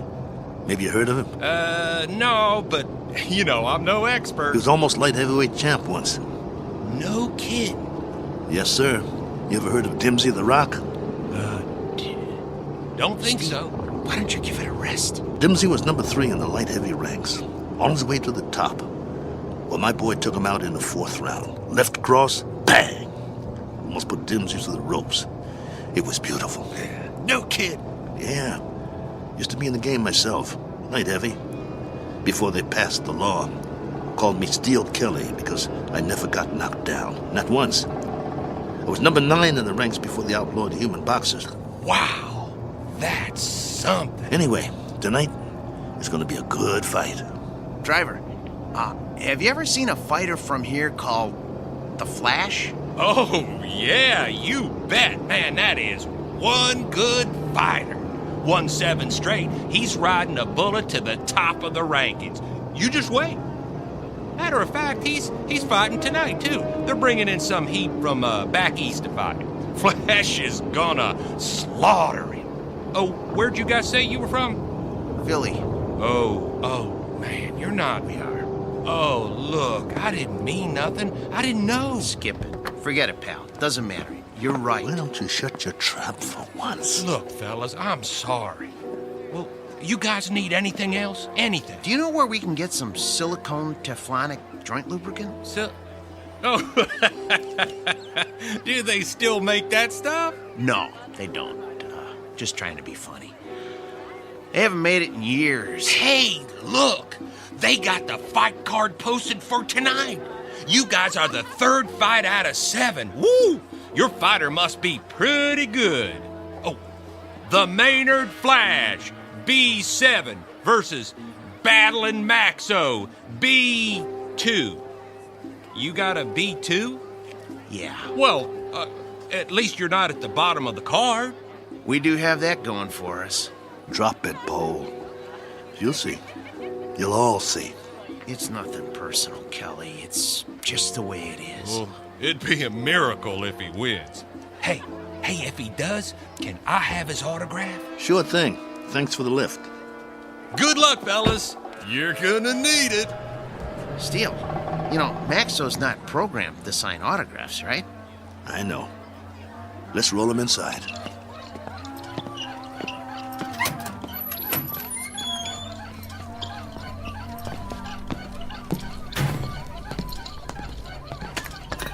The wheel fell off again. I got it. I got it. Keep pushing. Put it back on. Well, what's the point? Put it back on. The office is just down the hall. I want Maxo to make a good first impression. Well, let's just hope his head don't fall off next. Keep quiet and let me do all the talking. What's wrong with you anyway? After 7 months, we finally get about, and all you can do is complain? Some bout. We're in Maynard, Kansas. What's this, the prize-fighting center of the nation? It's a start, ain't it? It's our first step on the comeback trail. The purse will give us enough to get Maxo back in shape. And if we win, it would mean we get fights all over the place. Oh, spare me. We don't have a chance. I don't get you. He's our fighter, and we stick behind him no matter what. Why are you writing him off before he even gets in the ring? Don't you want him to win? I'm a Class A mechanic, Steele. I'm not some daydreaming kid. I know machinery. We got a piece of dead iron here. Technology always moves forward. We got a B2, not a B7. No way he's gonna win this fight.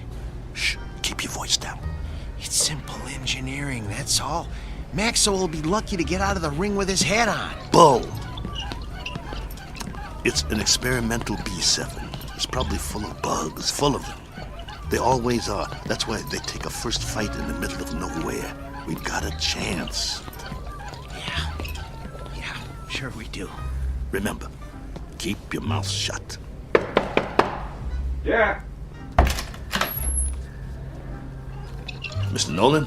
Nah, I'm Oscar. Mr. Nolan will be back in a couple of minutes. I'm Steel Kelly, battling Maxo's owner. Oh, yeah, I heard of you.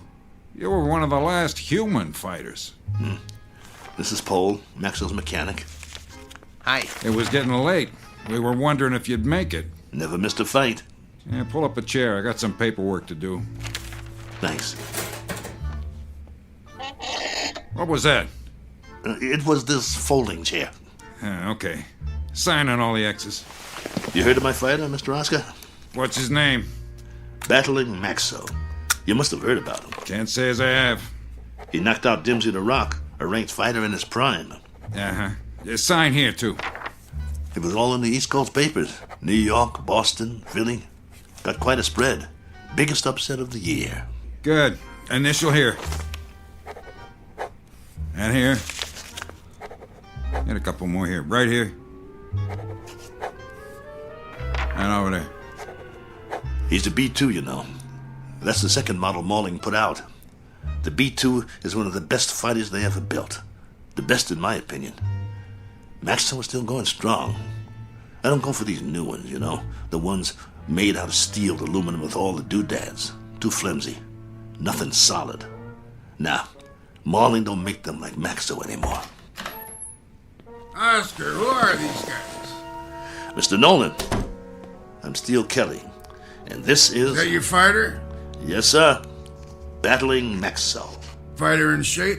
You bet. Prime condition. Paul, my mechanic here, is a Class A mechanic, and he took Maxo apart and put him back together just before we left Philly. Oscar, cigar me. Yes, sir.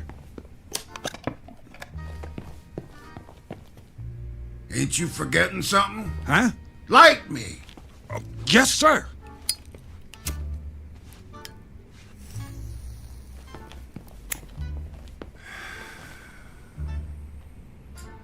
You know, Steele, you're lucky to get this bout. We ain't staged a bout with nothing less than a B4 in must be 2 years now. The fighter we had scheduled got run over by a truck in a loading dock at a stadium in Detroit. I needed somebody on short notice. So that's the only reason you're here. You got nothing to worry about, Mr. Nolan. My fighter's in shape. He's the one that knocked out Dimsy the Rock in Madison Square Garden a few years ago. Maybe I just want a good fight. And you'll get it. Maxo's in top shape. No first-round knockout. No, nothing like that. People pay to see action. Do you have a prep room we could use? We want to check him over and make sure he's perfect. Down the hall, third door on the right, next to the janitor's closet. Thanks. Your bout is at 9. Got it. You won't be sorry, Mr. Nolan. I don't like guys that are late. Understood. Poe, let's get Maxo to his prep room. Mr. Nolan, I was wondering... I know what you're wondering. You get your money after you deliver a good fight, not before. No problem. We'll get him ready. And Steele. Yeah? Don't slam the door. I hate loud noises. Come on. I'm coming. Oh, my stomach hurts. Don't be scared. It'll be okay. Oh, I ain't scared. I'm hungry. I haven't eaten all day. How could you think of food at a time like this? This one counts. It's our chance for a comeback. We've got to get him in that room, and we've got to check him out real good. What time is it? I'm busy pushing. Come on, check your own watch. I don't have a watch anymore. I had to pawn it. The one your wife gave you? Ex-wife. Hey, look, we got 2 hours before the bout begins. Have we got time for a sandwich? I want you to check him out real good. His arm, his gyro, everything. What for? Did you hear me? Yeah, but I work better on a full stomach. You get to work. I'll get you a sandwich. Maxwell's gonna take that B7, but good.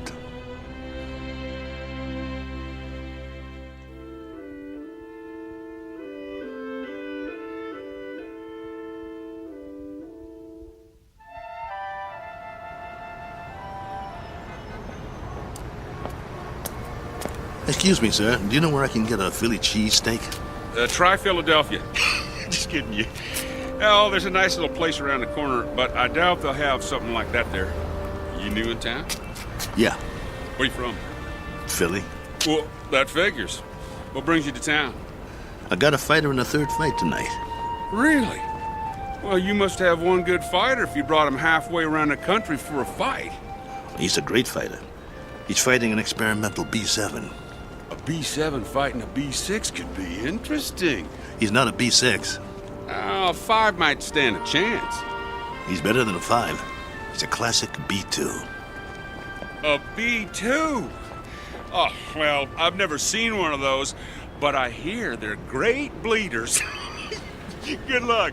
Oh, by the way, at the diner, I recommend the roast beef on rye. Bloody rare.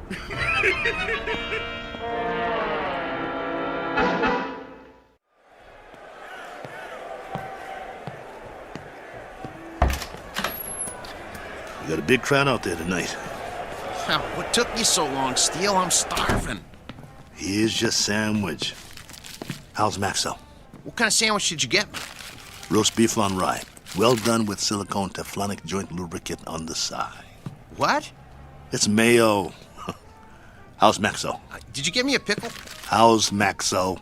I love dill pickles. Oh, here it is.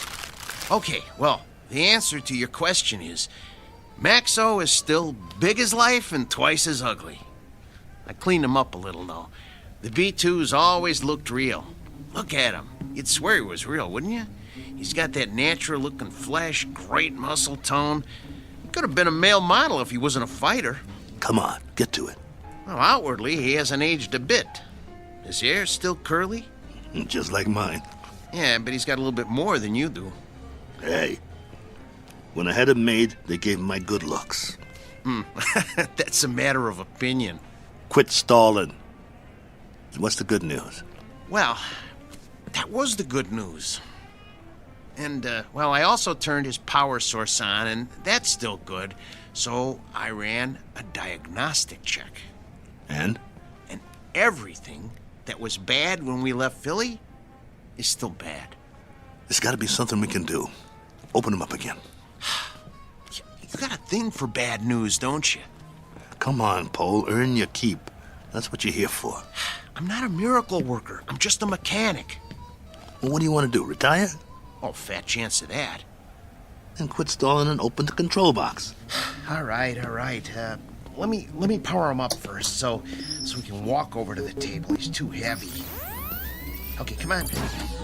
Atta boy. There you go. All right. Okay. Here, help me get him up on the table.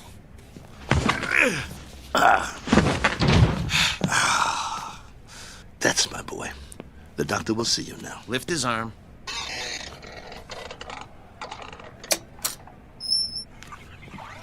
What's all that corrosion around the access panel? Dried sweat. All the B2s sweat like bulls. It's nothing to worry about, though. You hear that, Maxo? Nothing to worry about. We'll get you cleaned up. Hand me that probe.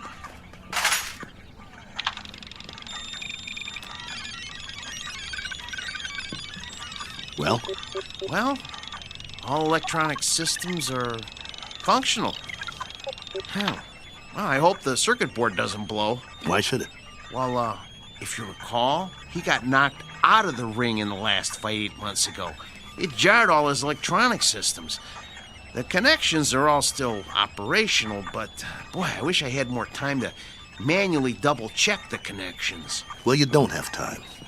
Sometimes you just have to suck it up and have some faith in your fighter. All right, then.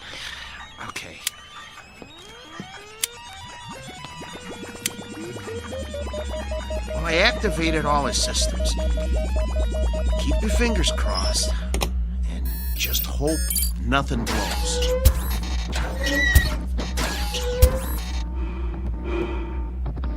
See, his breathing sounds good. His arms are creaky, but they'll quiet down when he warms up. Look, beads of sweat are forming on his forehead. I told you these were good sweaters. Can you hear me, Max? Relax, boy. Let him warm up good, Paul. I'll tell you, the mechanical part is what worries me. I need to check his reflexes. Look, Steele, go put on the gloves, will you? Let's see if he can zero in on you, okay? Maxo, get your legs loosened up. Move around a little. Loosen up your jab, big boy. Don't rush him. If it don't work now, it won't work in the ring. All right, but just enough to check the jab. Set his controls so he doesn't counterpunch. Good idea. Okay, hold still, Maxo. This won't hurt a bit. Okay, that's as low as it'll go. I don't think his systems like it, though. You know, if that cracked eye quits, he'll be very vulnerable. Look, Steele, start circling him and see if he can follow you. Come on, Maxo. Look at me. I'm moving in. I want to get you. Block my punch. Oh, man, they're gonna hear that in the back row. That's good enough for now. We know it works. Oh, Steele, he's gonna get more than one punch thrown at his head. He'll outdance him to keep clear. Give him more power to his legs. Those cables are bandy. I don't like doing this. There's not much tension left in him. He seems to be moving all right. Yeah, but, boy, a heavy wind might knock him over. Put him on automatic. Oh, no. Come on. Let's not push our luck. Do it. All right. Here goes nothing. Maxo, gloves up. That's it. Beautiful. Now, let's see if he can move in for the kill. Kelly, Steele, no. Leave his systems on defense. He might have a couple of rounds if we leave him on defense. It takes less energy. You know, he's gonna get beat to pieces if we let him move in. No, do it. Will you use your head? He's a B2. He's gonna get slaughtered anyway. Look, if we let him go on defense, we might be able to salvage him for pieces. Nolan paid to see him on offense. It's in the contract. Activate his jab. Come on, it doesn't have any lubricant in it. Do as I say. All right. Activating the jab. Shut him down! Shut him down!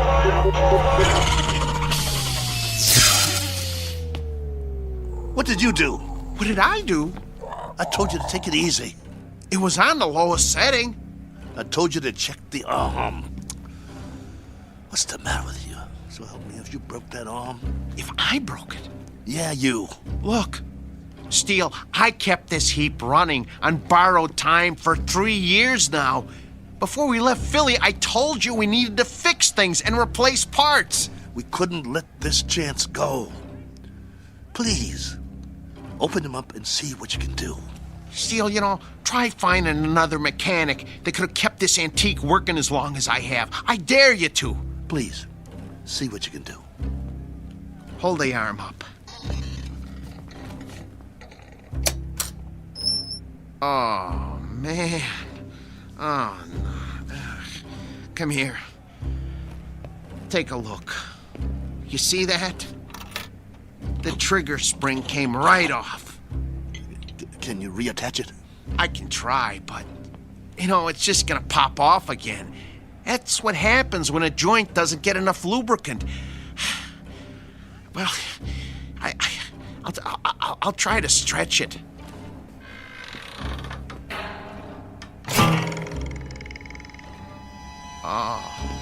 Oh, nuts. Oh. Well, that's that. No. One jab too many. We gotta do something. What? Fix it. I can't. You just can't fix a spring. Once it can't spring, it ain't a spring no more. I told you it was getting ready to break, and to get a new one last year. He's got to be fixed if he's going out there, and he has to go out there. They fronted me the monorail fare. Steele, he needs a new spring. Nothing else will work. Well, can't you get another spring? Where? They don't make them anymore. It's a special spring. I can't just take one off a washing machine or something. Quiet. Yeah? 10 minutes. Something wrong? Oscar, can you make out about the one after the next one? Mr. Nolan does not make changes. We just need a little bit more time to make some last-minute adjustments. Sorry, pal, no can do. We want him tip-top, don't you? Nolan's got you on next. What's the difference? Third? Second? It's all the same, right? Second's the semi-main. That ain't for a B2. Maybe some B2s, but this one... They want to see a fight, not an execution. But I'm telling you... 10 minutes or you're out of here. Be a shame after coming all this way. Right, boys? Right. Well then, I guess that means...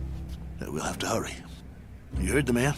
I heard him, but it's over. We're finished. No, we're not. There must be a way. What? Sell them for scrap and get a couple of monorail tickets? We hung in there as long as we could, but this is it. I have to hand it to you, Steele. You wouldn't give up. Quiet. I'm thinking. There is one way. It just might work. What might work? If they don't watch the fights. Who? Nolan and Oscar. Maybe they don't even come out of their office. What are you talking about? Oh, no. Oh, no. Oh, no, no, no, no, no, no, no. No, you can't do this. Get the trunks and robe off Maxwell. I'll change my clothes. Steele, you are out of your mind. You can't go into a ring against a B7.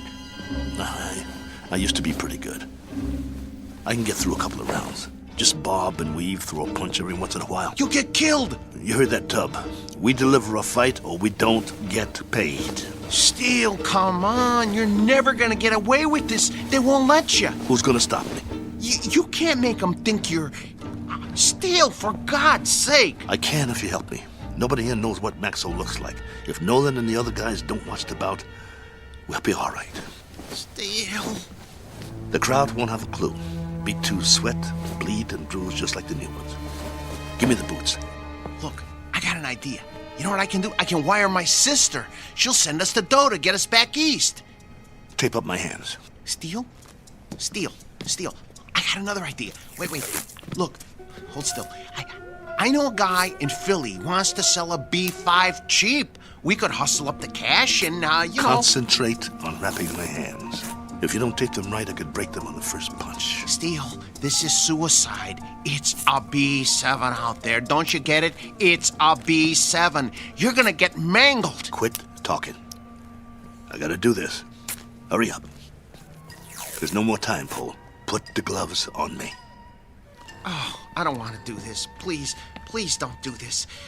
Look, let me go into the office and let me talk to them. Maybe they'll understand.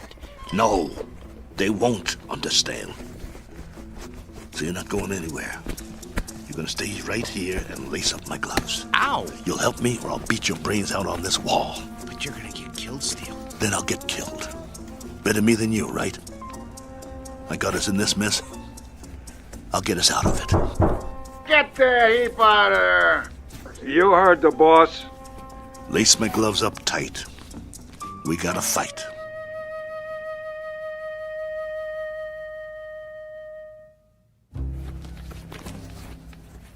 That's it, Paul. Tie him off tight. Oh, you really want to go through with this? Yes. Let's go. How do I look? Like a broken down old fighter. So I'll pass for a B2? That's what I said. You look like a broken down old fighter. Here. Let me put a towel around your neck. Pull up the hood on my robe, too. I'll keep my head down so they can't see my face. You better do that in the ring, too. Let's go.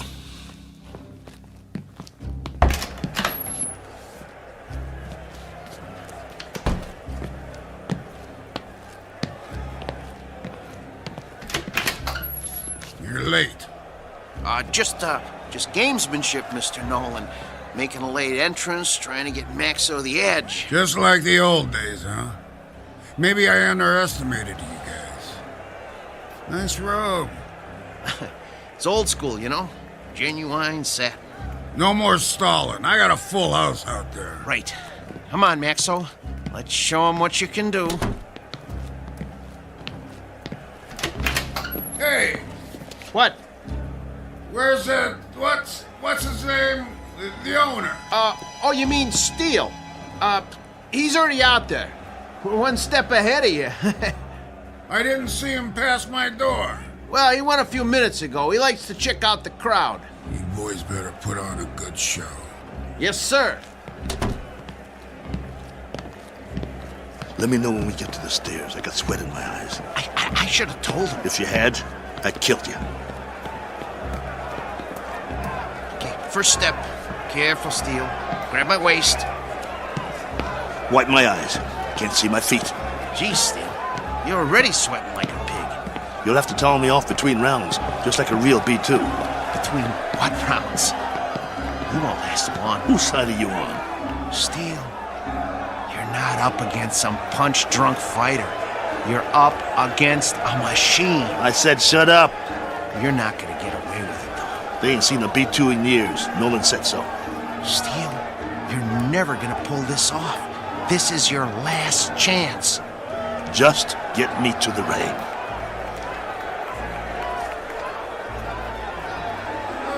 Hey, if it ain't battling Maxo! Go back up, Billy, you bum! Rattling Maxo's more like it. You're terrible! What is it, a bucket of rolls? Okay, Steele, here's the ring. 2 steps to the apron. I can see them. Okay, I'm gonna pull the ropes apart. Hey, send him back to the junkyard!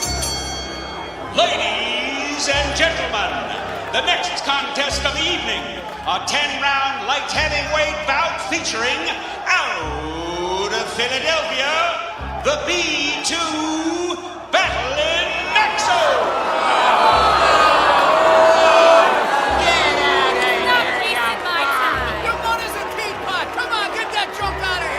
I'm gonna take your rope off now. Keep looking at your shoes. Try not to blink. Stay in my corner. Of course I will. Breathe through your mouth. Come on. Little breaths. Come on. Breathe. Not too fast. I need a drink. Sorry. The water bottle is filled with B7 hydraulic fluid. And now, entering the ring, his opponent, our own B7, the pride of Kansas, the Maynard Flash!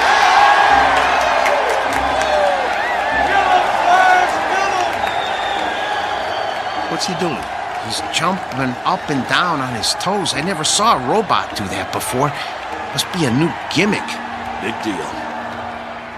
Well, this ain't kickboxing, so he's not scaring me. You should be scared, Steele. Come on. Get out of the ring now while you still can. You get out, pal. See you at the end of the round. Steele, stay away from him. And there's the bell.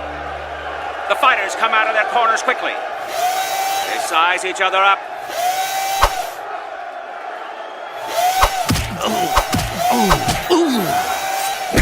Oh, the Flash landed a vicious right.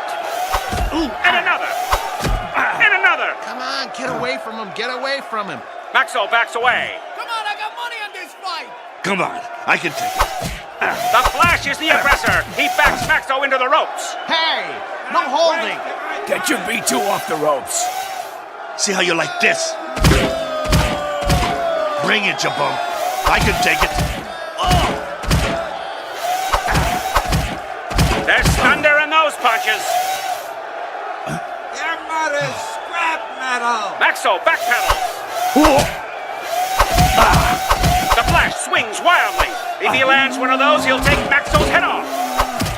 The Flash is coming in for the kill. That one was lethal. Stop the fight. Come on, somebody stop it. Stop it. Maxo is down. It's over. It's over. It's over. stay down. It's over. Just get me up. I've never been knocked down. I'm Steele Kelly. In the time of 1 minute and 22 seconds of the first round, your winner, the Maynard Flash! That's it. Haul him out of here. Move it! Is he broken or what? No, he's okay. Just a second, okay? Steele, can you stand? Come on. Talk to me. Are you bleeding? Put the towel over my face. Yeah, sure. Get the robe. The what? The robe. I want to walk out of here like a man. Come on, before they start throwing things.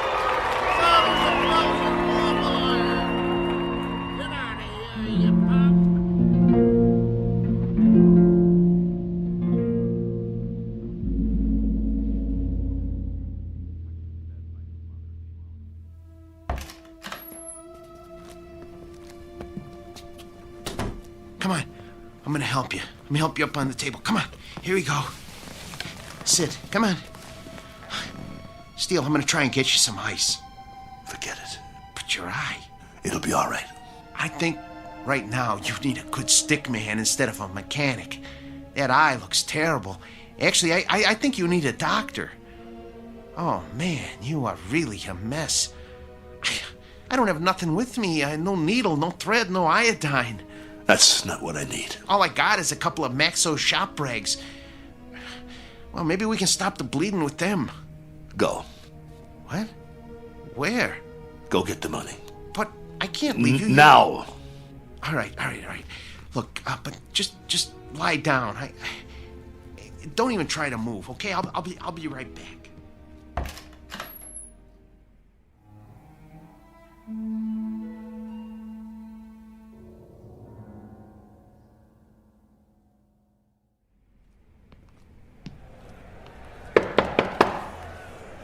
Yeah?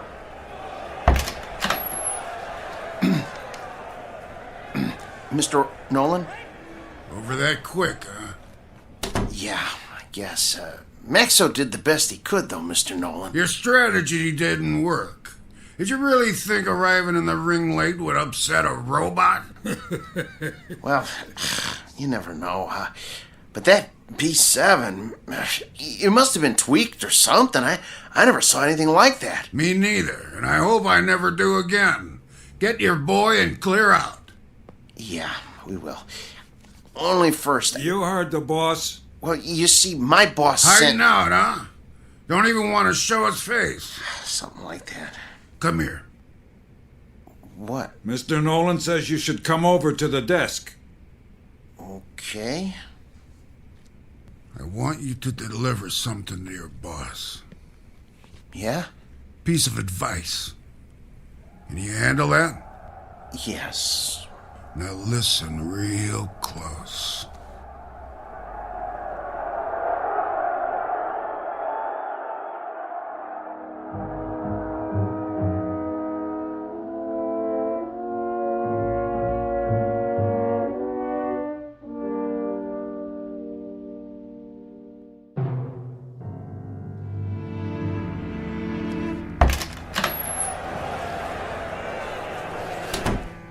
You get it?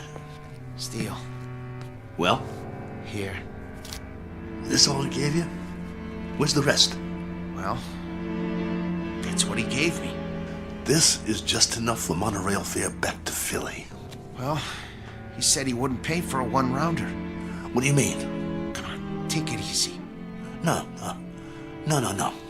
Here, let me see your hand. Oh, man. Did you break your wrist?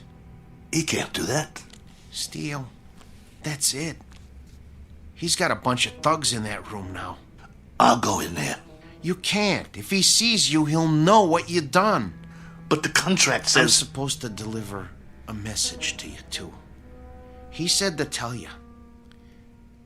You're lucky he doesn't run us out of town on a monorail. And if you ever show your face in town again, he said you won't be so lucky the next time. Help me up. Just stay seated. I'll get you a drink of water. I don't need water. That's all there is. Look, we gotta get that wrist set. I can make you sling. For now, just try not to move it. We'll go back by bus. By bus? Come on, you're not listening to me. Look, just hold still. If we go by bus, we'll save money. We'd have enough to get Maxo a new trigger spring and a lens for his eye and some silicone Teflonic joint lubricant. He'll be good as new again. All right, Steele. Anything you say. Then we'll be all set. Maxo will be in shape again, and we can get us some decent bouts. That's all he needs. A little work, huh? That'll shape him up. We'll show him what a top B2 can do. Old Maxo will show him. He'll show everybody. Right? Right?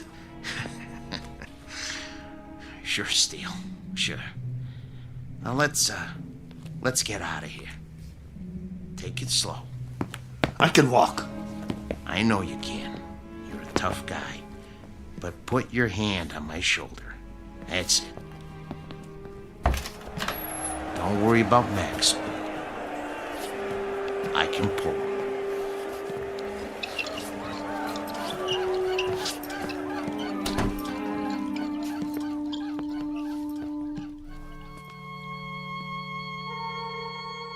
Portrait of the losing side. Proof positive that you can't outpunch machinery. Proof also of something else. That no matter what the future brings, man's capacity to rise to the occasion will remain unaltered. His potential for tenacity and optimism continues as always to outfight, outpoint, and outlive any and all changes made by his society. For which 3 cheers and a unanimous decision rendered in the Twilight Zone.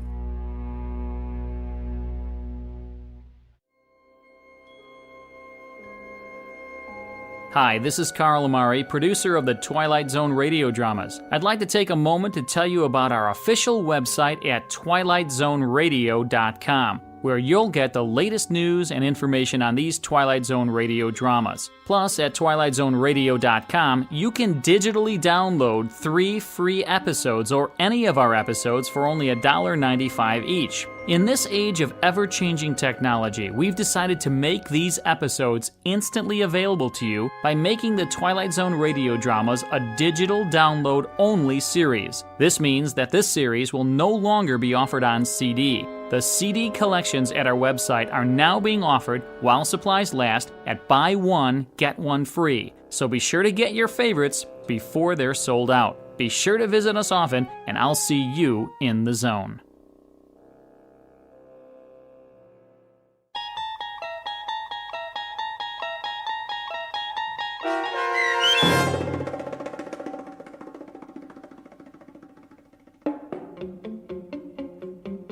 Steel, starring Lou Gossett Jr. with Stacy Keach as your narrator, was adapted for radio by Dennis Etchison and Joby Cerny, and written for The Twilight Zone by Richard Matheson.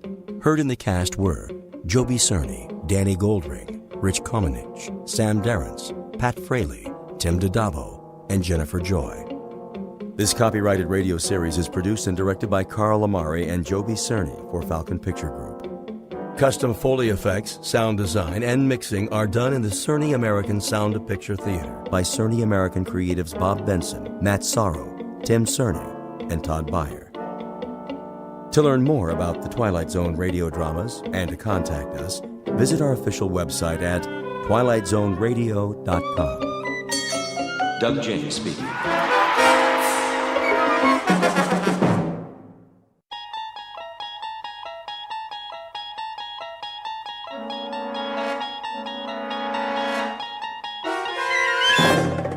You unlock this door with the key of imagination.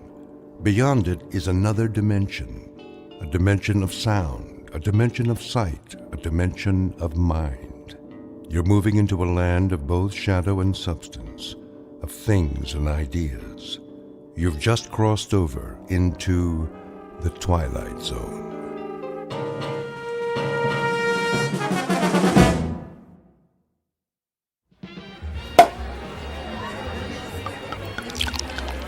Here's to Michael Franklin, in honor of the most stunning, ruthless stewardship of a corporate takeover I've ever seen. Thank you. Thank you, Alan. Thank you, everyone.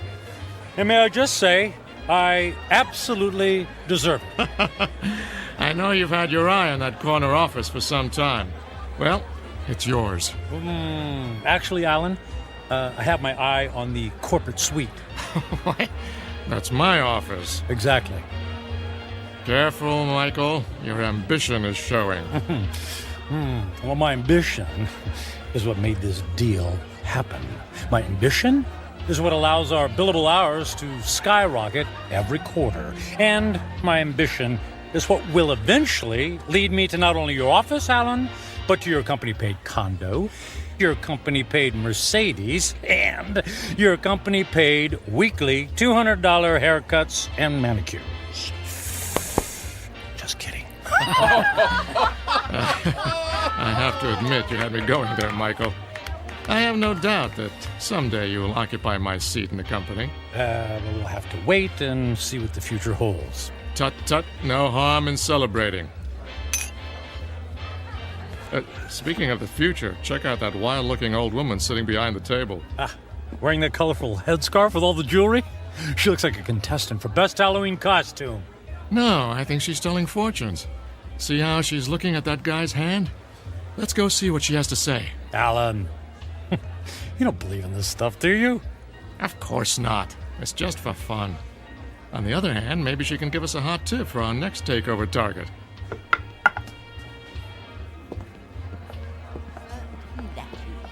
The warnings of the tea leaves, for they are never wrong. I see there are 2 more supplicants who wish to learn about their futures. Make that 1 supplicant. I'm not playing. Oh, go ahead, Michael. What can it hurt? I put my faith in real things, Alan, like profits and a well-written prospectus and a robust return on an investment dollar. And people? People are the least reliable things on the planet. Well, anyway, I'll spring for your reading. How much is it, please? For this most rare and deep connection to the mystic masters of the cosmos, the charge is $5. $5? Ooh. It's highway robbery. All in good fun and worth $5 to find out what's next for the amazing Michael Franklin. There you are, my good woman. The mystic masters thank you. Yeah, I bet they do. Please be seated and give me your right hand. What's wrong with my left hand? The right hand crosses the body's meridian, connecting directly to the humors of the heart through the intercession of the soul. Oh, I'll say this for you. You've got the sales pitch down pat. Please close your eyes and focus your thoughts on your inner golden light. I would have guessed that green is your color. Michael, quiet. All right, I'm quiet. I'm focused. Watch as the golden light moves toward you. Slowly, it surrounds your consciousness. Surrender to its mystery. I never surrender. The mystic masters perceive you as a man who values work above all else. She's got that right. She could have said the same thing about anybody in this bar. There are people in your past who have suffered a disconnection with you. Spirits are left unsatisfied. Well, it can't be old girlfriends. He doesn't take time to go on dates. Your soul is troubled. My soul is just fine. Thank you very much. There's something strange. I am attempting to discern your future, but I cannot. I could have told you that. No offense. What's the matter? The reading is over. What? Hey, we paid you to tell us fortune. Here is your money back. I cannot complete the reading. Now look, lady, I don't believe in all this hocus pocus, but a deal's a deal. Just tell me I'm going to be the richest man in the world, and you can keep the $5. I do not take lightly the readings of the soul. I'm going to go complain to the manager. Alan, hold on, Alan. Look, we don't want to cause you any trouble, lady, all right? Just say what's on your mind, and we'll leave. Very well. I will tell you what the mystic masters have divined. May the Lord have mercy on your soul. What is it? Alan's gonna fire me? I'm gonna lose my hair? Your future is very clear, and it is this. In 10 days, you will be dead. What? I don't think that's very funny. The signs are serious, and the reading is true. What kind of scam is this? Come on, Michael. Don't let her ruin your night. You know, lady, we were humoring you by coming over here. The least you could do is play along and not be such a downer. I did not wish to reveal your fate. You insisted that I do. When the clock strikes midnight on the 10th day to come, you will be dead.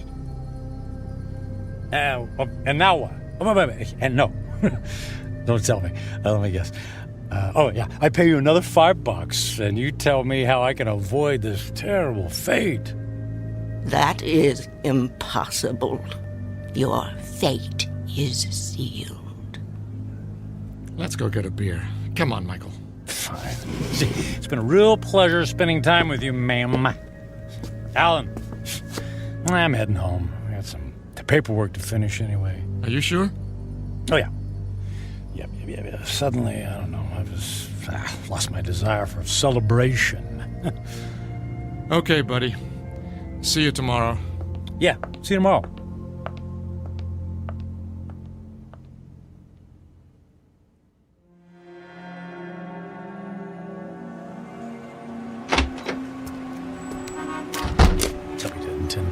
I'll be dead in 10 days. Jeez. God. Con artist. Hey. Come on. Where's a taxi when you need one? Oh. Hey, taxi! Taxi over here!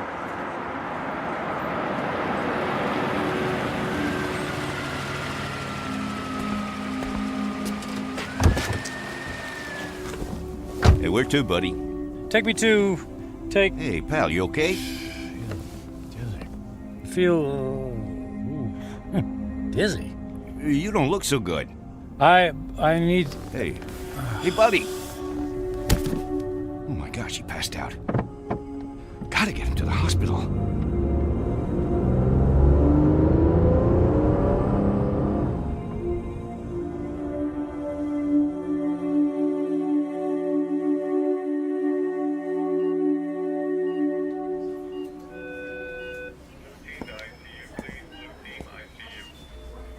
Mr. Franklin, can you hear me?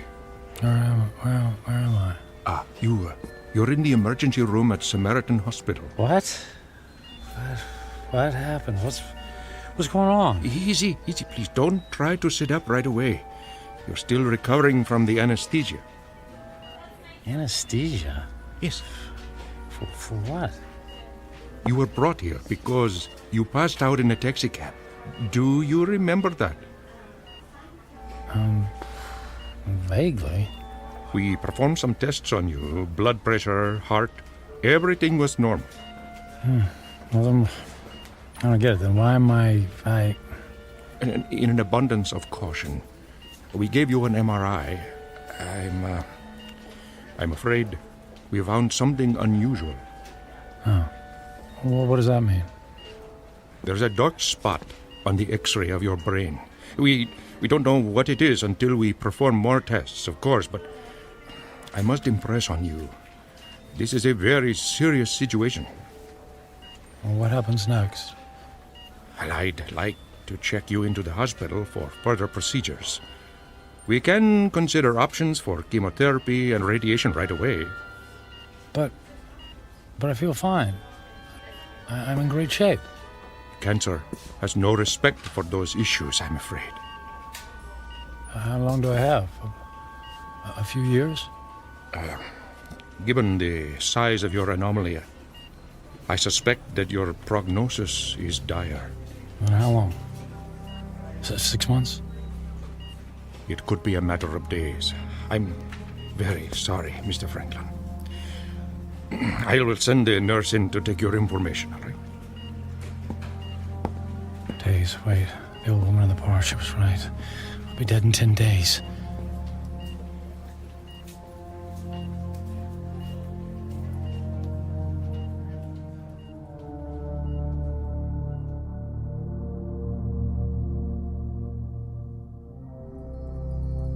Portrait of a man frozen in the amber of fear. Michael Franklin, workaholic captain of industry, ruthless to his enemies and dismissive of routine human interaction. Given a prognosis that would send a chill of terror down the spine of the most stalwart of men, he is faced with the rising specter of his own mortality. But even worse, he stares into the rear-view mirror of a life only half-lived. Devoid of true friendship, with only a string of consummated business deals to mark his measure, Michael Franklin is about to embark on a frightful journey of self-examination that can only be experienced in the land between regret and insistent memory, a land we like to call the Twilight Zone.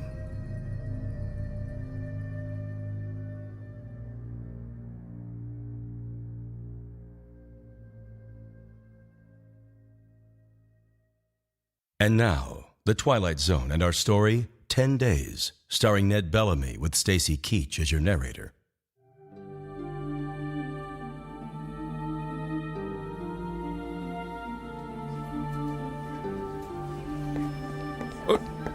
Nurse! What happened to the patient who is in this bed, Mr. Franklin? I just saw him a moment ago, Doctor.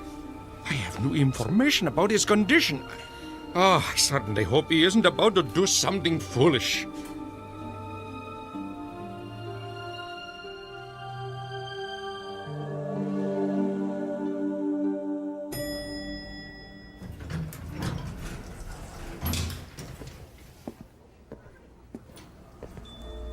Is Alan in yet?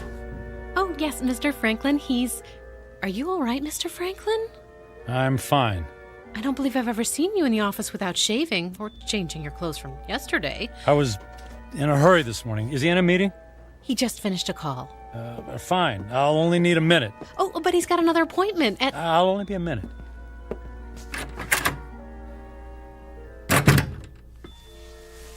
Michael, you look like you haven't been to sleep all night. Isn't that the suit you wore yesterday? Don't tell me you went out to celebrate without me. Alan, I quit. Yeah, me too. Alan, listen to me. I'm quitting. This is some kind of joke, right? I would appreciate it if you would expedite the disposition of my account. I want to close out my portfolio. I'm cashing in my stocks. I need my retirement funds and my annual bonus, every bit of it. Michael, you're talking crazy. What are you doing? What's this all about? What part didn't you understand? I mean, you can't just quit. But I just did. What on earth for? Personal reasons. Personal reasons? After all these years of working together, you offer me that? Correct. Michael, if this has something to do with that crazy old woman who told your fortune last night... It's not that. I just decided to take my career in a different direction. I've just been thinking about making this move for a long time. I don't believe you. Alan, no offense, but I don't care if you believe me or not. I've made my decision, and I'd like you to honor it. You realize that if you disassemble your corporate portfolio early, there will be substantial penalties. Not to mention the perks you'll be losing. The company car, the country club membership, the center court basketball tickets. Can you have the accounting department wrap everything up right away? Oh, and I'd appreciate all of the various income streams to be folded into one check. That check will be worth several $1 million. Yes. Well, I can't say I approve of what you're doing, and I can only hope you have a good reason, even if you won't tell me. Could you make the call, please? I'm in a bit of a hurry.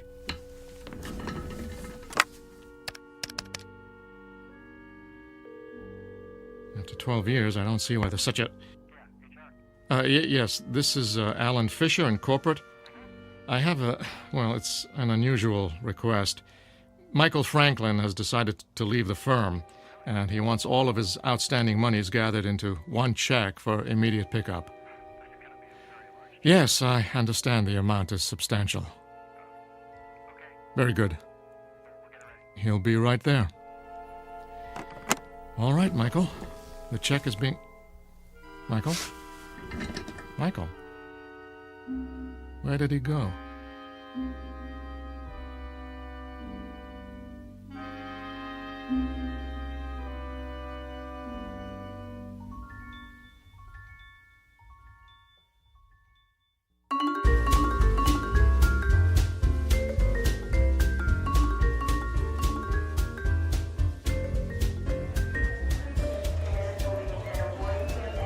May I help you, sir? I'd like to buy a ticket to Rome, please. Leaving today? Very good, sir. And on what date would you like to return? Just a one-way ticket, please. I just love Rome. The sights, the food, the museums. It's a banquet of... Yeah, I'm in a hurry. Please. If you'll just sign here. Will you prefer a window or an aisle seat? Surprise me.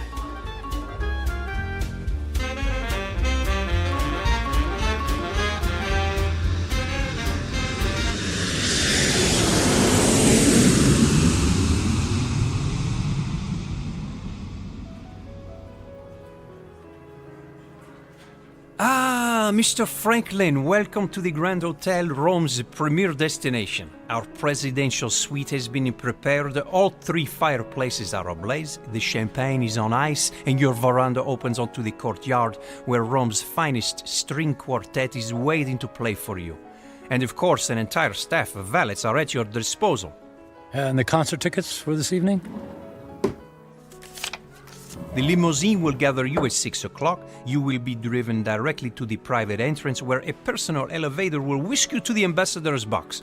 Only the finest for you, Mr. Franklin. Bravo! Wonderful!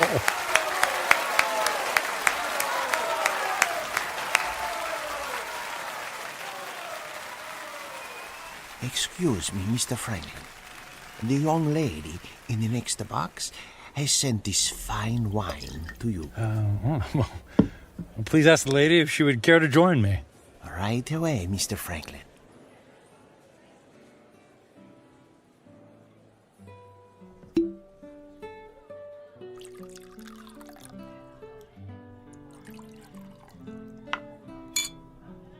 I haven't seen you at the theater before.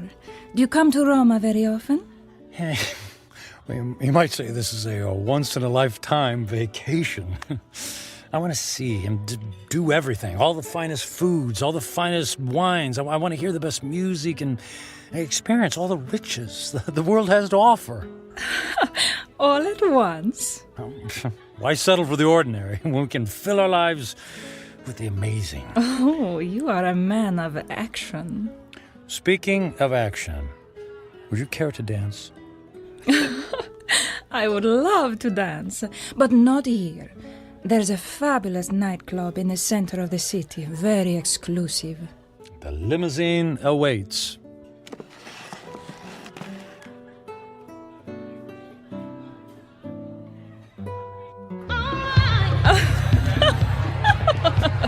What a wild dancer! It's not me. It's the champagne. You're so funny. I believe I'm slightly tipsy too. Oh, tipsy. What does it mean? It means I've had too much to drink, which means I'll probably have a ferocious hangover tomorrow. Oh, that is too bad. Oh, but no worries. The way to prevent a hangover is to keep drinking. More champagne! More champagne! More champagne! And more dancing. And more dancing.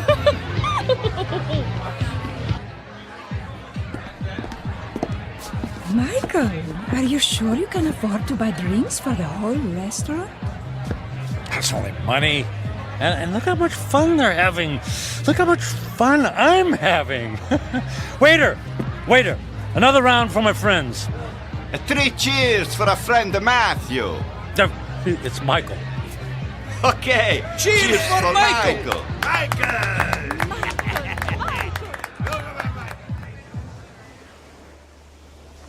Michael, are you able to walk? It's not me. It's the streets that keep moving. You danced the night away. And we'll do it again tonight. The sun rises over the ocean. If I see a million mornings, I never grow tired to seeing that sight. Imagine if you only had a few more to see. I'm sorry, what did you say? I said, would you care for some breakfast? I'm starving. Then let's go to the best restaurant in the city and order everything on the menu. I've never met a man like you, Michael. If you want something, you just take it. Of course. What's that old saying? Eat, drink, and be merry, for tomorrow we die. Michael, what's wrong? You look sad. Did I say something wrong? Maria, I wanted to ask you something. What is it, Michael? Would you care to join me on a small trip? Where to? Oh, I know a charming village near here. We could have a picnic. Actually, what I had in mind was Paris. Paris, France. And then London. And then Monte Carlo, or Moscow, or Hong Kong. I mean, we could go anywhere in the world. But what will we do when we get there? Whatever we want. I'll buy you diamonds or a new car. Would you like a new car? Michael, you're making my head swim. I don't need a new car or diamonds. What then? A yacht? My life is here, in Rome. I can't just pick up and leave to go hopping from one country to the next. Why not? You just said you admired me for that very thing. I admire your freedom, but I have responsibilities. My parents are here, my friends. Well, they'll be one phone call away. I can't just leave. You can do anything you want to, just like me. Don't you have anyone you feel responsible to? We were discussing breakfast. Breakfast, that's what we need. Michael, I asked you a question. Come, we'll order the most expensive breakfast in town in the most expensive restaurant. We'll have them serve us eggs on plates made of gold. I'm not really hungry. Where are you going? Where are you going?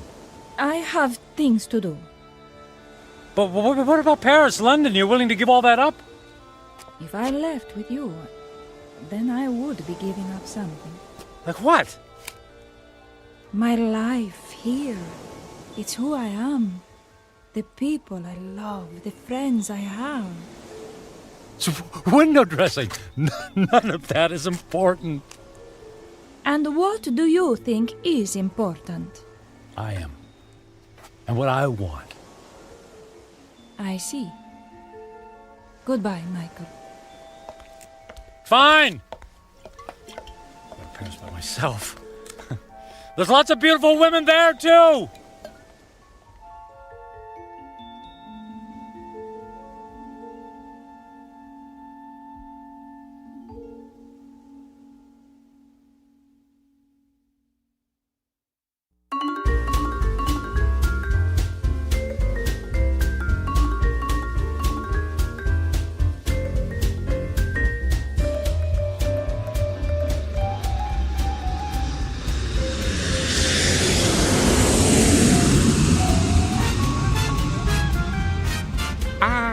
Bonsoir, Monsieur Franklin. Welcome to Paris. Your suite is prepared for you with a view of the Seine and a bottle of champagne on ice, right? Mais oui.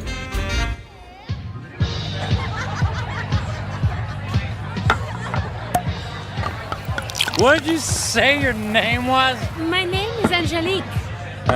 I'll call you Angel, my beautiful French angel. What about you, my dear? I am called Giselle. Ah, Giselle. Giselle, I knew her well. Oh, you are so silly. I'm Michael. But why don't you call me Mike? Nobody ever calls me Mike anymore. Not since I was a little boy. Were you as naughty then as you are now? I was a good boy. Very smart. In fact, I was smarter than everybody. Did you know that? I was better than all of them. Oh, you are a good person, Mike. Nobody ever bought me a pearl necklace on the same day I met them. I'll buy you another one tomorrow. Hey, we need more caviar here. Garçon! More caviar, s'il vous plaît. But Mike, we have 2 bowls full on the table already. They're 10 minutes old. We need fresh caviar. Freaking caviar. Let's dance. Mike.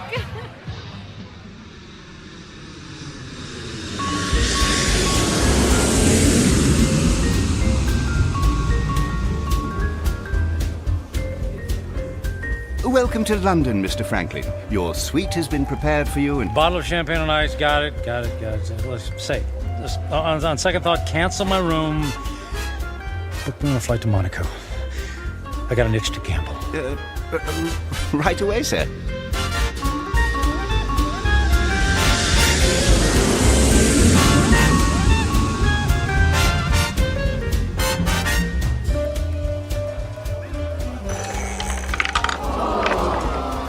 And the number is 29, red. Don't worry about it. It's only money, and there's plenty where that came from. Another 10,000 in chips, please. Is the gentleman sure? He has already lost several $100,000. If the gentleman wanted to hire a babysitter, the gentleman would have done so. You understand? As the gentleman wishes.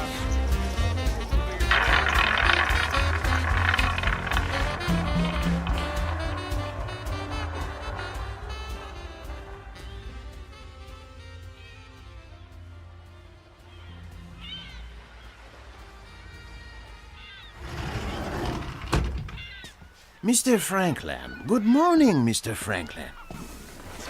Mr. Franklin? Hello? Mr. Franklin, your branch is here, sir. Shall I place the champagne bottle next to the bed? Shall you, who are you? Where am I? I am Captain Philippe Duchette. This is the Fandango Dancer, the luxury yacht you rented last evening. I rented? Was I alone? The gentleman was escorted by several very attractive ladies, and there was a request for the boat to take you to Australia. But, as you may know, that trip is beyond the range of this vessel. Wanted you to take me to Australia. After we received the Alaskan crab, Russian caviar, and of course, the champagne. I hope I never see another glass of champagne. What shall I do with the cases that are on the deck? How many cases did I order? 10. They're yours. Merry Christmas. Do you wish to proceed with the cruise? No, I don't think so. Very good, sir. All right. For a week, I've eaten the finest foods, drunk the most expensive champagne.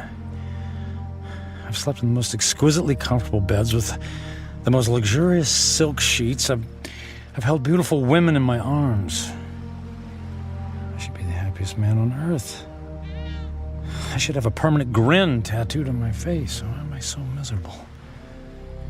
I'll have a few days left to live. A few days. I need to be somewhere where someone knows me, where I don't have to pay for the company of people. I need to go home. I need to go home.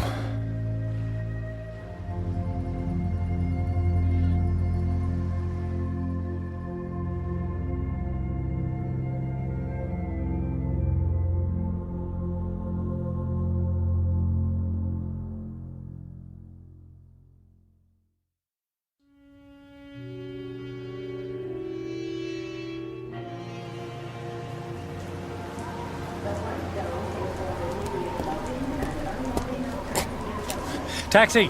Taxi, over here!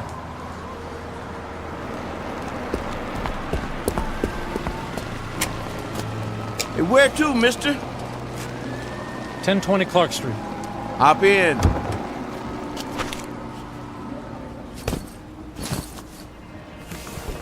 Looked like that wind was gonna take you away, mister. We flew in through the storm.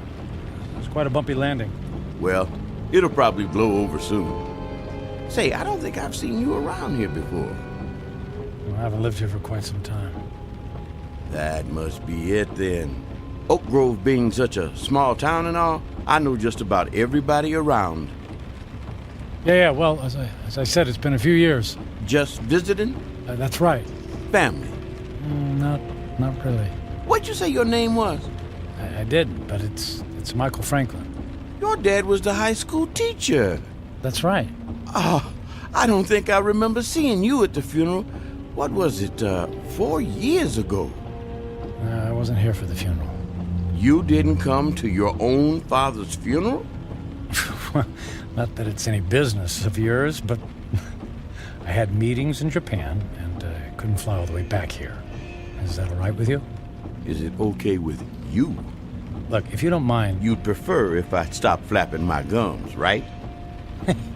Well, I wasn't going to put it like that. Not to worry. The wife says I'm 99% hot air. It's just that I've been flying for the better part of 24 hours. Jet lag and all that, you know. Well, say no more. My lips are sealed. Anyway, here we are. 1020 Clark. Let me help you with your bag. It's all right. I can manage. Here you go. Keep the change. Mister, do you know you just paid me with a $50 bill? Huh? Oh, yeah. Yeah, that's fine. Well, you have yourself a really fine day, because I sure will. And you be careful in that wind, you hear? Well, something tells me it's not the wind I'll have to worry about.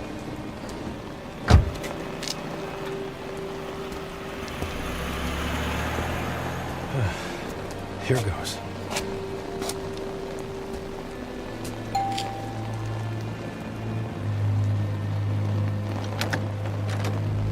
Hi, Carrie. Surprise. Michael? What are you doing here? It's a long story. May I come in? Well, It's pretty windy out here. I suppose so. Thank you.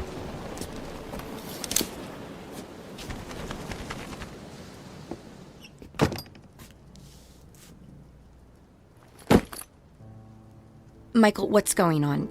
You just show up on my doorstep after 4 years? Well, you know me. Spur of the moment. You are not a spur-of-the-moment person. You plan everything in your life. I wouldn't be surprised to find that you plan how many times you blink every day. Well, the truth is, I don't have any place else to go. That sounds dramatic. It's true. What about the penthouse? It's gone. The beach house? Gone. They're all gone. I sold everything. I thought you went through your midlife crisis when you left me. Apparently, it's still going on. Please, Carrie, I don't want to fight. Then what do you want? I just wanted to see you again. You just wanted to see me. Okay, you see me. Now what? Do you mind if we sit down?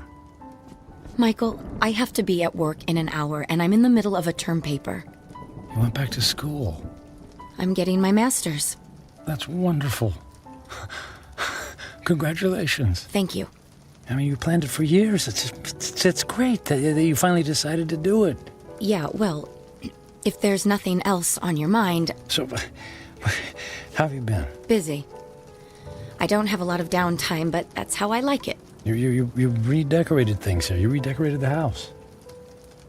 I needed a fresh start after you left. Oh, well, Carrie, about that, I'm so... If you're about to apologize, please don't. I've already more than paid you back by thinking the most horrible thoughts any person could think about another person. I guess I deserve that. Oh, you have no idea. How could you just walk away from a marriage, Michael? What was so terrible that you couldn't stand up like a man and fight for me? For us? It wasn't about you, Carrie. Oh, that's good to know. Because when I was picking up the pieces, when you left, it sure felt like it was about me. What I mean is that I wasn't a good husband. True. You were always working. And I knew that I wouldn't be a good father.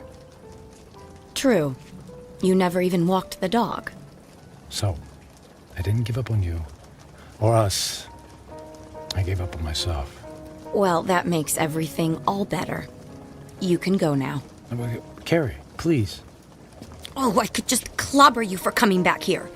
It isn't fair for me to have to dredge up these old feelings again. Well, maybe a civilized conversation without any bickering would do both of us some good. I don't think so. Please, Carrie, it's more important than you know. For what purpose, Michael? So you can go back to your high-powered, big-shot job in the city and feel good about yourself? I just don't want to leave loose ends. Please, for better or for worse, can we just talk? I'm not looking for forgiveness, just closure. Well... One cup of coffee? I'll even make it. All right. 1 cup, and I'll make the coffee. Yours always tasted like motor oil. Thank you. Thank you so much. Thank you.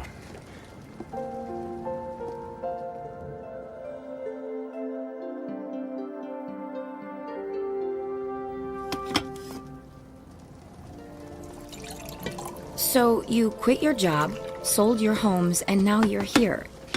It doesn't make sense. Yeah, about that. I guess I just realized that being a workaholic isn't very much fun, after all. But that's all you know. When we were married, you barely slept at night. You were up early to track the Asian stock market. You stayed up late to finish paperwork.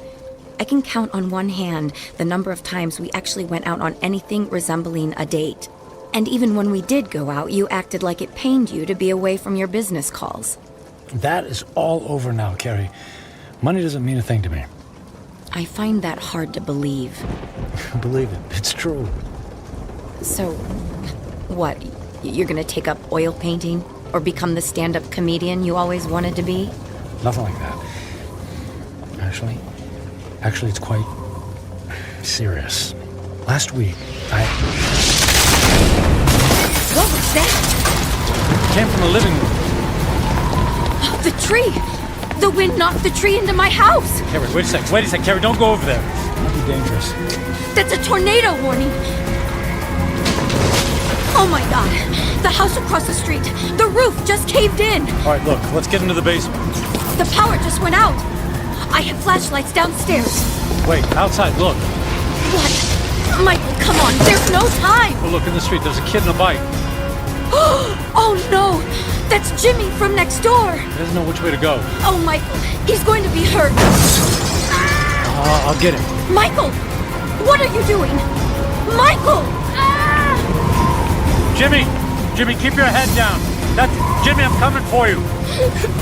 Help me! I'm right here, buddy. I'm right here. I'm gonna carry you into the house, okay? What about my bike? I'll get you a new one. Let's get out of the storm, okay? Okay. Put your arms around my neck and hold on. I'm trying. Squeeze real tight, Jimmy. I'm scared. And I'll be brave for the both of us, Jimmy. Okay? Get this door open. Michael, I can't budge it. Carrie, push. Push as hard as you can. Carrie, push. Pushing. Harder. As hard as you can. There, you got it. We made it. We made it. Into the basement. Come on. Come on, Jimmy. That's it. Let's go get safe. Okay.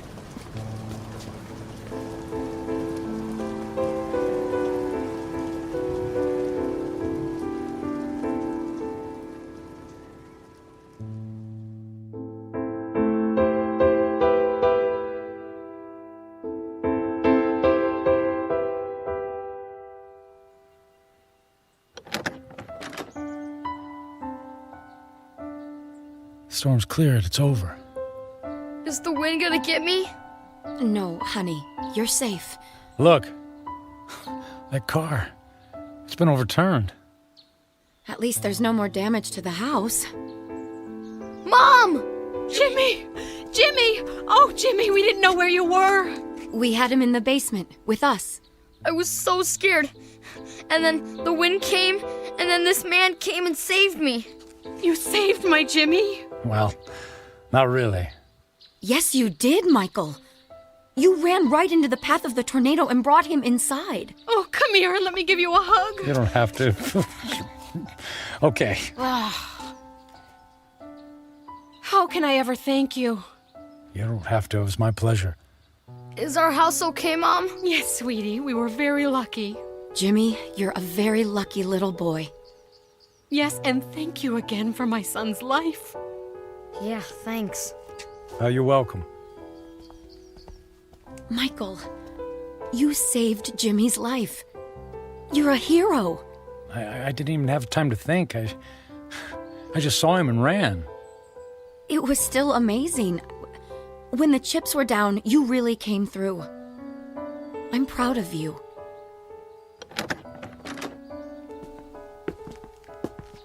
Oh, look. Look at the damage in your living room. No, it's okay. All of that can be fixed. The main thing is that we're all safe and healthy. Right. Listen, Carrie. Those repairs, they're going to be expensive. I have insurance. Yeah, but that will only cover the basics. Let me take care of the costs. Michael, you don't have to do that. No, but I want to. And I can afford it. But you can't just drop that kind of money on a problem that isn't yours. And listen, all I know is that when I helped Jimmy just now, it felt good. It felt better than anything I've done for a long time. And the idea of helping you out with bills feels good, too. So please, just let me do this. Well, I'm not in a position to turn down a gift like that. But what about you? Before the storm hit, you were about to tell me something. You said it was serious. It doesn't matter now. Are you sure? Yes, I'm sure. Here, let me write you a check before I leave. Are you going so soon? You just got here. Yes, I think I got what I was looking for. Here you go. Now listen, don't you look at it until I leave, okay? I promise. Where are you going? I have some business to finish. Goodbye, Carrie. Goodbye, Michael.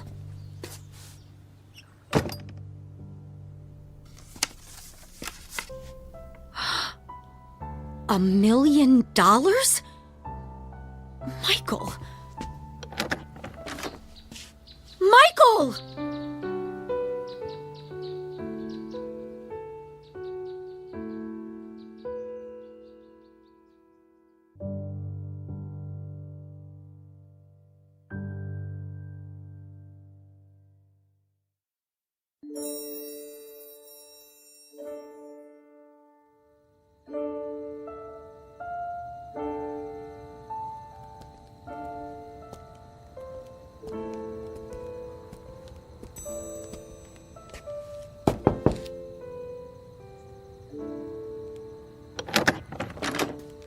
Yes?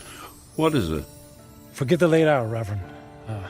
I realize it's nearly midnight, but I wanted to visit the chapel and the door's locked. Unfortunately, in these times, we must protect ourselves against theft. The doors remain locked overnight. Is there any way I could just go inside for a few moments? No, I'm sorry. If you can come back in the morning, yeah.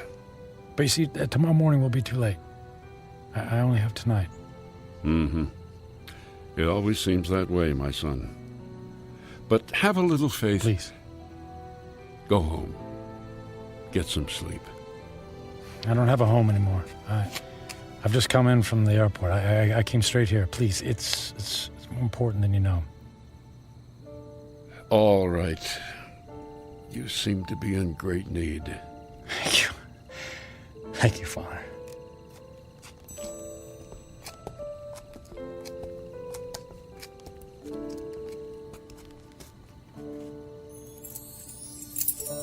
Yeah, it's one of these.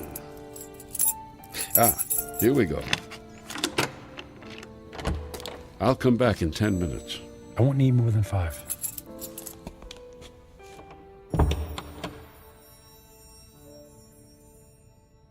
And now that I'm here, I don't know what to say.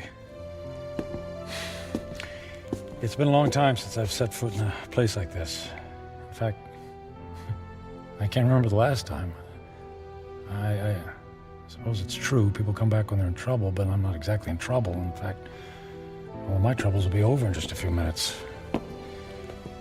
Then why am I here? Maybe I just wanted to see if I could find a moment of peace before everything ends. Just a single solitary moment when I don't have to feel so alone. The truth is, I'm alone because of my own actions, by the selfishness of the man I've become. I was given love, but I turned away from it in favor of my career.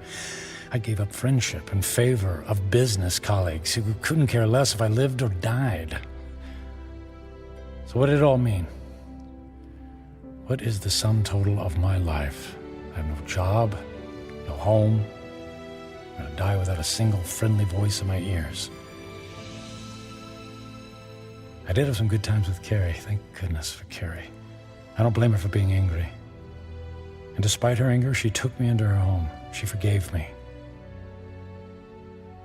And Jimmy, I saved his life. He'll have a chance to grow up, to have a family, and a little boy of his own. I gave that to him. I did make a difference after all. Maybe I had to go through it all so that I could be there to save his life. If that's true, then it's worth it. I'm glad things turned out the way they did. I did something worthwhile. My life mattered after all.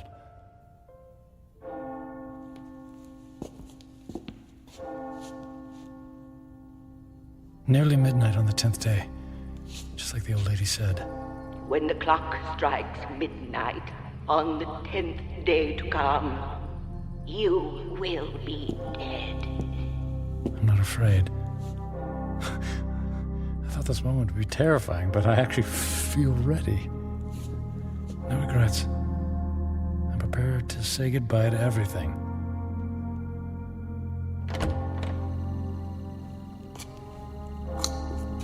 Excuse me, sir. I'll have to ask you to leave now. Yes, I'll go. And thank you. From the bottom of my heart, thank you. No, may I ask one favor? What is it? If anyone asks, can you tell them I was ready and that I was grateful? Grateful? For what? For everything. It was all a gift.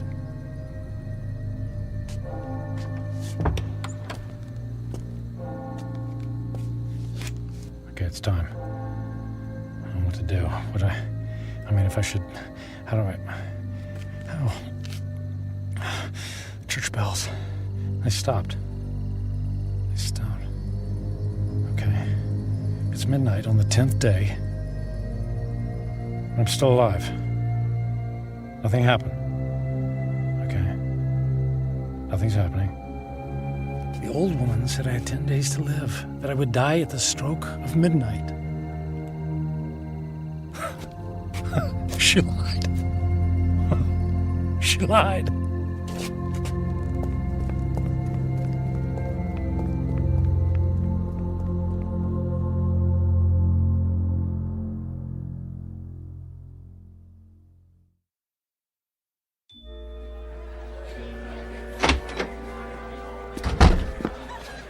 Hey, excuse me. The old lady, the one who reads fortunes, is she here? She just left a few minutes ago. She walks to the bus stop down in the corner. Oh, which corner? Which way? Up that way, go left.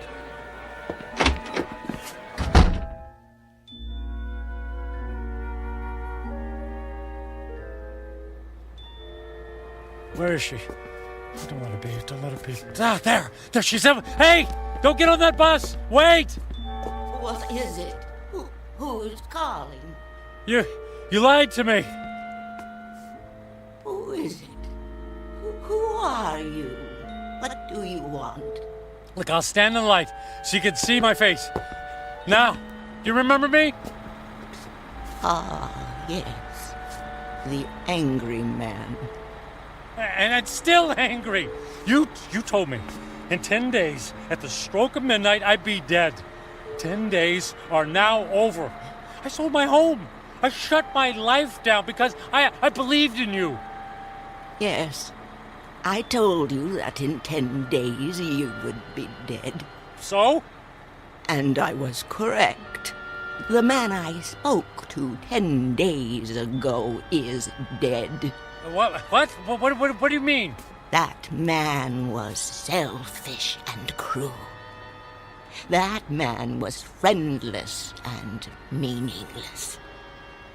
Can you say the same things about yourself today? I guess not. He's gone.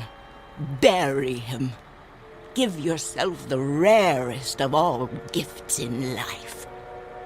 A second chance. A second chance? Huh.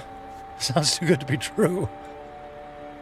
And yet, here it is, yours for the taking. You're right, things are different now. I don't know how to thank you. Live for someone other than yourself.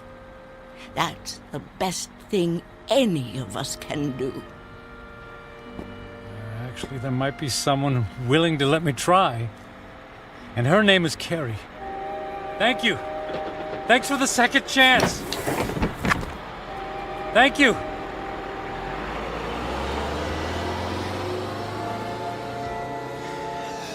Thank you. Thank you so much.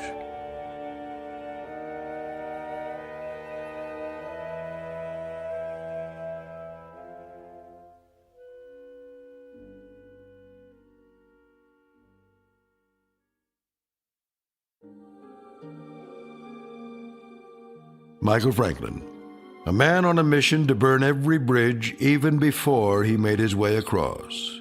Stung by the terrible knowledge of his impending demise, his journey toward redemption faced a detour of intoxication and self-indulgence.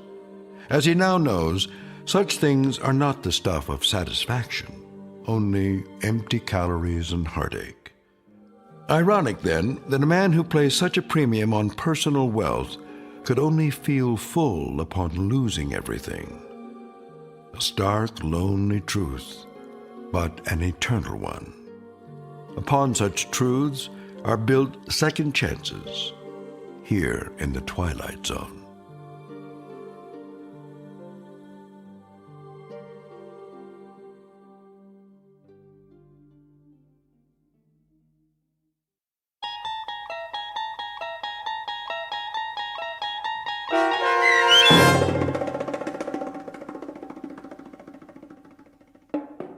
"10 Days," starring Ned Bellamy with Stacy Keach as your narrator, was written for The Twilight Zone by Mark Valente.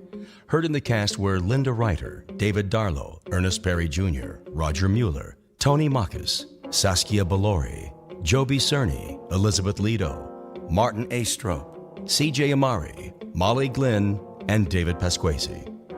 The producers of The Twilight Zone wish to thank CBS Enterprises and the Rod Serling estate for making this series possible.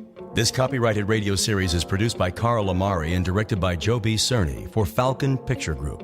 Sound design, custom Foley effects, recording, and editing are produced in the Cerny American Sound to Picture Theater by sound designers Craig Lee and Todd Beyer. Music for The Twilight Zone is provided by CBS and American Music Incorporated, New York. To learn more about the Twilight Zone radio dramas and to download episodes, including 6 free episodes on our homepage, visit our official website at twilightzoneradio.com.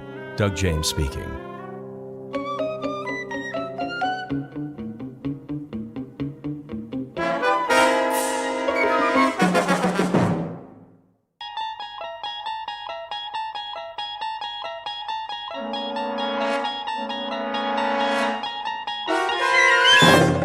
You unlock this door with the key of imagination. Beyond it is another dimension, a dimension of sound, a dimension of sight, a dimension of mind. You're moving into a land of both shadow and substance, of things and ideas. You've just crossed over into the Twilight Zone.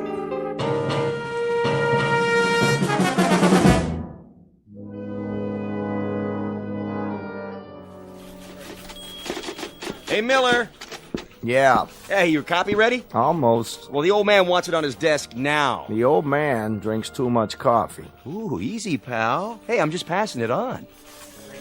So what's your column about? Read it in the morning edition, like everybody else. Hey, that ain't very friendly. I'm not the friendly type. You get too friendly and guys like you start stealing my angles. Would I do that? Hey, let me guess. The new baseball commissioner. No. The shakeup in the NFL. Sounds like every sports page in the country. Oh, then you must have a juicy one. Say, what's that file you got there? Nothing that'd interest you. Jockey disqualified, banned from all U.S. tracks, Racing Commission denies appeal. Wait a minute. I remember that guy. Got bounced for doping horses in the Triple Crown. What was his name? Brady? Something like that? Write your own story, Maze. Now get lost. I got work to do. All right. I'm going. Me? I'm taking a dinner break. Some people know how to meet their deadlines around here.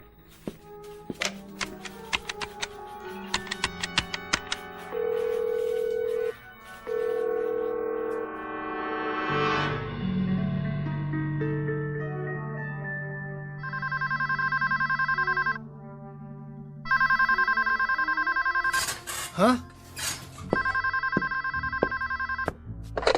Yeah. Grady. What do you want? If this is the front desk, I already told you. I'll pay up tomorrow. For the whole week. Got that? Tomorrow. Grady, this is Rich Miller calling. Who? I read a column for the Post. Which paper? Oh, yeah. I seen that rag. I wonder if I could ask you a few questions. Miller, huh? Wait a minute. I know who you are. You're a creep. Mr. Grady, I just want to set the record straight. I said creep. Don't Mr. Grady me. I can read. Yeah, I can read, all right. Every now and then I get a look at your column, and afterwards I need a stomach pump, you know? Because it makes me sick. If you give me a minute, I'm willing to print your side of the story. Look, Fink, don't nuzzle up to me. 3 years ago, you stuck in the first shift, only you got it wrong. I didn't have nothing to do with horse doping. I didn't say you did. You didn't, huh? Get off your elbows, you Judas. You had me hung out to dry from the start. A couple of fast pages on the old typewriter, that's all it took. And I got a 60-day suspension. I think you have me mixed up with somebody else. Oh, is that a fact? Well, listen, baby. You can play it real safe now. You're 50 blocks away. But if you was in my room here, I'd fix it so they could scrape you off the wall and spoon you into a cup all by myself. Some people say you got a bum deal. If you'd care to make a statement. Yeah, here's your statement. This is Grady to the press. You're all a bunch of grave-digging finks with delusions. Print that, hyena, and don't forget to spell my name right. Chump. Yeah, you in the mirror. Some jockey you are. A couple of lousy fixes and you fall off your mount. The big boys walk away with all the money, the bills, the bundles. What do you get? Chump change and black and blue silks, like a real patsy. Look at yourself. Nothing plus nothing equals nothing. So what do you do now? Maybe rent a carriage? Drive lovers through Central Park? Yeah, right. Grady, you kill me. You really knock me out. You dumb little shrimp. There isn't a mother's son in the whole world as dumb as you are.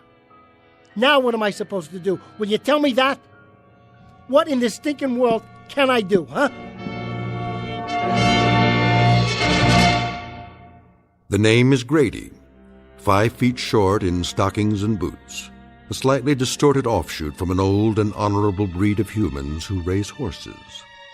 But this happens to be one of the rotten apples in the barrel, bruised and yellowed by dealing in dirt. A short man with a short memory, who somewhere along the line forgot that he worked for the sport of kings and helped turn it into a cesspool, used and misused by certain two-legged animals who have hung around sporting events since the days of the Colosseum. So this is Grady in a Fleabag hotel room on his last night as a jockey. Behind him are Hialeah, Hollywood Park, and Saratoga. Just now, he's rounding the clubhouse turn and coming up fast in the Twilight Zone.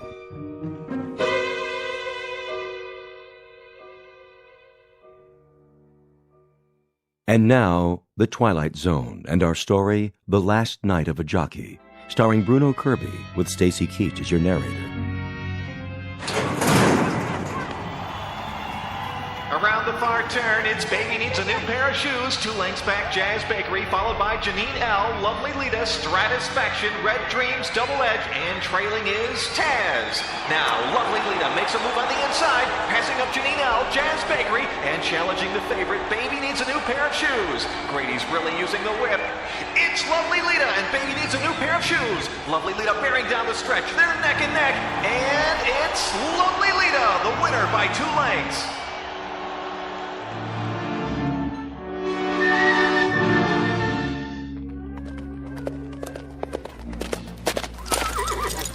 Hey, get a shot of the winner. Look this way, Grady. Smile. Who would have thought? Beating the number 1 horse. You did good out there, Grady. Yeah. Didn't I, though? Yeah, never saw Lita run like that before. Well, she had a good jockey this time. Well, at 12-1, you sure made some folks happy today. You don't know how right you are. Good boy, Grady. You did the job. Sure I did the job. What did I tell you? So, Mr. Hanachek, you got an envelope for me? Cool it down first. Then come over to the trailer. The grooms can walk her. I gotta take care of some stuff. So I was thinking, Mr. Hanachek, if it's all the same to you. What's the big hurry, Grady? I just like to get paid, is all. Don't worry about it. You'll get what's coming to you. Like the man said, what's the big hurry? No hurry. I gotta put my gear away. Like maybe a needle? What are you talking about? Sure came to life in the stretch, didn't she? I wonder where she got all that speed. Some people might say it was amphetamines. So you better watch your mouth, fella. I don't like what you're inferring. No? No, I don't. Who do you think you are anyway? We're from the Racing Commission. Nice meeting you. Now, if you'll excuse me. Hold up. Just till we do a urine test on the horse. You can wait in the car. We don't want any trouble. Get your mitts off of me. Hey, hey!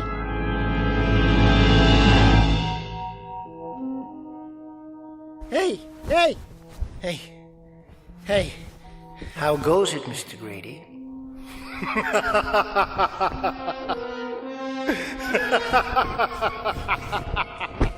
What? Bunched up at the turn? Slowed down by a muddy track? Who in the... Just an interested observer, that's all. With a question for you. How goes it in your world?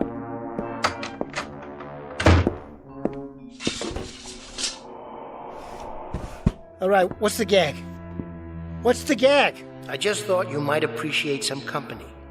A little conversation, perhaps. Okay, wise guy. You made your point. Now, where are you? Hiding under the bed? Where? Why, here I am, Mr. Grady. Between your frontal lobes. Take a look in the mirror. What? Nestled securely among those gray convolutions you've gotten there. Between the temples. That's it. See? And that's supposed to mean what? Don't I speak clearly enough? My apologies, but I thought you'd know this voice well. It should be very familiar to you. Talk straight! You got something against the English language? To put it simply, I'm in your head, Mr. Grady. Oh, is that a fact? You're inside my head. So how is it in there? Comfortable enough for you? Comfortable?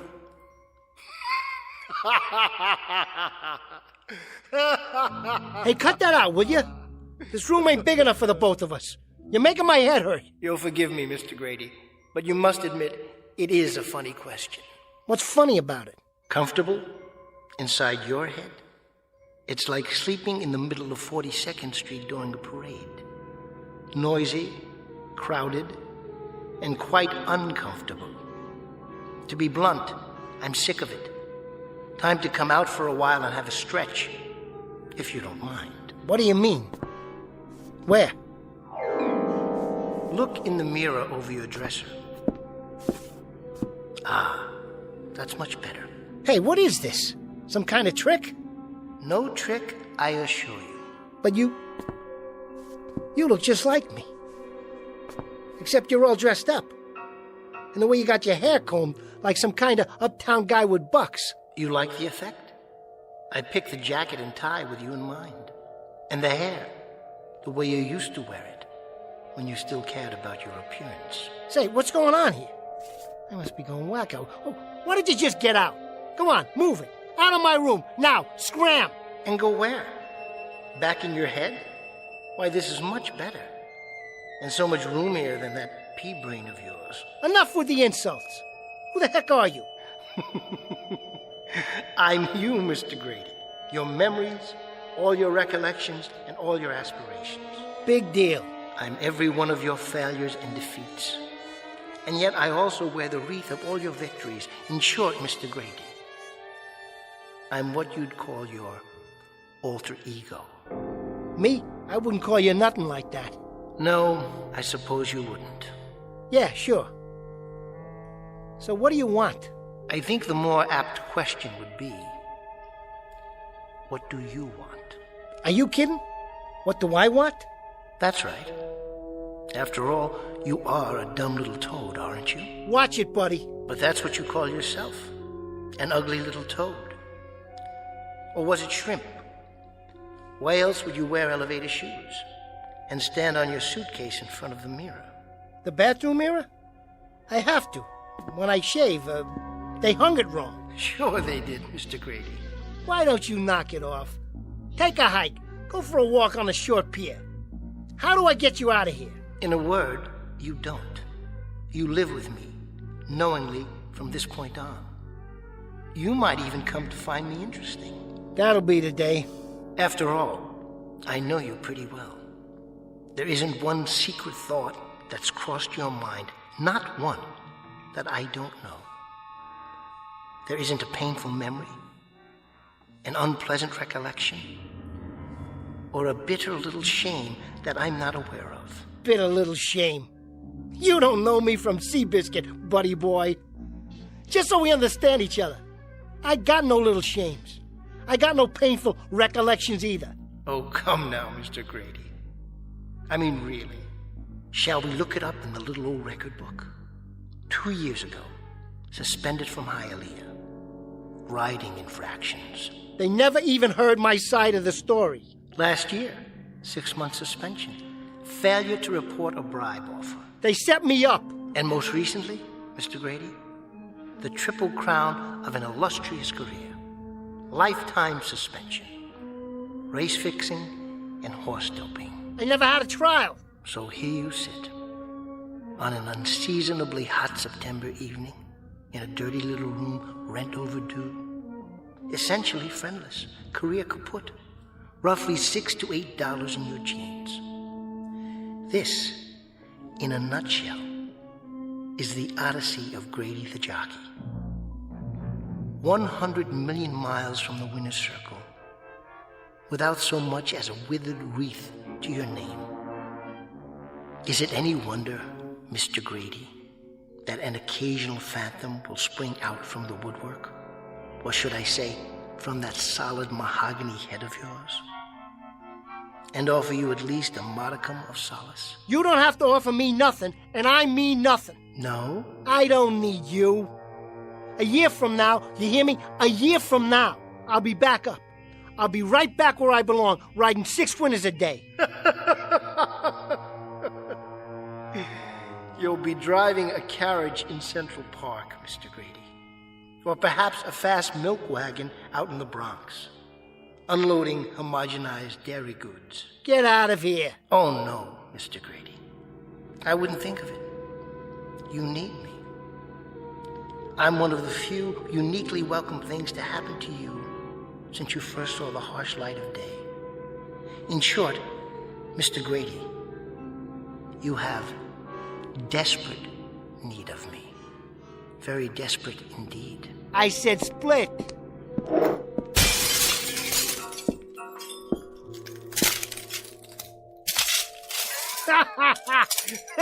Fink? Where are you now, Fink, huh? Like pneumonia, I need you. Like a fractured leg, like a 3-legged trotter for a steeplechase. That's how I need you. Who did you think you were talking to, huh? Who, I said? All I have to do is pick up that telephone, see? I call Hanachek. I say to him, Hanachek, I handle the fix. Now let's have the payoff. And you know what happens? Inside of an hour, I got plane fare to Puerto Rico. That's what happens. Next week, I'm riding in the warm sun, and 2 years from now, I'm back here officially wearing my old silks again. That's what happens. Then why don't you? Huh? Why don't you call Hanachek? Go ahead, Mr. Grady. Give him a buzz. All right. I will.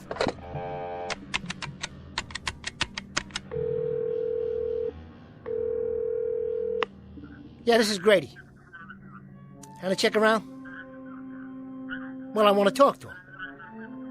Never mind the message. This is personal. Just put him on. Hanachek. Grady. You what? Surprised? What's to be surprised about? I'm sitting down here in a pit, all by my lonesome. I got $8 to my name, and somebody just knocked me off my mount. I'm the one who took the fall. What do you expect me to do? Write a will and take gas? Knock it off.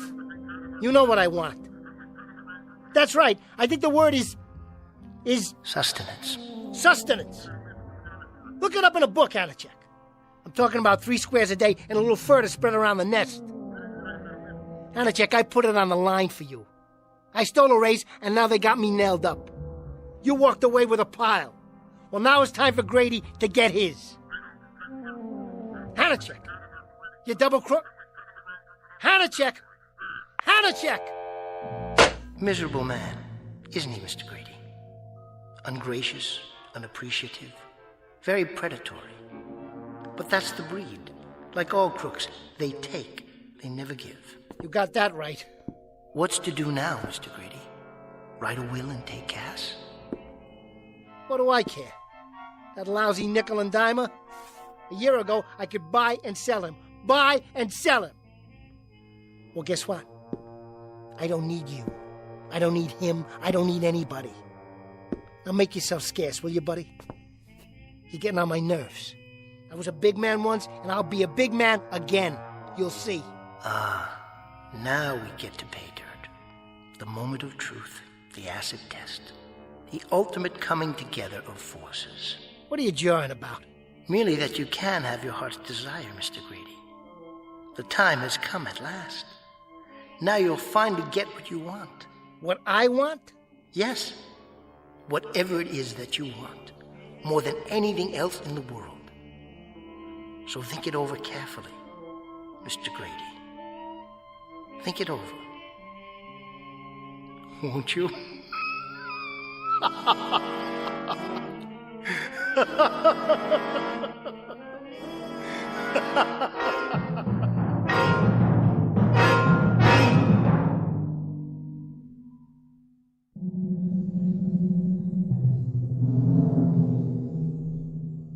I don't get it. What's the rib? Consider it your true payoff after such a checkered career. You know something? I don't understand a word you're saying. Think about it. Only a year ago, you were strutting around the country on the thoroughbred circuit. You wore shiny shoes, new clothes, you tipped big. You had some compensation then, Mr. Grady. Compensation for what? For the fact that you're the runt of the litter. For the unpleasant realization that all your life you've had to stand tiptoe just to see what's around you. Let me tell you something. If I had you around here for very long, I'd compensate you, but good. You do have me, Mr. Grady. Now you do. I'm no longer content to remain in the shadows, basking in the glow of your reflected glory. The time has come to turn over a new leaf, wipe the slate clean, make a fresh start. Face it, you want to be respected, admired, looked up to, don't you? You hate to get off a horse, because in the saddle you're as high as the sky, and on Mother Earth, you're a half pint. And I'm telling you, get out of here. Make tracks pronto. First, tell me what it is that you want. This is the moment. Seize it. What? What do you really want? What do I want? What do I want? Such as? Anything. All you have to do is name it. Because believe me, You deserve it. What I want is... I want to change what I see every time I look in the mirror. Or in the window when I'm walking down the street in people's eyeballs. When they're staring at me. That's right. Let it all out. I don't want to look in there and see a shrimp. A toad. A fink. You know what, man? I want to be the biggest. I mean, I want to loom. I want people to look up to me. Poor Mr. Grady. You dreamless, put-upon little man. How cheap you come. What a cut-rate little article you are, after all. You want size? That's your heart's desire? You want to be a giant among men? Yeah. Yeah, that's it. Is that all? Is that really all? Cool it, you're giving me a headache. I gotta lie down for a minute. Go ahead, Mr. Grady. Be my guest. We wouldn't want to overwork that gigantic brain of yours, would we?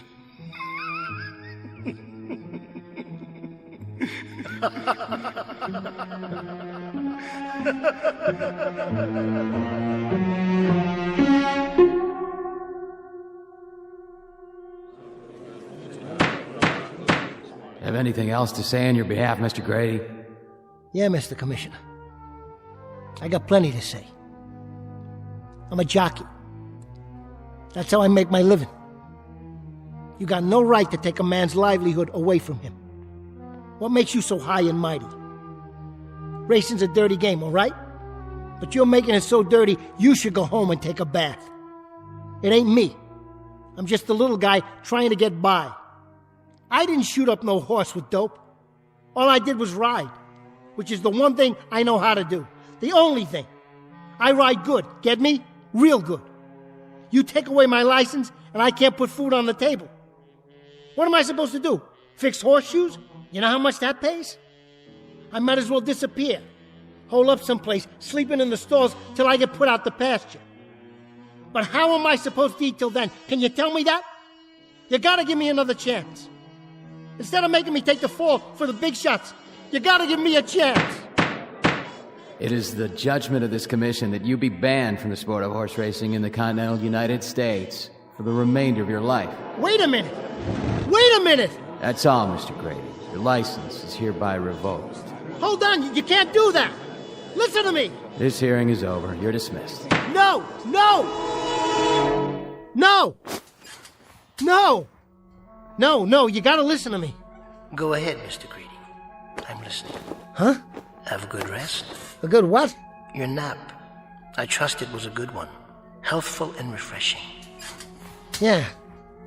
Yeah, it was swell. What's it to you? I just wondered what it feels like to have your heart's desire after so long. Ow! Something hit me in the head. The ceiling, perhaps? Hey, this ain't my bed. It can't be. It's too little. It is now. I must still be dreaming. Oh, come now, Mr. Grady. I gotta get a drink of water. If that is your wish, feel free. You can do anything you want. Absolutely anything. Give it a rest, why don't you? Like everything else that's happened in your life, it's entirely up to you. Ow! Who put the bed flat on the floor? Why, no one. It's not the bed that's changed. What's going on here? Oh, I do wish you were more imaginative. Okay, I am dreaming. That's it. Is it? Touch the floor. Go ahead. That's real, isn't it? Touch the dresser. Now touch the wall. Put up your hand and touch the ceiling. Go ahead. Now stand. I can't, okay? It's not high enough. Correct. It's not. For you. These are all very solid objects. They have width, height, thickness, the properties of physical reality. In other words, like you. Pinch yourself, why don't you? That's the final test, isn't it? That hurts! Of course it does. But how in the... You were offered your heart's desire, Mr. Grady. And what you wished for wasn't a dream. You didn't ask for a simple 2-hour escape with Morpheus. You wanted stature. You wanted size. You wanted the view from a long way up and a long way out. Eye level would have been a bad compromise. And as always, anything short of that was defeat. Get away from me. I gotta wash my face. Don't forget to duck. You might even have to bend down a bit. And remember, you won't need to stand on the suitcase to see the bathroom mirror. Not anymore. Hey! Look at me! Yes, look at yourself. You're Mr. Big. You're Hercules. Why, you're the most sizable thing since Paul Bunyan. Any complaints, Mr. Grady? Are you kidding? Are you kidding? Look at me! Just look at me! Who's gonna talk down to me now? Who can reach that high? Nobody. That's who. So, the question is, what do you do now? You might want to give that a moment's thought. I don't have to think. I know what to do. Celebrate! Wait, I got something. I forgot all about it. There's a bottle of wine stashed around here someplace. Here, want to have a drink with me? Go ahead, Mr. Grady. Oh, I get it. You can't drink, huh? You do it for me. I'm with you in spirit. Ah, man, that goes down smooth. Too bad you can't join me. I'm joining you now, Mr. Grady. I'm feeling the little heat ripples, just as you are. Well, here's mud in your eye. Oh, man. It's like champagne. You're right. It is quite good. This is too sweet. Am I going to enjoy myself? And what will you do first? Anything I want. That's what. Anything. Tell me, Mr. Grady. I'm all ears, in a manner of speaking. I'm going to get me a dame. That's what I'm going to do. I'm going to go over and get that dame. That dame? Sure, look at me. I'm a mensch now. A real man. She'll flip. She'll fall all over me. Really? Are you that attractive now? Does size mean that much? Bet your last $2, buddy. Watch me. Don't you think you'd better call first? Why? So you won't go all the way over there, only to find that she's not home. Oh, yeah. Okay. Give me the phone. Careful with the dial. Your fingers barely fit. Get away from me. I can handle it. You'll never believe this. I swear you'll never believe this. But she used to bend down and pat me on the head. Well, we'll see about that now. What do you say, doll? Who is it? Are you serious? You're putting me on, ain't you? That's right. It's Grady. Don't try the cold shoulder with me, honey. I know you're too good.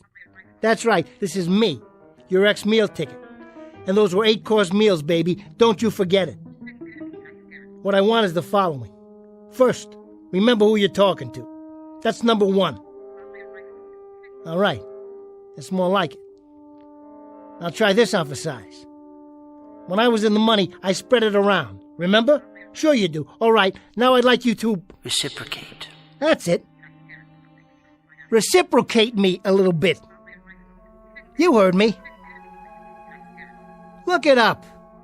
Take one of those baubles off your wrist, Toots. Hang on to the pawn ticket and send the cash over here. What do you care for how long? Who bought it for you in the first place? Hold it, you haven't heard the news yet, honey. Just shut up and listen. That's better. See, I'm a big man now. I mean big. What are you laughing at? It's true. Everything's different now, babe. Will you put a cork in it? I'm 6'6", 6'7". More than that, surely. No, make that 7 feet. Yeah, 7+. 7.5 at least. That's what I said. Any minute, the Lakers are going to be sending one of them crummy talent scouts over here. You'll see. Yeah. Huh? Would I lie to you? I tell you, I've grown, really grown. Will you listen? Why, you cheap little alley cat.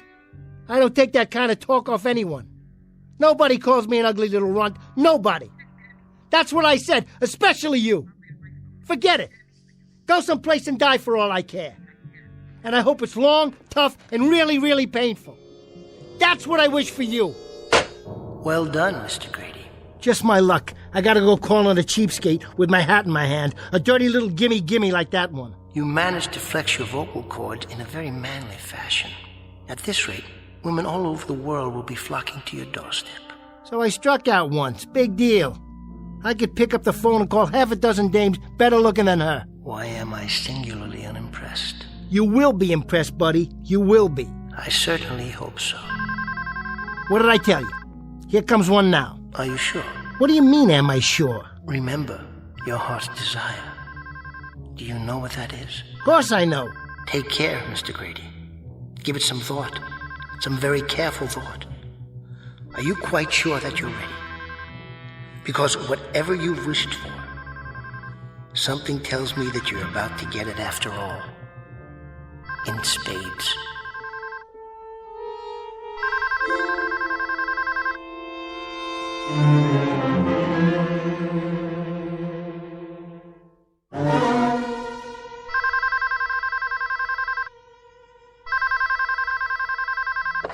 Yeah. This is him. What about my voice? Too loud for you? All right, sport. Give it to me again. How's that? Yeah? Yeah? Which lawyer are you talking about? What's his name? Never heard of him. You have him call me. I might have to go out for a while, so tell him to make it quick. I ain't got all night. Yeah, go ahead and give him my number.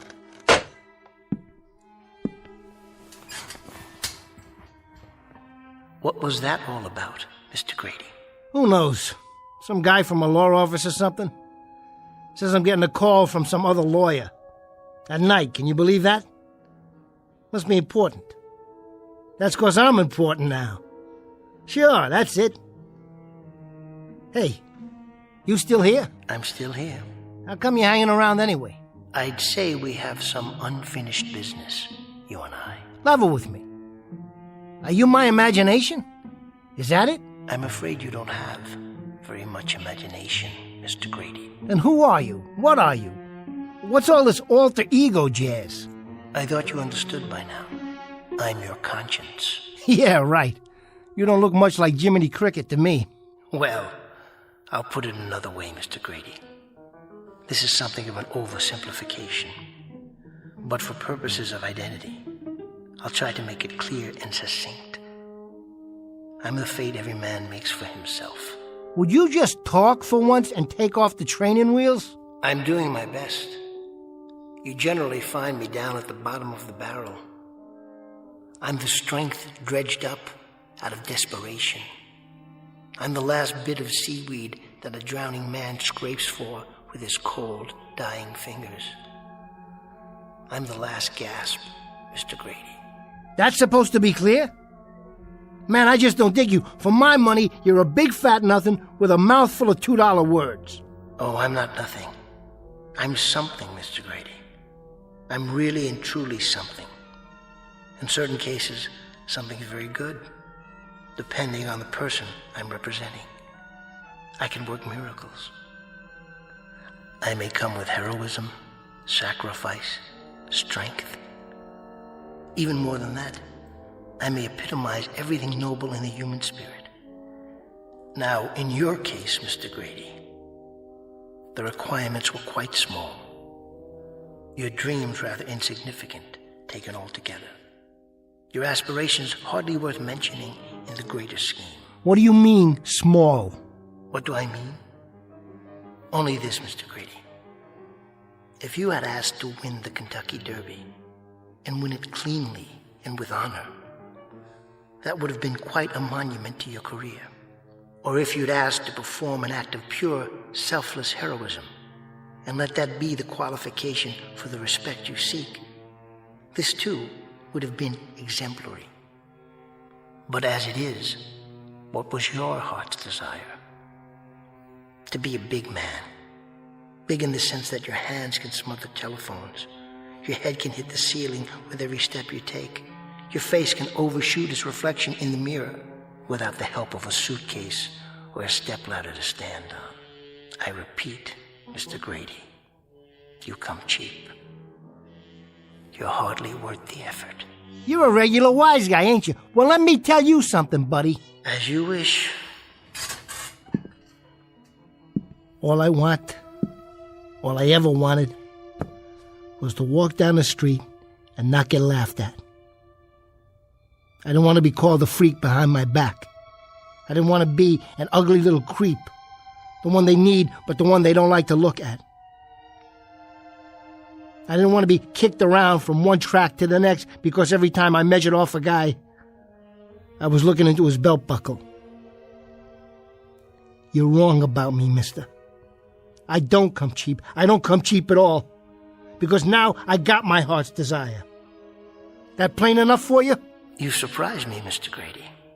A greater depth of feeling than I would have expected. Now you heard it. You can forget about it. Because I'm tired of being low man on the totem pole. I got what I want, and I'm going to use it. I'm going to go out there and have me some fun tonight. The only thing I got to figure out is where to start. I wouldn't begrudge you that. But listen. No, you listen. Open your eyes and look around. The world. And it's just waiting for me. He doth bestride the world like a colossus. What? Someone said that about Alexander the Great. He ended badly too. A sad and tearful man. When there were no more worlds to conquer. You see any tears in my eyes? I'm not crying, I'm laughing. Look at them all down there, like ants. They got their big cars and their women and their big fat rolls of money. Now it's my turn. Just wait till I walk in any place I feel like. They'll notice, all right. They'll turn around and stare, because every one of them will wish they was me. Give me the two hottest dames in town, one on each arm, and just you watch. I am watching. I'm with you. Imagining it all, along with the consequences. Imagining is something you don't do very well. So let me help. The possibilities are endless, but the trick is in the choosing. What's right for you? What can you wear like a beautiful coat of many colors? Or what doesn't become you? What doesn't fit you? If you choose wrong, it will show. It won't enhance your standing. It will destroy you. The burden may be simply too overwhelming. The greater the heights a man attains, the further the fall. Why don't you shut up? Your words are all empty. Just like this bottle. I'm trying to help, honestly. You may not have chosen wisely, but it may not be too late if you're conscious and careful. Careful nothing. I've been careful all my life. Stand back, everybody. Grady's walking through the universe. Fate calling, Mr. Grady? Fate nothing. It's that dame. She must have changed her mind. Yeah, this is Grady. What about it? Say that again. Would you mind? Are you kidding me? Are you serious? Do I want to race again? Mister, just show me the horse. Listen. I appreciate this. You don't know how much. You ain't gonna regret this. I wouldn't fix a race if I got $1 million per square foot of track. I wouldn't fix a race if... Yeah, I understand. You got it. I'll be there with bells on. Good news? Well, hotshot, now what do you think? You know what he just said? Everything's going my way. One phone call and you're top dog again? Just like that? Just like that. I'll tell you who that was. The Racing Commission. A bunch of horse owners put in a petition for me. Can you beat that? They want to give me another chance. Do you understand what that means? Another chance? I'm gonna ride again. Oh, Grady's gonna mount up and hit the turf like old times. Is that right? Oh, Mr. Grady. Now what's so funny? Tell me, what's so funny? I'm gonna ride again. I'm on top of the world. Think about it. Go into the bathroom and bend down and look at yourself while you're combing that mop of hair. And putting on your best riding boots. Which won't fit now. Wait a minute, you're right. I can't ride like this. I'm too big. I'm way too big. I can't ride like this. Hey, please. Make me small again. I'm begging you. Make me the way I was. Do it, will you? Will you do that for me, please? You may have learned your lesson, Mr. Grady. but it's too late. Please. Hey, please. I take it back. Will you make me small again? Will you do that little thing? That's all I ask. Hey, listen. I want to be small again. I want to be small! Mr. Grady, you are small. Every time you won an honest race, that's when you were a real giant. But right now, they just don't come any smaller. No! Where are you? Where did you go? Come back! Come back!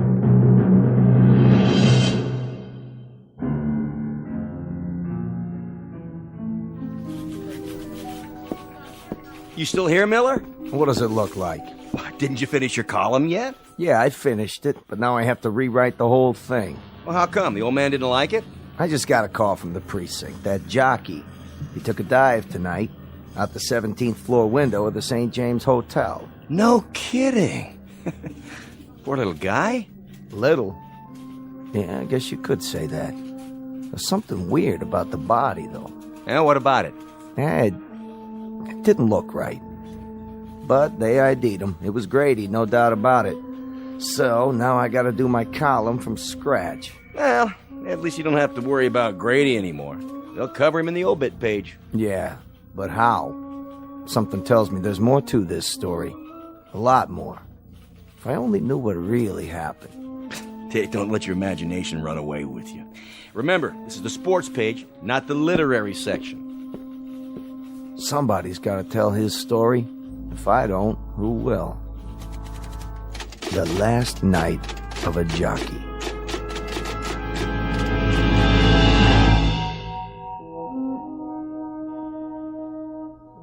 The name is, or was, Grady. 7 feet tall. Or was it 8 or 9? A slightly distorted offshoot of a decent breed of humans who ride horses in what was once the sport of kings. But unfortunately for Mr. Grady, this court jester learned too late that you don't measure size with a ruler, you don't figure height with a yardstick, and you never judge a man by how tall he looks in a mirror. For a giant is as a giant does.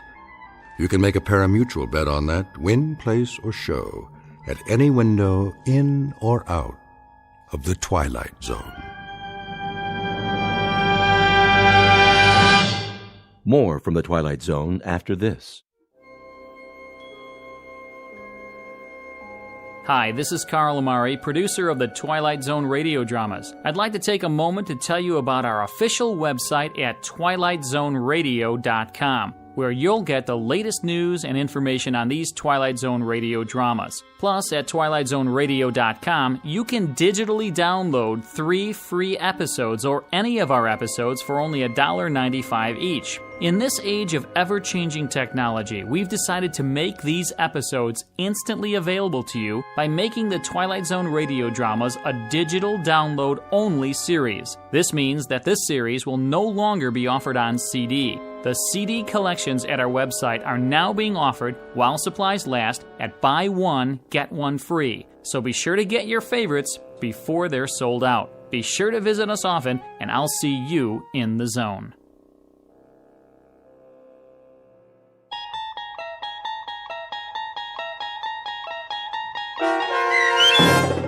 The Last Night of a Jockey, starring Bruno Kirby with Stacy Keach as your narrator, was adapted for radio by Dennis Etchison and based on a script by Rod Serling. Heard in the cast were Christian Stolte, Doug James, Todd Manley, Andy Herman, Sarah Marks, Rick Vargas, Terry Babler, Paul Patch, Vince Amari, and Roger Wolski. To learn more about the Twilight Zone radio dramas and to obtain audio cassettes and CDs of these programs, visit our website at twilightzoneradio.com. The producers of The Twilight Zone wish to thank CBS Enterprises, Carol Serling, Dennis Etchison, Dick Brescia Associates, Claire Simon Casting, Terry Jennings, the American Forces Radio and Television Service, our sponsors, and our radio affiliates for helping make this series possible. This copyrighted radio series is produced and directed by Carl Amari and Roger Wolski for Falcon Picture Group. Doug James speaking.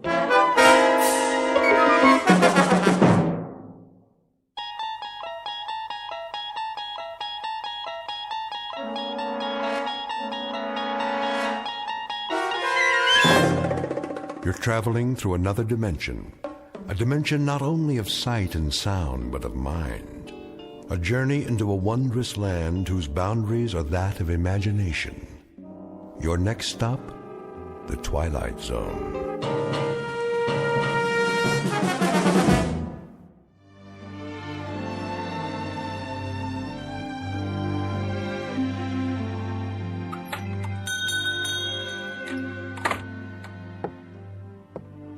Morning, Mr. Castle. Hello, Ned.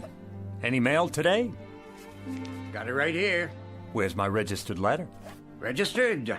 Oh, I didn't see one. The one that says I won the Publishers House sweepstakes. Oh, well, I'll keep an eye out for it. I entered that one myself. Instead, I get only bills. Yeah, the check's in the mail, Mr. Castle. Say, maybe tomorrow, huh? Maybe. See ya.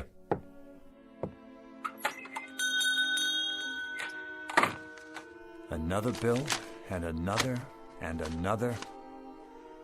Edna, what about the gas and electric? What? The gas and electric bill. How many months is that? 2 months. That's one you'd better pay. That's the one I can't pay. Mr. Castle? How are you, Mrs. Gumley? Just fine, Mr. Castle. Good. Glad to hear it.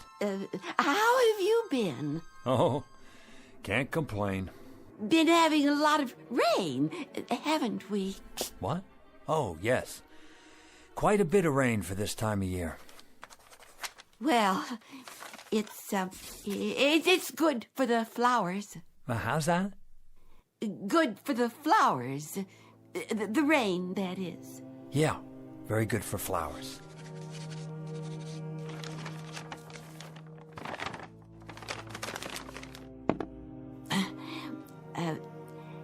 An heirloom today, Mr. Castle.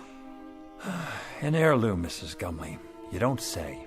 Oh, yes, Mr. Castle. Been in my family for years. Has it now? Years and years.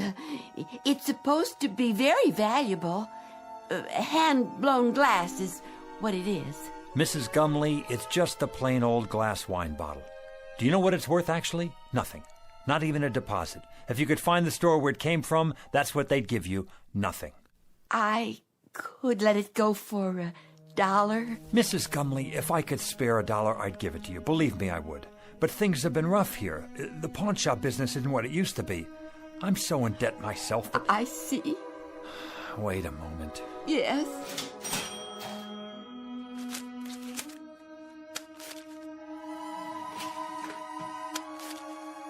$1 it is, then. I wish it could be more, Mrs. Gumley. I really do. God bless you, Mr. Castle. I could kiss you. Stop that now. It's nothing. You're a wonderful man. Good luck to you. And to you. Better days for all of us. Mr. Castle, it's not an heirloom, you know. I found it in a garbage can. It's just a dirty old cheap glass bottle. Please forgive me for lying to you. That's all right, Mrs. Gumley. Who knows? Maybe it'll turn out to be an heirloom. We'll just have to wait and see.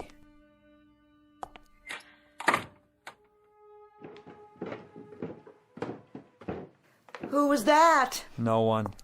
It sounded like Mrs. Gumley. Then I heard the cash register.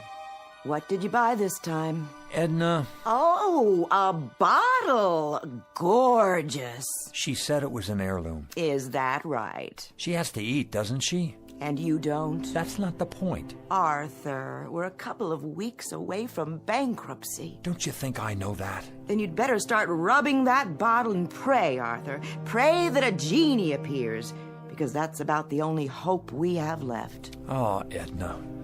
Edna, please.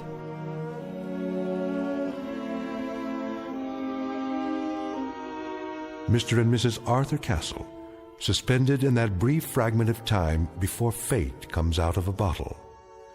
Mr. and Mrs. Arthur Castle, gentle and infinitely patient people whose lives have been a hope chest with a rusty lock and a lost set of keys. But in just a moment, that hope chest will be opened, and an improbable phantom will try to bedeck the drabness of these two people's failure-laden lives with the gold and precious stones of fulfillment. Mr. and Mrs. Arthur Castle, standing on the outskirts and about to enter the Twilight Zone.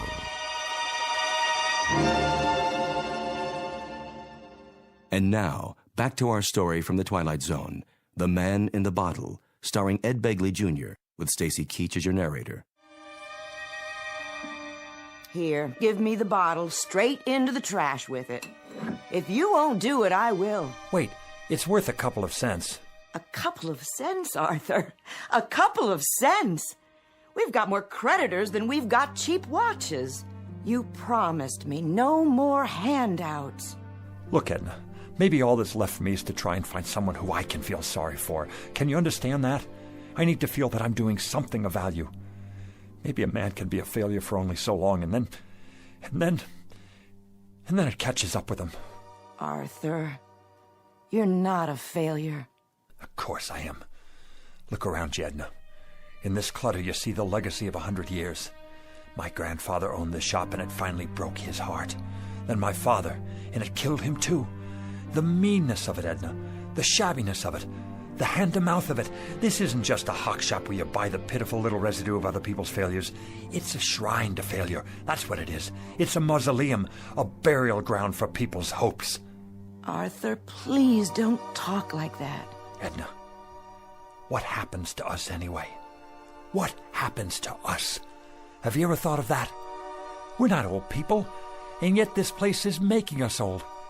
There should be years ahead of us, years without having to make do, scrimping and counting and picking over checkbooks and budgets and final notices and old bills and... Careful, Arthur, you're knocking things over. I don't care about the bottle. I'm trying to explain... Arthur, what's all that smoke? I don't know, but it seems to be coming from inside Mrs. Gumley's bottle. How do you do? Where did you come from? From the bottle, of course. The bottle? It fell to the floor, the cork popped out, and here I am, at your service. I'm supposed to buy that. What do you take me for? Rather than go into any lengthy generic explanation of my existence, suffice it to say that I am here, and I am, in fact, a genie. In a business suit, with a derby hat and a walking stick. And you expect me to believe that you're a genie? That's quite correct. There's no such thing, except in fairy tales. On the contrary, I am living proof, in a manner of speaking. Arthur, who is this man? You'll have to do better than that, mister. I don't know what you're trying to pull here. Very well, I'll get right to the point. I can offer you 4 wishes with a guaranteed performance. 4 wishes? Aha! You got that wrong. It's supposed to be 3. In every book I ever read, it was 3 wishes. Better get your story straight. That's a myth, I'm afraid. Oh, they may have offered only 3 in the beginning. But for some time now, 4 has been the operant number. Some considerable time. It's proven to be the most effective option. Think about it. Too few, and a person may waste the opportunity of a lifetime, so to speak. Too many, and, well, the possibilities can get out of hand. Frivolous, in other words. The opportunities tend to cancel each other out, if you see my point. You've got your answers down, I'll give you that. I think I better sit. Well, Mr. Castle, Mrs. Castle, what do you have in mind? Arthur, I don't understand. What's happening here? Don't worry, Edna. The bottom line is he's a con man. He has to be. But I see him. Don't you? I don't know what I see. Could be some kind of hypnotist or something. Remember that guy on television? He made an elephant disappear. Child's play. Smoke and mirrors. You're telling me you're not a magician? Nothing of the sort. I grant 4 wishes to the owner and then go back inside the bottle for a century and a day. 100 years. Inside a bottle. Plus 1 day. A nice touch, don't you agree? Until a summons comes from the next owner. What if there isn't another owner? But, my dear fellow, there must be. Consider the span of a man's life. 70. Isn't that the tradition? So let's say nobody calls you. Or it's the wrong day. Ah, you've hit the nail on the head. I've learned to cultivate patience beyond anything you can possibly imagine. All of which means you're extraordinarily lucky today. As am I, in a manner of speaking. Maybe he's from the lottery. We didn't play the lottery this week, Edna. Just as well. The odds are quite unrealistic. What I'm offering you transcends any lottery the world has ever known. They're strictly nickel and dime operations in comparison. I have to think this over. Take your time. Interesting shop you have here. Chinese vases, Tiffany lamps, bric-a-brac of every sort. Mostly imitation, of course. No offense.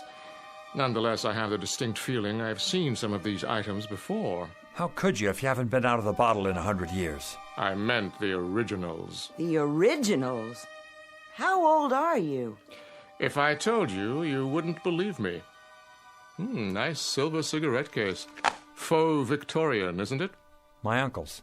He passed it down from his great-uncle, who bought it in Liverpool in 1914. Is that what he said? How much? Take it. Get back to the subject. What else about the wishes? Oh, yes. Now, I think the business at hand is for you and Mrs. Castle to decide the nature of your 4 wishes, keeping in mind, of course, that each wish is irrevocable. Once made, it is fulfilled, and once fulfilled, it is a matter of record. It can only be altered by yet another wish. Clear, Mr. Castle? Clear enough. I think we better call the police. Why not wish for them? I can bring you Scotland Yard, the Federal Bureau of Investigation, or every bobby in the City of London. That won't be necessary. Is it the police you want? No. That's not what we'd wish for. Arthur, are you out of your mind? Go ahead, Mr. Castle. You were saying?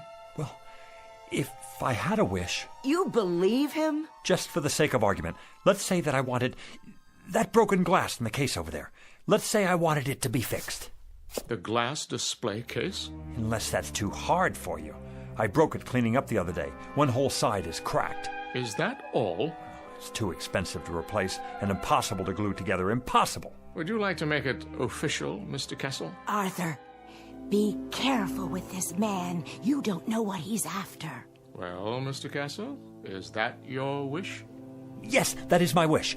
I want the glass in the case to be repaired. Very well, then.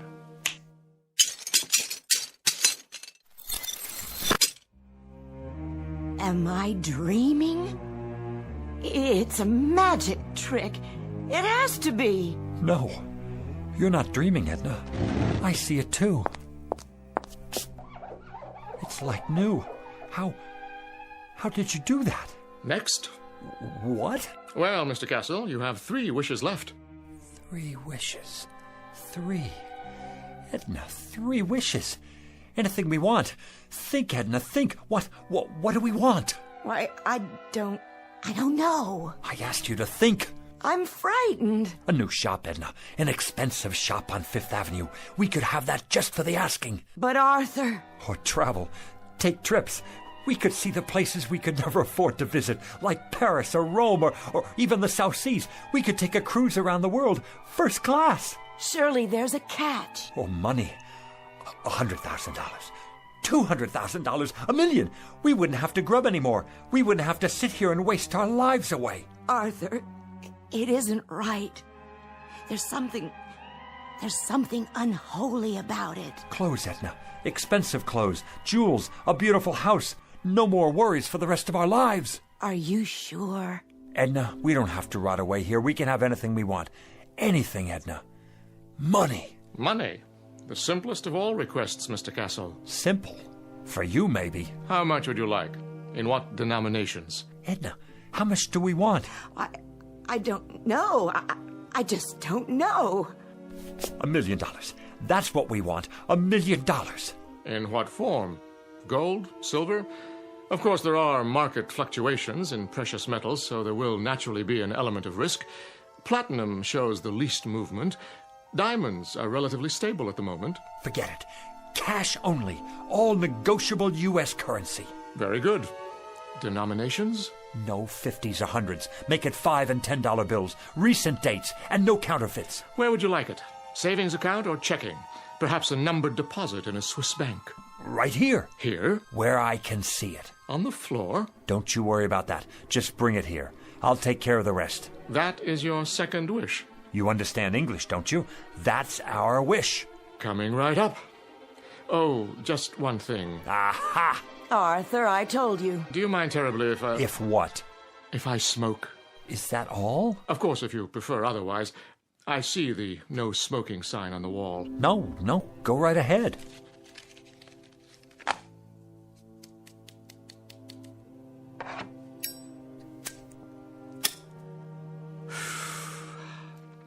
Very well. Now then, Mr. Castle, where were we? Ah, yes, I was about to say, ask and you shall receive. What's that? Where's it coming from? What is it? It's money. Look at it. A rain of money. Edna, $1 million, Edna. $1 million.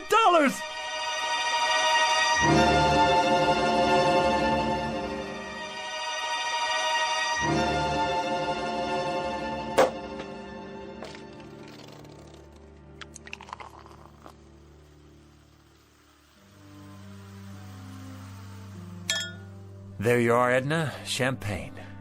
I think I've had more than enough. I suppose you're right. How can I work if I have a hangover? Well, you could take the day off. Edna, you're a genius. Why didn't I think of that? We both could. Close up the store and... And what? I wouldn't know what to do, would you? Well, let's see now. It's a beautiful day. We could take a walk together in the park. Oh, Arthur, I'd have to get dressed up, and I don't have any comfortable shoes. Or we could go to a restaurant. Any restaurant at all. But we've already had lunch. Then we could take in a film downtown, or a play, a musical. Do you know how many years it's been since we did that? And leave all this money out like this? I don't think that would be a good idea. So, we're prisoners here. We can't go anywhere, do anything, for fear that someone might steal it from under our noses. What good is it? Oh, Arthur, we can put it in the bank. That's tomorrow. The bank's closed now. Unless... What are you thinking? Call your brother on the telephone. Tell him to come over here. He needs money for his operation, remember? Oh, I like that idea. And while you're at it, call Avritton, the butcher, and Mrs. Tiola, and the checker at the market. And that nice girl at the bank. And the dry cleaner. And here, look in the book. All our old customers, the ones who can't afford to get their valuables out of hock. Call them all, every one. What will I say? Tell them we need their help.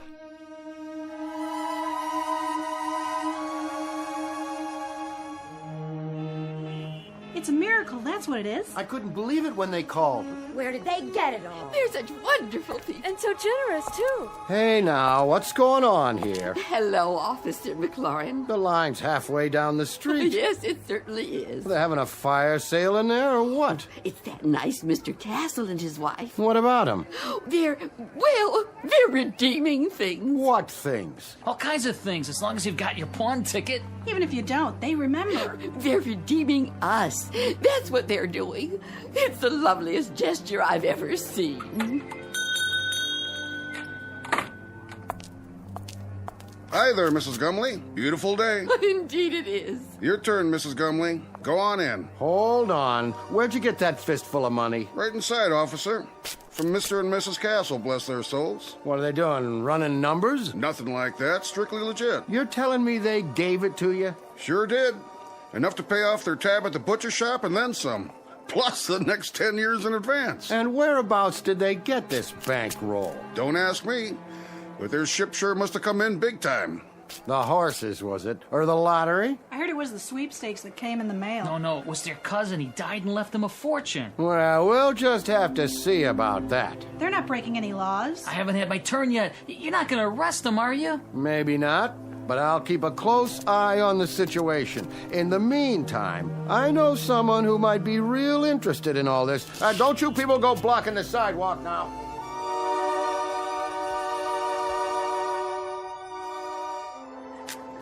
Here you go, young man. Pay off that mortgage now. I will. And then go have yourself a ball, you and your lovely wife. I don't get it. Why are you doing this? Do I need a reason? Every time I come in your gas station, you look under the hood. Oh, that's nothing. Check the air and the tires, all of it, without my asking. I say that's worth something. It's worth a lot these days. Well, thanks, Mr. Castle. Bye now. Who's next? Mrs. Gumley, how are you? Very well, thank you. Here, you take this now. I want you to have it. So much. Don't you worry about it, Mrs. Gumley. Anything you need, anything at all, you come to us. There's more where that came from. For you, plenty more. God bless you both. But why are you giving me this money, Mrs. Castle? Why? Because you're so bright and cheery every time I'm in the market. Oh, Mrs. Castle, thank you. You put this in the bank now for when you get married. And for you, Mr. Jacks? And you too, Mrs. Teola. You have a nice day now.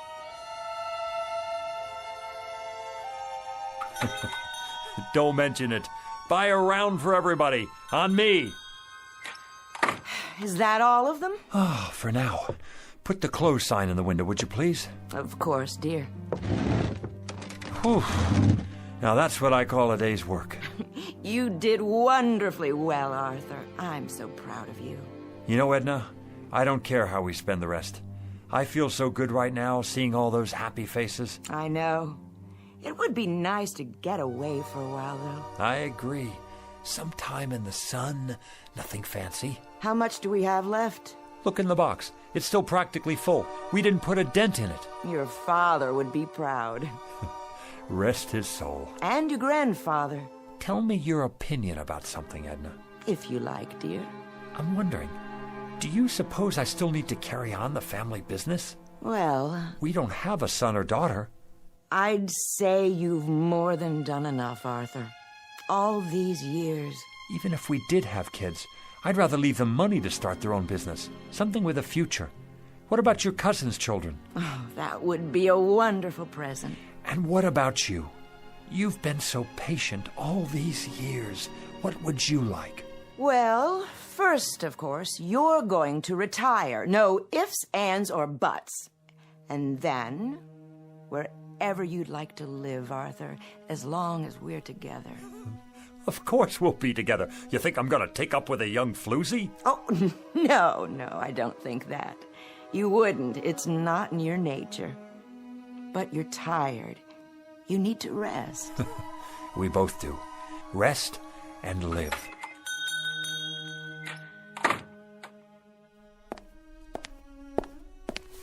Yes. Good afternoon, Mr. Castle. Do I know you? Let me see. Harry Joy's son. I don't believe we've met before. Wait. Stu Wintner's nephew. That's it. Not quite. Are you from the life insurance company? Because if you are, we've got your payment right here. Just let me count it out for you. In cash. Is that all right? That's not necessary. Or we could write you a check just as soon as we make a deposit.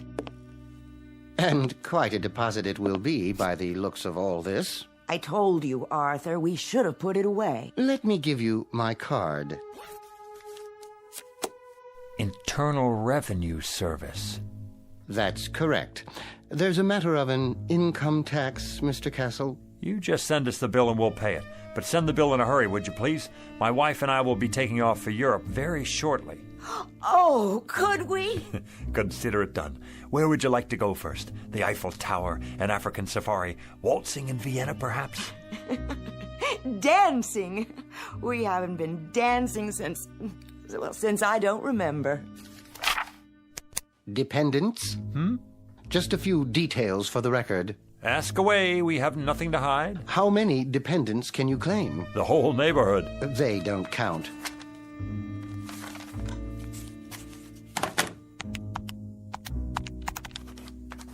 Wait. What's that figure? The one you just wrote down? Beginning with a sum of $1 million taxed on the basis of a husband and wife, using the standard deductions and taking into account unpaid back taxes, approximately $907,000. Oh, that's how much I have left? Good. Fabulous. That's how much you owe the government. I beg your pardon? In addition, there's a state income tax involved, which, using thumb rule, would come to a rough figure of $35,000. You mean hundreds, don't you? Then there will be a matter of a 5% penalty. For what? If you fail to file a declaration within 30 days of today's date, but I'm sure you won't let that happen. The whole thing will amount to about, roughly, mind you, let's see here, $942,640. Arthur, we've given away a lot of money already. I'll figure out how much.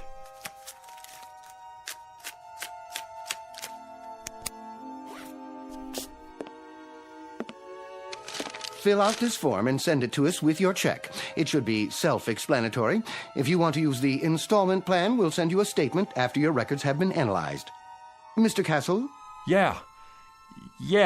Send us the bill. We'll be seeing you. Good evening to you, Mrs. Castle.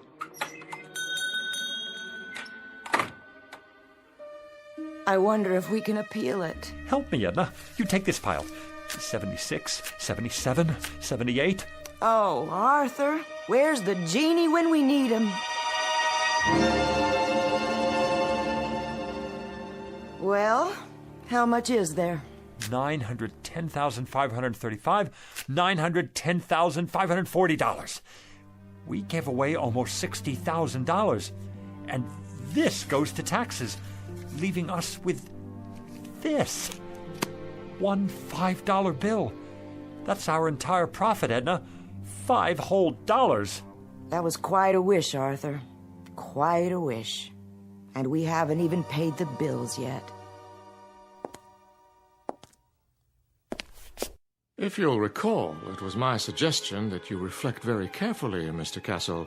Very, very carefully. Now he shows up. Had you made a wish that took into account the taxes involved... Look, you. Plenty of sweet talk and promises and the whole thing. And all the time you're nothing but a con artist, after all. This time I want the $1 million, but I want it after... Arthur, no more money. You've got to wish for something else. Oh, something else then. A new store. A chain of stores. They could burn down 1 hour after we get them. Success? Be careful, Mr. Castle. Success is a pretty broad term. He's right. You can't wish for success. I've got it. How about 10 more wishes? Or 20, or... Very clever, Mrs. Castle, wishing for more wishes. But I'm afraid that isn't permitted. Frankly, I'd be afraid to have you try it for fear of the consequences. What consequences? Why do you have to keep losing your temper? Why can't you think about this thing carefully and then come up with Well, you're no help to me, that's for sure. Here we stand in the middle of this crummy little pawn shop with the whole world out in front of us and anything to wish for that we want. Anything. And you just stay on my back and... Stop it! This doesn't sound like you. Not like the man I married. Not at all. Edna, what's happening to us? What's really going on here? Oddly enough, this is the normal pattern that seems to be generally followed. Great excitement, great emotionalism, and strangely enough, hard to believe though it may be, only a modicum of happiness. Well, you've got cheap customers here. Our price is no longer so high. We're people who haven't had much happiness, people who've carried a crummy hawk shop on their backs all their lives. What, Edna? Tell me, what do we wish for? I don't know, Arthur. I just don't know. What about it? What can I wish for now? What can come to me without tricks? Without tricks? I question the semantics here, Mr. Castle. There are no tricks involved. There are simply normal and understandable outgrowths and conditions that go with any windfall. No matter what you wish for, you must be prepared for the consequences. What sort of consequences? Nothing more than cause and effect. Consider, for example, what happens when you throw a stone into a lake. The stone sends out ripples in the water. After a while, these ripples reach the shore. The bigger the stone, the bigger the ripples. And if the stone is large enough, you'll get a wave of water, even a tidal wave that could sweep you off your feet. It all depends on how much you disturb the way things were to begin with. Now do you see what I mean about consequences? That I need something without consequences. I'm not sure that's entirely possible. Something dead sure, at least. Something anchored, something airtight. I must agree, that would be the ticket. Is there such a thing? Sit down now. You'll give yourself a heart attack. Edna, I think I've got it. I think I know what it is. What, Arthur? Power, Edna. Power, prerogatives, to be in charge of something, to be a boss, to be a leader with respect and the freedom to live as one likes. We could wish for that. Possible. Very possible. President of a corporation? that sort of thing? We could be sued, go bankrupt. Warden of a prison. That's idiotic. Mayor of a city. We could get voted out of office, and then what? Wait a minute. I know what. Head of a country. Ruler of a whole country, that's it. Who can't be voted out of office. What about it, Genie? I want to be the head of a country who can't be voted out of office. Is that your wish? Do you want to be more specific than that? Hold on. Let me give it to you this way. I want to be the head of a foreign country who can't be voted out of office. But it must be a major country, well known, not some poverty-stricken third world place, and not in ancient times either, in modern history. How do you define modern? Within my lifetime, and developed. A fully industrialized country with millions of educated people where I'm very popular and can't be voted out of office. No problem. You sure? Of course I'm sure. I mean, what about the consequences? Consequences, Mr. Castle? I've already told you. You run the risk of consequences no matter what you wish for. Like the ripples in a stream. There's no predicting, at least not with absolute certainty, where they'll lead. All right, then. Go ahead, Arthur. Wish for that. The thing you said. I want to be the head of a foreign country, just as I've described it. Now it's your turn, Genie. Take over. As you wish, Mr. Castle. As you wish.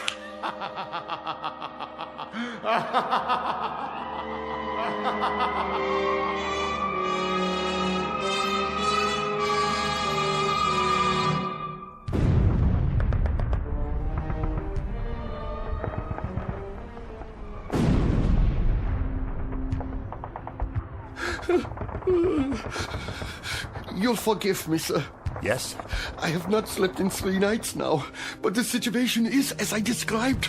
The first Ukrainian army has cut us off from the south. There's no sign of Wenk's reserve army. There is no reserve army. We are simply doomed. There is no hope for us.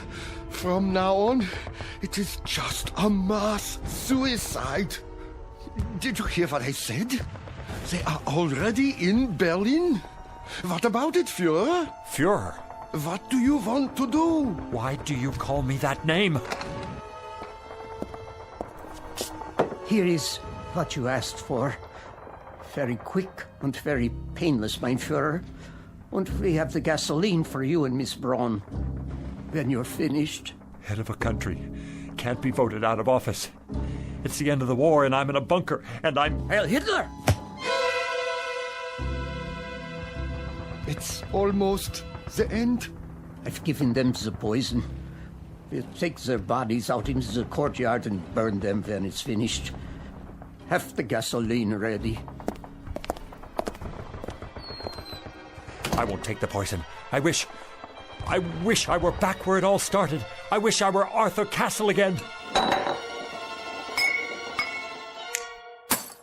Oh, Arthur, you've broken it. What? Broken what? The bottle Mrs. Gumley brought in. Why? I have, haven't I? Not poison, an old wine bottle. Let me sweep it up for you. I can do it. It had no value anyway. No value at all. I'm here.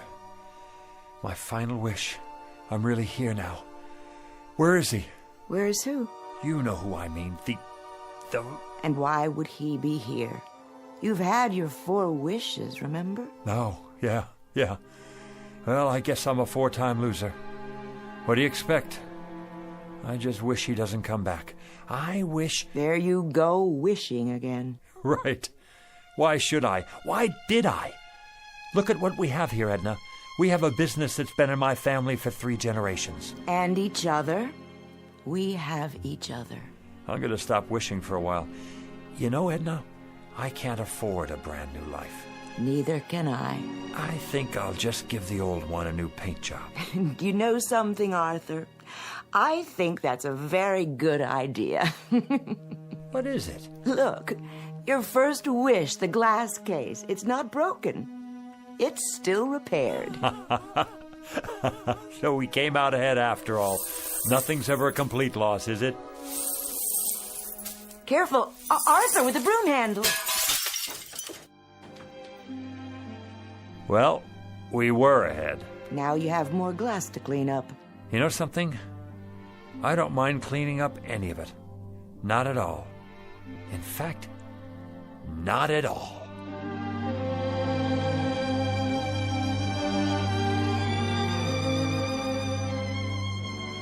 A poet named Lowell said it, something to the effect that granting our wish is one of fate's saddest jokes. Lesson to be learned out of a few fragments of broken glass in a trash can. And a word to the wise, to the garbage collectors of the world, to the curio seekers, to the antique buffs, to everyone who would try to coax a miracle from unlikely places. Check the bottle you're taking back for that deposit, because the genie you save might be your own. Case in point, Mr. and Mrs. Arthur Castle, fresh from the briefest of trips into the Twilight Zone.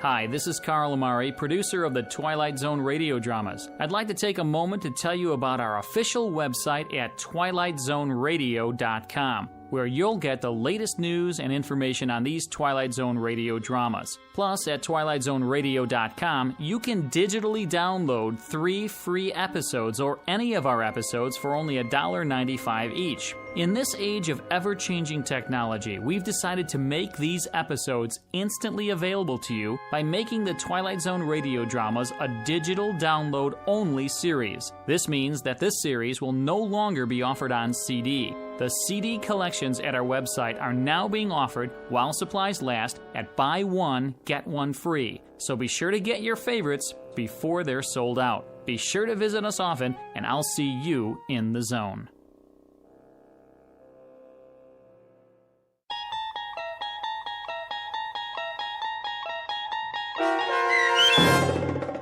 The Man in the Bottle, starring Ed Begley Jr., with Stacy Keach as your narrator, was adapted for radio by Dennis Etchison and based on a script by Rod Serling.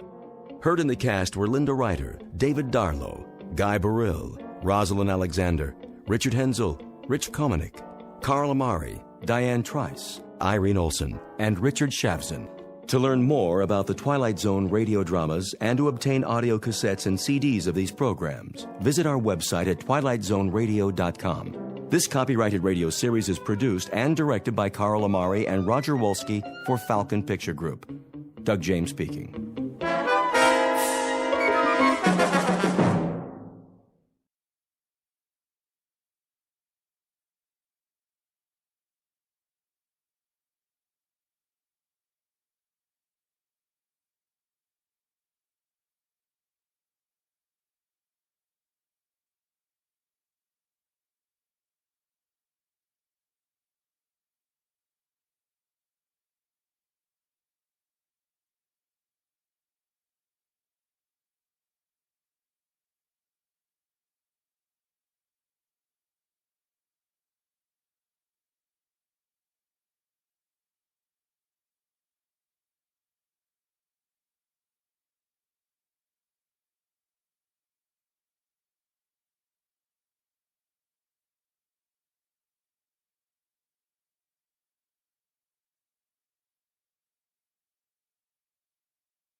You're traveling through another dimension.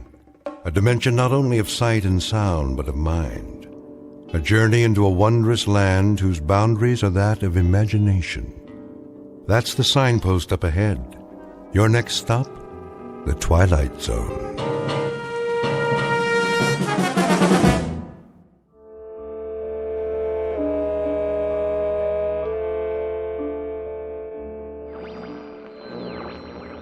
Radio station WNYG. We will continue to stay on the air for traffic advisories and other essential news, including weather updates. That's the spirit. First, a bulletin from the Office of Civil Defense. Traffic is slow moving north and east out of New York City. The Garden State Parkway, the Merritt Parkway, and the New York State Thruway are reportedly bumper to bumper.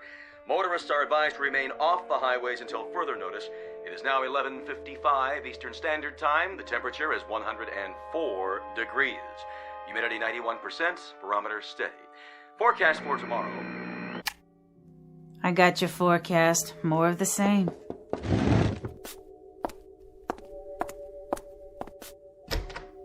Oh, hey, Miss Bronson.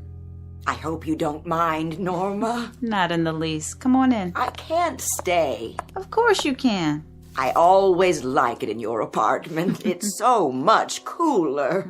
All I have is an old air conditioner and one little fan. That's more than I can say. Well, they don't do much, believe me. Go ahead and leave the door open. We need the circulation. You're painting another picture. Just something to pass the time. Oh, no, you're a real artist. I love the colors. Have you sold any lately? Nobody needs art these days, Miss Bronson. Not with all that's happening. Would you like a drink of water? I couldn't. There's a bottle in the fridge. But you need that for yourself. Nonsense. The repairman's trying to fix my refrigerator. You found a repairman? How'd you do that? It wasn't easy. Betty Ayers has a friend in the appliance business. She gave me his home number. It took him hours to get here. Well, at least he made it. It shouldn't take long to fix. If he can do anything with my old machine. I've heard there's a run on spare parts. I can understand why. In any event, I don't want to get in his way. Then you wait here with me. You sure you don't mind? I'll get the glasses and we'll both have some water. Ice water? Well, almost. At least it's cool. You must be parched. You're very kind. Don't be silly.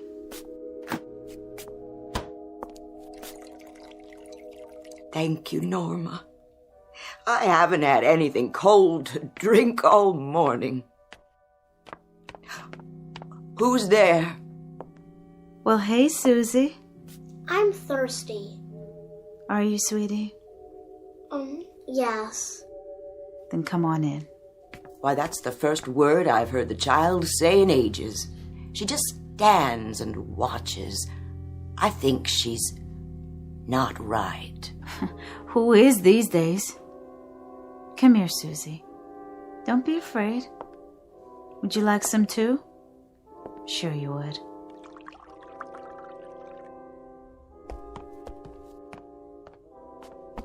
Susie?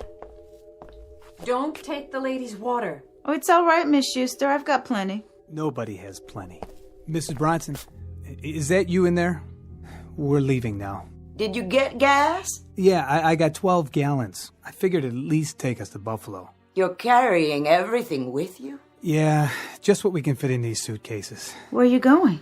We're trying to get to Toronto. My husband has a cousin there. I'm not sure that's wise. The highways are still packed, bumper to bumper, the radio says. Even with the gas shortage and everything. I know that, but we gotta try anyway. Look, we wanted to say goodbye. We've enjoyed living here, Mrs. Bronson. You've been real kind. Let's go, honey. Susie? Finish your water. There. Bye now, Susie. Bye. You be good. And have a safe trip. Good luck.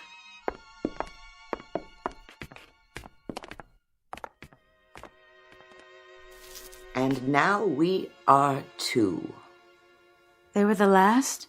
The last. The building's empty. except for you and me. What happens now?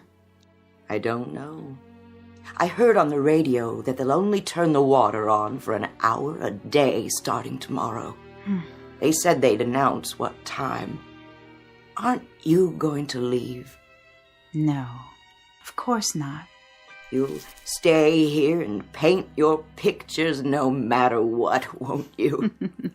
For a while, I suppose. I'm not sure what I'll do later. Like this new one, with all the colors. What is it? Can't you tell? Well, it does look like... It's the sun, Miss Bronson, the sun. Oh, my dear. Why do you keep painting that? I can't help it. But I keep getting this crazy thought, Miss Bronson.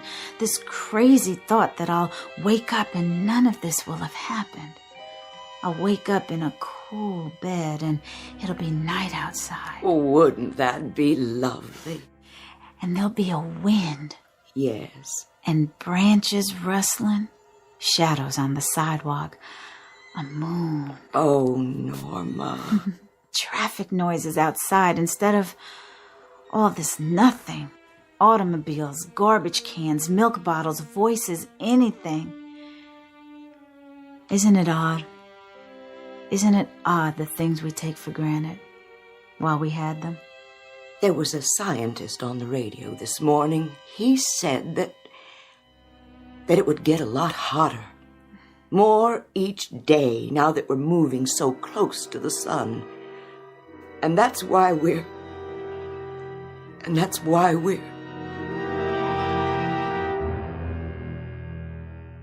The word that Mrs. Bronson is unable to put into the hot, still, sodden air is doomed, because all the people you've met have been handed a death sentence. 1 month ago, the Earth suddenly, inexplicably, almost capriciously, changed its elliptical orbit and in doing so began to follow a path which gradually, moment by moment, day by day, took it closer to the sun. It is 12 o'clock, but the 12 is midnight. There is no more darkness, no more night. And all the little luxuries like air conditioning, refrigerators, the insignificant devices we use to stir the air are now no longer luxuries. They happen to be pitiful and panicky keys to survival. The time is any time. The place is New York City. And this is the eve of the end. Outside, a city has emptied itself of its inhabitants.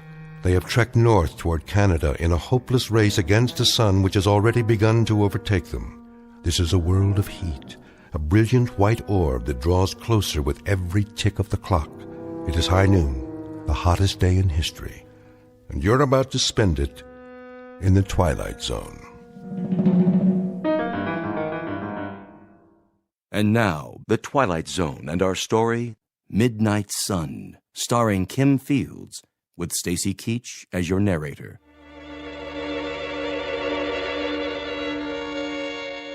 Would you care for another drink of water, Miss Bronson? I've taken more than my share.